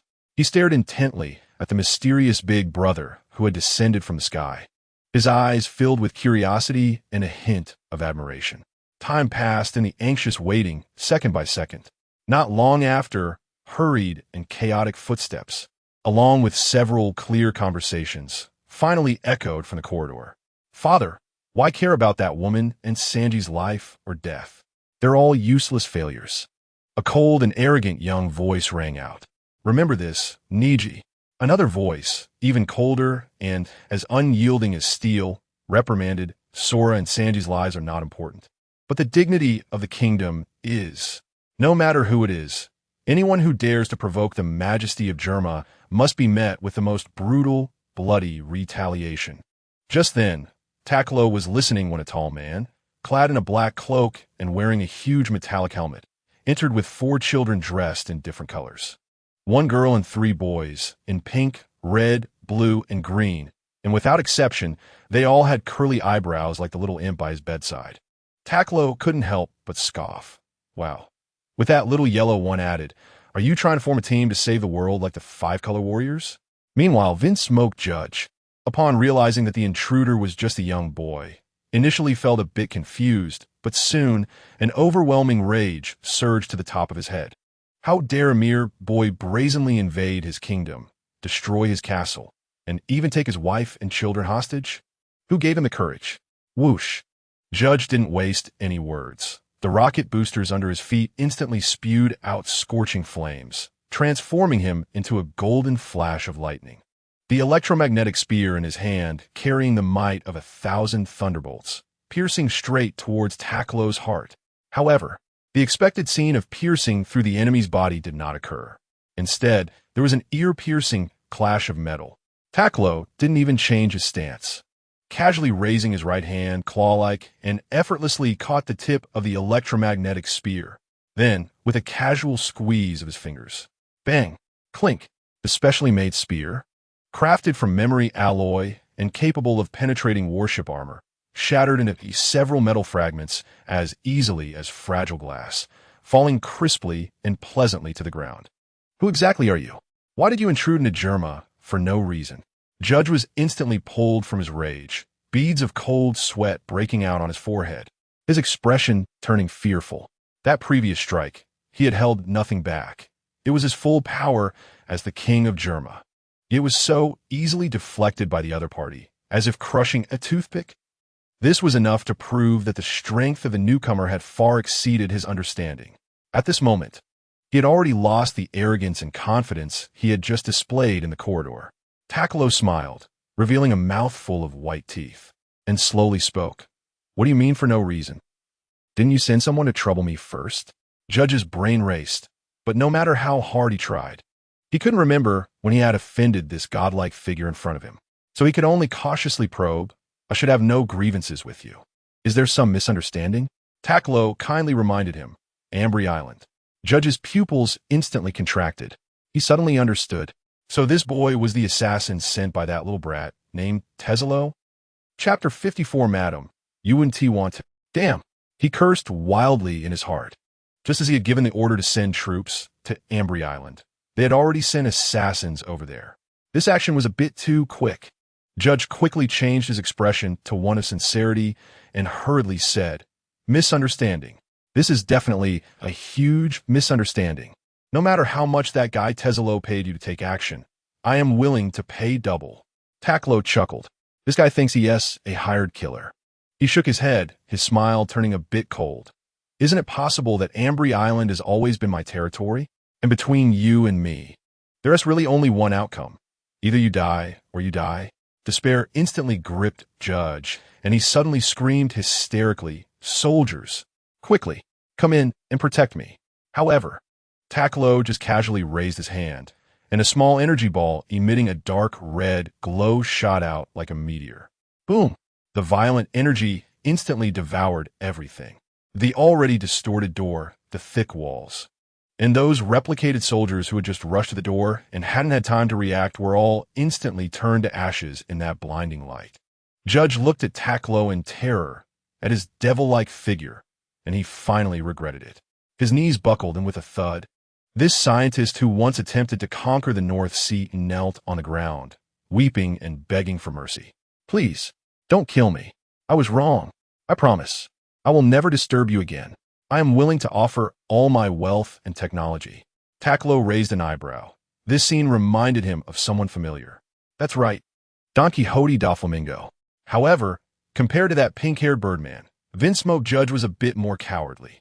Before he could speak, the several creations standing behind Judge finally couldn't hold back anymore. What are you doing?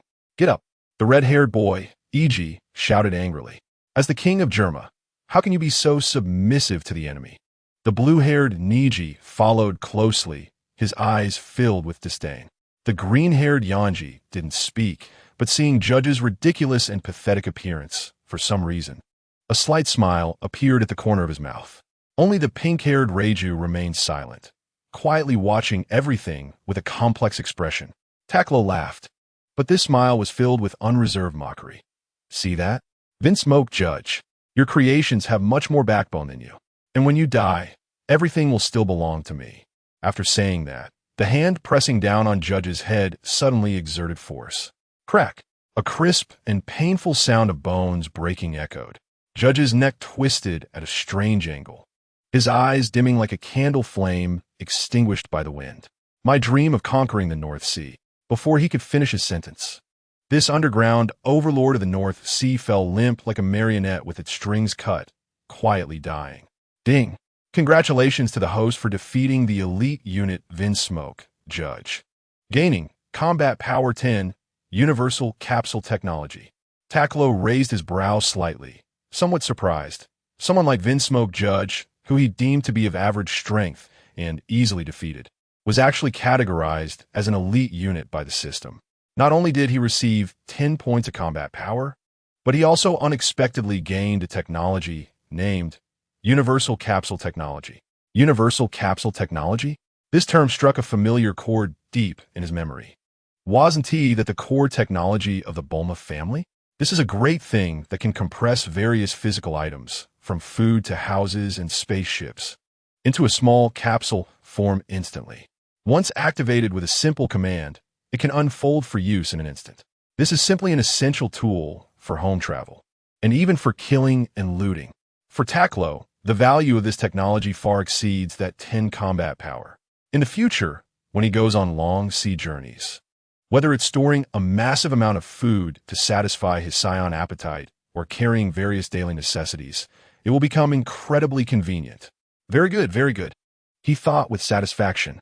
He planned to organize the technical data later and hand it over to that kid Tezelo for research and development.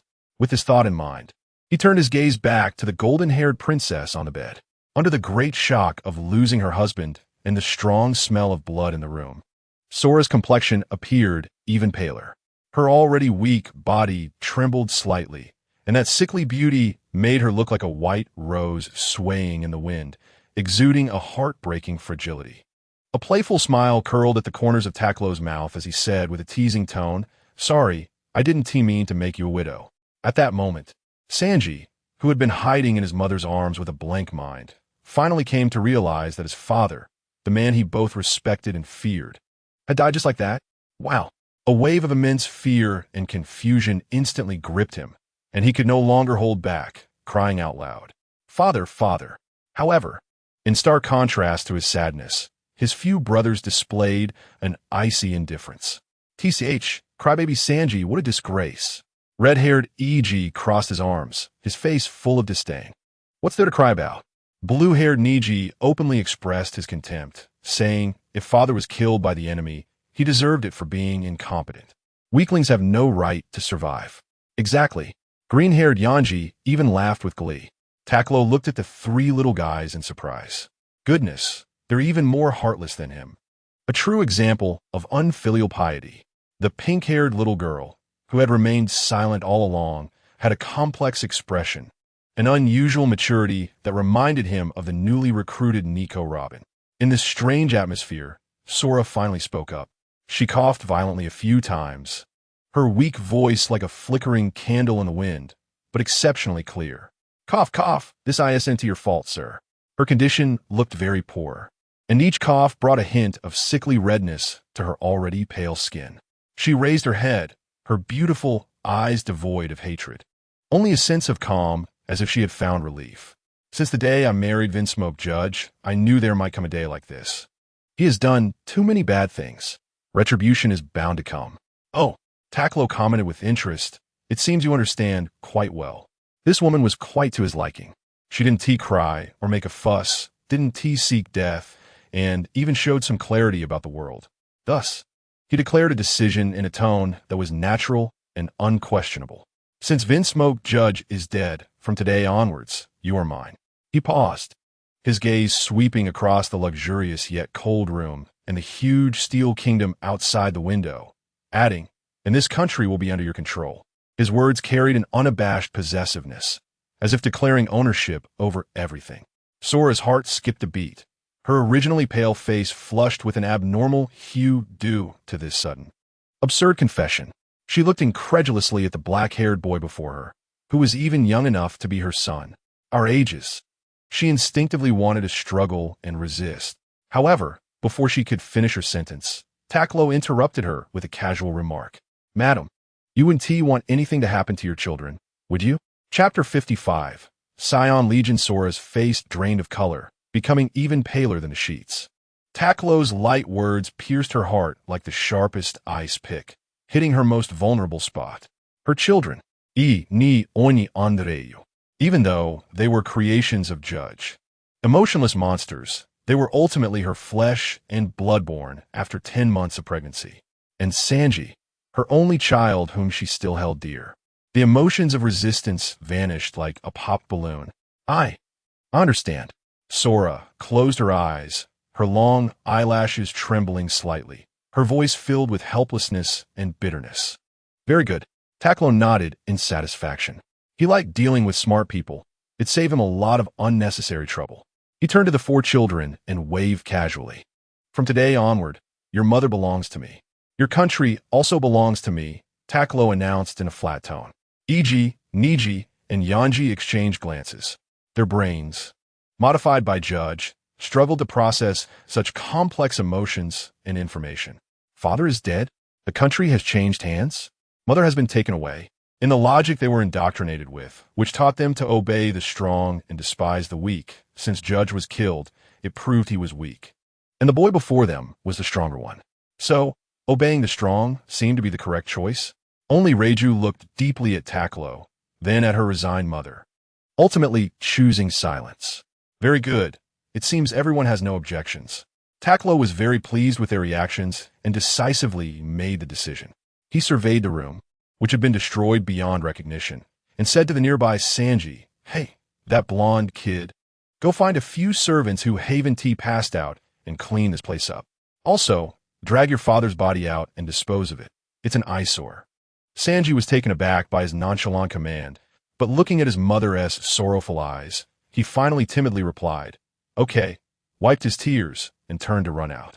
Soon, under the efficient and ruthless system of the Germa Kingdom, the news of the king's death spread throughout the Steel City at lightning speed.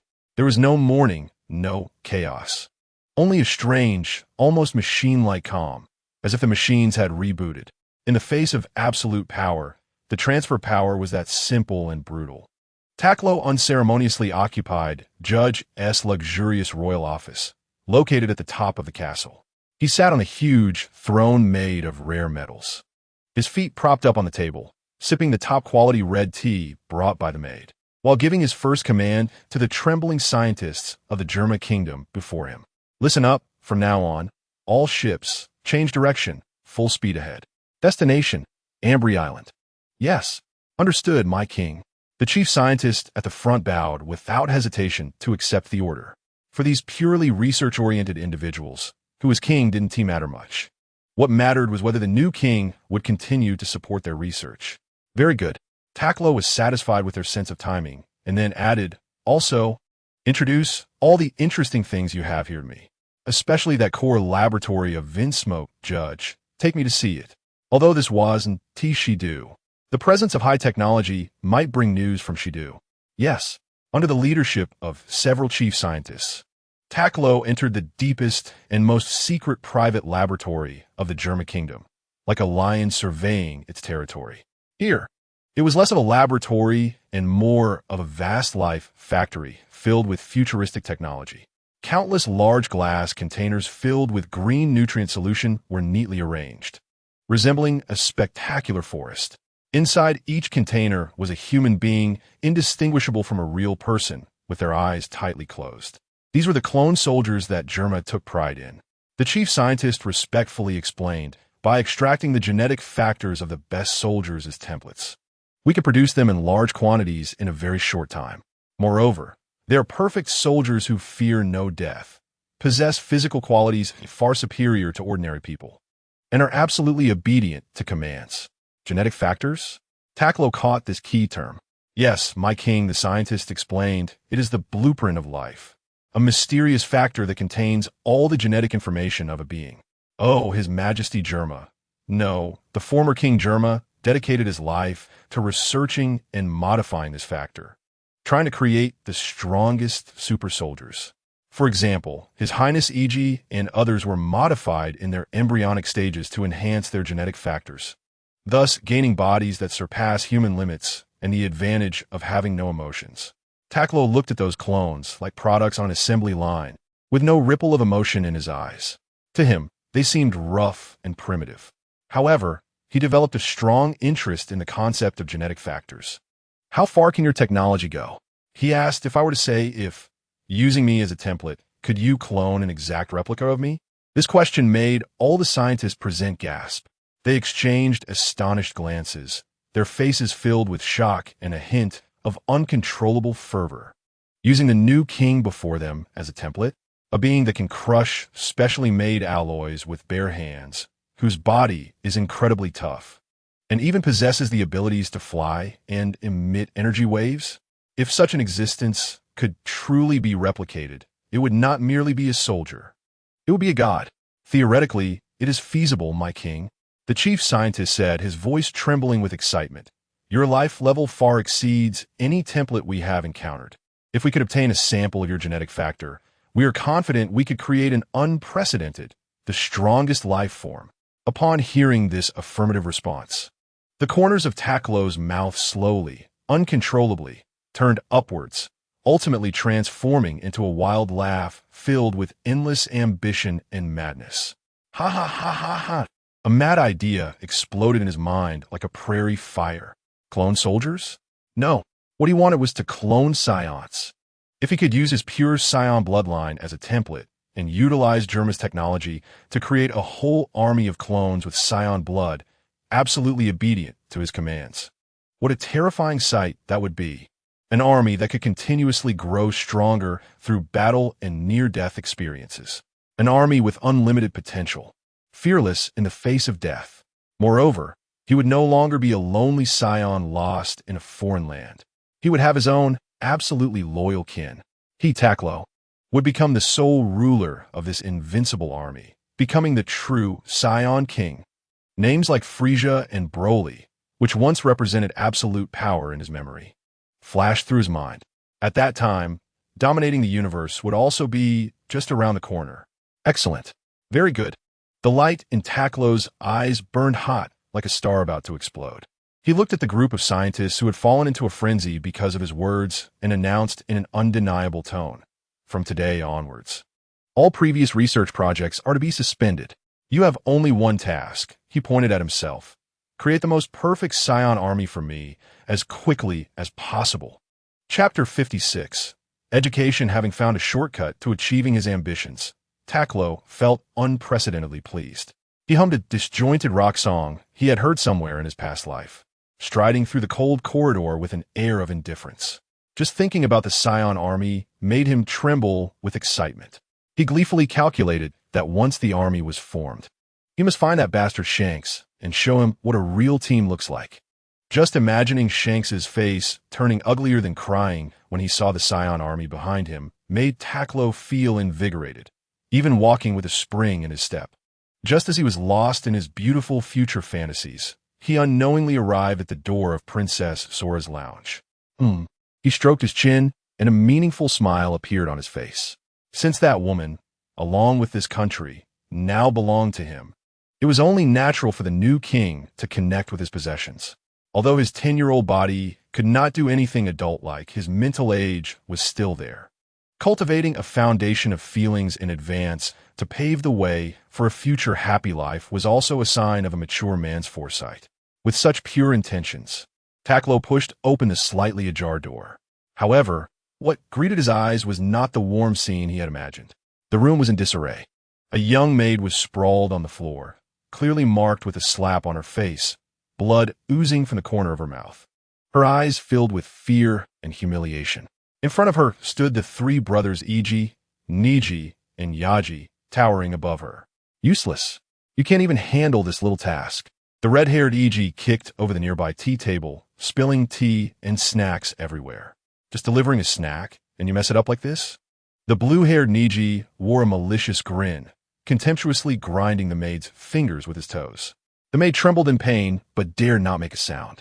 On the bed, Sora struggled, trying to rise and stop all this. But her frail body lacked the strength, and she could only weakly and angrily shout, "Stop! Iji! Niji! You mustn't bully Cosette." However, the three brothers had long lost any respect for their failed mother. They didn't even bother to turn their heads, completely ignoring her words. This scene made Takkuro at the door lose his smile instantly. A cold anger quietly rose from the depths of his heart. He was not a righteous partner. He didn't care about bullying the weak. However, these little brats and that maid were now all his possessions. On his territory, someone dared to strike them? This was akin to a few ignorant wild dogs running into the Lion King's territory and tearing at a little rabbit right in front of him. This was no longer a matter of right or wrong. It was a blatant provocation. "You few," a cold voice suddenly echoed in the room. "Seem to be having a lot of fun?" The three brothers, e.g., jumped in shock, turning to see the black-haired boy who instilled fear in their hearts. Leaning against the doorframe with his arms crossed, his face betraying no emotion. "Yes, Yuichi's pupils contracted slightly. I said that from today onwards. Everything in this country belongs to me." Takkuro slowly walked in, step by step, each step seemingly stepping on the hearts of the three brothers. "So, who gave you the guts to touch my people in my house? She's just a lowly maid." Niji forced himself to argue with their deeply ingrained bloodline theory. "Maid?" Takkuro walked up to him, looking down at him with a smile, not caring whether the other party was a child. Slap. The next moment, a loud slap, infused with terrifying strength, struck Niji's face hard. Niji spun like a top, crashing heavily against the wall in the distance, instantly losing consciousness. Niji, Iji and Youngji were shocked. "Now, who still thinks she is just a maid?" Takkuro shook his hand, calmly scanning the remaining two. The room fell into dead silence. Sola, Reiju, Senki, and even a maid named Cosette on the floor stared blankly at the scene. What right do you have to hit us?" Iji finally reacted from his shock, anger and defiance showing on his face. "We are the princes of Germa." He wanted to say stepson, but that word just wouldn't come out. "That's right." Takkuro interrupted him without hesitation. "You are my sons, and I am now your nominal father." So, his figure vanished in an instant. Bang, bang, two muffled thuds. Iji and Youngji didn't even see how he moved before they both suffered heavy blows to their abdomens. The two bent over like cooked shrimp, following in Niji's footsteps, both fainting immediately. Takkuro retracted his fists, looking at the three masterpieces lying on the ground, and clapped his hands. It's only natural for a father to educate his sons. Reiju and Sanji watched, their hearts racing. Especially Sanji, although he hated his brothers. He felt a strange sense of relief seeing them educated so decisively. "All right, now it's quiet." Takkuro seemed to have done something trivial, walking to the bedside and looking at the complex-faced Sola, saying from now on, this kind of thing won't happen again. He paused and declared in an indisputable tone, "Listen well, whether in this country or on Ambry Island, everyone and everything belongs to me, Takkuro. Their future, their lives and deaths can only be decided by me alone. This is the privilege of being strong. If any of you are dissatisfied, feel free to challenge me. As long as you can defeat me, you can take everything from me, including the power to decide my life and death." After saying that, he glanced at the three unconscious guys on the ground and disdainfully added, "Of course, just based on them. It would take another 100 years for them to have a chance." This simple and brutal declaration of strength, filled with Saiyan logic, left everyone present in deep shock. Reiju's eyes, which always concealed something, sparkled with a strange light for the first time. She felt that this new father seemed to be much better than her biological father, who only knew how to measure everything with science.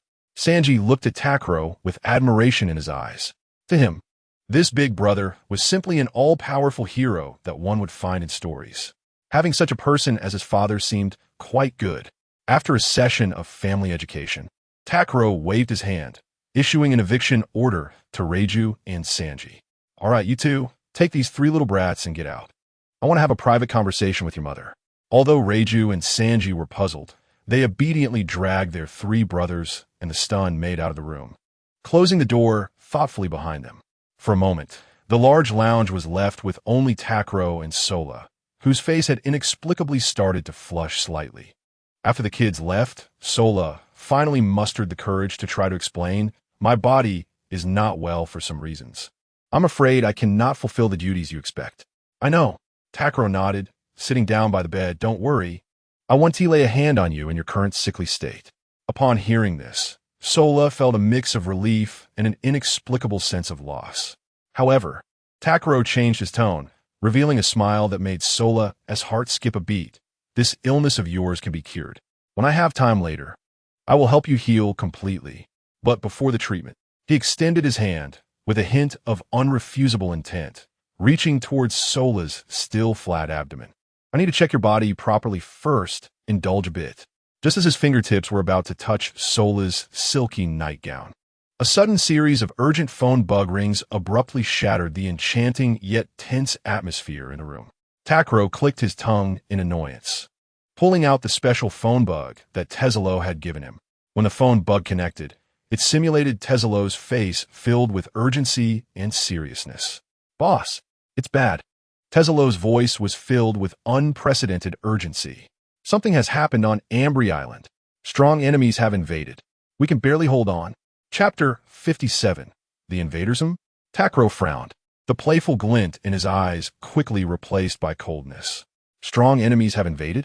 How dare anyone run rampant in his territory after he declared sovereignty?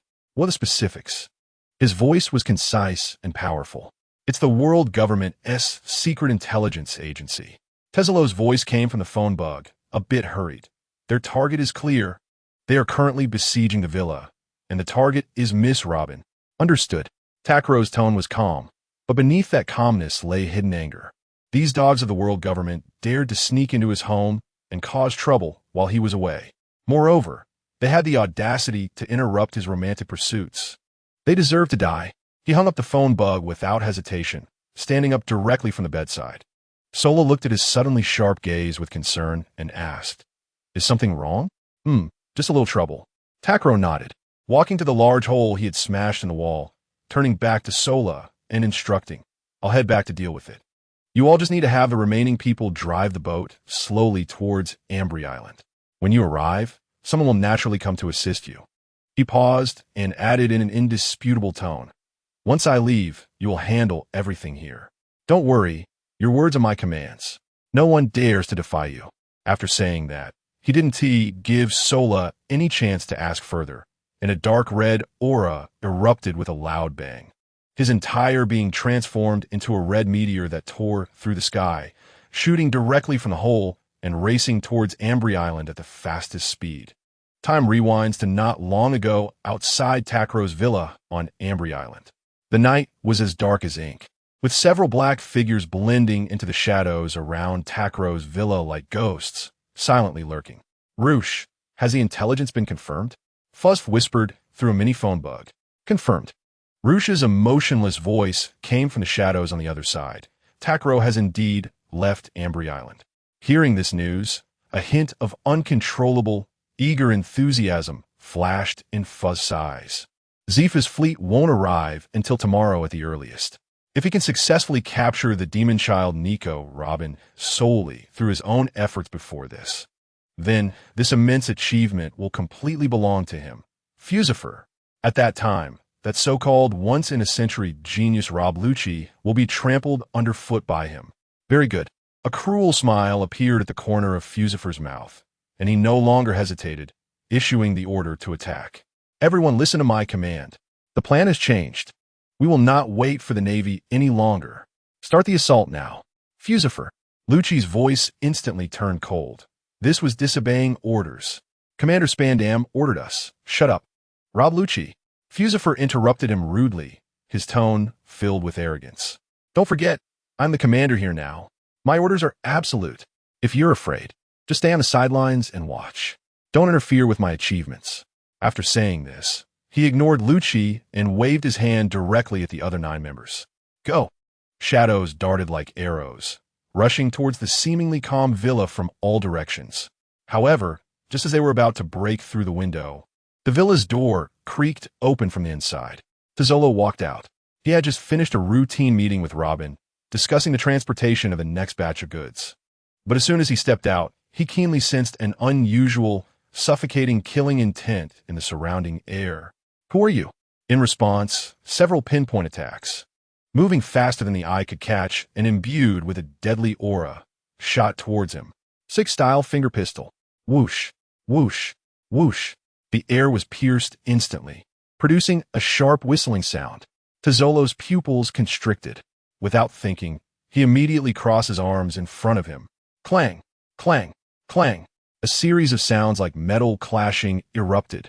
Tezzalo felt as if his arms were being continuously struck by high-speed drill bits, the pain almost unbearable. His whole body was shaken back by the terrifying force, and the stone steps beneath him instantly cracked. "Oh, you can actually block it?" Fusifer's figure slowly emerged from the darkness, a hint of cat-and-mouse mockery on his face. Interesting. You are the #1 lackey of that freak-tailed Tazzolo, right? Tazzolo's expression became extremely serious. If it weren't for the brutal training he had undergone this past month, honing his body through the turtle school's methods to far exceed ordinary limits, his arms would have likely been crippled in that instant.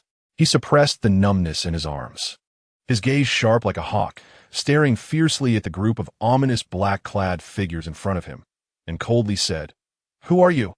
"We are the ones here to take away the evil." Fusifer stopped wasting words, his figure disappearing in an instant. Shave. The next moment, he appeared in front of Tazzolo as if teleporting, his fist carrying enough power to crush steel, smashing towards Tazzolo's face. Not good. Tazzolo's heart raced with alarm. The opponent's speed and strength far exceeded any enemies he had encountered so far. Just at this critical moment, Snow Rabbit, a crisp, delicate shout rang out.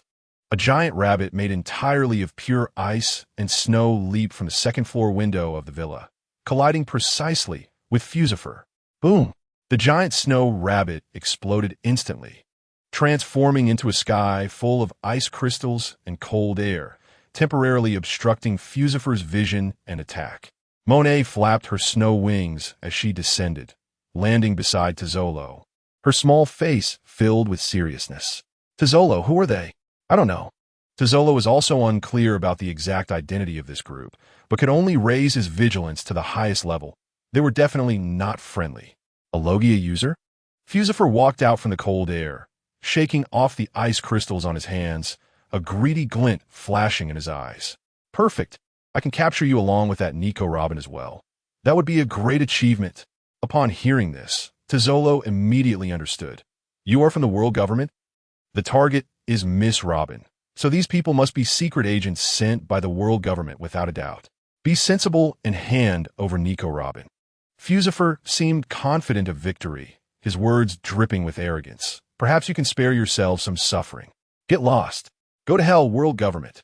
During his time next to Tazzolo, he hadn't learned much else, but he had certainly picked up this kind of domineering spirit that comes so easily. Sure enough, Fusifer was enraged upon hearing this. "You're courting death, daring to provoke the world government. You'll pay for it." Tazzolo didn't waste any more words with him. Instead, he immediately pressed the alarm button hidden in his sleeve, connected to the highest level alert on the island, while quickly pulling out a special Den Den Mushi to notify their boss far away in Germa. He knew very well that with just himself and Monet, it would be impossible to stop this group of agents. As the piercing alarm rang throughout the sky, the entire Ambry Island instantly became lively. Several newly formed guard members, armed with weapons, rushed crazily towards the villa. Fusifer's face darkened instantly. He certainly wasn't afraid of these small fries. But if they delayed him and caused that freak-tailed Tazzolo to return early, that would be disastrous. Thus, he decisively issued the final command. "Finish this quickly. Everyone, rush into the villa and capture Nico Robin."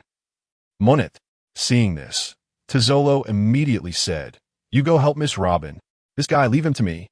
Monet gritted her teeth, knowing that this was not the time to hesitate, and immediately turned around, transforming into a white whirlwind, flying towards the villa. "Kid, you think too highly of yourself." Fusifer looked at Tazzolo, standing in front of him, sneering disdainfully. "You think you can stop me? How will you know if you don't try?" Tazzolo grinned. Assuming the starting position of the Turtle School, it was time to test the results of his training. Chapter 58. Shocked, the courtyard outside the villa instantly transformed into a fierce battlefield. Under the night sky, two figures clashed at high speed like phantoms, separating, each confrontation stirring violent waves of air, devastating the meticulously trimmed flowers and trees. Gale kick. Fusifer's figure spun rapidly in midair, his right leg like a sharp battle axe, sending out several pale, blue vacuum slashes that sealed off all of Tazzolo's escape routes from all directions. Faced with this fierce onslaught, Tazzolo did not evade. He slightly bent his legs, lowering his center of gravity, and let out a low shout. Phantom Fist, just as the slashing wave was about to hit him. His figure suddenly became blurry, splitting into three, three identical Tzolos simultaneously dodging in different directions. What? Fusifer's pupil shrank. Those gale kicks capable of slicing through steel passed through two of the illusions, only one accurately hitting Tzolo's true body. However, the scene of blood splattering that was expected did not occur. Tzolo's body merely swayed slightly, dissipating most of the force, leaving only a shallow white mark on his arm. Not over yet. Having dodged the fatal blow, Tzolo's eyes sparkled with intensity. He suddenly exerted force with his legs, his whole body shooting forward like a cannonball, charging towards Fusifer. He thrust both palms out, the wind from his palms coalescing, carrying a thick and unending force, crashing towards Fusifer's chest like a surging wave. Fusifer was alarmed. Not having time to think, he immediately crossed his arms in front of his chest, simultaneously activating the most confident defensive technique of the 6 styles. Iron block. Bang, bang, bang, bang. A series of dull, heavy impacts exploded like a drum. Tzolo's double palms moved like phantoms, leaving dozens of palm prints on Fusifer's arms in less than a second. Each strike's power stacked upon one another, penetrating the iron block's defense, causing Fusifer's blood to surge and the ground beneath him to crack inch by inch. Damn it! Fusifer was pushed back by this unreasonable series of attacks. A storm of shock and anger rising in his heart. What kind of move is this? The more he fought, the more alarmed he became. The martial style of this green-haired kid was something he had never seen before, at times fierce as thunder, at times elusive as a shadow, and at times overwhelmingly powerful. Within those seemingly simple punches and kicks lay a unique method of utilizing strength and breath, so exquisite that it even hinted at surpassing the 6 forms. One must understand that the reason the world government and the Navy could maintain absolute dominance over the seas was largely due to the 6 forms, a martial arts system that transcended human limits. It allowed ordinary soldiers to have a fighting chance against those with devil fruit abilities.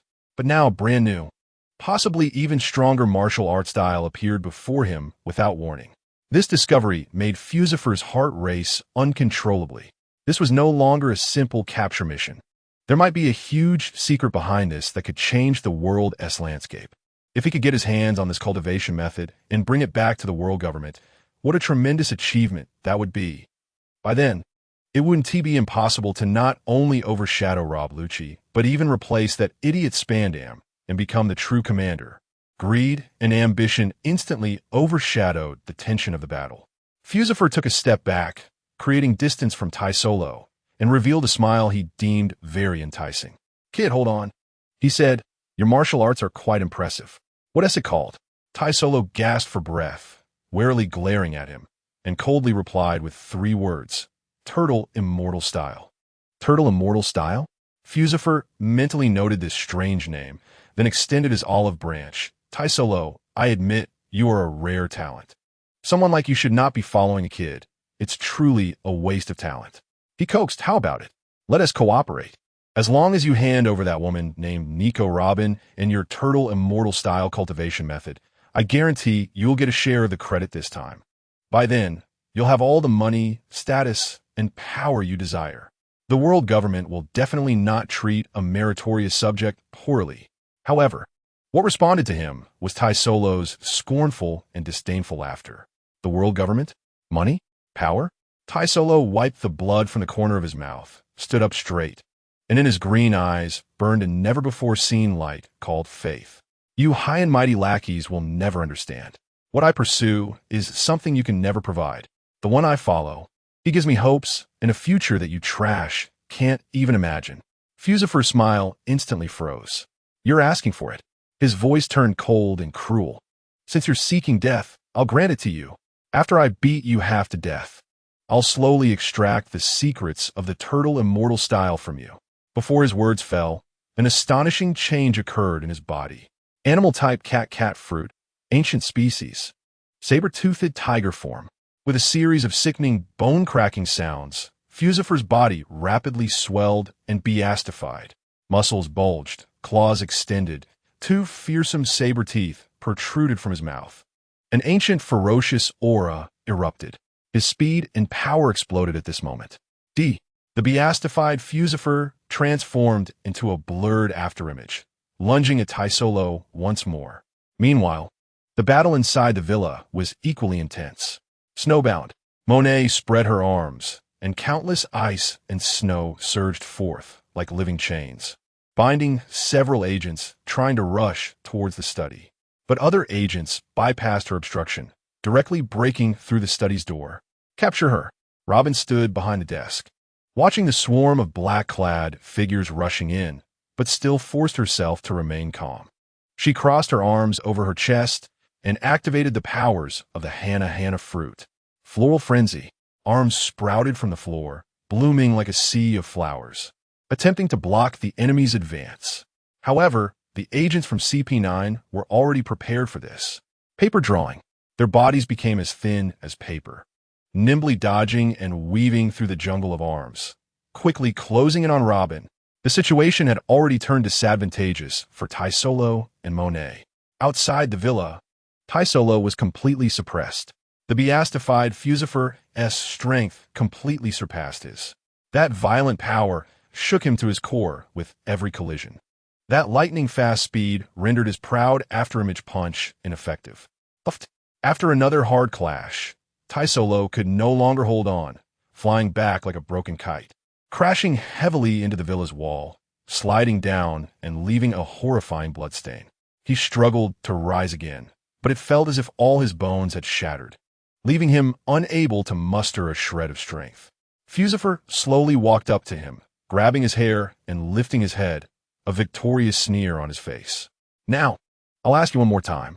He leaned close to Taisolo's ear, the secret of the turtle immortal style, and that woman. Do you hand them over or not? Taisolo spat a mouthful of blood on the ground, raised his head, and with his eyes still burning with an indomitable flame, stared fiercely at him, grinning. The only one who can make me, Taisolo, willingly follow is that man. Seeking death. Fusifer's patience finally ran out. The killing intent flashed in his eyes, and with his other hand morphing into a claw, he ruthlessly lunged towards Taisolo's heart. However, just as his claw was about to touch Taisolo's chest, an indescribable, terrifying pressure, as if it came from the depths of the universe, descended without warning. The entire Ambry Island seemed to be grasped tightly by an invisible giant hand. The air froze. The wind stopped. All the CP9 members engaged in fierce combat instantly froze in place, as if hit by a paralysis spell. What a terrifying momentum it was, only these CP9 agents understood. Fusifer's outstretched claw also froze in midair, unable to advance a single inch.